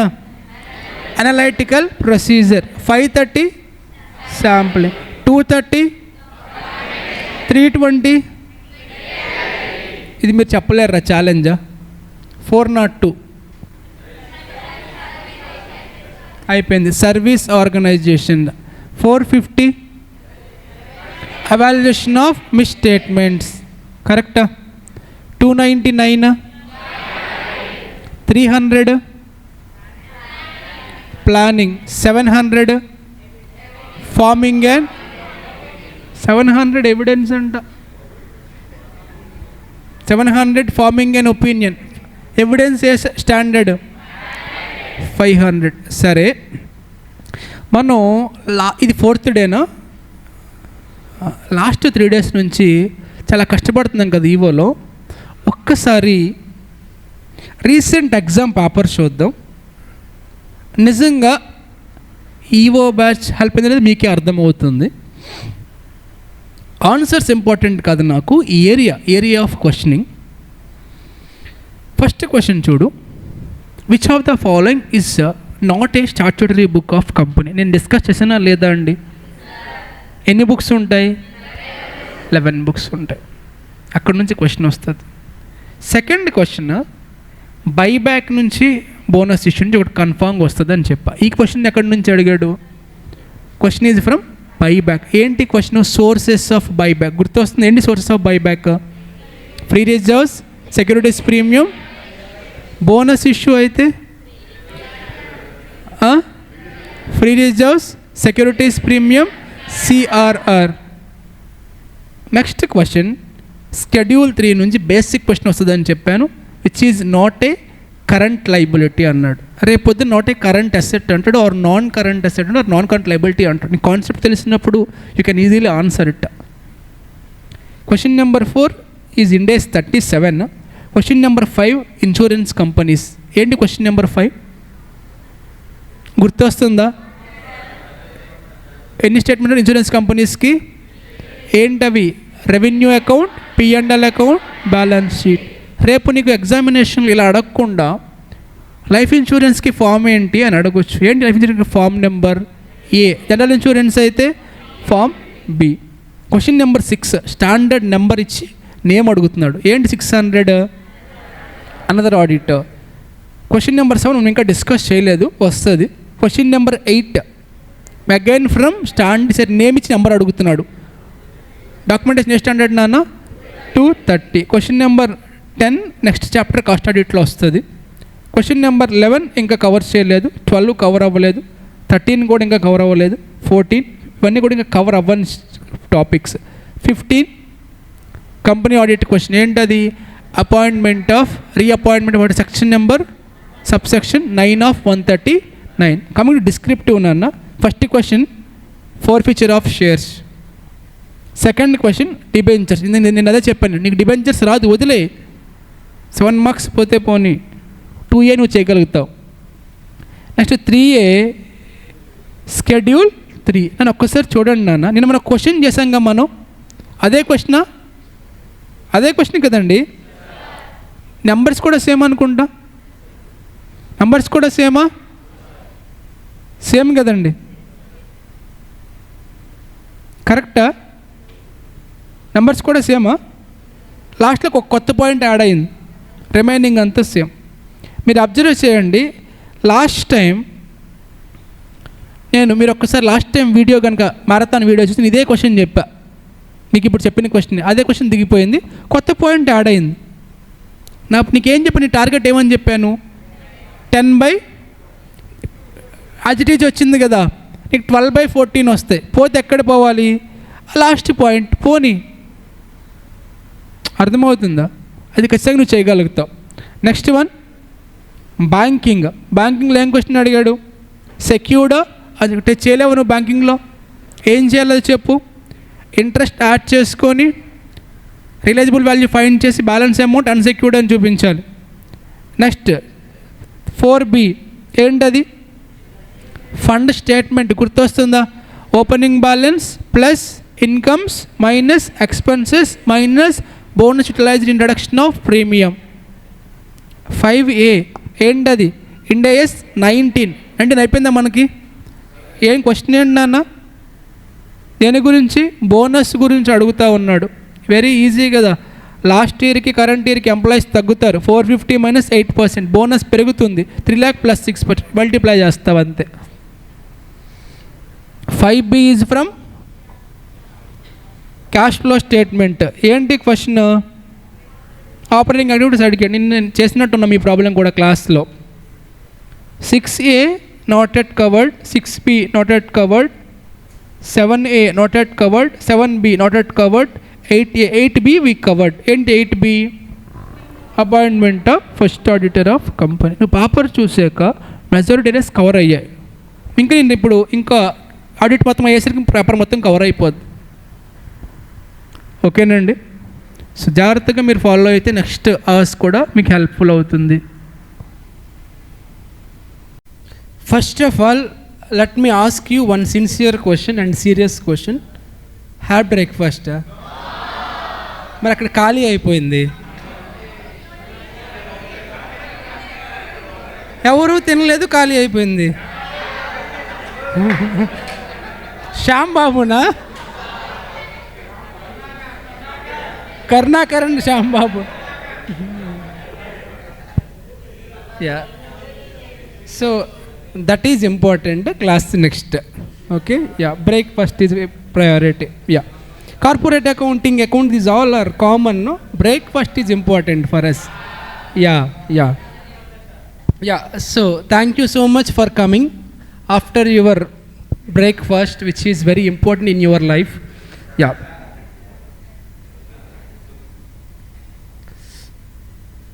okay, thank you. So company ఆడిట్లో మెజారిటీ పార్ట్ అయిపోయింది. ప్రీవియస్ సెషన్లో కొంతమంది మిస్ అయినప్పుడు మనం చాలా డిస్కస్ చేసుకున్నాం. ఇన్ఫ్యాక్ట్ ఎగ్జామినేషన్లో క్వశ్చన్స్ అక్కడి నుంచే వస్తాయి. So let us for couple of minutes let's feel them jealous. Yeah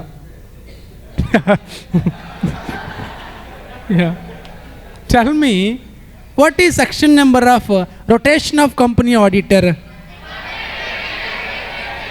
One the name subsection 2. They don't know what is rotation first of all. Yeah, this section says for individual auditor the term is one term of, they don't know what is the meaning of consecutive. Still okay. Yeah, I think you know ADT 1, 2, 3. What is ADT 1? Appointment of, she is saying appointment of directors. ADT 2 is about removal of auditor. 3 is about, yeah, we don't have time. Yeah, we'll do it some other time. So come back to the discussion, joint audit. Already చూడండి ఎంత cute ఉన్నారో ఇద్దరు. Yeah, joint audit section number CC standard number SA 299. Sir కాసేపు స్టాండర్డ్స్ని ఆడిట్ని పక్కన పెట్టి ఆ picture చూసి చెప్పు ఏమైంది జాయింట్ ఆడిట్ అంటే. సో ఇద్దరు కలిసి ఒకే ఎంటిటీని ఆడిట్ చేస్తూ ఉన్నారు, కరెక్టా? Yeah, multiple auditors conducting audit of single organisation. మీకు గుర్తుంటే నేను నిన్న రిలయన్స్ కంపెనీ స్టేట్మెంట్స్ ఓపెన్ చేశా. ఆ పర్టికులర్ స్టేట్మెంట్స్లో 2 కంపెనీస్ కనిపించాయి, ఆడిట్ ఫర్మ్స్. ఒకటి డెలాయిట్, ఇంకొకటి చతుర్వేది అండ్ సాన్, కరెక్టా? సో దాన్ని జాయింట్ ఆడిట్ అంటారు. ఎందుకు జాయింట్ ఆడిట్ చేశారు? రిలయన్స్ కంపెనీ అంటే చాలా బిగ్ ఇన్స్టిట్యూట్, అది ఒక్కరు చేయలేరు కాబట్టి ఇద్దరిని అపాయింట్ చేసుకున్నారు. వాళ్ళు ఇద్దరు ఏం చేస్తున్నారు, ఒకే కంపెనీని ఆడిట్ చేస్తూ ఉన్నారు. Best example Reliance. ఇలా ఎప్పుడు చేస్తారు సార్? కంపెనీ పెద్ద కంపెనీ అయినప్పుడు, ఒక్క ఫర్మ్ చేయలేనప్పుడు చేస్తారు. ఇలా చేయడం వల్ల మనకు వచ్చే అడ్వాంటేజెస్ ఏంటి? కామన్ సెన్స్తో చేసి చెప్పు.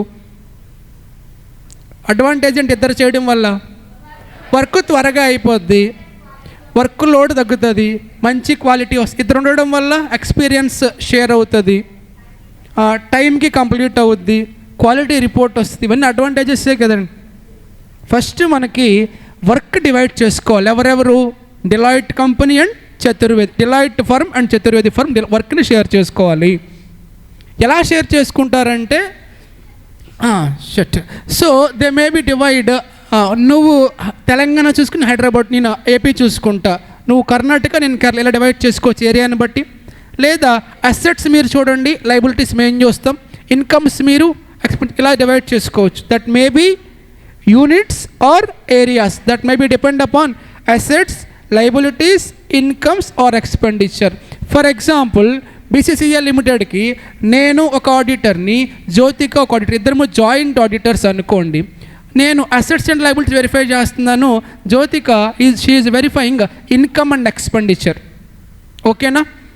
ఇలా ఇద్దరు ఇలా డివైడ్ చేసుకున్నాం. ఫ్యూచర్లో ఒక ఫ్రాడ్ బయటకు వచ్చింది. ఆ ఫ్రాడ్ ఓన్లీ ఇన్కమ్లో అనుకోండి, ఎవరు రెస్పాన్సిబుల్ అన్నా? జ్యోతిక ఫ్యూచర్లో ఏమంటుంది, నేను వెరిఫై చేస్తామని రివర్స్లో నా పైన అలిగేషన్ చేయొచ్చు. అందుకే మేము ముందే ఏం రాసుకోవాలి, డాక్యుమెంటేషన్ చేసుకోవాలి ఎవరి వర్క్ ఏంటి అనేది. అదర్వైజ్ నేను అసలు ఇన్నోసెంట్ కాబట్టి డెఫినెట్లీ జ్యోతిక మాట మార్చేస్తారు. So clear documentation is required.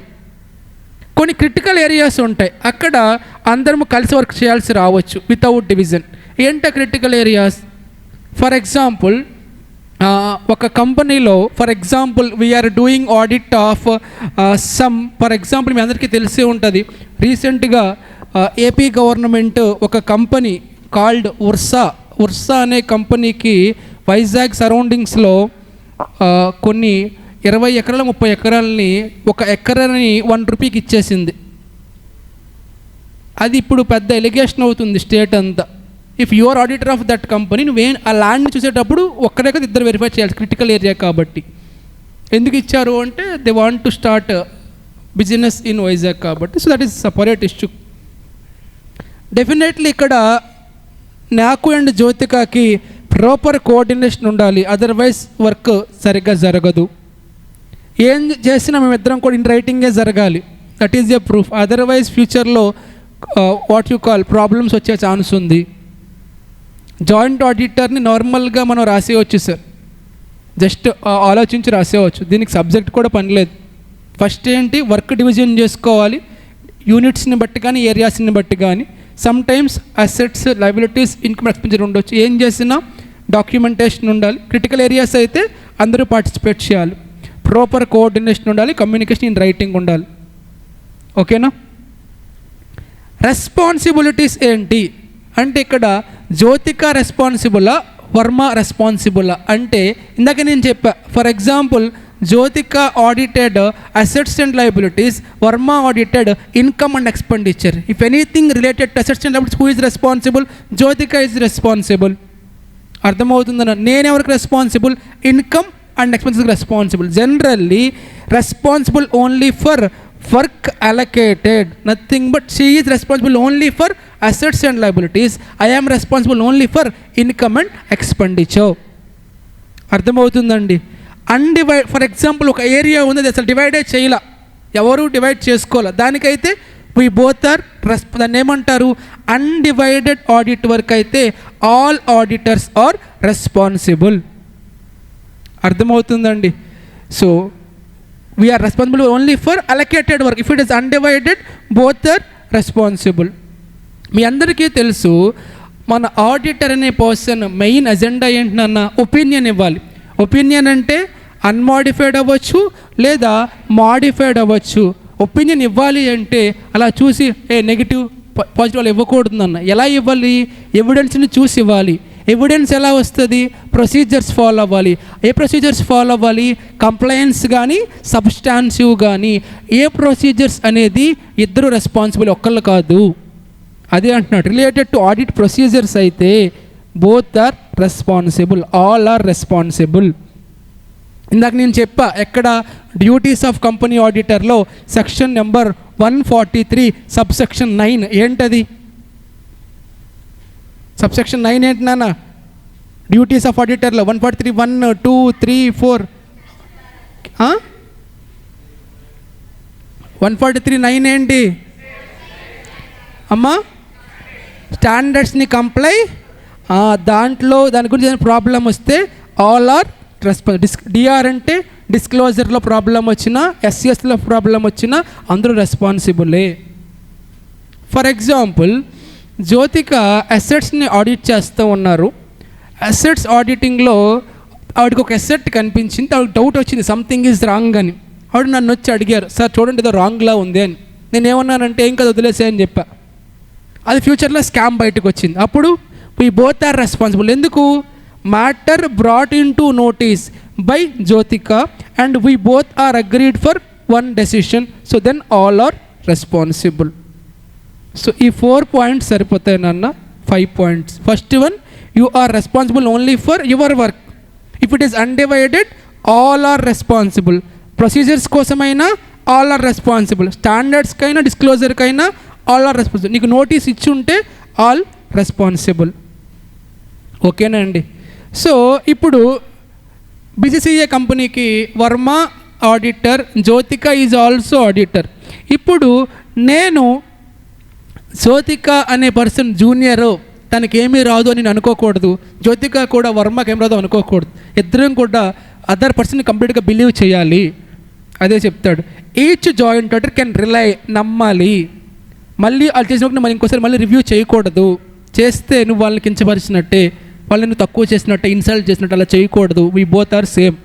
We should rely without reviewing. ఇప్పుడు అంతా బాగానే ఉంది. నేను జ్యోతికి ఇద్దరం ఆడిట్ చేసేసాం యాజ్ ఎ జాయింట్ ఆడిటర్గా. ప్రాబ్లం ఏమీ రాలా. ఇప్పుడు రిపోర్ట్ ప్రిపేర్ చేయాలి. రిపోర్ట్ ఎవరికి ఇవ్వాలి? పబ్లిక్ మెంబర్స్కి ఇవ్వాలి. నేనేమో ఐఆమ్ గివింగ్ అన్మాడిఫైడ్ అనుకుంటున్నాను, జ్యోతిక లేదు మాడిఫైడ్ అనుకుంటున్నారు. జనరల్లీ ఇద్దరం కలిసి ఒకటే రిపోర్ట్ ఇవ్వాలి. దాన్నే జాయింట్ ఆడిట్ రిపోర్ట్ అంటారు. కొన్ని సందర్భాల్లో తను అగ్రీ చేయకపోవచ్చు నాతో, అప్పుడు she can give separate report. అదే చెప్తాడు నాన్న, generally we issue joint report. If she is disagreeing, she is called disagreeing joint auditor. She can give separate report. ఒకవేళ క్వశ్చన్ అడిగారు అనుకోండి, ఇది మొత్తం నువ్వు రాసేసేయాలి. ఎక్కడి నుంచి? ఈ డెఫినేషన్ నుంచి division, coordination, responsibility, dependency, reporting 7 మార్క్స్కి అడిగే ఛాన్స్ ఉంది. ఎలా అడుగుతాడంటే, explain about joint audit as per Companies Act 2013 or explain provisions regarding joint audit as per Companies Act 2013. ఏం రాయాలి చెప్పు? ఫస్ట్ డెఫినేషన్ ఏంటి? జాయింట్ ఆడిట్ డెఫినేషన్ ఏంటి? Multiple auditors auditing single organisation. ఫస్ట్ ఏం చేయాలి? మన వర్క్ని డివైడ్ ఎలా డివైడ్ చేసుకోవచ్చు? యూనిట్స్ని బట్టి కానీ ఏరియాస్ని. కొన్నిసార్లు ఎలా ఆడిట్ డివైడ్ చేసుకుంటారు? అసెట్స్ని బట్టి కానీ, లయబిలిటీస్, ఇన్కమ్, ఎక్స్పెండిచర్. ఏం చేసినా ఏముండాలి? మన ఇద్దరికి డాక్యుమెంటేషన్ ఉండాలి. నీ వర్క్ ఏంటి, నా వర్క్ ఏంటి అని. క్రిటికల్ ఏరియాస్ అయితే అందరము పార్టిసిపేట్ చేయాలి. నెక్స్ట్ వన్, ప్రాపర్ కోఆర్డినేషన్ ఉండాలి. కమ్యూనికేషన్ ఎలా ఉండాలి? ఫోన్లో కాదు, రైటింగ్లో ఉండాలి. Who is responsible? Sir, allocated work అయితే నువ్వే రెస్పాన్సిబుల్. అది డివైడ్ అవ్వకపోతే ఆల్ ఆర్ రెస్పాన్సిబుల్. ప్రొసీజర్కి సంబంధించి అయితే ఆల్ ఆర్, కంప్లైన్స్ అయితే ఆల్, నోటీస్ వచ్చి ఉంటే all. We have to rely without any review. Reporting responsibilities we have to give jointly joint report. If you are disagreeing with other person, you may give separate report. This is enough for 7 marks. If possible, include the standard name also, SA 299. That's it. One time they have asked a question, advantages as well as disadvantages, nothing but limitations, pros and cons. Question అడిగాడు, రీసెంట్గా అడిగినట్టున్నాడు I think. Advantages ఏంటి? Common sense. ఏమవుతుంది? టైంకి complete అయిపోతుంది. Number 2, work load తగ్గుతుంది. Number 3, మంచి quality వస్తుంది. Number 4, expertise share అవుతుంది. నాది జ్యోతికకి నాకు ఎక్స్పర్టైజ్ షేర్ అవుతుంది. 5th వన్, మంచి సర్వీస్ అవుతుంది క్లయింట్కి. 6th one, synergy benefit, mutual benefit వస్తుంది. ఇవన్నీ కామన్గా నువ్వు రాయొచ్చు, కాన్సెప్ట్ తెలియకపోయాను. బట్ టెర్మినాలజీ ఒకసారి చూసుకోవాలి. ఫస్ట్ వన్ ఏంటన్నా, టైంకి కంప్లీట్ అవుతుంది, టైంకి కంప్లీట్ అవుతుంది, వర్క్ లోడ్ తగ్గుతుంది, బెటర్ క్వాలిటీ వెళ్తుంది, ఇంప్రూవ్డ్ సర్వీస్ వెళ్తుంది, ఎక్స్పర్టైజ్ షేర్ అవుతుంది, మ్యూచువల్ బెనిఫిట్ అవుతుంది. చాలు, ఒక పాయింట్ మర్చిపోయినా ఏం కాదు. ఇవేంటి advantages? Can you guess what are the disadvantages? ఏమైనా disadvantages? Can you guess?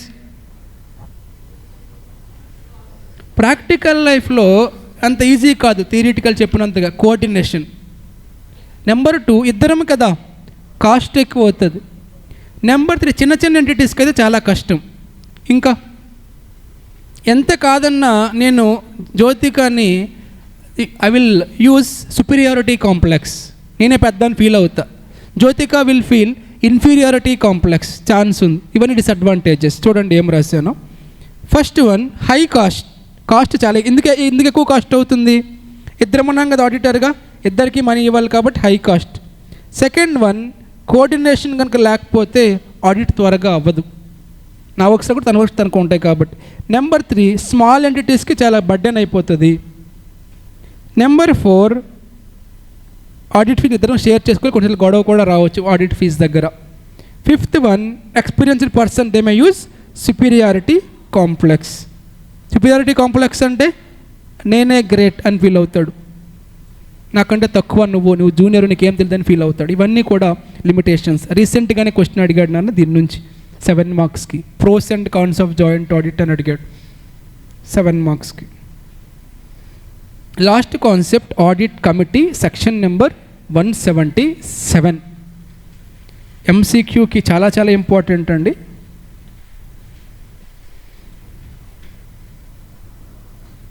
Audit committee ఏం చేస్తుందంటే, మన ఆడిటర్ ఇండిపెండెంటే కదా, చెక్ చేస్తుంది అవునా కాదా అని. సెకండ్ వన్, ఇంట్రెస్ట్ అంటే ఏమైనా రిలేటెడ్ ఉన్నాడా కంపెనీకి, ఉంటే వాటిని ఎలిమినేట్ చేస్తే, పర్ఫార్మెన్స్ ఎలా చేస్తున్నాడో వాటిని వెరిఫై చేస్తే కరెక్ట్గా చేస్తున్నాడా లేదా అని. ఇది ఇక్కడ నుంచి ఎంసీక్యూకి ఇంపార్టెంట్ నాన్న. ఈ కమిటీలో మినిమం 3 డైరెక్టర్స్ ఉండాలి, దాంట్లో కూడా మెజారిటీ ఇండిపెండెంట్ ఉండాలి. ఎంసీక్యూకి చాలా చాలా చాలా చాలా చాలా ఇంపార్టెంట్. ఐ రిపీట్, ఆడిట్ కమిటీలో మినిమం 3 డైరెక్టర్స్ ఉండాలి, majority should be independent directors అయి ఉండాలి. ఫర్ ఎగ్జాంపుల్ ఆ కమిటీలో 4 మెంబర్స్ ఉన్నారనుకోండి డైరెక్టర్స్గా, అప్పుడు ఎంతమంది ఉండాలి ఇండిపెండెంట్? మెజారిటీ అంటే 3 మెంబర్స్ ఇండిపెండెంట్. 5 ఉంటే 3, మెజారిటీ అంటే 3నే కదా. 2 ఉంటే 4 ఉంటే 4 ఉన్న 3, 5 ఉన్న 3నే ఉండాలి మెజారిటీ అంటే. 6 మెంబర్స్ ఉంటే 4 మెంబర్స్ ఇండిపెండెంట్. మినిమం ఎంతమంది డైరెక్టర్స్ ఉండాలి నాన్న? 3 డైరెక్టర్స్ ఉండాలి. ఎంసీక్యూకి చాలా చాలా ఇంపార్టెంట్. సెక్షన్ నెంబర్ గుర్తుపెట్టుకోండి, 177. ఇది ఎక్కడ వచ్చిందో, మనకి ఎక్కడ వచ్చిందో తెలుసా?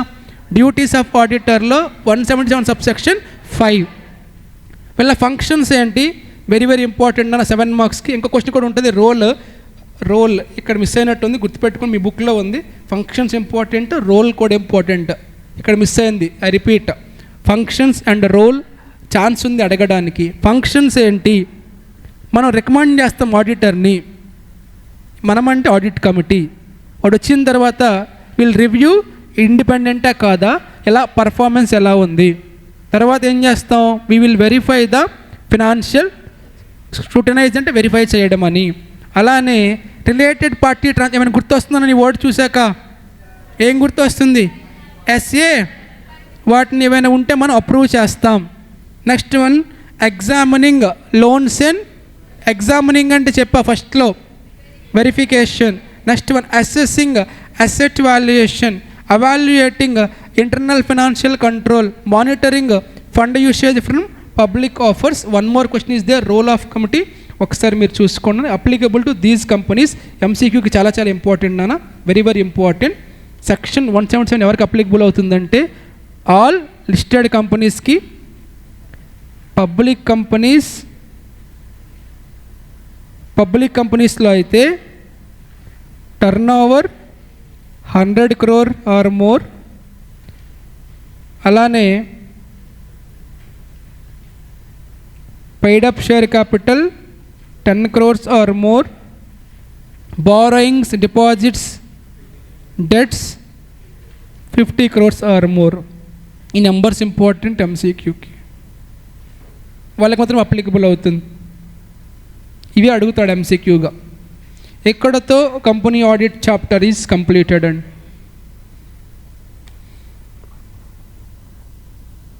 రీసెంట్ ఎగ్జామినేషన్లో 9 మార్క్స్ అడిగాడు. ఒకటి MCQ, reappointment of company auditor, section number 139 subsection 9. ఇంకొక క్వశ్చన్ ఏం అడిగాడు? Appointment of first auditor. నువ్వు అక్కడ ఏమేమి రాయాలి? 139 సబ్సెక్షన్ 1 రాయాలి, 5 రాయాలి. అంటే అదర్ దాన్ గవర్నమెంట్ కంపెనీ, 7 మార్క్స్కి. ఇంకా అడగడానికి ఛాన్సెస్ ఉన్న ఏరియాస్ ఏంటి? సబ్సీక్వెంట్ అడగొచ్చు, డ్యూటీస్ అడగొచ్చు, రైట్స్ అడగొచ్చు, రెసిగ్నేషన్ అడగొచ్చు, రిమూవల్ అవ్వచ్చు, ఆడిట్ కమిటీ అడగొచ్చు. అర్థమవుతుందండి? ఇవన్నీ ఛాన్సెస్ ఉన్న ఏరియాస్. సో ఇక్కడతో company audit is completed. Open your materials.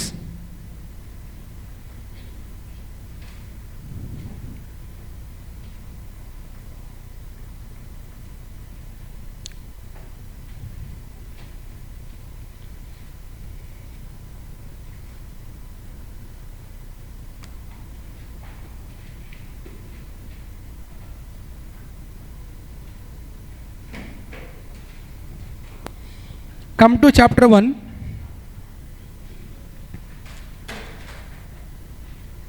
In chapter 1, difference between accounting and auditing.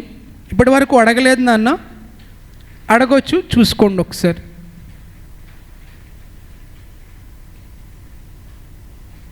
ఈజీనే. Page number 3, audit versus investigation అడగలేదు, ఛాన్స్ ఉంది. కాన్సెప్ట్ 2 అవసరం లేదు. కాన్సెప్ట్ 3 డెఫినేషన్ మనం ఆల్రెడీ కవర్ చేసాం. 4 అవసరం లేదు. 5 is important for 7 marks. I will discuss or else MCQ.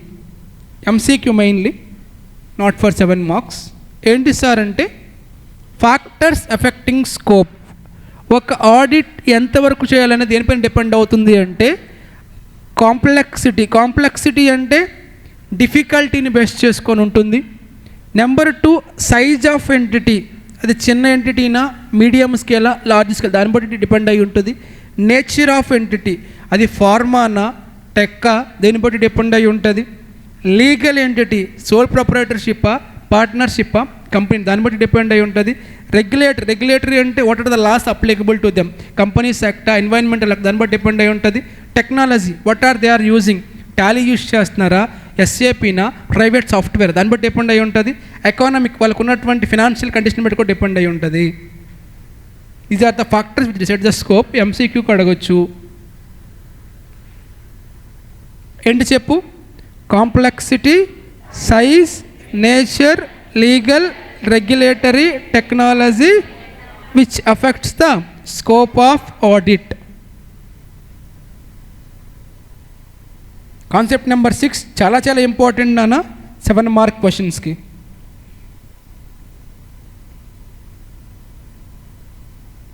ఏంటి సార్ కాన్సెప్ట్ నెంబర్ 7 అంటే ఒక ఆడిట్కి వెళ్ళినప్పుడు మినిమం తన ఏం ప్రిన్సిపల్స్ ఫాలో అవ్వాలి. ఫర్ ఎగ్జాంపుల్ మీరే ఉన్నారు, యాజ్ ఏ ప్రొఫెషనల్ స్టూడెంట్గా మీరు కొన్ని ప్రిన్సిపల్స్ ఫాలో అవ్వాలి కదా. ఏంటా ప్రిన్సిపల్స్? ఇన్ టైంకి క్లాస్కి రావాలి, క్లాసులోకి వచ్చి పడుకోకూడదు, కొన్ని రూల్స్ అండ్ రెగ్యులేషన్స్ ఉంటాయి కదా. యాజ్ ఏ ప్రొఫెషనల్ స్టూడెంట్గా ఎగ్జామ్స్ ఆన్ టైం రాయాలి. అలానే నీకే అంతుంటే, స్టూడెంట్కి అంతుంటే ఆడిటర్ ఎలా ఉండాలి అంటే కొన్ని క్వాలిటీస్ చెప్పాడు నన్ను. ఏంటా క్వాలిటీస్ అంటే ఎవరు చెప్పారు సార్ అంటే ఎస్ఏ 200 చెప్పింది. 200 ఏంటి? Overall objective of auditor. ఏం చెప్పిందంటే ఫస్ట్ పాయింట్, ఒక ఆడిటర్ అనే పర్సన్కి ఇంటిగ్రిటీ ఉండాలి, ఆబ్జెక్టివిటీ ఉండాలి, ఇండిపెండెన్స్ ఉండాలి. ఇంటిగ్రిటీ అంటే నాలా స్ట్రైట్ ఫార్వర్డ్ ఉండాలి, అలానే హానెస్ట్గా ఉండాలి, అలానే ఇండిపెండెన్స్, ఎవరికి ఇన్ఫ్లుయెన్స్ అవ్వకూడదు, ఇంపార్షియల్గా ఉండకూడదు. ఇంటిగ్రిటీ, ఆబ్జెక్టివిటీ, ఇండిపెండెన్స్ అంటే సింపుల్గా చెప్పాలి అంటే నా అలా ఉండాలి సార్. స్ట్రైట్ ఫార్వర్డ్ ఉండాలి, హానెస్ట్ ఉండాలి, పార్షియాలిటీ చూపించకూడదు, ఇన్ఫ్లుయెన్స్ అవ్వకూడదు. వీటిని ఏమంటారండి? ఇంటిగ్రిటీ, ఆబ్జెక్టివిటీ, ఇండిపెండెన్స్ అంటారు. సెకండ్ పాయింట్ మీకు లేనిది అండ్ ఉండాల్సింది కాన్ఫిడెన్షియాలిటీ. కాన్ఫిడెన్షియాలిటీ అంటే అదే. సో కాన్ఫిడెన్షియాలిటీ అంటే నీకు ఏదైనా ఒక ఇన్ఫర్మేషన్ తెలిసినప్పుడు దాన్ని అందరికీ చెప్పుకుంటూ తిరగకూడదు. ఫర్ ఎగ్జాంపుల్, ఈ క్లాస్ రూమ్లో నువ్వు నేను చాలా మాట్లాడుకుంటాం, అది ఇక్కడే ఉండాలి, ఈ 4 వాల్స్ మధ్యలోనే. If you are discussing with someone else, that is called you are losing your confidentiality. That means you should not disclose information to others unless with permission of third party or else legal requirement. Number 3, skill and competence. ఈ audit చేసేవాడు properly trained అయి ఉండాలి, experience అయి ఉండాలి, competent అయి ఉండాలి. Next one, work performed by others. అంటే నేను ఆడిటర్గా అపాయింట్ అయ్యాను, బట్ నేను ఆడిట్కి నా స్టూడెంట్ని పంపించాను, ఆర్టికల్ స్టూడెంట్స్ని పంపించాను. They conducted audit, they have given report also. Who is responsible? అంటే నేనే responsible even though work done by the article assistants. Documentation standard number SA 230 గుర్తుపెట్టుకోండి నాన్న. Documentation number SA 230. It is also called as working papers. గుర్తుపెట్టుకుని ఇక్కడ చెప్పేస్తున్నాను, MCQకి చాలా చాలా important నాన్న. ఏదైనా ఒక కంపెనీ వర్కింగ్ పేపర్స్ని మెయింటైన్ చేయాలి నాన్న. Standard number as per SQC1 ప్రతి కంపెనీ కూడా వర్కింగ్ పేపర్స్ ఏవైనా ఉంటే వాటిని మినిమం 7 years మెయింటైన్ చేయాలి వాళ్ళ దగ్గర. Very very important. ఒక కంపెనీ ఆడిట్ అయిన తర్వాత దగ్గర నుంచి 7 years వాళ్ళు వర్కింగ్ పేపర్స్ని వాళ్ళ దగ్గర మెయింటైన్ చేయాలి. ఆఫ్టర్ 7 years వాటిని కావాలంటే డిస్పోజ్ చేయొచ్చు. Very very important for MCQ. Auditor should maintain their working papers for at least 7 years. Next one planning SA 330, evidence SA 500. And last one we have to give conclusions and reporting. ఒకసారి చూసుకోండి sir, 7 marks అడగొచ్చు. What are the basic principles governing and audit.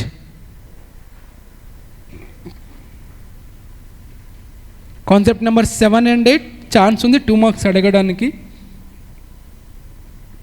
9 chance లేదు. 10 you can ignore. 11 expected advantages of auditing.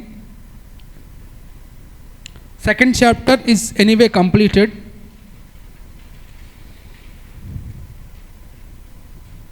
Come to cost audit chapter.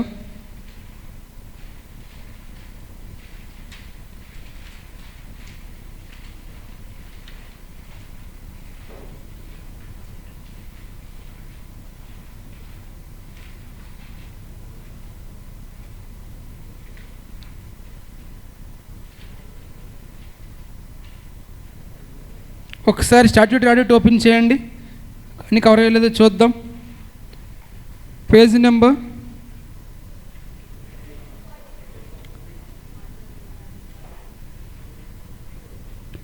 41.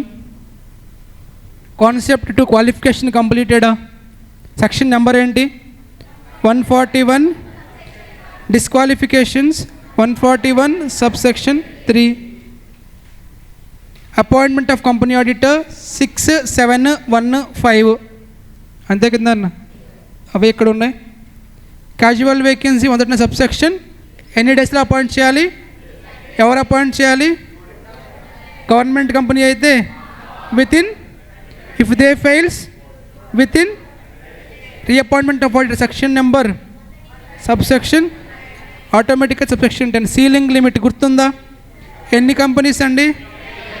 Other than OPC, small, dormant, private company less than 100 CR. Duties, rights. Duties గుర్తున్నాయా? 143, 1, 2, 3, 4, 5, 9, 12, 15, 177, 5. Resignation section number subsection 2. Form name అని గుర్తుందనన్నా? ADT 3 within 30 days. Otherwise penalty. ఎవరికి submit చేయాలి? Company and ROC. Reasons, facts. Penalty 50,000 or fees which are is lower. Additional penalty 500 per day. Maximum penalty 2 lakhs. Next one removal లేదండి ఇక్కడ. Removal section number 140 subsection 1. గుర్తుందా? Form number ADT 2. We have required board resolution within 30 days. Application to CG ADT 2 plus fee. Approval 60 days. Special resolution ROBH. ఒకసారి మీరు చూసుకున్నాను 47 liabilities నేను చెప్పలేదు, not important, ఒకసారి చూసుకోండి. బ్రాంచ్ ఆడిట్ గుర్తుందా? 143 subsection 8. Joint audit benefits, disadvantages, responsibilities and dependency reporting responsibility. 17 very very important అండి, already చెప్పాను. రోల్ ఆఫ్ ఆడిట్ కమిటీ నా నోట్స్లో మిస్ అయింది, very very important. Plus functions ఇక్కడ లేదు, అక్కడ ఉంది. అర్థమవుతుందా? ఫంక్షన్స్ నోట్బుక్లో ఉంది, రోల్ మెటీరియల్లో ఉంది. That is all about statutory audit. Let's start cost audit and secretarial audit. Already I told you 2 chapter నుంచి కలిపి వస్తుంది 20 మార్క్స్కి. ఆల్రెడీ మనం మాట్లాడుకున్నాం ప్రీవియస్ చాప్టర్లో ఎవరి గురించి, సిఎస్ గురించి. ఈ చాప్టర్ కాస్ట్ ఆడిట్ అంటే సిఎంఏ, క్వాలిఫైడ్ సిఎంఏ. ఇక్కడ కూడా సేమ్ నాన్న, క్వాలిఫైడ్ సిఎంఏకి 2 ఆప్షన్స్ ఉంటాయి. ఏంటో ఆప్షన్స్? ఒకటి జాబ్కి వెళ్ళొచ్చు లేదా ప్రాక్టీస్ పెట్టవచ్చు. బట్ ప్రాక్టికల్ లైఫ్లో ప్రాక్టీస్ చేసే వాళ్ళు చాలా తక్కువ మంది ఉంటారు క్వాలిఫైడ్ సిఎంఏస్. వర్క్ పెద్దగా ఎక్కువ ఉండదు కాబట్టి. అలాగని లేకుండా ఏముంటారు, ఉంటారు నన్ను. But one compare to CA audit firms తక్కువ ఉంటాయి. ఓకేనా? సో ఇక్కడ ఎవరు ఆడిటర్గా అపాయింట్ అవ్వాలి? Qualified CMA who is holding certificate of practice. Again ఇక్కడ ఎవరు ఇస్తారు సర్టిఫికేట్ ఆఫ్ ప్రాక్టీస్ని? ICMAI ఇస్తుంది. Same as auditor, everything same, but board name మారుతుంది అంతే. అక్కడ గుర్తుంది audit definition. An audit is an independent examination of financial information of an entity, whether profit oriented or not, and irrespective of size or legal form, when such examination is conducted with a view to express opinion thereon. ఇక్కడ కూడా same అలానే it is an independent examination. Independent అంటే ఏం చెప్పాను నేను? ఆ person financially కానీ personally కానీ కంపెనీతో రిలేట్ అయ్యి ఉండకూడదు. ఎగ్జామినేషన్ అంటే ఏమని చెప్పాను? వెరిఫికేషన్. వెరిఫికేషన్ ఆఫ్ ఇక్కడ ఏం వెరిఫై చేస్తారంట? కాస్ట్ డేటా, అంటే కాస్ట్ రికార్డ్స్, కాస్ట్ బుక్స్. దేనికోసం? To verify accuracy and adherence to cost accounting principles. ఎలాగైతే మనకి అకౌంటింగ్ స్టాండర్డ్స్ ఉంటాయి, ఇక్కడ కూడా కాస్ట్ అకౌంటింగ్ స్టాండర్డ్స్ మీకు తెలిసి ఉంటుంది. CIS 1, 2, 3, 4 వాటిని ఫాలో అవుతుంది, చెక్ చేస్తారు. నిజానికి నాన్న స్టాట్యూటరీ ఆడిట్, కంపెనీ ఆడిట్ అనేది పబ్లిక్ హెల్ప్ అవుతుంది. కాస్ట్ ఆడిట్ అనేది మేనేజ్మెంట్కి హెల్ప్ అవుతుంది. ఇది పబ్లిక్ ఇవ్వరు. ఎవరికి ఇస్తారు? ఓన్లీ మేనేజ్మెంట్కి మాత్రమే ఇస్తారు. గుర్తుపెట్టుకోవాలి. అందుకే statutory audit important, cost audit unimportant. నేను చెప్పేది ప్రాక్టికల్ లైఫ్లో, ఎగ్జామ్లో అయితే ఇదే ఇంపార్టెంట్ దానికంటే. ఎందుకు? మీరు CMS కాబట్టి దీనిపైన ఎక్కువ ఫోకస్ చేస్తున్నాడు. నెక్స్ట్ వన్ ఇంపార్టెన్స్ చెప్పాడు. కాన్సెప్ట్ 3కి రండి.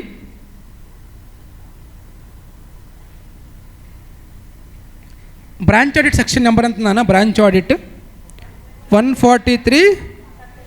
ఇక్కడ 3ని తీసేసేయండి. 3ని తీసేస్తే 148 is cost audit.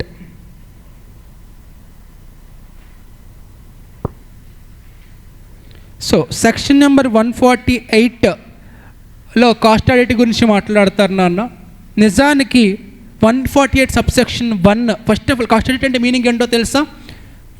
A company అయితే కాస్ట్ రికార్డ్స్ మెయింటైన్ చేస్తారో మీ అందరికీ తెలిసిందన్న, ప్రతి కంపెనీ కూడా యాజ్ పర్ సెక్షన్ నెంబర్ 128ని బేస్ చేసుకొని వాళ్ళు they have to prepare books of accounts and financial statements. కానీ కాస్ట్ బుక్స్ మాత్రం అందరికీ అవసరం లేదు. As per section number 148 subsection 1లో ఎవరైతే సెంట్రల్ గవర్నమెంట్ ఎవరినైతే చెప్పిందో వాళ్ళే ప్రిపేర్ చేయాలి, అందరికీ అవసరం లేదు. ఇది 128 అందరికీ అప్లికబుల్ అవుతుంది. చూడండి ఏమంటున్నాడు? authorizes central government to mandate the maintenance of cost records for specified class of companies. So గవర్నమెంటే చెప్తుంది మీరు మెయింటైన్ చేయండి కాస్ట్ రికార్డ్స్ అని. బట్ నార్మల్ బుక్స్ అయితే అందరూ మెయింటైన్ చేయాలి. ఏ సెక్షన్ చెప్పేది? 148 సబ్సెక్షన్ 1. సబ్సెక్షన్ 2 ఏం చెప్తుందో తెలుసా? ఎవరికైతే సేమ్ మళ్ళీ సెంట్రల్ గవర్నమెంట్ మీరు ఆడిట్ చేయండి అని చెప్తే వాళ్ళు ఆడిట్ చేసుకోవాలి. రికార్డ్స్ చేయమని చెప్పేది సెంట్రల్ గవర్నమెంటే, ఆడిట్ చేయమని చెప్పేది కూడా. So power is with central government in case of cost audit. So cost ఆడిట్లో బాస్ ఎవరు సార్ అంటే సెంట్రల్ గవర్నమెంట్. స్టాట్యూటరీ ఆడిట్లో బాస్ ఆడిటరే. అర్థమవుతుందండి?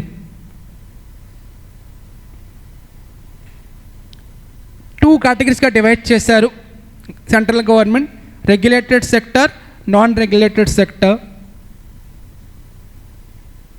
ఇక్కడికి రండి. Rule 3 applicability for maintenance of ఎవరికి అప్లికబుల్ అవుతుంది అంటే సెంట్రల్ గవర్నమెంట్ చెప్పింది ఏ కంపెనీస్ అయితే ప్రొడక్షన్లో ఉంటాయో, production of goods or services వాళ్ళకి అప్లికబుల్ అవుతుంది. అలానే టర్న్ ఓవర్ లిమిట్ ఎంత ఉండాలంట, 35 crores ఆర్ మోర్ ఉంటే వాళ్ళకి అప్లికబుల్ అంట. ఫర్ ఎగ్జాంపుల్ బీసీసీఏకి అప్లికబుల్లా కాదా అంటే మనం ఏం చెక్ చేయాలి, టర్న్ ఓవర్ చూడాలి. పర్ ఇయర్లో ఇప్పుడు ఇంక్రీజ్ 35 crores, మేము ఏం చేయాలన్నా కాస్ట్ రికార్డ్స్ మెయింటైన్ చేయాలి. 35 crores లేదు అంటే no need to maintain cost records. Next ఏముందన్న ఎక్స్క్లూజన్ అంటే వీళ్ళకి అవసరం లేదు. ఏం అవసరం లేదు, కాస్ట్ రికార్డ్స్ ఎవరికంట, ఎస్ఎంఎస్ఈస్కి. ఎస్ఎంఎస్ఈస్ అంటే స్మాల్ అండ్ మీడియం స్కేల్ వాళ్ళకి అవసరం లేదు. ఎందుకు అవసరం లేదు గెస్ట్ చేయండి, వాళ్ళు అసలే చిన్న చిన్న ఆర్గనైజేషన్స్, బర్డెన్ అవుతుంది వాళ్ళకి. వాళ్ళని ఎంకరేజ్ చేయాలంటే ఇవన్నీ మనం ఎలిమినేట్ చేసుకుంటూ వెళ్ళాలి. అడిషనల్ ఇంక్లూజన్ అంటే ఈవెన్ దో వాళ్ళ లిమిట్ టర్న్ ఓవర్ 35 crores లేకపోయినా సరే వాళ్ళ రికార్డ్స్ మెయింటైన్. ఎవరు వాళ్ళు, ఫారెన్ కంపెనీస్. అంటే ఫారెన్ కంపెనీస్ వాళ్ళ టర్న్ ఓవర్ 10 crores ఉన్నా సరే వాళ్ళు ఏం మెయింటైన్ చేయాలి, కాస్ట్ రికార్డ్స్. ఎందుకు, they have included separately irrespective of the limit. అర్థమవుతుందని అన్న. ఎస్ఎంఎస్ఈస్ 40 crores ఉన్నా నో నీడ్ టు మెయింటైన్. ఎందుకు, ఎక్స్క్లూడ్ చేశాడు కాబట్టి. ఫారెన్ కంపెనీస్ 1 crore ఉన్నా సరే మెయింటైన్ చేయాలి, ఇంక్లూడ్ చేశాడు కాబట్టి. రిమైనింగ్ వాళ్ళందరికీ ఏం చెక్ చేయాలి, 35 crores ఆర్ నాట్. నెక్స్ట్ చాలాసార్లు అడిగిన క్వశ్చన్ అన్న, ఇదే క్వశ్చన్ అడుగుతాడు ఎగ్జామినేషన్లో. ఏంటంటే అప్లికబిలిటీ ఆఫ్ కాస్ట్ ఆడిట్, ఇది అడుగుతాడండి. ఏంటి సార్ అంటే చూడు, ఎవరెవరికి అప్లికబుల్ అవుతుంది కాస్ట్ ఆడిట్. రెగ్యులేటెడ్ సెక్టార్ అయితే turnover 50 crores or more ఉంటే, అలానే aggregate turnover of specific products or services వేనికైతే రికార్డింగ్ మెయింటైన్ చేయాలో వాటి turnover 25 crores or more ఉన్నా. ఐ రిపీట్, ఇందాక నేను ఏమని చెప్పాను, వాళ్ళు గూడ్స్ ఆర్ సర్వీస్లో 35 crores ఆర్ మోర్ ఉంటే ఏం మెయింటైన్ చేయాలి, రికార్డ్స్ మెయింటైన్ చేయాలి. ఆడిట్ ఎప్పుడు చేయాలంట, వాళ్ళ టర్న్ ఓవర్ మొత్తం 50 crores ఆర్ మోర్ ఉన్నా, ఆర్ ఏవైతే వాళ్ళు రికార్డ్స్ మెయింటైన్ చేయాలి ఆ రికార్డ్స్ వచ్చినటువంటి turnover 25 crores or more ఉన్నా సరే వాళ్ళు ఆడిట్ చేయించాలి. నాన్ రెగ్యులేటెడ్ సెక్టార్ అయితే 100 crores 35 crores. ఇది ఇంపార్టెంట్ అని ఎంసీక్యూ, చాలా చాలా ఇంపార్టెంట్. ఏంటంటే exemption from cost audit, even though limits applicable అయినా వీళ్ళు no need to conduct cost audit. ఎవరు సార్ అంటే ఫస్ట్ వన్, ఎవరైతే ఎక్స్పోర్ట్ చేస్తారో, ఎక్స్పోర్ట్ అంటే మన ప్రోడక్ట్స్ని వేరే కంట్రీస్కి సేల్ చేస్తారో, వాళ్ళకు వచ్చే టోటల్ రెవెన్యూలో 75% రెవెన్యూ ఓన్లీ ఎక్స్చేంజ్ నుంచి వస్తే, ఓన్లీ ఎక్స్పోర్ట్ నుంచి వస్తే వాళ్ళకి no need to conduct cost audit. ఎందుకు, రీజన్ ఏమై ఉండొచ్చు, ఎక్స్పోర్ట్ చేస్తే మనకేమొస్తుంది, ఫారెన్ కరెన్సీ వస్తుంది. ఫారెన్ కరెన్సీ వస్తే ఇండియన్ రూపీ వాల్యూ ఇంక్రీజ్ అవుతుంది. అందుకే వాటిని ఎంకరేజ్ చేయడం కోసం ఏమన్నారు, మీరు ఏం చేయొద్దు, కాస్ట్ ఆడిట్ చేయొద్దు. ఎవరినన్నా ఫారెన్ ఎక్స్పోర్ట్స్ చేసే వాళ్ళు, అందరికీ కాదు వాళ్ళలో కూడా, నీకు వచ్చే టోటల్ రెవెన్యూలో 75% ఆఫ్ రెవెన్యూ ఫ్రమ్ ఎక్స్పోర్ట్ వస్తే నువ్వు ఆడిట్, కాస్ట్ ఆడిట్ చేయొద్దు, నీకు అవసరం లేదు. ఎందుకు, we need to encourage are motivate you to export more. Condition number 2, అది సెజ్లో ఉంటే, సెజ్ అంటే స్పెషల్ ఎకనామిక్ జోన్లో ఉంటే మీరు కూడా కాస్ట్ ఆడిట్ వద్దు. నెంబర్ 3, మన పవర్ని ప్రొడ్యూస్ చేస్తామను, ఆ పవర్ని మన కోసం యూస్ చేసుకుంటున్నాం, మీకు కూడా కాస్ట్ ఆడిట్ అప్లికబుల్ కాదు. ఎందుకు, పవర్ని సేవ్ చేసే ప్రాసెస్ ఇది. వీళ్ళ ముగ్గురికి అప్లికబుల్ కాదు కాస్ట్ ఆడిట్. ఎంసీక్యూకి చాలా చాలా ఇంపార్టెంట్. ఎవరు ముగ్గురు, ఫస్ట్ వన్ ఎక్స్పోర్ట్ చేయాలి, రెవెన్యూలో 75% అదే ఉండాలి. నెంబర్ 2 ఏంటి, SEZ. Number 3 production of power and they are using for themself.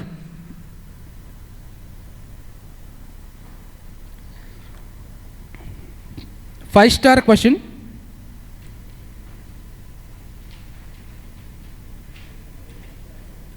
Appointment of cost auditor. చాలాసార్లు అడిగాడు నాన్న, మీ క్వశ్చన్ పేపర్ కూడా చూపిస్తాను నేను అడిగింది. చూడండి ఏమంటున్నారు, ఇదంతా అవసరం లేదు, కొట్టేసేయండి ఇక్కడ వరకు, ఇక్కడ నుంచి రాసుకోండి. Company must appoint cost auditor with in 180 days from the start of each financial year. మీకు ఈ వర్డ్ని చూసిన తర్వాత ఏమైనా గుర్తొస్తుందా? ఏం గుర్తు రావాలి నాన్న, ఏం గుర్తు రావాలి? అపాయింట్మెంట్ ఆఫ్ సబ్సీక్వెంట్ ఆడిటర్లో గవర్నమెంట్ కంపెనీలో ఏం చెప్పాను, within 180 days from start of, same condition here also. కరెక్టా? Next one, before appointment the cost auditor written consent and eligibility of certificate. ఏమైనా గుర్తొస్తుందా నాన్న?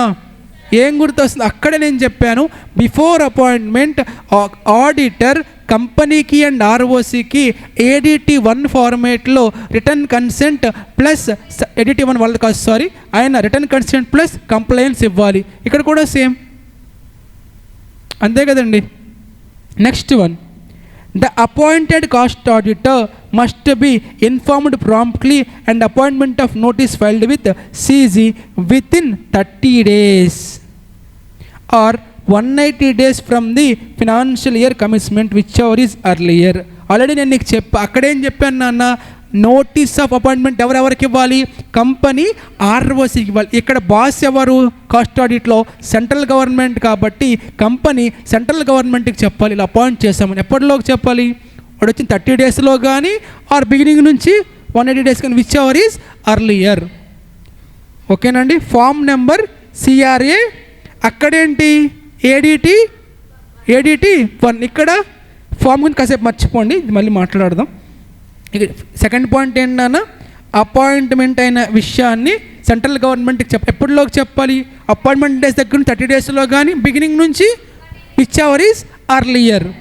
పాయింట్ నెంబర్ 3, ఇప్పుడు టర్మ్ ఎప్పటి వరకు అంటే, ఎప్పటి వరకు అంట, until 180 days after the financial year closure or submission of report whichever is early. Year closing దగ్గర నుంచి 180 days కానీ ఆర్ ఎల్స్ రిపోర్ట్ ఇచ్చినప్పుడు కానీ, whichever is earlier. Cost ఆడిట్లో ఈ 180 అనే ఫిగర్ ఫేవరెట్ ఫిగర్. కంపెనీ ఆడిట్లో మనకి ఎక్కువ ఏమొచ్చింది, 30-60 ఇక్కడ 180 ఎక్కువ వస్తుంది. అలానే removal before term requires board resolution with reasons in writing. అక్కడ గుర్తుందా 140 సబ్సెక్షన్, అక్కడ చాలా పెద్ద ప్రొసీజర్ ఉంది. ఇక్కడ అంత ప్రొసీజర్ అవసరం లేదు, జస్ట్ ఇక్కడ ఏం కావాలి, బోర్డ్ రిజల్యూషన్ ఒక్కటి సరిపోద్ది. ఇక్కడ ప్రొసీజర్ చాలా తక్కువ ఉంటుంది. ఎందుకు తక్కువ ఉంటుంది తెలుసా? ఎందుకు తక్కువ ఉంటుంది ప్రొసీజర్? అక్కడికి ఎందుకు ఎక్కువ ఉంది అక్కడ చెప్పండి. స్టాట్యూటరీ ఆడిటర్లో ప్రొసీజర్ చాలా ఎక్కువ ఉంది కదా, బోర్డ్ రిజల్యూషన్ కావాలి, సెంట్రల్ గవర్నమెంట్ కావాలి, మెంబర్స్. ఇక్కడ ఓన్లీ బోర్డు ఒక్కళ్ళు ఎందుకు అడిగారు? ఇది కాస్ట్ ఆడిట్ కదా నాన్న, ఎవరికి ఇది ఓన్లీ మేనేజ్మెంట్కి, అందుకే ఒక్కళ్ళు సరిపోద్ది అన్నాడు. అర్థమవుతుందా? Vacancy within casual vacancy గుర్తుందిగా, అక్కడ సేమ్ ఇక్కడ సేమ్. ఇక్కడ కూడా ఎవరు అపాయింట్ చేయాలి, BOD. That's it, enough.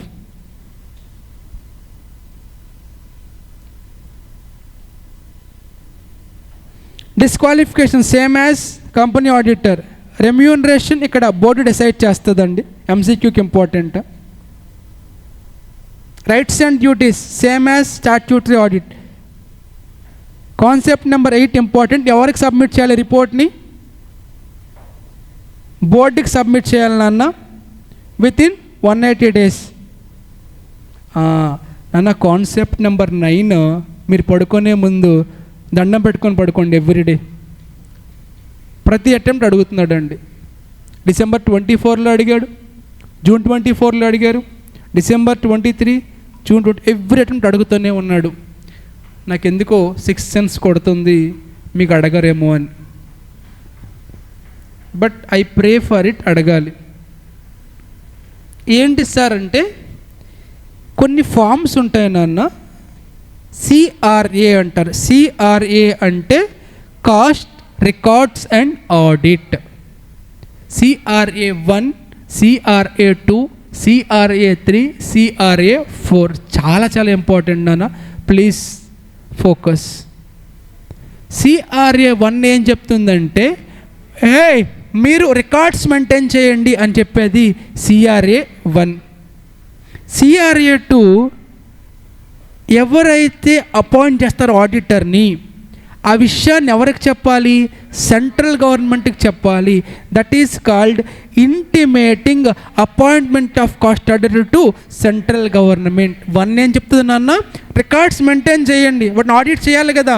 ఆడిటర్ని appoint చేశారు కదా, విషయం ఎవరికి చెప్పాలి? ఎందుకు సెంట్రల్ గవర్నమెంట్ చెప్పాలి? He is the boss. That is called intimation. CRA number 2. 3 ఏంటి? ఆడిటర్ ఆడిట్ చేస్తున్నాడు కదమ్మా, రిపోర్ట్ ఇస్తాడు. ఏ ఫామ్లో ఇవ్వాలి రిపోర్ట్? సిఆర్ఏ 3.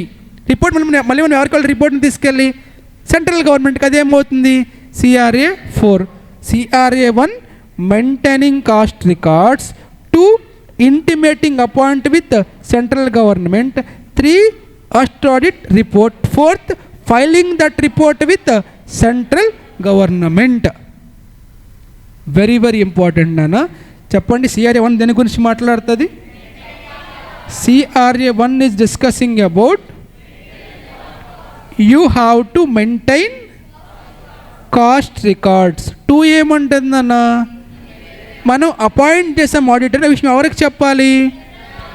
దాన్ని ఏమన్నా intimating with central government. CRA 3 ఏముంటుందన్న?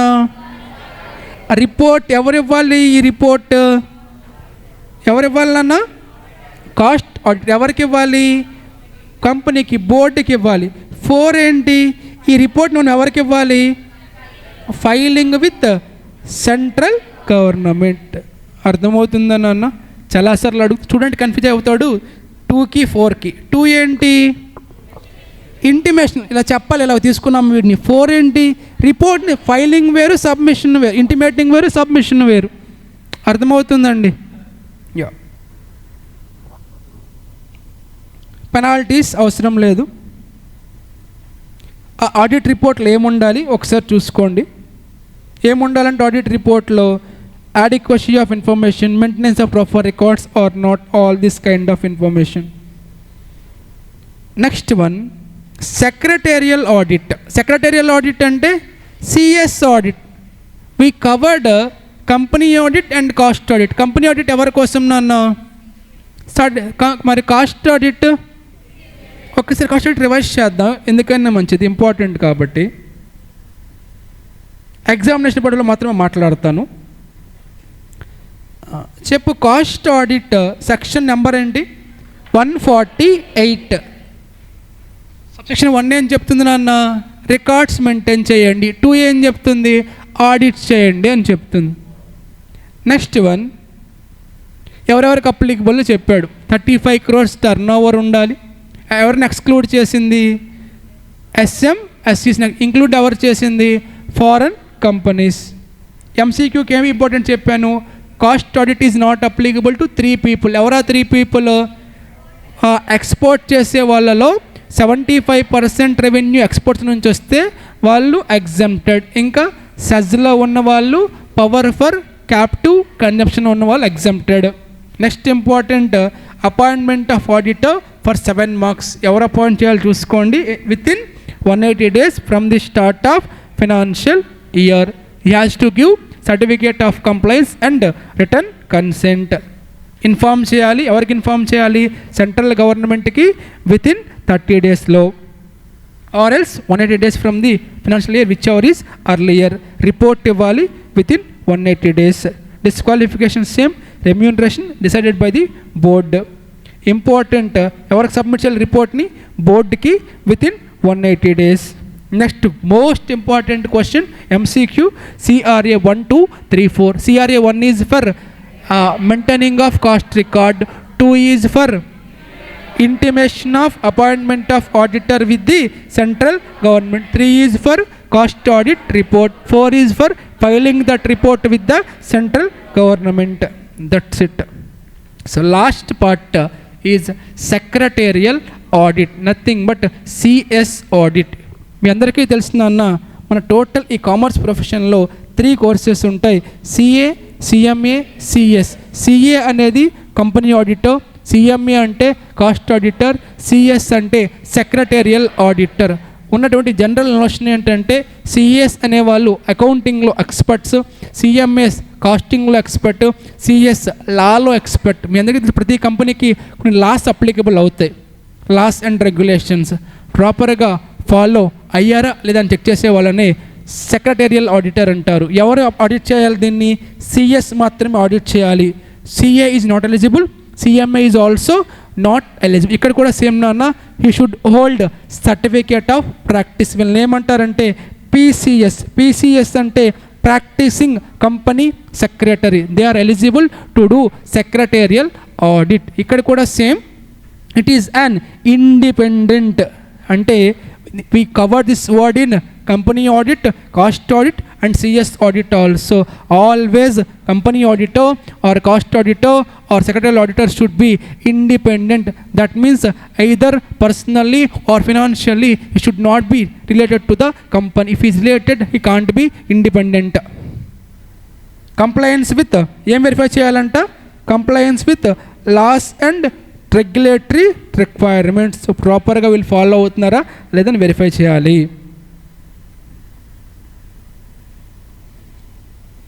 Next చూడండి అన్న, అప్లికబిలిటీ ఎవరికి అప్లికబుల్ అవుతుందంట? వెరీ వెరీ ఇంపార్టెంట్ అండి. లిస్టెడ్ కంపెనీస్కి అప్లికబుల్ అవుతుంది. అలానే public companies paid up share capital 50 crores or more, turn over 250 crores or more, borrowings 100 crores or more. MCQ అడగొచ్చు, అక్కడ నుంచి 7 మార్క్స్కి అడగొచ్చు. సో నాన్న చెప్పండి, సిఆర్ఏ 1 ఏంటి? Maintenance of. CRA 2, CRA 3 cost audit. ఇక్కడ ఈయన report CS report MR3. MR3 is secretarial audit report. Company should assist him. Penalty 2 lakhs ఎవరైనా హెల్ప్ చేయకపోతే. క్వాలిఫికేషన్స్ ఇప్పుడు పీసీఎస్ అంటే ప్రాక్టీసింగ్ కంపెనీ సెక్రటరీ. 7 మార్క్స్కి ఇంపార్టెంట్ అని. Next concept number 4, appointment of secretarial auditor. చూడండి ఎవరు అపాయింట్ చేయాలో. Done through resolution at duly convened board meeting. So బోర్డుకి పవర్ ఉంది, అపాయింట్ చేసే పవర్.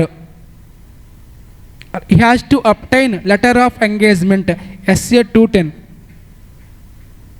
రిపోర్టింగ్ ఎవరికి చేయాలో చూసుకోండి, మెంబర్స్కి through board's report. Last one, report ఇందాక చెప్పాను నేను. రిపోర్ట్ ఏ ఫామ్లో ఉండాలి నాన్న? MR3 ఫామ్లో ఉండాలి. బోర్డ్ రెస్పాన్సిబిలిటీ ఏంటి? ఏవైనా క్వాలిఫికేషన్స్ ఉన్న డిస్క్వాలిఫికేషన్ ఎక్స్ప్లెయిన్ చేయాలి. That's it all about cost audit and CS audit and company audit as well. Now I will show you weightage in an examination paper which consists of 20 marks. I will show you firstly December 23 paper. Question number H is on your screen.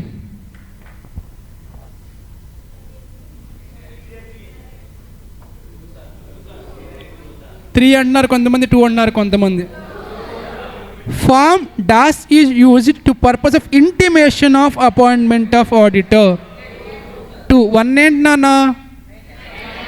2 ఏంటి? 3 ఏంటి? 4th ఏంటి? ఇక్కడ దేని గురించి అడుగుతున్నాడు? Form number ఏమవుతుంది? Option 2 కాదు, option B. Next question,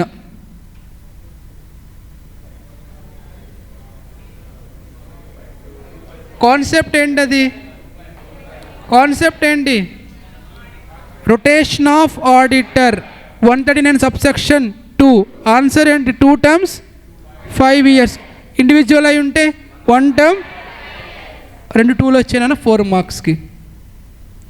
next question number M. ఎవరు ఫైల్ చేయాలి? మొత్తం 3 వచ్చాయి. 3 × 2 6 marks.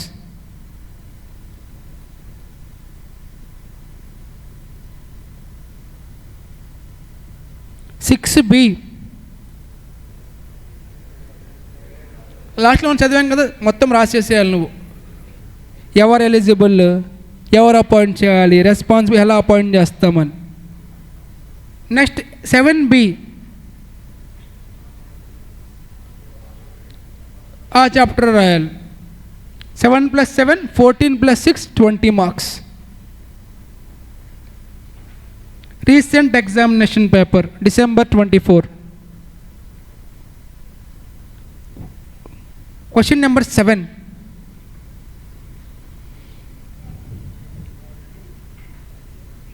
Question number 7. How many years we have to maintain? 7 years. Question number 9. కొంతమంది సబ్మిట్ అనే వర్డ్ ఉంది కదా, సిఆర్ఏ 4 అని రాశారు. అర్థమవుతుందా? సబ్మిట్ ఆఫ్ రిపోర్ట్ అన్నాడు కదా, విత్ సెంట్రల్ గవర్నమెంట్ అని చెప్పాడా? So CRA 3నే.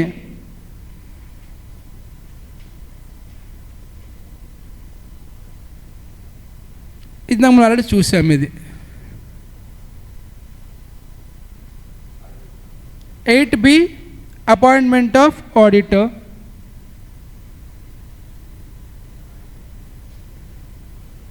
8A కాదు,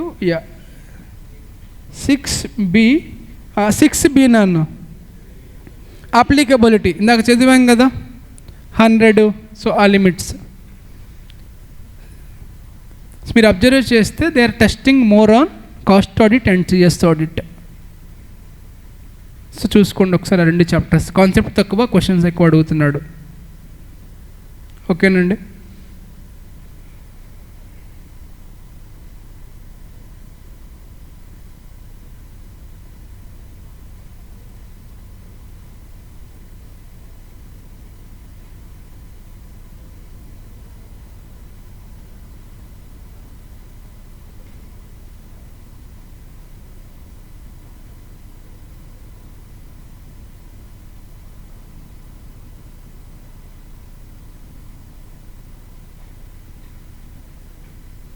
సో మన పార్ట్లో first is done.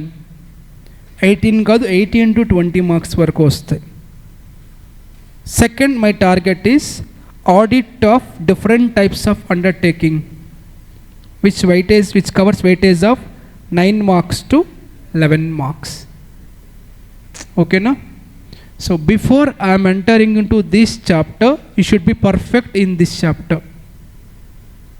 Okay, so let's take a break of 5 minutes, bring some water, whatever it is. After that we'll start second chapter.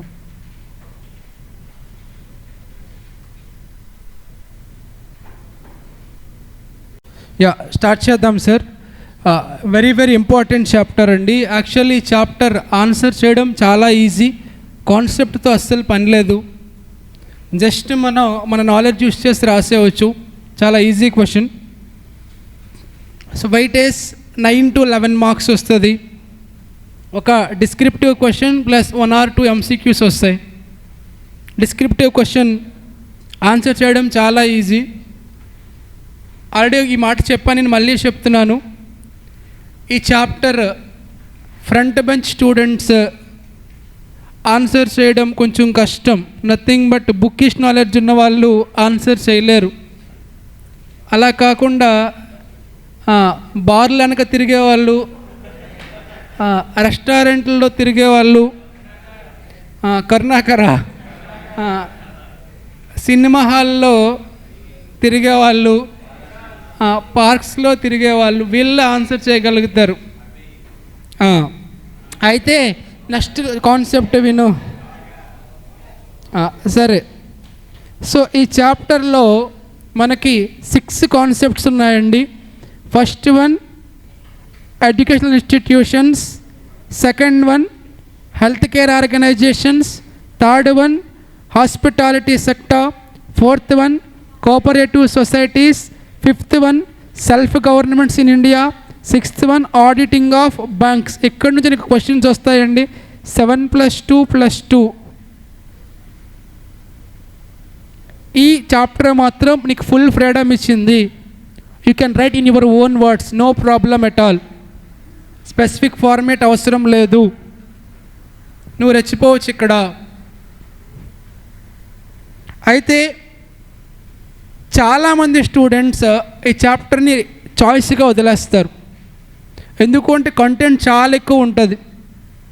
నేను ఏం చేశానంటే ఈ 7 మార్క్ 7 రావాలి అంటే నీకు క్వశ్చన్ ఏది ఇచ్చినా సరే, వాడి క్వశ్చన్ స్కూల్ ఆర్ కాలేజ్ అడిగినా, హెల్త్ కేర్ అడిగినా, రెస్టారెంట్ గురించి అడిగినా, సొసైటీ ఏది అడిగినా సరే కొన్ని కామన్ పాయింట్స్ రాసా.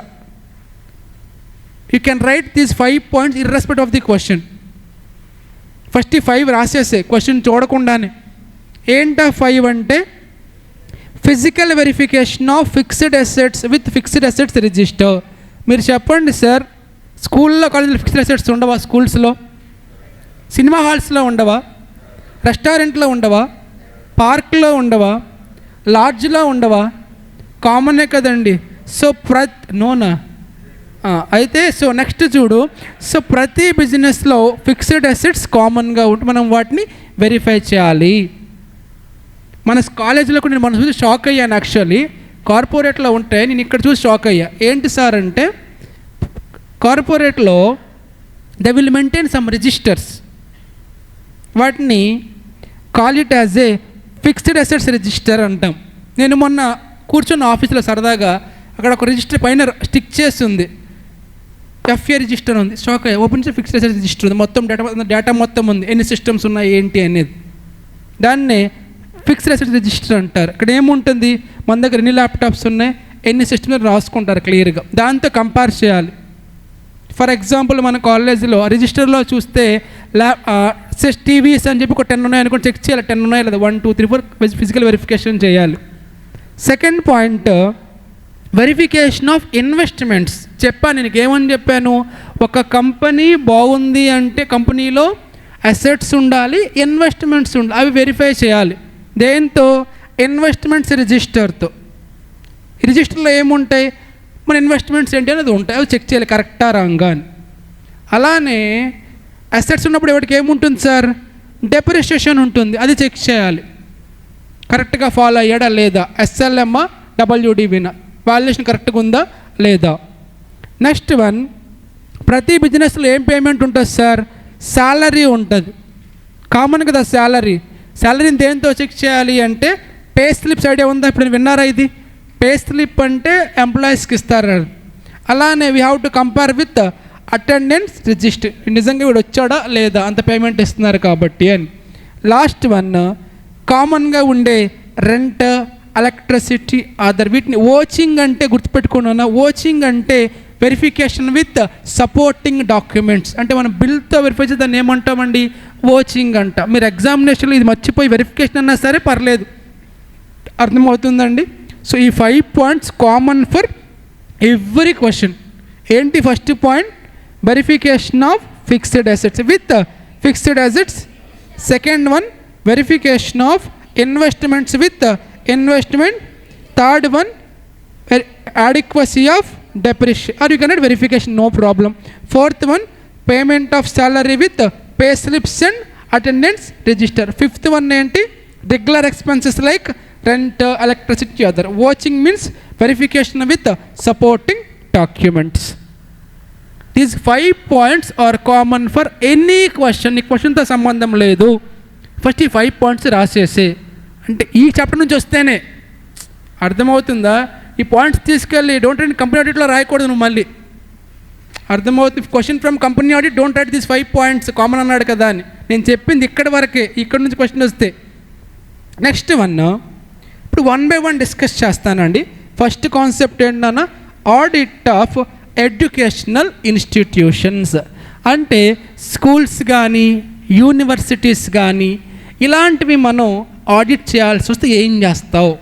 వాడు క్వశ్చన్ ఎలా అడుగుతాడంటే, how would you audit or what are the audit procedures related to educational institution అని అడుగుతాడు. అప్పుడు ఏం రాయాలి సార్, ఈ 5 points రాసేస్తాం ఫస్ట్. ఇవి పక్కన పెడితే ఫస్ట్ మీరు చూడాల్సింది, ఈ స్కూల్ ఆర్ కాలేజ్ ఎలా రిజిస్టర్ అయింది, అది ట్రస్టా సొసైటీనా చెక్ చేయాలి. Maximum schools or colleges society కానీ ఇన్కార్పొరేట్ అవుతాయి. మీరు అప్పుడు బస్సెస్ పైన చూడండి సొసైటీ అని ఉంటుంది, స్కూల్ బస్సెస్ పైన, లేదా ట్రస్ట్ కానీ ఇన్కార్పొరేట్ అవుతాయి. మన కాలేజ్ ప్రైవేట్ కంపెనీ. యూనివర్సిటీస్ కూడా ఉండొచ్చు, వాళ్ళకి స్పెషల్ యాక్ట్స్ ఉంటాయి. ఇది ప్రొసీజర్ నాన్న. ఫస్ట్ నువ్వేం చేయాలంటే, you have to understand the constitution, అంటే అది ట్రస్టా సొసైటీనా. సెకండ్ ఏంటి, you have to assess the internal control system. Number 3, వాళ్ళ మినిట్స్ బుక్స్ ఏమైనా ఉంటే చూడు. మినిట్ బుక్స్ అంటే మీటింగ్లో ఉండే important things. Fourth one, consult the budget. Budget అంటే పెద్ద పెద్ద యూనివర్సిటీ కొన్ని బడ్జెట్స్ ఉంటాయి, లైబ్రరీకి ఇంత, దానికింత, దీనికింత అని, దాన్ని వెరిఫై చేయాలి. ఈ 4 పాయింట్స్ రాయకపోయినా పర్లేదండి. ఇక్కడ నుంచి సార్ 7 మార్క్స్ క్వశ్చన్ అడగొచ్చు. How will you verify receipts? ఇప్పుడు మీరు చెప్పండి సార్, బీసీసీఏ కాలేజ్కి రిసీట్స్ ఏముండొచ్చు? ఫీజు. అయితే ఫీజు అనేది different types ఉండొచ్చుగా.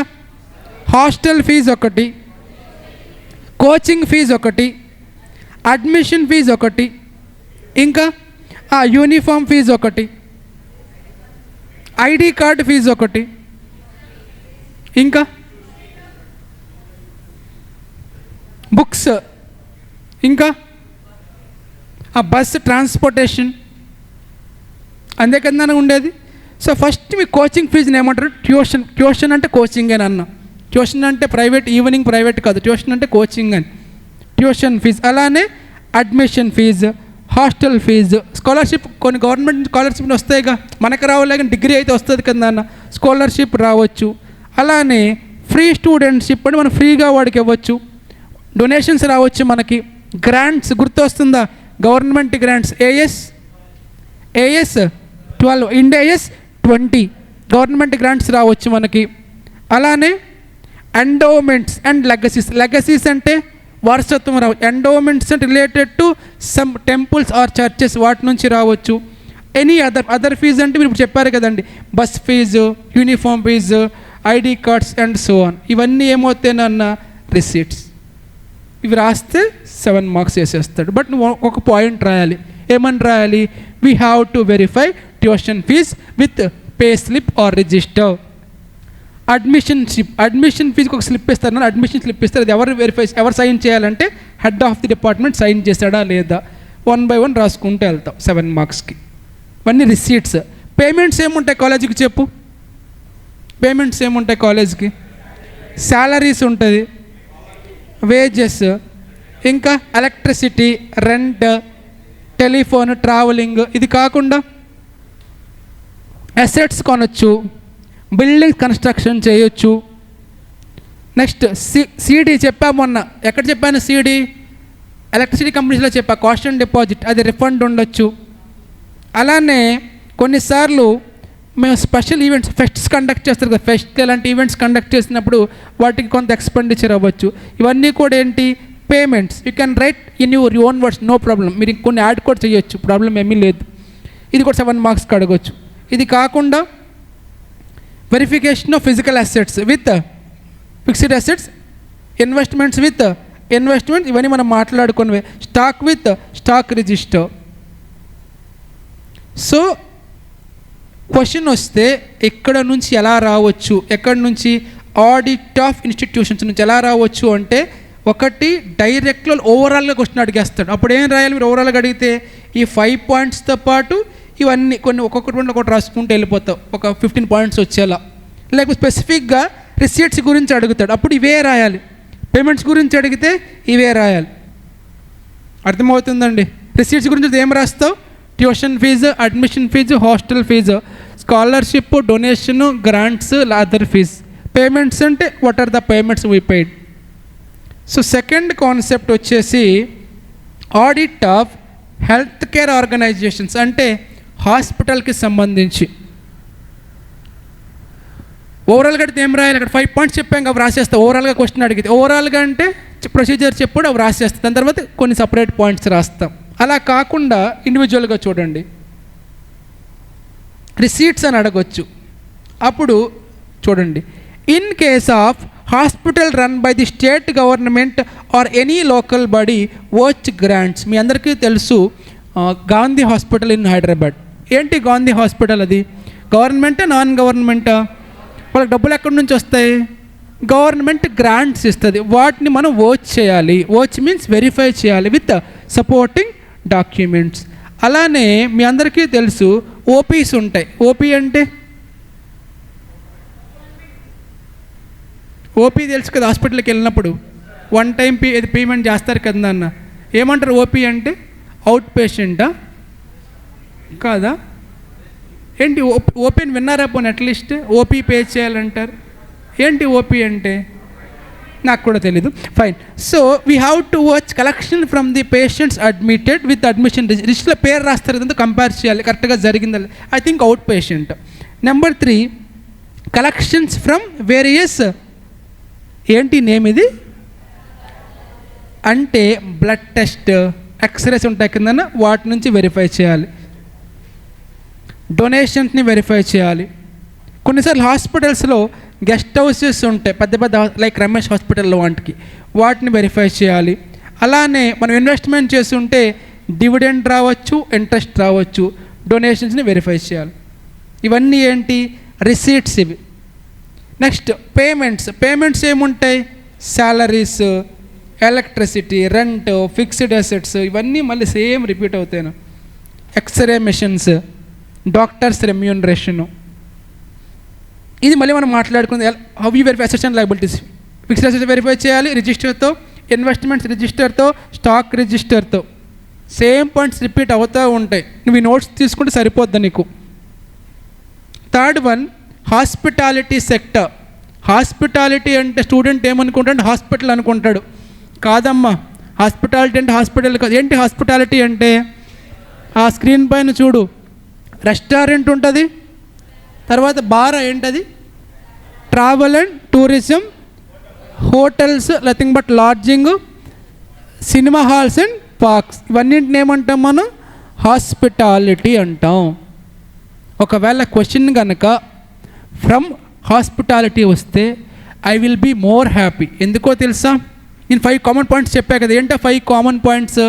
Fixed assets, investments, depreciation, regular expenses like electricity, rent. Last point ఏం చెప్పాను నాన్న? Last point salaries with pay slips. ఈ 5 కాకుండా క్వశ్చన్ కనుక ఇక్కడి నుంచి వస్తే, ఇక్కడి నుంచి అంటే రెస్టారెంట్ కానీ, ట్రావెల్ అండ్ టూరిజం కానీ, లాడ్జింగ్ కానీ, సినిమా హాల్ కానీ, పార్క్ కానీ వస్తే ఒక 3 కామన్ పాయింట్స్ ఉంటాయి నాన్న. 5 + 3 8 పాయింట్స్ ఇక్కడే అయిపోతాయి. ఏంటా 3 పాయింట్స్ అంటే ఫస్ట్ వన్, ఆ రెస్టారెంట్ కానీ, సినిమా హాల్ కానీ, లాడ్జ్ కానీ, పార్క్ కానీ అది సోల్ ప్రొపరేటర్షిప్పా, పార్ట్నర్షిప్పా, కంపెనీ అన్న దాన్ని ఏమంటామంటే ఓనర్షిప్ స్ట్రక్చర్ ఏంటి అర్థం చేసుకోవాలి. అది first point. Understand the ownership structure. Second point, వాళ్ళ ఇంటర్నల్ కంట్రోల్ సిస్టమ్ ఎలా ఉంది అర్థం చేసుకోవాలి. థర్డ్ పాయింట్, మీరు ఎప్పుడైనా రెస్టారెంట్కి వెళ్ళినా, సినిమా హాల్స్కి వెళ్ళినా కౌంటర్ వెనుక ఒక చిన్న వాట్ యూ కాల్ సర్టిఫికేట్ లాంటిది ఉంటుంది చిన్న ఫ్రేమ్లో. ఏంటది? లైసెన్స్ అంటారు. మీరు ఎప్పుడైనా బార్కి వెళ్తే చూడొచ్చు నాన్న, కౌంటర్ వెనక ఉంటుంది బార్లో.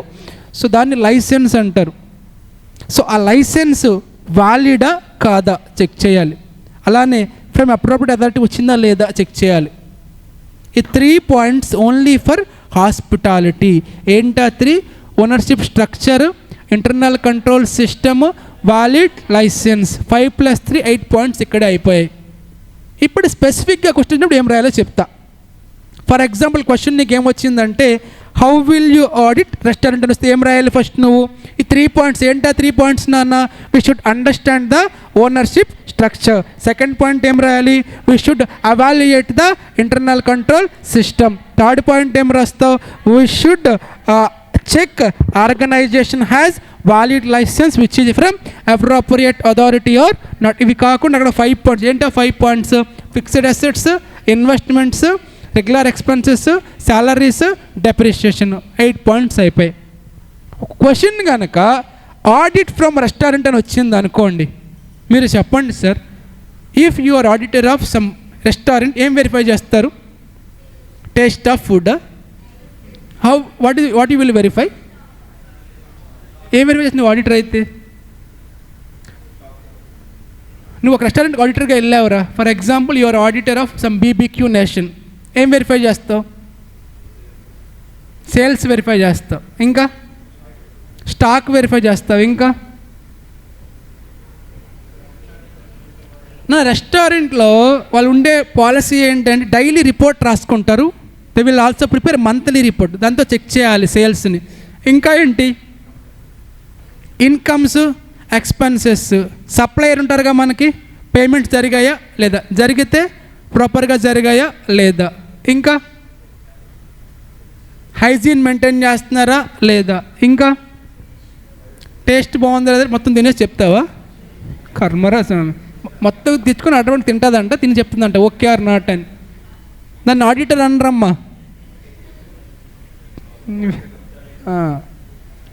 చెకింగ్ ఆఫీసర్ అంటారు. క్వశ్చన్ వస్తే ఏం రాయాలో చూడండి. 5 common points discussed at the beginning of chapter. ఏంటో 5 common points? Fixed assets, depreciation, investment, salary, other expense. ఇవి కాకుండా 3 కామన్ పాయింట్స్ ఏంటవి? Ownership, internal control. ఇక్కడ 8 పాయింట్స్ అయిపోయాయి. 9th పాయింట్ ఏంటి? Verify the total revenue. Year ఎంతో కంపేర్ చేయాలి? Daily సేల్స్తో monthly సేల్స్తో compare చేయాలి. అలానే watch all payments to suppliers based on invoice. వాడు చెప్పినట్టుగా valuation of stock. 9, 10, 11 points enough for 7 marks. అర్థమవుతుందండి. Second one, audit of travel and tourism. అంటే మీరు చూస్తుంటారు అప్పుడప్పుడు గో ఐబీబో అని, మేక్ మై ట్రిప్ అని, ఇలాంటివి నువ్వు ఆడిటర్ ఏం వెరిఫై చేస్తావు? ఎక్కడ కూడా సేమ్. ఆ 5 కామన్ పాయింట్స్ 3, 8 అయిపోయి ఇంకేం వెరిఫై చేయాలి నువ్వు? వెళ్ళవి కూపన్ కోడ్స్ ఇస్తారుగా నీకు, అడ్వాన్స్ బుకింగ్స్ ఉంటాయా, క్యాన్సిలేషన్ ఉంటాయా? 3 పాయింట్స్ అయిపోయి. ఇంకా మనకి పార్ట్నర్స్ ఉంటారు. ఫర్ ఎగ్జాంపుల్ మేక్ మై ట్రిప్కి ఓయో పార్ట్నర్ మీకు తెలుసు అనుకుంటాను, తెలుసా? దే ఆర్ కొలాబరేటెడ్, వాళ్ళకి కమిషన్ ఉంటుంది. గోఐబీబోకి ఇంకొక లాడ్జింగ్ పార్ట్నర్, వాళ్ళ కమిషన్ చెక్ చేసుకుంటారు. సో చూడండి ఏం చెప్తున్నారు. 5 + 3 8. Watch collections from based on booking details. అలానే commissions from companies and partners like OYO, such kind of things. Watch collections divided into road, train and air and sea. మీకు తెలుసు make my ట్రిప్లో road transportation, air, train, sea అన్నీ ఉంటాయి కాబట్టి divide చేసుకోవాలి. అలానే cancellation ఉన్నప్పుడు వాటిని వాచ్ చేయాలి, హౌ వుడ్ యూ అడ్జస్టెడ్ అని. అలానే డిస్కౌంట్స్ ఇస్తాం కస్టమర్కి, అవి ప్రాపర్గా అప్రూవ్ అయ్యేది చెక్ చేసుకోవాలి అని మనకు తెలిసిన పాయింట్స్. 8+ ఇక్కడ ఒక 9, 10, 11, 12, 13 పాయింట్స్ ఫర్ 7 మార్క్స్ ఇనఫ్.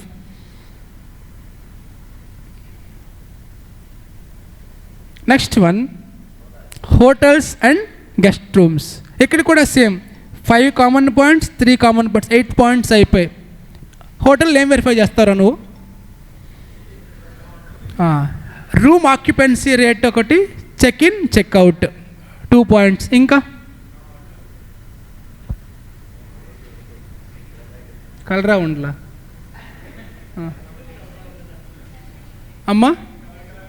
కొన్నిసార్లు స్పెషల్ ఈవెంట్ జరుగుతాయి, మ్యారేజెస్, సూపర్, రెవెన్యూ ఎక్స్ట్రా. ఇంకా జస్ట్ ఆలోచించు.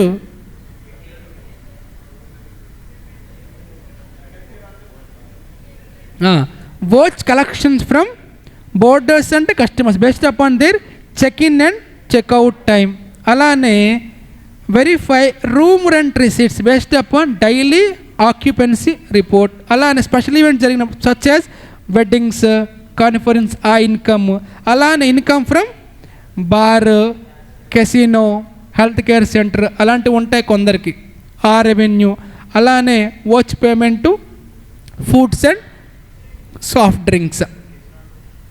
కెసినో అంటే నీకు తెలీదా? గోవాలో ఉంటుంది కదండి, ఇవి లాటరీ, గ్యాంబ్లింగ్. సో అది.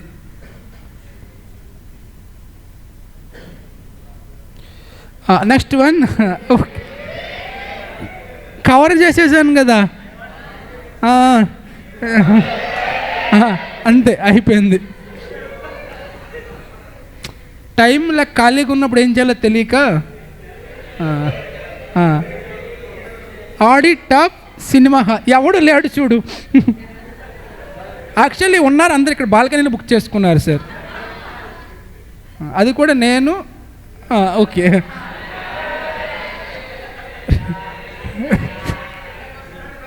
2 టికెట్లే బుక్ అయ్యాయంట.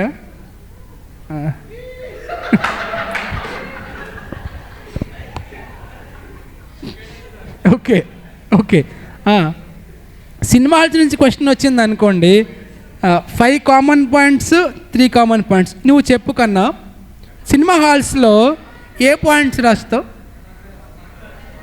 ఏముంటాయి సినిమా హాల్స్కి?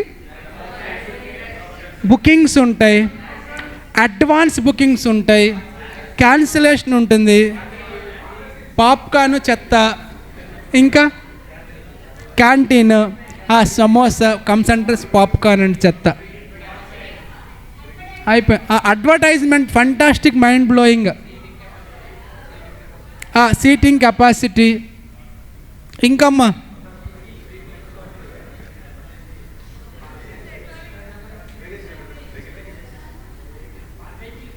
సూపర్, పార్కింగ్, ఇవన్నీ రాసినా సరిపోద్ది, మన మార్క్స్ మనకు వచ్చేస్తాయి. బ్లాక్ టికెట్, బ్లాక్గా 5 common points, 3 check whether appropriate యా నానా. పాయింట్ నెంబర్ 3 నీకు ఈజీ ఏమో కానీ ఈ పాయింట్ నెంబర్ 3 జాగ్రత్తగా వినాలి. పాయింట్ నెంబర్ 3 నీకు అది పెద్దగా ఇంపాక్ట్ చూపించట్లేదేమో కానీ నాకు పాయింట్ నెంబర్ 3 చూస్తే చాలా బాధ అనిపిస్తుంది. ఎందుకంటే నేను నీ ప్లేస్లో ఉన్నప్పుడు, ఇప్పుడంటే మొత్తం ఆన్లైన్ అయిపోయింది, మీరు ఫోన్లో టికెట్ బుక్ చేసుకుని వెళ్ళిపోతున్నారు. నేను నా సిపిటి అంటే ఫౌండేషన్ స్టార్ట్ చేసినప్పటికీ ఇంకా ఈ బుక్ మై షో, ఈ పేటిఎం ఇవన్నీ పెద్దగా ఇంకా ఫేమస్ అవ్వని సందర్భం అది. ఉన్నాయి బట్ అందులో ఈ మూవీ టికెట్స్ ఇంకా రాలేని సందర్భం అది. సో అప్పట్లో టికెట్ అంటే డైరెక్ట్ కౌంటర్కి వెళ్ళి కొనాలి. దట్టు అక్కడ ఏమవుతుందన్న బ్లాక్లో ఉంటుంది. ఇంకా నాకు స్టిల్ గుర్తుంది, నేను ఒక మూవీ నేమ్ చెప్పను, ఇయర్ దొరికిపోద్ది కాబట్టి. ఆ మూవీ టికెట్ 150 రూపీస్ అయితే నేను 550 ఇచ్చి కొన్నాను. మహేష్ బాబు మూవీ సార్ అది, రీసెంట్గానే వచ్చింది. పోకిరి అంట, మురారి కాదు, ఐ థింక్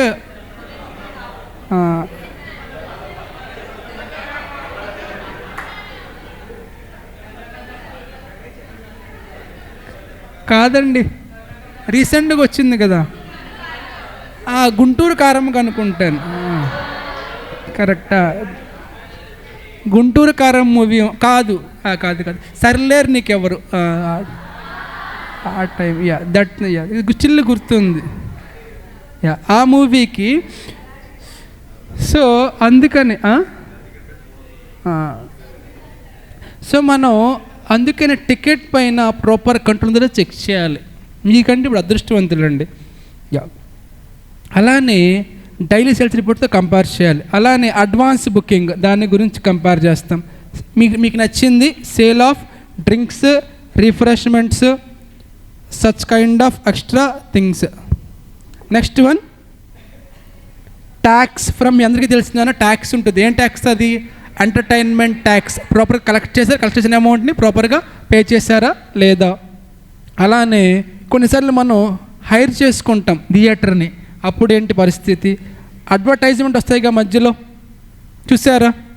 ఏంటి అడ్వర్టైజ్మెంట్స్? గవర్నమెంటల్ యాడ్స్ కాదు, అవి కాకుండా ఏమొస్తాయి గవర్నమెంటల్ యాడ్స్ కాకుండా? 1 1 1 2 2 2, అవి కాకుండా డెన్వర్ అని, తర్వాత అవి, తర్వాత నేను రన్అవుట్ అయ్యాను మీరు అవ్వద్దని. సో ఇలాంటివన్నీ కూడా మనకి ఇన్కమ్ వస్తుంది, ఆ ఇన్కమ్ చూడాలి. లాస్ట్ వన్ స్నాక్స్కి, డ్రింక్స్కి మనం ఇచ్చే పేమెంట్స్. అంటే మీ సినిమా హాల్లో కూర్చొని మొత్తం రాసేసేయడం, అక్కడ ఉన్నట్టు కనిపించేవన్నీ రాసేస్తే సరిపోదు. ఓకేనా? Next one parks, same as cinema halls. ఓకేనండి? Next one audit of cooperative societies.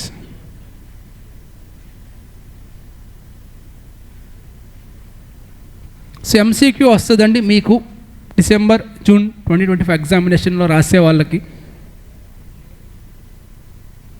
గుర్తుపెట్టుకోండి అన్న, కోఆపరేటివ్ సొసైటీస్ అంటే గ్రూప్ ఆఫ్ పీపుల్ కలిసి ఒక పర్పస్ కోసం వాళ్ళు పనిచేస్తారు.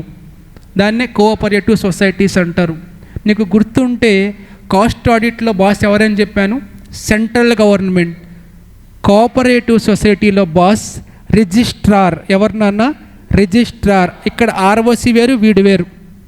So registrar is the boss. Section number 17 note point చూడండి నాన్న. Note, as per section 17 of this act every society books of accounts should be audited. Responsibility of registrar. Who is qualified auditor sir? Only chartered accountant is qualified. In certain states, person holding government diploma is also eligible. So power state గవర్నమెంట్స్కి ఇచ్చారు. ఎవరు appoint చేస్తారు? Should be appointed by the registrar. Appointed auditor should conduct audit and submit his report to the రిజిస్ట్రార్కి submit చేయాలి, సొసైటీకి. ఎంసీకి ఒకసారి అడిగాడు నాన్న, గుర్తుపెట్టుకోవాలి మీరు. సొసైటీ ఆడిటర్ రిపోర్ట్ ఇద్దరికి ఇవ్వాలి. ఎవరెవరికి ఇవ్వాలి? ఒకటి సొసైటీకి, ఇంకోటి రిజిస్టర్. ఇద్దరికి ఇవ్వాలి. ఫీజు ఎవరు పే చేస్తారు? సొసైటీ పే చేస్తుంది. ఎవరు పే చేయమని చెప్తారు? రిజిస్ట్రార్ చెప్తాడు. ఎంసీక్యూకి ఇంకొక ఎంసీక్యూ, వాళ్ళు ఏ బుక్స్ మెయింటైన్ చేయాలంటే క్యాష్ బుక్ మెయింటైన్ చేయాలి, stock register, assets and investments, fixed assets, deposits.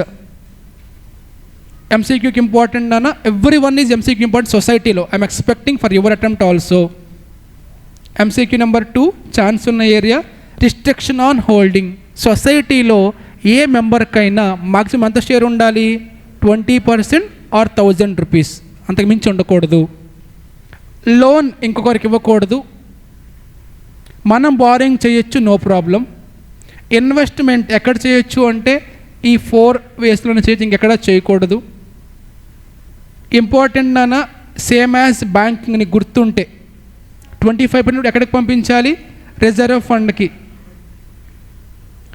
Permission తీసుకోవచ్చు తగ్గించడం కోసం, but that is not less than 10%. Sir నేను అంత పంపించలేను సార్ అని మనం అప్లై చేసుకుంటే రిజిస్ట్రార్కి, తను తగ్గిస్తాడు.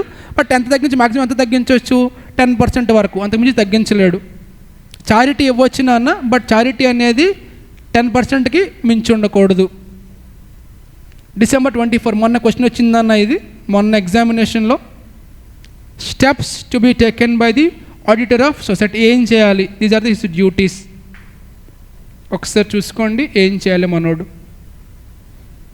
అండ్ ఎంసీక్యూకి ఇంకో area, audit of local governments. 2 areas ఉంటాయండి. రూరల్ గవర్నమెంట్స్ మీకు తెలిసిందే, మీరు చూసే ఉంటారు. Municipalities, panchayati, ward members, councils, corporators, దాని గురించి ఇక్కడ మాట్లాడతాడు. రూరల్ గవర్నమెంట్స్లో ఫస్ట్ ఆఫ్ ఆల్ ఇది ఎలా వచ్చిందంటే 73rd and 74 అమెండ్మెంట్ నుంచి వచ్చింది. ఎంసీక్యూ అడిగాడు ఒకసారి. సరే, సో రూరల్లో 3 లెవెల్స్ ఉంటాయి, అర్బన్లో 3 లెవెల్స్ ఉంటాయి. రూరల్లో ఏంటి ఆ 3 లెవెల్స్ చూడండి. గ్రామ పంచాయత్, పంచాయత్ సమితి, జిల్లా పరిషత్. ఇంకో నేమ్ గ్రామ పంచాయతీ విలేజ్ లెవెల్లో ఉంటుంది, పంచాయత్ సమితి బ్లాక్ లెవెల్లో, జిల్లా పరిషత్ డిస్ట్రిక్ట్ లెవెల్లో. ఇది ఈజీనే నన్ను. ఏంటవి? గ్రామ పంచాయతీ, పంచాయత్ సమితి, జిల్లా పరిషత్. అర్బన్ కొంచెం జాగ్రత్తగా చూడాలి మీరు. అర్బన్లో ఏముంటాయి నాన్న? మున్సిపల్ కార్పొరేషన్ స్థాయి అంటారు, కార్పొరేటర్స్ అంటారు కదా. తర్వాత ఏముంటుంది? వాళ్ళ పైన మున్సిపాలిటీ పైన కౌన్సిల్ ఉంటుంది. I repeat, corporation, municipality, council. Other names ఉన్నాయి. కార్పొరేషన్ ఏమంటారు? నగర్ నిగమ్. మున్సిపాలిటీని నగర్ పాలిక, కౌన్సిల్ని టౌన్ పంచాయత్ ఆర్ నగర్ పంచాయత్. వీటిని బట్టి కొంచెం కన్ఫ్యూజ్ అవుతారు, చూసుకోండి ఒకసారి. ఎంసీక్యూ అడుగుతూ ఉన్నాడు కంటిన్యూస్గా. బ్యాంక్స్లో డిఫరెంట్ టైప్స్ ఉన్నాయి, నేను క్లారిటీ ఇచ్చాను, ఒకసారి చూసుకోండి. ఒకసారి ఫోకస్ చేయాల్సిన ఏరియాస్ చెప్పండి. రూరల్ గవర్నమెంట్స్ ఎన్ని ఉంటాయండి? ఏంటా 3? గ్రామ పంచాయత్, పంచాయత్ సమితి, జిల్లా పరిషత్. అర్బన్లో అయితే మున్సిపల్ కార్పొరేషన్, మున్సిపాలిటీ, కౌన్సిల్. మొన్న ఎగ్జామినేషన్లో బ్యాంక్స్ పైన అడిగాడు నాన్న, అది మీరు వితౌట్ రిఫరింగ్ ఆన్సర్ చేసేవచ్చు.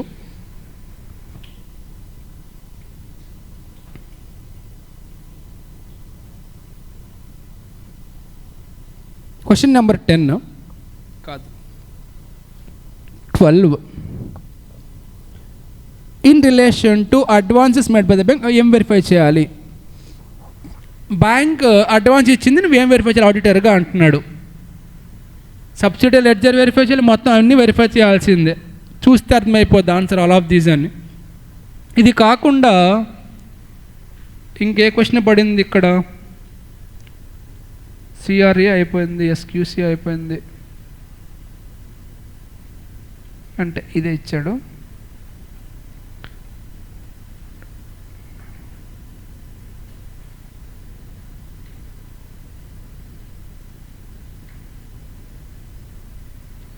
ఈ పేపర్లో చూడండి,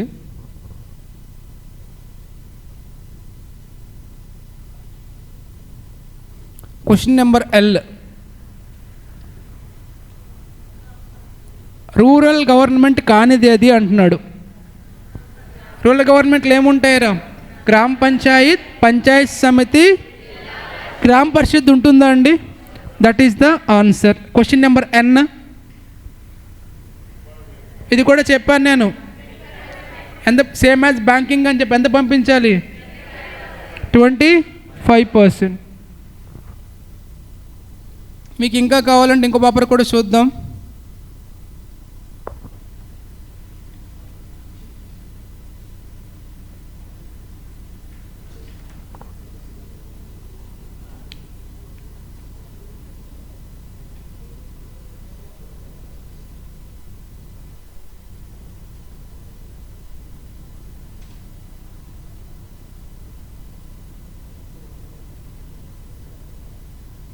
జూన్ 2024 పేపర్ చూడు ఒకసారి. క్వశ్చన్ నెంబర్ 1, 2, 3, 4, 5, 6, 7 నాన్న 8 నాన్న.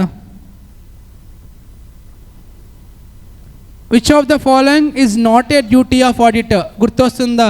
143, 1, 2, 3, 4, 5, 9, 12, 15, 177. అక్కడ లేనిది ఏదో చూడండి. ఆప్షన్ ఏనా?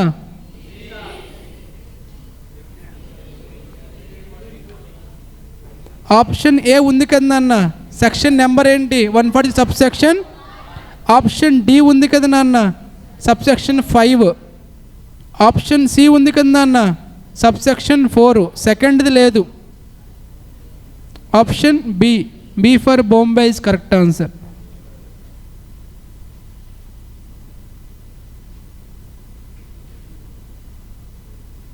క్వశ్చన్ నెంబర్ 11 కాన్సెప్ట్ ఉంటే తప్ప చేయలేవు నువ్వు.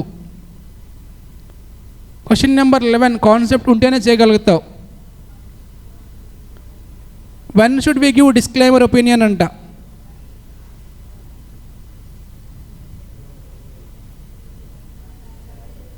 ఎవిడెన్స్ లేనప్పుడే. ఆప్షన్ 1 ఏంటి అంటే ఎవిడెన్స్ ఉంది కదా, ట్రూ అండ్ ఫెయిర్ వ్యూ ఉందంటే ఎవిడెన్స్ ఉన్నట్టే. Option B partially correct. Option C is correct మనకి. ఇన్కంప్లీట్ అంటే ఎవిడెన్స్ లేదు అని. ఆప్షన్ డి, ఆప్షన్ డి చూడండి, unavailable. Option D, D for Delhi, అదే అందాం అనుకున్నా. Question number 12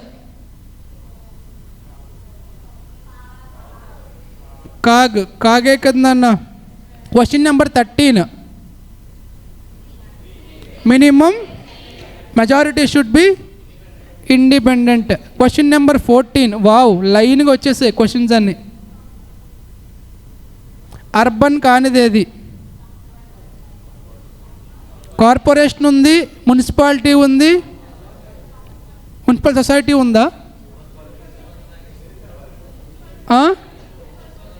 option D is correct. Town panchayati ఉంది చూడండి నాన్న.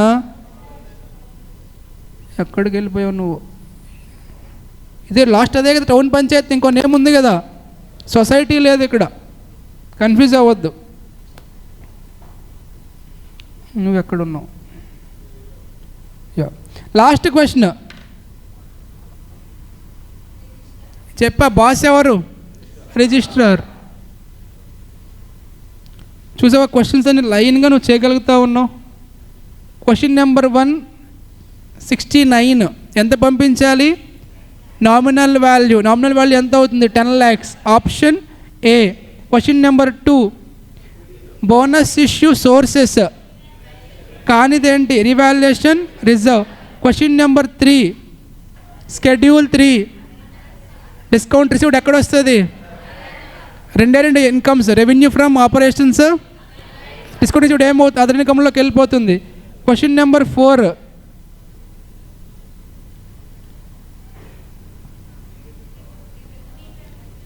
ఆపరేటింగ్ కానిదేది అంటున్నాడు. Sale of goods operating, royalties operating, insurance premiums operating. Last one, repayment of loan is a financing. So కాదు. Question number 5, banking ఎంత పంపించాలి? Question number 6, statements of insurance company, revenue account, P&L account, balance sheet లేదేంటి? Question number 7, Ind AS 19, accumulating, accumulating అయితే మనం provision create, non accumulating అయితే extra payment ఇవ్వాలి. ఎన్ని days extra పనిచేసేటట్టు చూసుకోండి. 3 days into 1000. ఎన్ని days working days? 300 into 1000 plus 3000. Question number 8, B 143 subsection 1 అక్కడ లేనిది, duty to auditors report. Question number 9 ఇంకా కవర్ అవ్వలేదు, 10 కవర్ అవ్వలేదు, 11 అయిపోయింది.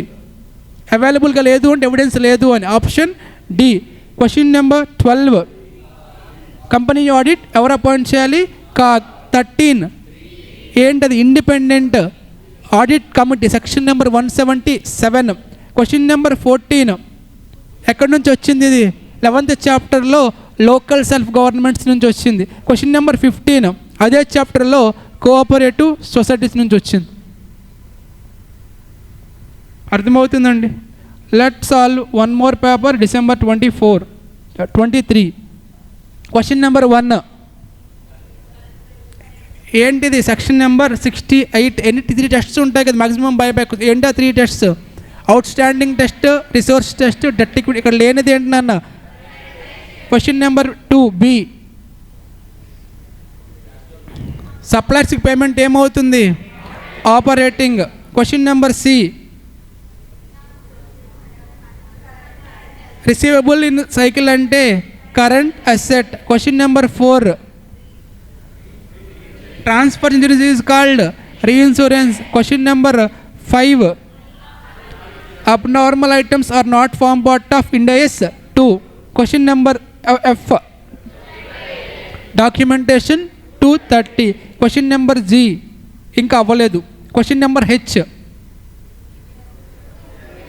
Intimation of appointment is 2. Question number I 25 ఏంటది? ఫర్మ్ కాబట్టి rotation of auditor. Question number J, underwriting commission. Question number K, not yet completed. Question number L,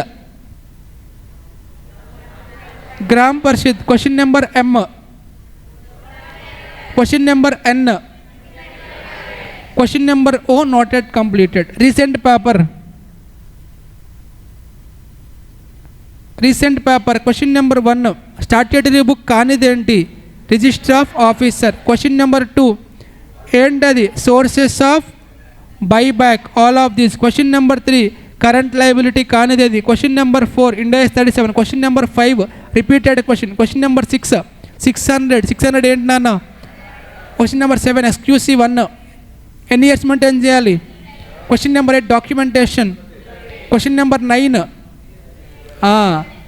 ఏంటి? 3 4? 4 ఏంటి? Filing that report with central government. Question number 5, not yet completed. 6, not yet completed. 7, all. 8, not yet completed. 9, not yet completed. 10, completed. 10 ఏంటి? D. 10 కాదు 15 sir. ఓకేనండి. So ఇప్పుడు నా agenda ఏంటి sir అంటే, ఈ 3 పేపర్స్ చూపించి మనకు ఇంటెన్షన్ ఏంటి సార్ అంటే, ఈ చాప్టర్ మర్చిపోయాను, మెయిన్ క్వశ్చన్ నీకు చూపించలేదు కదా, క్వశ్చన్స్ ఎలా వస్తాయి ఈ చాప్టర్స్ నుంచి అని. ఒకసారి చూడు, 8A చూడండి అన్న, ఏమంటున్నాడు? While conducting audit of an education institute how will you verify? They are asking only receipts. అంటే నువ్వేం రాయాలి ఇక్కడ? రిసీట్స్ అంటే ట్యూషన్ ఫీజు, ఇదే admission fee, hostel fee, scholarship, donations, grants, endowments, వీటి గురించి ఒక్కొక్క పాయింట్ రాసుకుంటూ వెళ్తాం ఎలా వెరిఫై చేయాలి అనేది 7 మార్క్స్కి. కుదిరితే దీనికంటే ముందు ఈ 3 lines we have understand the constitution, internal control system, budget consult చేయాలి, మినిట్స్ బుక్స్ చూడాలి. లేకపోతే పర్లేదు, ఇవి రాసుకున్నా సరిపోదు. ప్లస్ 2 క్వశ్చన్స్ వచ్చాయి. ఇంకేమైనా వచ్చాయి ఎక్కడి నుంచి? లేదు కదా, ఒకటే క్వశ్చన్ వచ్చింది. December 24 అది కాదు కదా, డిసెంబర్ మొన్న పేపర్లో చూడండి నాన్న 8A ఏమొచ్చింది ఇక్కడ?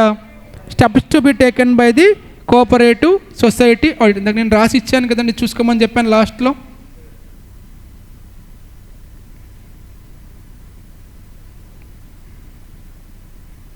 ఇప్పుడు దీన్ని ఎందుకు నేను ఫోకస్ చేయలేదు? మొన్న అడిగాడు, మళ్ళీ అడగడం నేను ఫోకస్ చేయలేదు. మొన్న అడిగాడు కదా, మళ్ళీ అడగడని నేను ఫోకస్ చేయలేదు. నోట్స్ ఇచ్చాను, చూసుకోండి ఒకసారి. Steps to be followed by him.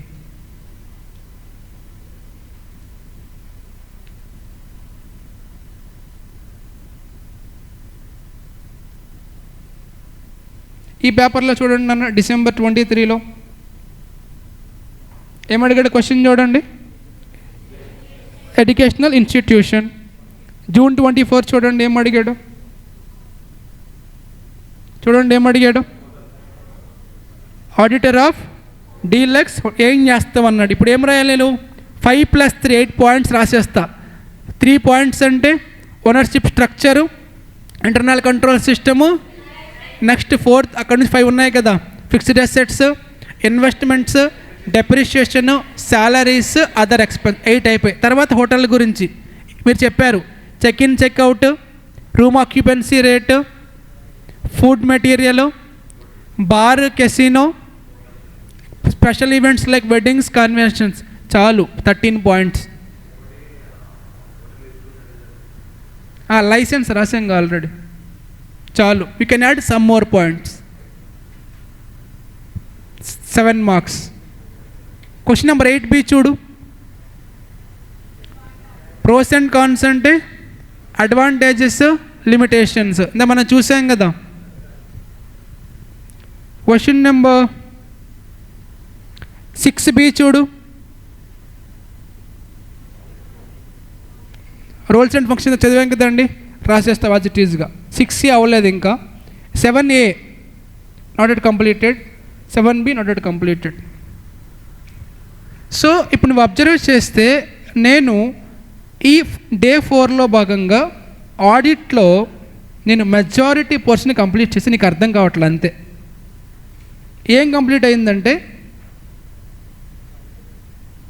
1 statutory audit plus cost audit plus CS audit. ఇక్కడ నుంచి ఎన్ని మార్క్స్ వస్తున్నాయి నాన్న? ఎన్ని వస్తున్నాయండి?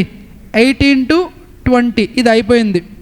సెకండ్ నేను కవర్ చేసింది audit of different types of audit. ఇక్కడ నుంచి ఒక 7, ఒక 2 కన్ఫర్మ్, కుదిరితే ఇంకో 2 కూడా పడుతుంది. 9 to 11.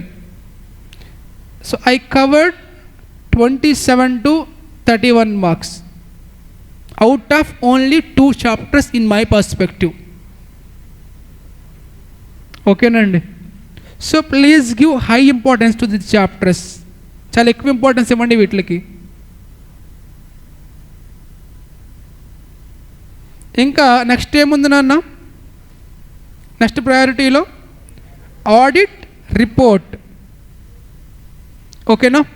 సో ఆ చాప్టర్ చూద్దాం. దీంట్లో కూడా ఇక్కడ నుంచి క్వశ్చన్ అడుగుతున్నాడు ఎక్కువ, చూద్దాం దానికి సంబంధించి మళ్ళీ. First let's complete audit report. Open audit report. I think chapter number 10 if I am not wrong.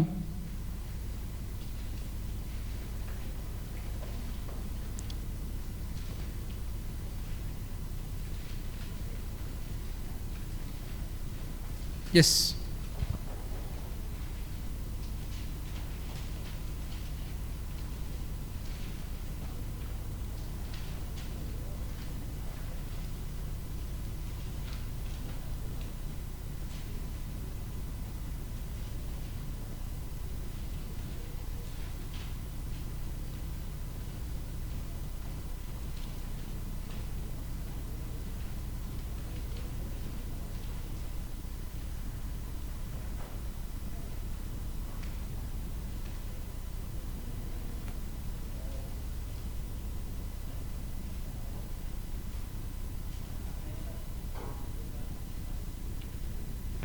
So audit report is a small chapter when compared to previous chapters, and every time they are testing one question from this area and one MCQ as well.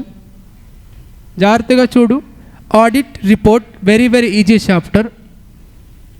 Sir మీరు చెప్పండి, ఎప్పటి వరకు మనం చాలా మాట్లాడుకున్నాం ఆడిటింగ్లో. Total discussion one లైన్లో చెప్పాలంటే auditor వచ్చి ఆడిట్ చేసి రిపోర్ట్ ఇస్తాడు, అంతే. అంతే కదా. ఆడిట్ రిపోర్ట్ ఎలా ఉండాలనేది ఇప్పుడు మన టాపిక్. ఓకేనా అండి? So first of all audit report వేరు, ఆడిట్ సర్టిఫికేట్ వేరు. సర్టిఫికేట్ అంటే జస్ట్ సైన్ పెట్టి ఓకే అని చెప్పడం. రిపోర్ట్ అంటే వెరిఫై చేసి ఎవిడెన్సెస్ తీసుకొని ఓకే అని చెప్పడం. సో సర్టిఫికేట్ అనేది జస్ట్ రిటర్న్ కన్ఫర్మేషన్ మాత్రమే. రిపోర్ట్ అనేది ప్రొసీజర్స్ ఫాలో అయ్యి ఎవిడెన్స్ గ్యాదర్ చేసి ఇచ్చేది రిపోర్ట్ అంటారు. ఒకసారి క్వశ్చన్ అడిగాడు నాన్న, audit report versus audit certificate అని 7 మార్క్స్కి.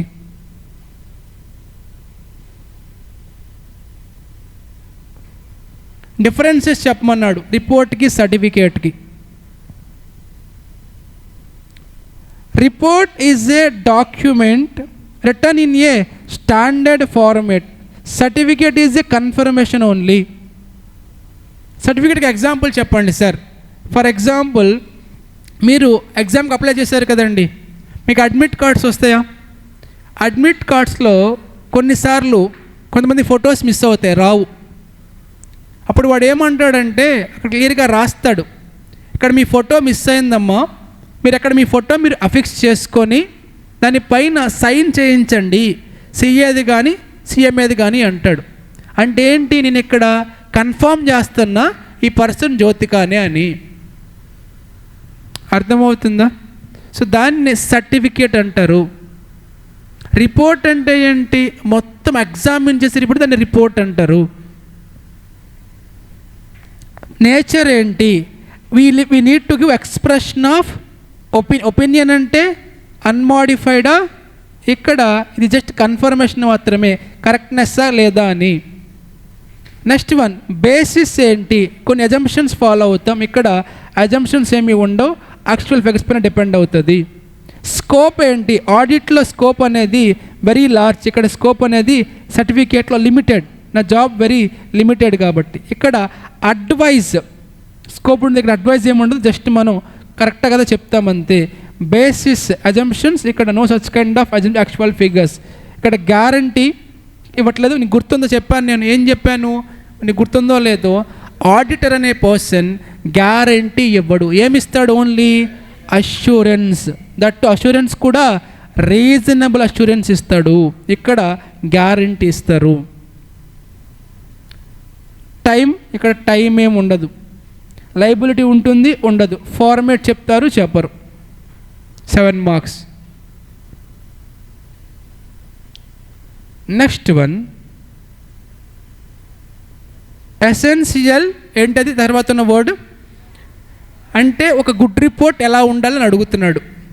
ఎలా ఉండాలి ఒక గుడ్ రిపోర్ట్ అంటే, ఒక్కసారి చూడండి మీరు.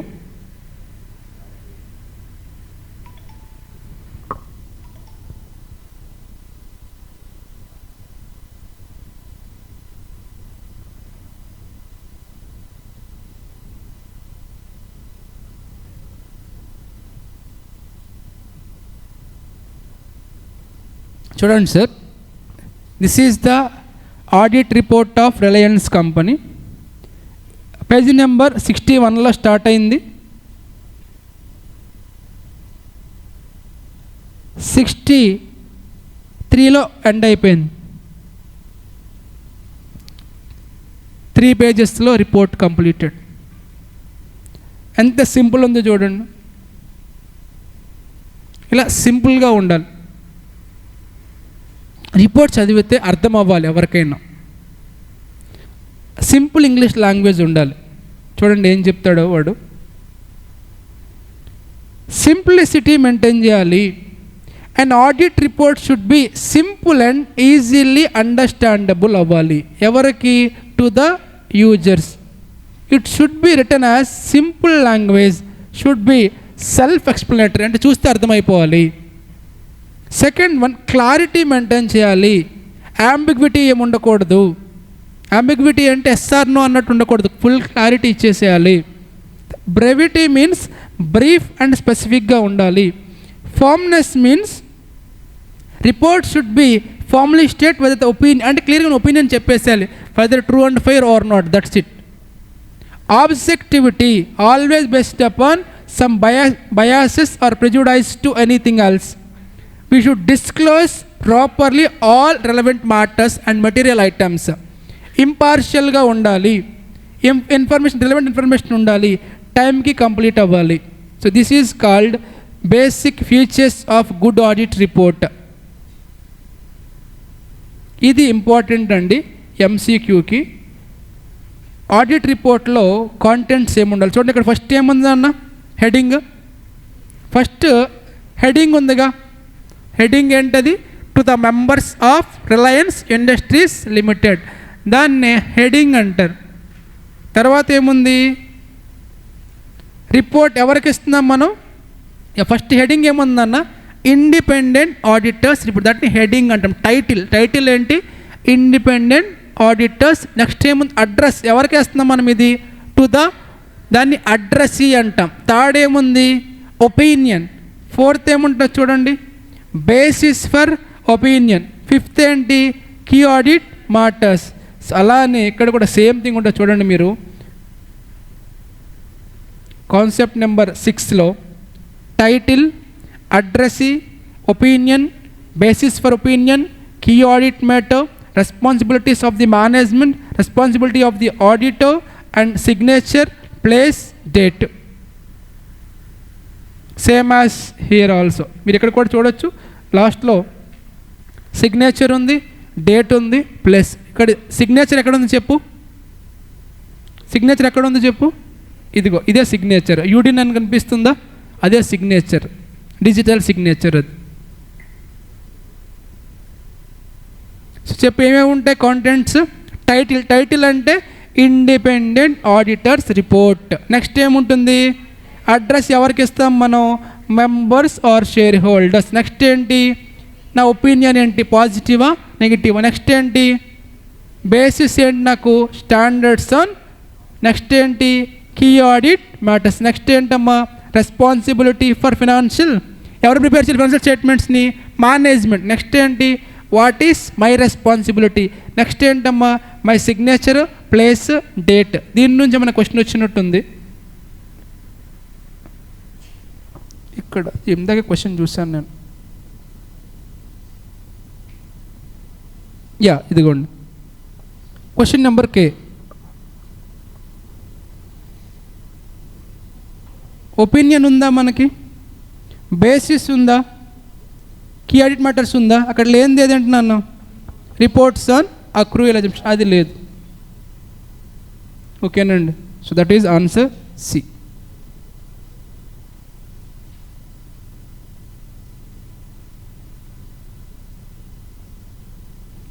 ఒకసారి పార్ట్ ఏ కంప్లీట్ చేసుకుని బ్రేక్ తీసుకుందామండి. ఆడిట్ రిపోర్ట్లో క్వశ్చన్ ఏం అడగొచ్చు అంటే 7 మార్క్స్కి ఒకసారి మీరు చదువుకోవాలండి. Report versus certificate. Next one essential features అడగొచ్చు. Next one concept number 6 MCQ chance ఉంది నన్ను. ఇందాక మనం చూసాం డిసెంబర్ 2024లో ఎంసీక్యూకి అడిగారు.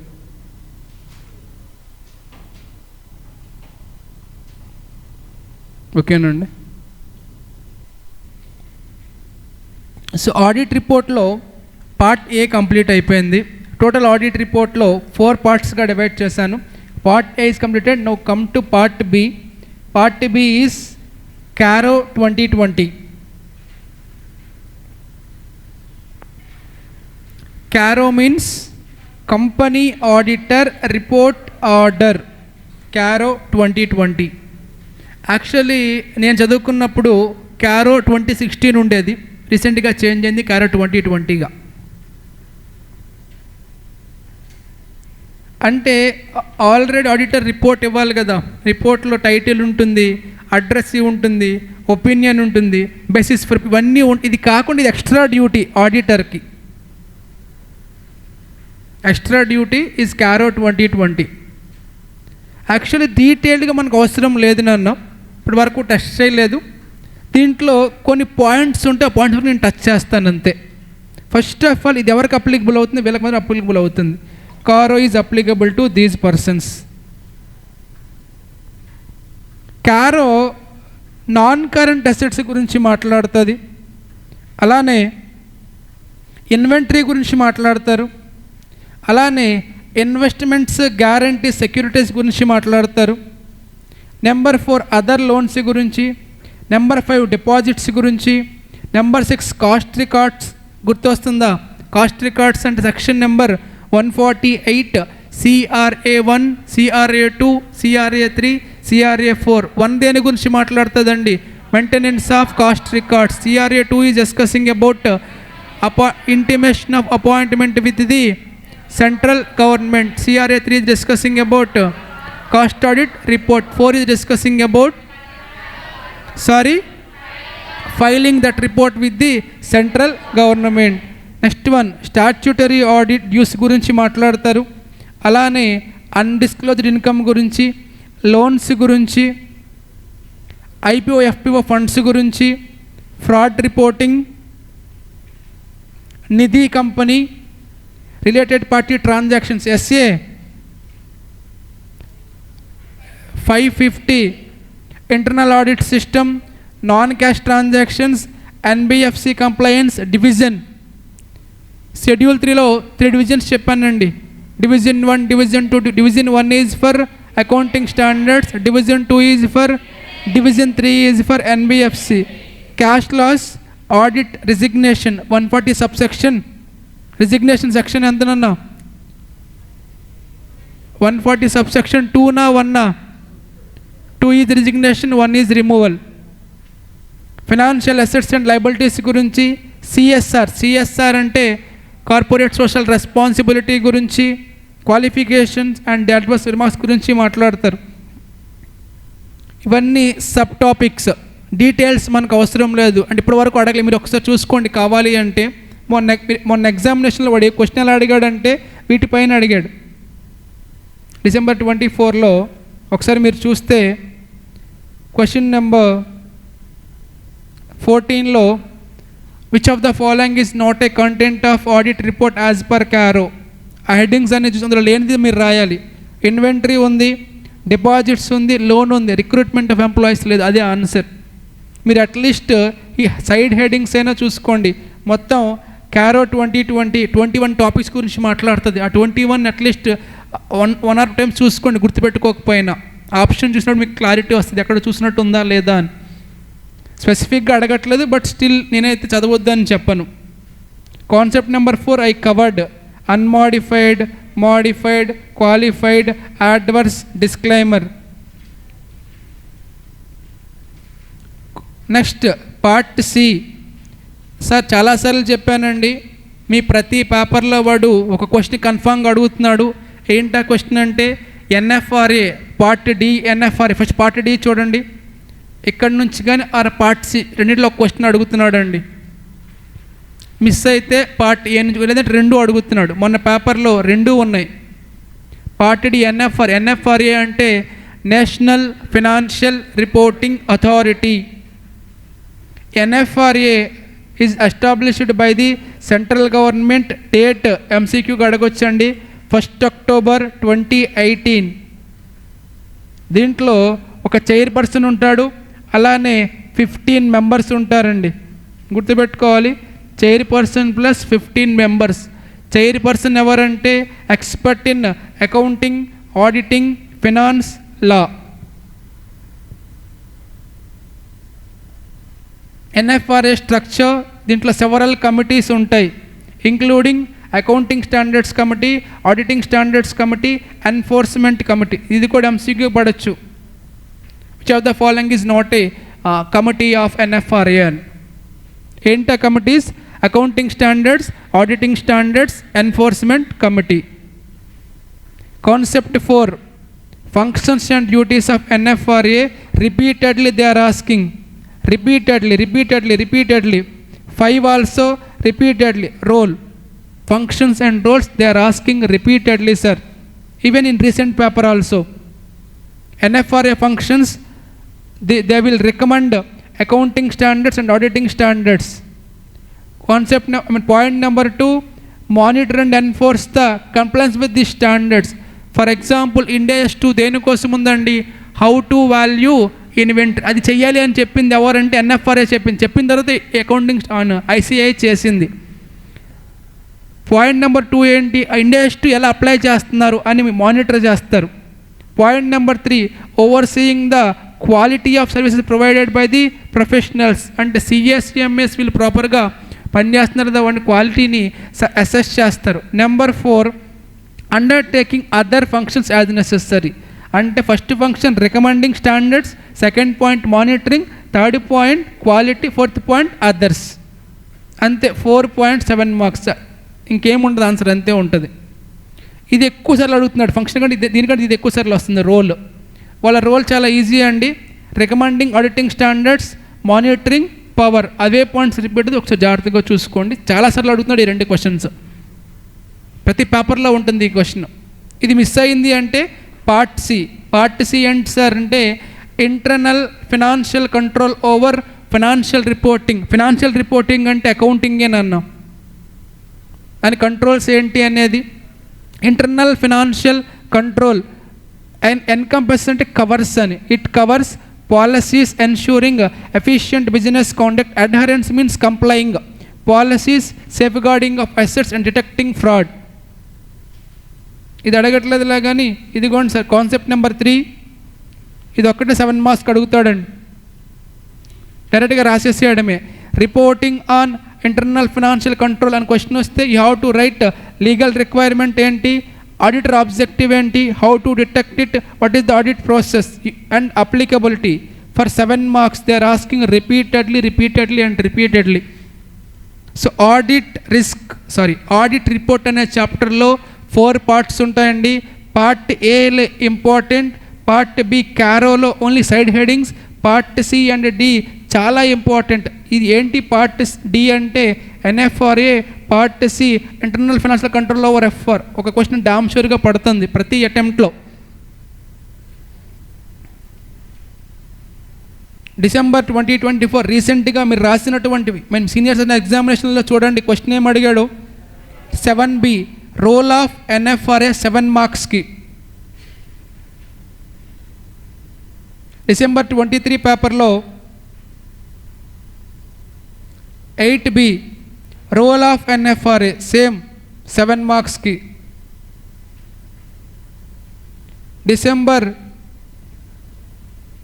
June 2024 పేపర్లో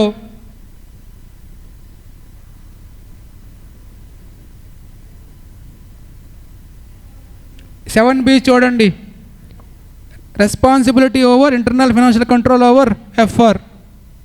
రెండింటిలో ఖచ్చితంగా పడుతుంది.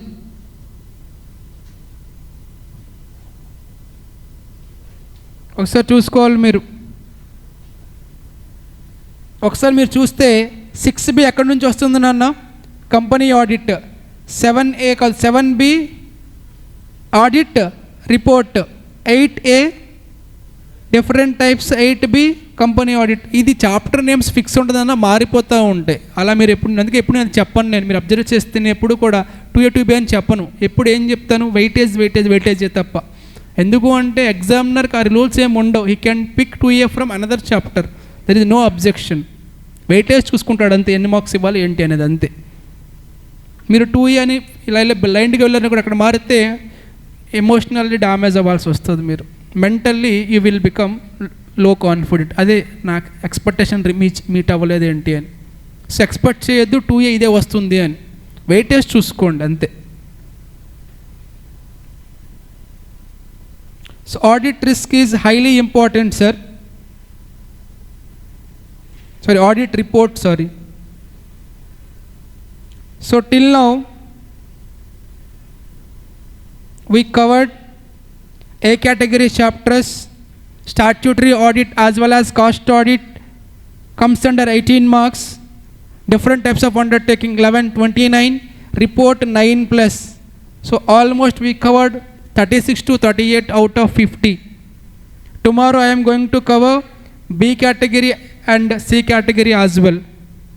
Tomorrow my target is to cover at least 20 to 25 marks. Tomorrow also I will take morning 7 to afternoon 1:30 classes. ఎందుకంటే మీకు డైలీ స్టడీ అవర్ జరుగుతుంది కదండి. Yeah sir, morning study hour చదివారండి? ఫ్రూట్ఫుల్లా? Yeah. So let me take just 2 to 3 hours, nothing more than that. So already in auditing I covered important chapters, nothing but we started with basics of some audit. After that I started with, as Akka said, statutory audit. After that I shifted to cost audit and secretarial audit. Then we covered underwriting, audit, report and different types of undertaking and standards. So almost majority chapters are completed. Still I have to discuss 3 more chapters. Chapter number 4, 5 and 6. 4 is engagement, 5 is risk, 6 is sampling. So I am going to discuss 3 chapters in this session. After that we can conclude our EVO batch. Then I will give you time for preparation. Come back to the session. So audit engagement. In this chapter I am going to discuss 5 topics. That is audit engagement, second one program, third one documentation, fourth one evidence, fifth one notebook.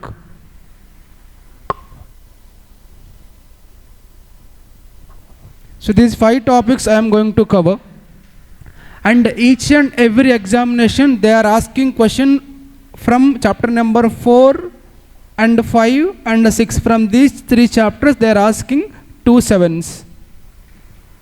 Of course I have not covered these 3 chapters in A category chapter, so you can cover in C or B category. First one, audit engagement. ఇక ఏమైనా గుర్తొస్తుంది ఈ మాట విన్న తర్వాత? ఏం గుర్తు రావాలి? SA 210, super. SA 210 దేని గురించి మాట్లాడుతుందండి? Agreeing terms of audit. First of all audit engagement అంటే అపాయింట్ అవ్వడం ఆడిటర్గా. అంటే నువ్వు క్వాలిఫైడ్ ఆడిటర్ అయితే నువ్వు రిలయన్స్ కంపెనీ నేను అపాయింట్ చేసుకుంటే దాన్ని ఎంగేజ్మెంట్ అంటారు. Engagement means you are assigned అని, అదొక అసైన్మెంట్, అదొక వర్క్. అంటే ఎప్పుడైనా ఒక పర్సన్ ఆడిటర్గా ఎంగేజ్ అయినప్పుడు ఏంటి ఉండాలి అని చెప్పింది ఎవరైనా మనం మాట్లాడుకుని SA 210 మాట్లాడుతుంది. ఎప్పుడైతే ఆడిటర్ అపాయింట్ అవుతాడో ఆడిటర్గా, అప్పుడు ఆడిటర్ అండ్ కంపెనీ ఇద్దరు కూర్చొని ఒక లెటర్ రాసుకుంటారు, లైక్ టర్మ్స్ అండ్ కండిషన్స్. ఆ లెటర్నే ఆడిట్ ఎంగేజ్మెంట్ లెటర్ అంటారు. నీకు అర్థమయ్యేలా చెప్పాలంటే terms and conditions between auditor and company. దీంట్లో ఏ కంటెంట్స్ ఉండాలి అనేది ఆల్రెడీ చెప్పింది SA 210. ఏముంటుంది సార్ అంటే అసలు నా స్కోప్ ఏంటి, ఆబ్జెక్టివ్ ఏంటి ఈ టోటల్ ఎంగేజ్మెంట్లో. Second one, what is your responsibility. గుర్తుపెట్టుకోండి నాన్న, మేనేజ్మెంట్ రెస్పాన్సిబిలిటీ ఏంటి తెలుసా? First they are responsible for preparation of financial statements. వాళ్ళు ప్రిపేర్ చేయాలి. నా డ్యూటీ ఏంటి? వాటిని ఆడిట్ చేయడం. అలానే మేనేజ్మెంట్ రెస్పాన్సిబిలిటీ ఇంకొకటి కూడా ఉంది, వాళ్ళు మనకి హెల్ప్ చేయాలి. హెల్ప్ అంటే అడిగిన ఇన్ఫర్మేషన్ ఇవ్వాలి, ఎక్స్ప్లెనేషన్కి ఆన్సర్స్ ఇవ్వాలి. అది వాళ్ళ రెస్పాన్సిబిలిటీ. అలానే existence of inherent limitations. Inherent limitations అంటే కొన్నింటిని మనం అవాయిడ్ చేయలేం. ఫర్ ఎగ్జాంపుల్ మీరే ఉన్నారు, నేను ఎంత ట్రై చేసినా, నేను ఎంత చెప్పినా, నేను ఎంత స్టడీ అవర్లో ఉన్నా నువ్వు నా మాట వినవు. ఫర్ ఎగ్జాంపుల్ నేను మార్నింగ్ 6 to ఈవినింగ్ 10:30 వరకు స్టడీ అవర్లో ఉన్నా అనుకుందాం. నా మెయిన్ ఎజెండా ఏంటి అంటే టోటల్ ఈ డేలో హాఫ్ అన్ అవర్ కూడా పోకూడదు నీకు అని. నేను డెఫినెట్లీ లంచ్ బ్రేక్కో టీ బ్రేక్కో వెళ్తా, అప్పుడు నీ పని నువ్వు చేసుకుంటావు as usual. That is called inherent limitation. దాన్ని నీకు అవాయిడ్ చేయలేను నేను. తర్వాత చూడండి మళ్ళీ సెటర్డే అయిపోతావు. అలాంటి ఇన్హరెంట్ లిమిటేషన్స్ ఉంటాయి ఆడిటర్కి కూడా. Next one, need for use of internal auditor. ఏమైనా గుర్తొస్తుందా నాన్న? SA 6:10 మనం కొన్నిసార్లు we can use help of internal auditor ముందుగానే చెప్పేస్తాం. అలానే మేనేజ్మెంట్ కన్ఫర్మేషన్ లెటర్, వాళ్ళకి కూడా మనం ఓకే అన్నట్టు వాళ్ళకు కన్ఫర్మేషన్ లెటర్ ఇవ్వాలి. అలానే basis of computation of audit fee, audit ఫీని ఎలా క్యాలిక్యులేట్ చేస్తాం మీ అందరికీ తెలుసు. ఆడిట్ రెమ్యూనరేషన్ వేరు, ప్లస్ మనకి ట్రాన్స్పోర్టేషన్ అలవెన్స్ ఇస్తారు, ఫుడ్ అలవెన్స్ ఇస్తారు, అవన్నీ ముందే మనం రాసుకుంటాం ఎంత ఏంటి ఎప్పుడెప్పుడు ఇవ్వాలి పేమెంట్స్ అని. బిల్లింగ్ అంటే ఎప్పుడు ఫస్ట్ పేమెంట్ ఎప్పుడు సెకండ్ పేమెంట్ ఇవ్వాలి అని. అలానే other communications like sometimes we have to communicate with previous auditor, debtor, someone else. Report validity, అలానే ఎప్పుడు మనం రిపోర్ట్ని సబ్మిట్ చేయాలి. సో యాక్చువల్లీ ఈ క్వశ్చన్ చాలా చాలా ఇంపార్టెంట్ అండి. ఫైనల్ లెవెల్లో 7 మార్క్ క్వశ్చన్ ఉండవు. CA ఫైనల్లో వాళ్ళు 4 మార్క్స్కి ఆర్ 6 మార్క్స్కి ఇస్తారు. ఇక్కడ జస్ట్ ఉంది క్వశ్చన్, బట్ స్టిల్ ఛాన్స్ ఉంది అడగడానికి. ఒకవేళ అడగలేదు అనుకోండి, మేబీ MCQగా అడగచ్చు. Which of the following is not A content of audit engagement letter అని చెప్పి లేని ఆప్షన్ ఒకటి తీసుకొస్తాడు. ఇక్కడ నుంచి ఒకటి 3 తీసుకొని నువ్వు కాన్సెప్ట్ అడుగుని అర్థం చేసుకోవాలి క్వశ్చన్ ఎలా ఫ్రేమ్ చేయొచ్చు అని. 7కి అడగొచ్చు, ఒక MCQ అడగొచ్చు. Next concept 2, audit program. Audit program అంటే ఫర్ ఎగ్జాంపుల్ మీరే ఉన్నారు, మీరు ఎగ్జామ్స్ ఇక్కడ కాదు ఎక్కడ గోవాలో పెట్టుకున్నారు, బ్యాంకాక్ గోవా అలా. సో ఇప్పుడు ఆ ఎగ్జామ్ సెంటర్కి వెళ్ళాలి, ఎగ్జామ్ రాయాలి కదా. మీరు ముందే ప్లాన్ చేసుకుంటారు కదమ్మా, ఇక్కడ నుంచి 10 days ముందే మనం రెడీ అయ్యి వెళ్ళిపోవాలి. అక్కడికి వెళ్ళిపోయి ఒక విల్లా తీసుకొని రోజు ఇంకా మంచిగా ప్రిపేర్ అవ్వాలి. ఎగ్జామ్స్ అయిపోయిన వెంటనే టెంపుల్కి వెళ్ళి గోవాలో రిటర్న్ వచ్చేసేయాలి. దాంతో మీకు ఒక ప్లాన్ ఉంటుంది ఎప్పటి నుంచే, అదే ఉంటుంది కదా ప్లాన్. ఈ ప్లాన్నే ప్రోగ్రామ్ అంటారు. డీటెయిల్డ్గా రాసుకుంటారు. ఏ ట్రైన్ ఎక్కాలి, అక్కడ ఎక్కడ దిగాలి, ఏ రెస్టారెంట్కి వెళ్ళకూడదు, అక్కడి నుంచి ఏం తినకూడదు, వచ్చిన తర్వాత ఎగ్జామ్కి ఎలా ప్రిపేర్ అవ్వాలి, ఎగ్జామ్ ఎంత కాన్ఫిడెంట్గా రాయాలి, వచ్చిన తర్వాత టెంపుల్కి ఎలా వెళ్ళాలి, ఇవన్నీ మీకు ప్లాన్స్ ఉంటాయి కదా. సో ఈ డీటెయిల్డ్ ప్లాన్ని ఆడిట్ ప్రోగ్రామ్ అంటారు. నీకే అంత ఉంటే గోవాకి వెళ్ళి ఎగ్జామ్ రాసే నీకే అంత ఉంటే మరి ఆడిటర్ అనే పర్సన్ కంపెనీ ఆడిట్ చేస్తూ ఉన్నాడు. ఒక కంపెనీ ఆడిట్ అంటే లక్షల మంది జీవితాలు ఆధారపడి ఉంటాయి. ఆయన ఎంత ప్లాన్ చేసుకోవాలి, డీటెయిల్డ్గా ఎవ్రీథింగ్ రాసుకుంటాడు. ఆ డీటెయిల్డ్ ప్లాన్నే ఆడిట్ ప్రోగ్రామ్ అంటారు. Audit program is a detailed plan of auditing. ఏం వర్క్ చేయాలి, ఏ ప్రొసీజర్స్ ఫాలో అవ్వాలి అని చెప్పిన ప్లాన్నే ఆడిట్ ప్రోగ్రామ్ అంటారు. నాన్న నీకు ఏమైనా గుర్తొస్తుందా? ప్లానింగ్ అంటే standard number SA 300 is discussing about audit planning. ఇలా ముందుగానే ప్లాన్ చేసుకుంటే వచ్చే అడ్వాంటేజెస్ ఏంటి? ఫర్ ఎగ్జాంపుల్ మీరే ముందుగానే ప్లాన్ చేసుకున్నారు కదా, మీకు వచ్చే అడ్వాంటేజెస్ ఏంటి? అక్కడికి వెళ్ళాక మీ పనులన్నీ ఈజీగా అయిపోతాయి. మీరు వెళ్ళిన పర్పస్ ఏంటి? ఎగ్జామ్ రాయడం. అది బాగా రాస్తారు ఆబ్వియస్లీ, ఎందుకు ముందుగానే మీకు ప్లాన్ ఉందిగా, బాగా రాస్తారు ఎగ్జామ్. నెక్స్ట్ ప్రోగ్రామ్ ఏంటి? టెంపుల్కి వెళ్ళాలి, ఖచ్చితంగా వెళ్తారు, ఉంటుంది కదా మీ ప్లాన్ అంతా. So first it serves as a ready check list of procedures. అలానే ప్రాపర్గా వర్క్ అలొకేట్ అయిపోతుంది. మీరు ముందుగానే రాసుకుంటారు, నువ్వు ఆ పని చేయి నేను ఈ పని చేస్తాను అని మనం క్లియర్గా రాసుకుంటాం. ఫర్ ఎగ్జాంపుల్ నేను ఆడిటర్ని, మీరంతా వెరీ జ్యోతిక ఫైన్ యా, నేను ఆడిటర్ని జ్యోతిక, వెన్నెల, కీర్తన వీళ్ళ ముగ్గురు నా ఆర్టికల్ అసిస్టెంట్స్ అనుకోండి. నేను వాళ్ళ ముగ్గురిని పంపించాను ఆడిట్కి. క్లియర్గా రాసుకుంటా జ్యోతిక ఏం చేయాలి, వెన్నెల ఏం చేయాలి, కీర్తన ఏం చేయాలి అని. అప్పుడు నేను ప్రాపర్లీ వర్క్ అలొకేట్ చేయొచ్చు నా ఆర్టికల్ అసిస్టెంట్స్కి ఆర్ క్లర్క్స్కి. ఇలా చేయడం వల్ల నాకు యూనిఫార్మిటీ ఉంటుంది వర్క్లో. అలానే కాదు, ఇదే నేను నెక్స్ట్ ఇయర్ కూడా యూస్ చేసుకుంటాను. నెక్స్ట్ ఇయర్ పేర్లు మారుతాయి, జ్యోతిక ప్లేస్లో కీర్తిక వస్తుంది, కీర్తన ప్లేస్లో కీర్తిశేష వస్తుంది, ఏదో ఒకటి వస్తుంది. బట్ మన వర్క్ అయితే ఏం మారదు కదండి, నేమ్ మారుతుంది మ్యాక్సిమం మారితే. It is used as an evidence in future. For example ఫ్యూచర్లో ఎవడైనా వచ్చి నిజంగానే వర్క్ చేసావంటే ఇదిగో జ్యోతిక చేసింది నేను ఎవిడెన్స్గా చూపించవచ్చు ఆడిట్ ప్లాన్ని ఆర్ ప్రోగ్రామ్ని. నెక్స్ట్ టైం నేను మెంబర్ని సెలెక్ట్ చేయడానికి ఇది హెల్ప్ అవుతుంది. జ్యోతికకి ఏ వర్క్ అసైన్ చేయాలి, వెనిలాకి ఏ వర్క్ అసైన్ చేయాలి అని. అలానే ప్రూవ్ చేసుకోవచ్చు నా నెగ్లిజెన్స్ ఏమీ లేదు, నేను వర్క్ చేశాను జాగ్రత్తగా చూడు అని. ఇవన్నీ కూడా అడ్వాంటేజెస్ ఆఫ్ ఆడిట్ ప్రోగ్రామ్. చూస్తే అర్థమవుతుంది టెస్ట్ చేయొచ్చేమో అని. Explain what are the advantages of audit program అని అడగొచ్చు. Next one disadvantages. నేను ఏం చెప్తున్నాను, జ్యోతిక మీరు ఇదే వర్క్ చేయండి అని చెప్తున్నా. అప్పుడు ఎప్పుడు తను అదే చేస్తే తనకి ఏమైపోతుంది, ఇంట్రెస్ట్ పోతుంది. ఇంకా అదే పని ఎవ్రీడే చేస్తూ ఉంటే. మీరు కూడా రేపు పొద్దున బై మిస్టేక్ మీరు క్వాలిఫై అయ్యారనుకోండి, తప్పదు, క్వాలిఫై అయ్యారనుకోండి, మీకు జాబ్ వచ్చింది అనుకోండి, వాళ్ళు ఒక్కటే రోల్ ఇస్తారు మీకు, రోజు అదే పని చేయాలి, చేసిన పనే చేయాలి. ఒక 1 year 2 years తర్వాత లైఫ్ పైన బోరింగ్ ఫ్యాక్టర్ వస్తుంది. ఒకటే రోల్ ఇస్తే నువ్వు ఒక్క పనే చేయాలి, ఇంకేం చేయడం నీకు లేదు. దాన్నే మెకానికల్ వర్క్ అంటారు. ఇంకా అదే పని చేయాలి నువ్వు ఎవ్రీడే. అప్పుడు ఇంట్రెస్ట్ పోతుంది నీకు ఆ వర్క్ పైన. It is unnecessary for small organization. నేను ఎంత డీటెయిల్డ్గా ప్లాన్ రాసినా సరే జ్యోతిక దగ్గర స్టఫ్ లేదనుకోండి, నా ప్రోగ్రామ్ వర్కౌట్ అవ్వదు. స్టఫ్ అంటే నేను చెప్పేది టాలెంట్, వర్క్ అని. నువ్వు ఎక్కడికి వెళ్ళిపోతున్నావు. ఇన్ఎఫిషియంట్ స్టాఫ్ ఉంటే అది వర్కౌట్ అవ్వదు. రిజిడ్ అంటే డిఫికల్టీ ప్రోగ్రామ్స్. మరీ స్ట్రాంగ్గా నేను పెట్టేసాను కండి ప్రోగ్రామ్, అలాంటివి ప్రతి ఒక్కరికి వర్కౌట్ అవ్వదు. ఇవి డిసడ్వాంటేజెస్. సో అడగొచ్చండి, అడ్వాంటేజెస్ డిసడ్వాంటేజెస్ ఆ రెండు కలిపి అడగొచ్చు. నేనే కనుక పేపర్ చాప్టర్ అయితే క్వశ్చన్ ఎలా అడుగుతానంటే, explain what are the pros and cons of audit program అని. మీరు ఏం రాయాలి, ఫస్ట్ ఇది కూడా రాయాలి. ఆడిట్ ప్రోగ్రామ్ అంటే ఏంటి కూడా రాయాలి, స్టాండర్డ్ నెంబర్ రాయాలి, అడ్వాంటేజ్లో ఒక 4 points, డిసడ్వాంటేజ్లో ఒక 2 to 3 points చాలు. Next one concept number 3, audit documentation nothing but working papers.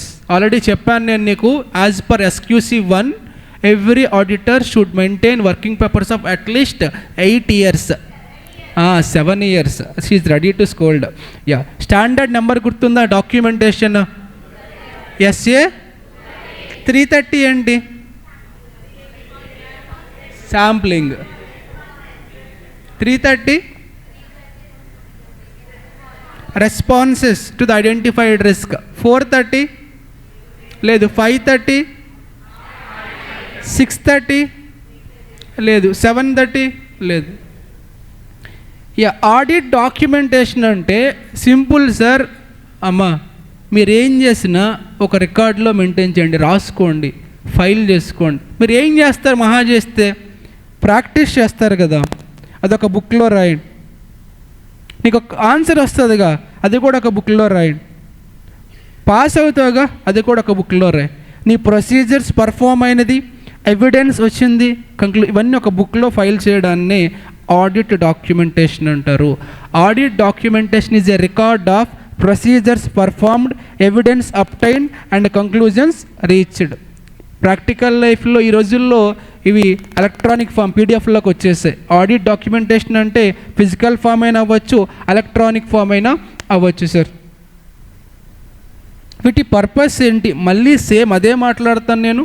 Better కంక్లూజన్కి help అవుతుంది, ప్రాపర్గా ప్లాన్ చేసుకోవచ్చు, ఎంగేజ్మెంట్ టీమ్ అసిస్టెన్స్కి హెల్ప్ అవుతుంది, అండ్ అకౌంటబుల్ చేయొచ్చు వర్క్కి. అండ్ నెక్స్ట్ చెప్పబోయే కాన్సెప్ట్ వెరీ వెరీ ఇంపార్టెంట్ అండి. చాలాసార్లు అడిగారు, స్పెషల్లీ 2 marksకి MCQ చాలాసార్లు అడిగాడు. నాకు తెలిసి యాజ్ పర్ మై నాలెడ్జ్ ఒక 10 times రిపీట్ ఉంటుంది క్వశ్చన్. బట్ చాలామంది మిస్టేక్ చేస్తారు స్టిల్. ఏంటి సార్ అంటే, ఇప్పుడు మీరే ఉన్నారు నాన్న, మీ మొబైల్లో చాలా డాక్యుమెంట్స్ ఉంటాయిగా. మీ ఆధార్ కార్డు ఉంటుంది, మీ 10th మార్క్ లిస్ట్ ఉంటుంది, ఇంటర్ మార్క్ లిస్ట్ ఉంటుంది, అలానే మొన్న ప్రీవియస్ ఎగ్జామ్ పేపర్ ఉంటుంది, వీకెండ్ ఎగ్జామ్ ఆన్సర్ షీట్ ఉంటుంది. ఇవన్నీ ఉంటాయి కానీ నీ దగ్గర, లేదా మూవీ టికెట్ ఉంటుంది, లేదా నీ చిన్నప్పుడు ఫోటో ఉంటుంది.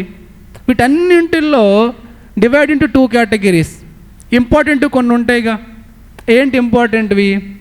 Aadhaar card, next PAN card, PAN card, అలానే నీ రీసెంట్ 10th క్లాస్ మీద ఇంటర్ అయిపోయింది కదా, intermediate marks list, CAT mark list, foundation mark list, వీటిని ఇంపార్టెంట్ ఫైల్స్ అంటారు. ఇవి కాకుండా కొన్ని ఉంటాయి. ఫర్ ఎగ్జాంపుల్, మీరు అప్పుడప్పుడు చాలా ఎస్పెషల్లీ గర్ల్స్ మంచి మంచి ఫొటోస్ తీసుకుంటారు, అసలు అర్థం కావు.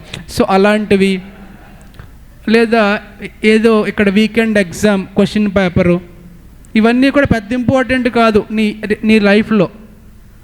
అలానే ఆడిట్ డాక్యుమెంటేషన్లో మనం ఫైల్ చేస్తాం కదా, దీంట్లో మనం 2 టైప్స్గా డివైడ్ చేసామండి. First one permanent audit file, second one current audit file or temporary audit file. ఏంటి ఆ 2 టైప్స్ అండి? Permanent audit file or current audit file and temporary audit file.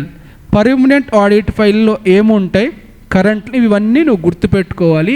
ఎక్కడి నుంచి ఎంసీక్యూ వస్తుంది, ఎలా అడుగుతాడో చెప్పిన, which of the following is not a permanent అని చెప్పి ఎక్కడి నుంచి ఒక 3 ఆప్షన్స్ ఇస్తాడు. పర్మనెంట్ నుంచి ఒక ఆప్షన్ తీసుకొచ్చి కరెంట్ నుంచి యాడ్ చేస్తాడు. I repeat, permanent audit file and current audit file is very very important for MCQ. If you are lucky they may give for 7 marks also. First of all ఈ concept ఏంటి, auditor చాలా విషయాల్ని document చేసుకుంటాడు. వీటిల్లో కొన్నింటిని permanent కానీ కొన్నింటి current కానీ డివైడ్ చేస్తారు. పర్మనెంట్ ఏంటి, కరెంట్ ఏంటి వాడే క్లారిటీ ఇచ్చాడు. పర్మనెంట్లో ఈ 7 ఐటమ్స్ కవర్ అవుతాయి, కరెంట్ ఆడిట్ ఫైల్లో ఈ 7 కవర్ అవుతాయి. లెట్స్ సి పర్మనెంట్లో ఏంటి, కరెంట్లో ఏంటి. పర్మనెంట్లో లీగల్ అండ్ ఆర్గనైజేషనల్ స్ట్రక్చర్, అంటే ఫర్ ఎగ్జాంపుల్ ఇది పార్ట్నర్షిప్ అనుకోండి, పార్ట్నర్షిప్ ఏదో రిజిస్ట్రేషన్ సర్టిఫికేట్ ఉంటుంది కదా, అది వాళ్ళకి పర్మనెంట్ డాక్యుమెంట్ అవుతుంది. కంపెనీ అనుకోండి, రిజిస్ట్రేషన్ ఇస్తాడు కదండి, రిజిస్టర్ ఒక సర్టిఫికేట్, ఆ సర్టిఫికేట్ వాళ్ళకి పర్మనెంట్ ఆడిట్ ఫైల్ అవుతుంది. Second one copies of legal documents and minutes relevants to audit. Audit సంబంధించినటువంటి మినిట్స్ కానీ డాక్యుమెంట్స్ కానీ అవి కూడా పర్మనెంట్ ఆడిట్ ఫైల్. అలానే మన ఇంటర్నల్ కంట్రోల్స్ ఎలా ఉన్నాయి, వాటిని study and evaluation. Number 4 ratio analysis. Your FM ratio analysis ఉంది కదండి, అనాలసిస్ కూడా permanent audit file.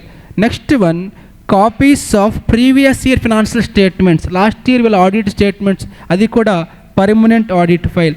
Sixth one మన accounting policies, Ind AS 1 significant accounting policies, అది కూడా పర్మనెంట్ ఆడిట్ ఫైలే. అలానే మన ప్రీవియస్ ఇయర్లో మన అబ్జర్వేషన్ సిటీ కంపెనీకి సంబంధించి ఈ 7 ఐటమ్స్ అనేవి పర్మనెంట్ ఆడిట్ ఫైల్ అండి. కరెంట్లో చూస్తే annual reappointment, every year change అవుతుంది ఇప్పుడు కరెంట్ అన్నాడు. Number 2 extracts are important matters, minutes మొత్తం కాదు, ఇందులో ఇంపార్టెంట్ మ్యాటర్స్ వరకే కరెంట్. మినిట్స్ నార్మల్ ఏమవుతాయి, మినిట్స్ పర్మనెంట్, దాంట్లో ఇంపార్టెంట్ మ్యాటర్స్ అయితే current audit file. Number 3 copies of management letter. Management letter అంటే they will give letters to us for any information. Next one analysis of transactions and transactions అంటే P&L, balance అంటే balance sheet, current year కోసం కాబట్టి ఇది current audit file. అలానే communication with expert కానీ third party, మీరు observe చేస్తే ఇవన్నీ కూడా కరెంట్ ఇయర్ రిలవెంట్గా ఉన్నాయి, ఇవన్నీ కూడా ఓవరాల్గా రిలవెంట్గా ఉన్నాయి. Next one number 6 audit program. ఇప్పుడే చెప్పా, ప్రోగ్రామ్ అంటే కరెంట్ ఇయర్ ఆడిట్ ప్లాన్ అని. Number 7 what you reached your conclusions. ఈ 7 అనేవి current audit file. Very very important for MCQ. చాలాసార్లు అడిగాడు, మొన్న అడిగాడండి ఎగ్జామ్ ఎవరైనా రాసిన వాళ్ళు గుర్తుందా?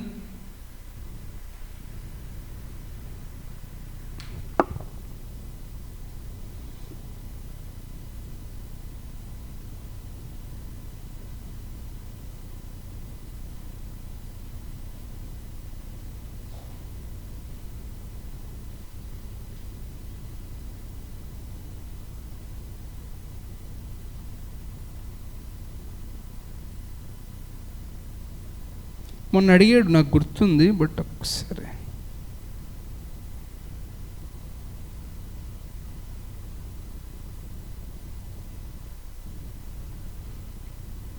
ఇదిగోండి question number 13. Which of the following is not a temporary audit file? Temporary current అన్న ఒకటే.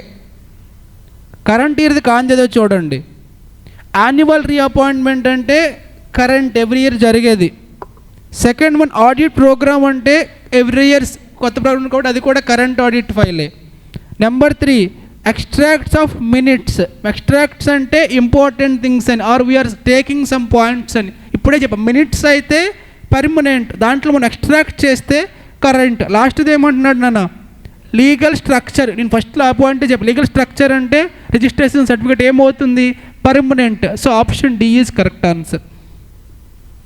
ఇక్కడే చాలాసార్లు అడిగాడండి, మొన్న కూడా అడిగాడు, మొన్నటి పేపర్ ఇది. ఒకసారి చూడండి పర్మనెంట్లు ఏమేమి వస్తాయి. 1 స్ట్రక్చర్ వస్తుంది, 2 మినిట్స్, 3 అవర్ ఇంటర్నల్ కంట్రోల్స్ గురించి, 4 ratio analysis, 5 previous year financial statements, 6 ఇండేఎస్ 1 significant accounting policies, 7th one previous year observations. Remaining అన్ని కరెంట్. కరెంట్లో ఏమొస్తాయి? Annual reappointment, extracts in the minutes, management letters, analysis of transactions and balances, communication with experts and third parties, audit program, and what are your conclusions. These are comes under current audit file. Very very important. Please don't skip this area, especially for MCQs. MCQs అంటే గుర్తొచ్చింది, CRA 1 గుర్తుందా? ఏంటి CRA 1? Maintenance of cost records. CRA 2 intimation of appointment of cost auditor to the central government. CRA 3 cost audit report that should be submitted by the cost auditor to the board. Correct? CRA 4 that report should be filed by the company to the central government. Okay na? ఈ 4 నీకు idea ఉంది కదా. In recent examination they have asked a question, cost auditor report submit చేయాలి ఏ ఫామ్లో? CRA. నా students అందరూ ఇది question answer చేస్తారు, కానీ పక్కన స్టూడెంట్ ఎవడో ఇది 3 కాదు 4 అని చెప్పాడు. ఆర్ ఎల్స్ వాడికి ఎక్కడి నుంచి ఆన్సర్ వచ్చింది, వాడు 4 అని చెప్పాడు. వీడు 3ని కొట్టేసి 4ని టిక్ చేశాడు. ఫస్ట్ ఆఫ్ ఆల్ MCQలో నీకు కాన్ఫిడెన్స్ ఉంటే ఎందుకు నమ్మాలి అసలు అదర్ పీపుల్ని? ఈవెన్ వాడు ఎంత టాలెంటెడ్ అయినా, నీకంటే వాడికి చాలా మార్క్స్ వచ్చినా సరే నువ్వు వాడిని నమ్మొద్దు ఇఫ్ యు ఆర్ కాన్ఫిడెంట్. అలా జరగడం వల్ల 87 వచ్చిన స్టూడెంట్కి యాక్చువల్లీ ఆ క్వశ్చన్ పోయింది 89. సో మీరు కూడా నీకు వచ్చిందంటే నువ్వు టిక్ పెట్టేసే. ఫర్ ఎగ్జాంపుల్ ఆడిట్ కమిటీలో మినిమం డైరెక్టర్స్ ఎంతమంది ఉండాలి? నీ పక్కన 4 అని చెప్తే నీకు అనవసరం అది. ఇన్ఫ్యాక్ట్ నీకు మెయిన్ ఎగ్జామినేషన్ గురించి నేను మాట్లాడట్లేదు, ఇంటర్నల్ ఎగ్జామ్ గురించి మాట్లాడుతున్నాను. ఎందుకు?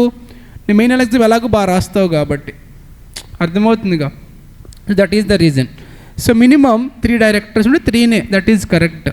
మ్యాక్సిమం దాంట్లో ఎవరు ఉండాలి? ఇండిపెండెంట్ ఉండాలి. ఓకేనా? Yeah. So concept number 4 audit evidence ఏమైనా గుర్తొస్తుందా అండి? Standard number SA 500. Audit evidence definition మీకు అవసరం లేదు, బట్ ఒకసారి రాశాను.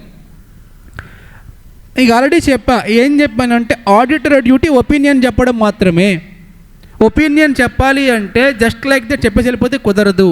ఫస్ట్ ఆయన కంక్లూజన్కి రావాలి. కంక్లూజన్కి రావాలి అంటే ఆయనకి ఎవిడెన్స్ రావాలి. ఎవిడెన్స్ రావాలి అంటే ప్రొసీజర్ కావాలి అంటే ప్రోగ్రామ్ కావాలి అంటే ప్లాన్. ఈ ట్రీ ఎలా ఉంటుందో తెలుసా? Audit plan, program, procedures, evidence, conclusions, opinion, report. So ఈ evidence it may be financial info or else non-financial info. Next one again important for MCQ. మనం ఏదైనా ఒక ఎవిడెన్స్ని గ్యాదర్ చేస్తున్నాము అంటే ఎవిడెన్స్ 2 టైప్స్గా ఉంటుందండి. ఒకటి బేస్డ్ ఆన్ నేచర్ని బట్టి ఆర్ ఫామ్ని బట్టి, ఇంకొకటి వాటి సోర్స్ని బట్టి. నేచర్ని బట్టి చెప్పాలి అంటే 3 టైప్స్: డాక్యుమెంటరీ, ఓరల్, విజువల్. సోర్స్ని బట్టి చెప్పాలంటే internal evidence, external evidence. I repeat again they may test and MCQ. ఎలా అడగొచ్చు అంటే which of the following is not A nature of audit evidence as per SA 500 అని చెప్పి documentary, oral, visual, internal evidence అని అడగొచ్చు. So మీరు గుర్తుపెట్టుకోవాలి, వాటి ఫామ్ని బట్టి చెప్పాలంటే documentary evidence, oral evidence, visual evidence. Documentary evidence అంటే మనకి ఇన్ పేపర్లో వస్తుంది, దాన్ని డాక్యుమెంటరీ ఎవిడెన్స్ అంటారు. ఓరల్ అంటే just through verbal words or actions నుంచి దాన్ని ఓరల్ అంటారు. విజువల్ ఎవిడెన్స్ అంటే డైరెక్ట్లీ నేను అబ్జర్వ్ చేస్తే దాన్ని విజువల్ ఎవిడెన్స్ అంటారు. సోర్స్ ఎక్కడి నుంచి వస్తుంది? Internal evidence. ఇంటర్నల్ అంటే విత్ ఇన్ ద ఎక్స్టర్నల్ అంటే outside the entity. 1 by 1 రాశాను. డాక్యుమెంటరీ ఎవిడెన్స్ అంటే paper or electronic form. Oral evidence అంటే త్రూ ఎంక్వైరీ. విజువల్ ఎవిడెన్స్ అంటే యాక్చువల్ అబ్జర్వేషన్. ఇంటర్నల్ ఎవిడెన్స్ అంటే within the entity. External evidence అంటే out side the entity. నేను CM enter రాసినప్పుడు నాకు వచ్చిన క్వశ్చన్ ఇదే 7 మార్క్స్కి. ఏంటి సార్ అంటే relevance and reliability of audit evidence. అంటే ఎవిడెన్స్ మనం ఎలా నమ్మొచ్చు, ఎంతవరకు నమ్మొచ్చు. ఇప్పుడు మనం 5 టైప్స్ డిస్కస్. ఏంటో 5 టైప్స్? ఫామ్ని బట్టి 3 టైప్స్. సోర్స్ని బట్టి ఏంటో ఫామ్ని బట్టి 3 టైప్స్. డవ్ డాక్యుమెంటరీ,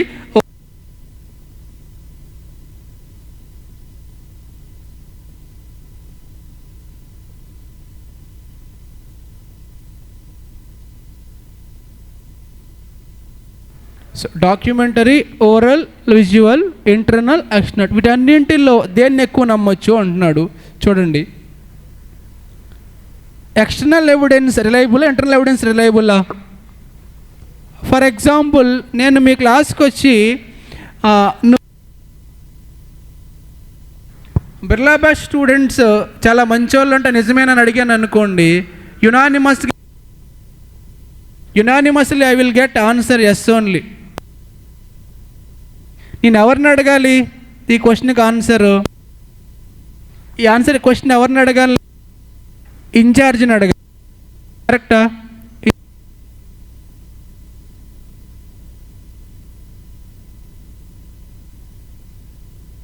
సో నేను ఇప్పుడు ఇన్ఛార్జ్ని అడిగాను అనుకోండి, నాకు మొత్తం హిస్టరీ వచ్చేస్తుంది. కరెక్టా? సో అందుకనే external evidence is more reliable than internal evidence. Second point, documentary రిలయబుల్లా, ఓరల్ రిలయబుల్లా? ఫర్ ఎగ్జాంపుల్ మీరు నేను మాట్లాడుకుంటున్నాం. ఫర్ ఎగ్జాంపుల్ నేను మొన్న జ్యోతికతో మాట్లాడుతున్నప్పుడు తనే చెప్పారు, సార్ క్లాస్ మొత్తం బాగానే ఉంది బట్ నాకు ప్రాబ్లం అంతా వెన్నెలతోనే అని చెప్పారు. సీరియస్గానే తను చెప్పారు. ఇప్పుడు నేను అడిగాను అనుకోండి, కాదు అంటారు. నేను ఇప్పుడు ప్రూవ్ చేయగలనా? చేయలేను. తను కూడా నమ్మరు. ఇప్పుడు డాక్యుమెంటరీ ప్రూఫ్ ఉండుంటే నేను చూపించేవాడిని, ఇదిగో అమ్మా అని. మీరు చూసుకోండి, ఇద్దరు నాకు తెలియదు. నెక్స్ట్ వన్, మీరు చెప్పండి, ఆడిటరే ఎవిడెన్స్ కలెక్ట్ చేస్తే బెటరా లేదంటే మనం ఇంటర్నల్గా వాళ్ళని వదిలేస్తే బెటరా అంటే ఆడిటర్ చేస్తేనే better when compared to other people. ఈ 3 పాయింట్స్ రాసినందుకు 7 మార్క్స్ సార్. అంతకు మించి ఏం లేదు, స్టాండర్డ్ నెంబర్ రాయాలి. అండ్ రీసెంట్ ఎగ్జామినేషన్ క్వశ్చన్ MCQకి చాలాసార్లు అడిగాడు, 7 మార్క్స్కి కూడా. ఆడిట్ ఎవిడెన్స్ గ్యాదర్ చేయాలి అంటే ఉన్న మెథడ్స్ ఏంటి? చాలా చాలా ఇంపార్టెంట్ అండి. Inspection, observation, enquiry, confirmation, computation, analytical procedures. First one inspection. Inspection అంటే మనం బుక్స్ని, డాక్యుమెంట్స్ని, అసెట్స్ని ఎగ్జామినేషన్ అంటే ఏం చెప్పాను? వెరిఫికేషన్ చేస్తాం. సెకండ్ వన్ ఏంటి? అబ్జర్వేషన్. అబ్జర్వేషన్ అంటే అక్కడికి వెళ్ళి మనం చూస్తాం, మనం చేయం. స్టాక్ ఆడిట్ జరిగితే మనం వెళ్ళి అబ్జర్వ్ చేస్తాం. విట్నెసింగ్ అంటే అబ్జర్వింగ్ అని.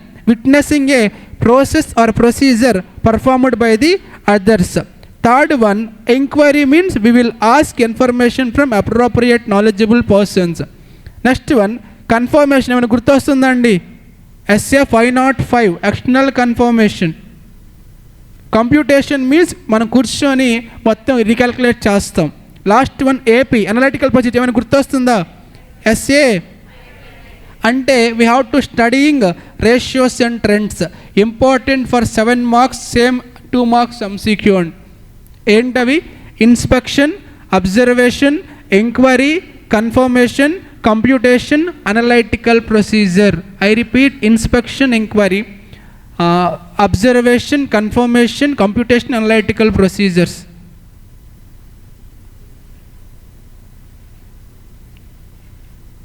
Next one audit procedures. అంటే 2 టైప్స్ ఉంటాయి సార్.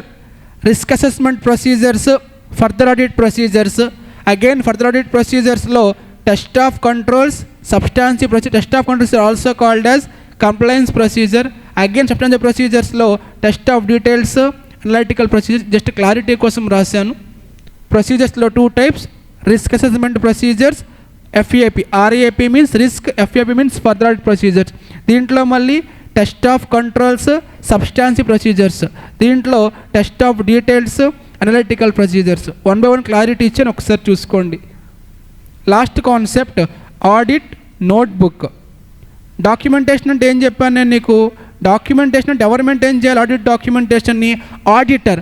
నోట్బుక్ అంటే స్టాఫ్ మెయింటైన్ చేస్తారు. స్టాఫ్ అంటే ఆడిట్ స్టాఫ్ మెయింటైన్ చేస్తారు. ఆడిట్ చేసే ప్రాసెస్లో వాళ్ళకి ఏదైనా, ఫర్ ఎగ్జాంపుల్ మీరే ఆడిట్ అసిస్టెంట్గా వెళ్ళారు ఒక కంపెనీకి, మీకు కొత్త పాయింట్ తగిలింది.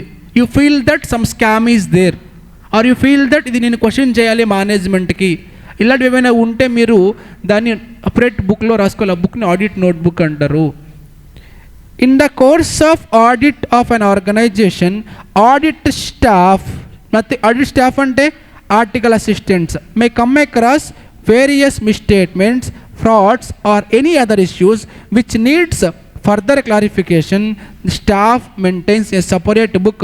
That book is called audit notebook. దాంట్లో ఏం రాసుకుంటారనేవి ఈ 9 పాయింట్స్ని ఒకసారి చూసుకోండి. కంపెనీ నేమ్ రాస్తారు, స్ట్రక్చర్ ఏంటి, వాళ్ళ MOA, AOA, and we have to communicate the previous auditor, management representations, and list of books of accounts, KMPs, frauds and errors, and explanations required, and audit report. What are the special points need to report?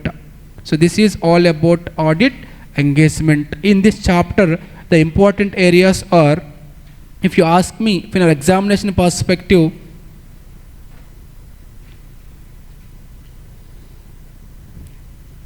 you can expect this as a theory question or else an MCQ. Next, you can expect advantages and disadvantages of program. You can expect 100% 5-star question, permanent audit file, current audit file, especially for MCQ, not for 7-mark question. And for MCQ, types of evidence, documentary, oral, visual, internal, external, and methods of evidence for 7 marks, and then contents of audit notebook. These are the important areas. Let me shift over to next chapter, audit risk.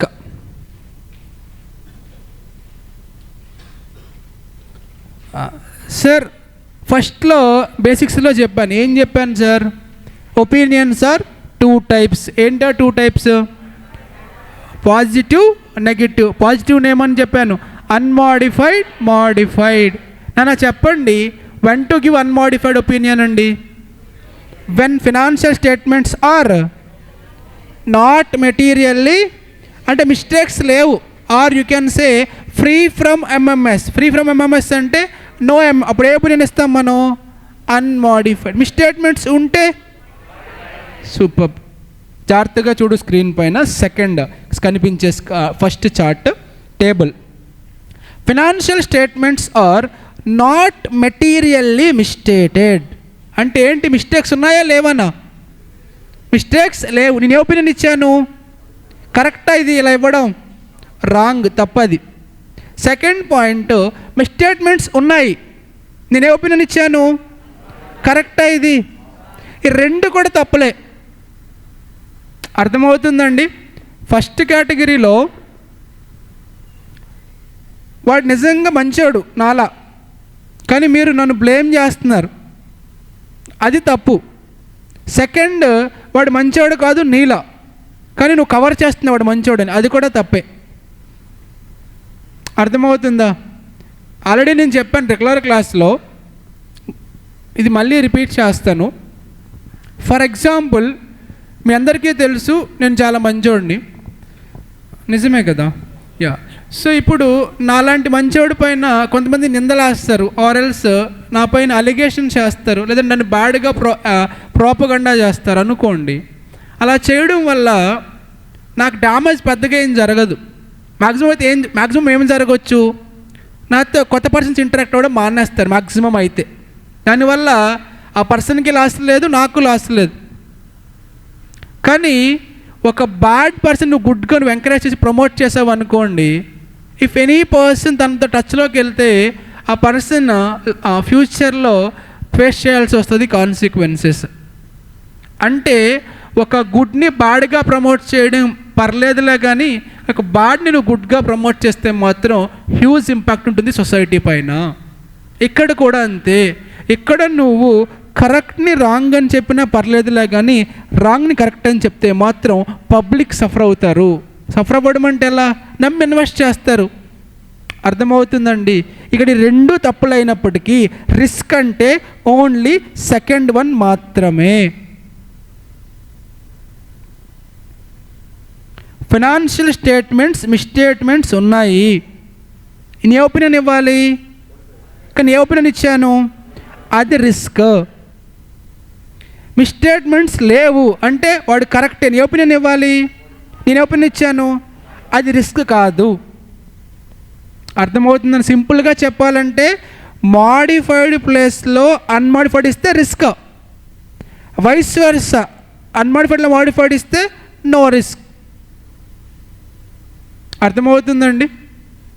For example, మీరే exam రాశారండి. For example you wrote FM exam అనుకుందాం. మీకు marks ఏమైనా తక్కువ వచ్చాయి, మీ paper మొత్తం చూస్తే మీకు అనిపించింది ఇంకా 2 మార్క్స్ యాడ్ అవ్వాలని అనిపించింది. ఇప్పుడు ఆ 2 మార్క్స్ కోసం ఇక్కడ కూర్చొని పోరాటం చేయకూడదు. మీరు ఏమనుకోవాలి, ఇక్కడ తగ్గాయి, నన్ను కావాలని తగ్గించారు, మెయిన్ ఎగ్జామ్ తగ్గించగలరా? తగ్గించలేరు. ఫర్ ఎగ్జాంపుల్, ఒకడు అసలు ఎగ్జామే రాయలే సరిగ్గా, వాడికి 1780 వచ్చేసాయి అనుకోండి, ఇక్కడ వస్తే అక్కడ రావు. అర్థమవుతుందా? అక్కడ రావు, ఇక్కడ వస్తాయి. అలానే నువ్వు ఇక్కడ సఫర్ అవ్వకూడదు, ఇక్కడ మార్క్స్. అదే నా పాయింట్ కూడా అదే. ఒకవేళ నువ్వు మాడిఫైడ్ని అన్మాడిఫైడ్ అని చెప్తే అది రిస్క్ అవుతుంది. రివర్స్లో if you are taking unmodified mode, that is not a risk. That means if you are projecting one good person as a bad, that is not a risk. But if you are projecting one bad as a good, that is huge risk on society.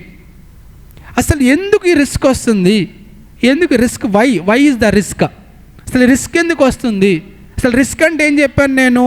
ఒక mistake ఉంది నీ answer షీట్లో, correct అని answer వేసేసాడు ఆయన, full marks చేసేసాడు. ఎందుకు అలా చేశాడు? 2 రీజన్స్ ఉంటాయి ఇలా జరగడానికి. ఫస్ట్, నీ పేపర్లో మిస్టేక్ ఉంది, 2 ఆయన చూడలా, అప్పుడే అది రిస్క్ అయి ఉంటుంది. అసలు మిస్టేక్స్ లేవనుకుంటే అది రిస్కే కాదు. సో ఆడిట్ రిస్క్ జరగడానికి 2 రీజన్స్ ఉంటాయి నాన్న. ఒకటి risk of material misstatement, 2 detection risk. సింపుల్గా నీకు అర్థమయ్యే లాంగ్వేజ్లో చెప్పాలి అంటే, నీ పేపర్లో నీ ఆన్సర్ షీట్లో నువ్వు మొత్తం తప్పే రాసావు, కానీ వాల్యుయేషనర్ కొట్టేసి ఫుల్ మార్క్స్ చేసేసాడు, అది తప్పు, రిస్క్ అది. ఎందుకు అలా జరిగింది? రీజన్స్ ఏంటి? ఫస్ట్, నీ ఆన్సర్ రాంగ్. సెకండ్, ఆయన ఐడెంటిఫై చేయలేకపోయాడు. దాన్నే risk of material misstatement, detection risk అంటారు. రిస్క్ ఆఫ్ మెటీరియల్ మిస్స్టేట్మెంట్ అంటే నీ స్టేట్మెంట్స్లో మిస్స్టేట్మెంట్స్ ఉంది నీ స్టేట్మెంట్స్లో. సెకండ్ వన్ ఏంటి? దాన్ని నేను డిటెక్ట్ చేయలేకపోయాను, unable to detect. So we can say audit risk is equals to ROMM into detection risk. గుర్తుపెట్టుకోండి, ఎంసీక్యూకి మొన్న కూడా అడిగాడు, మొన్న December 24లో కూడా. ఏంటి formula? Audit risk is equals to risk of material misstatements into, again ROMMలో టూ టైప్స్ ఉంటాయి నాన్న, inherent risk, control risk.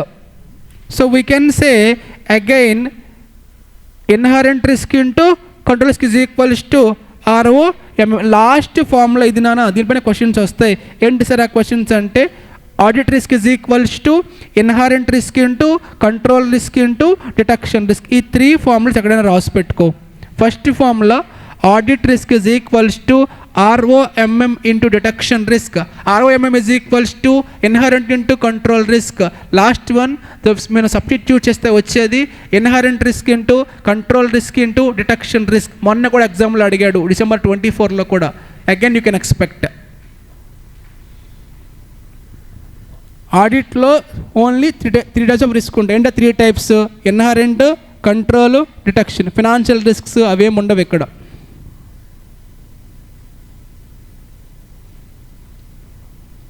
Very very important for MCQ area అండి.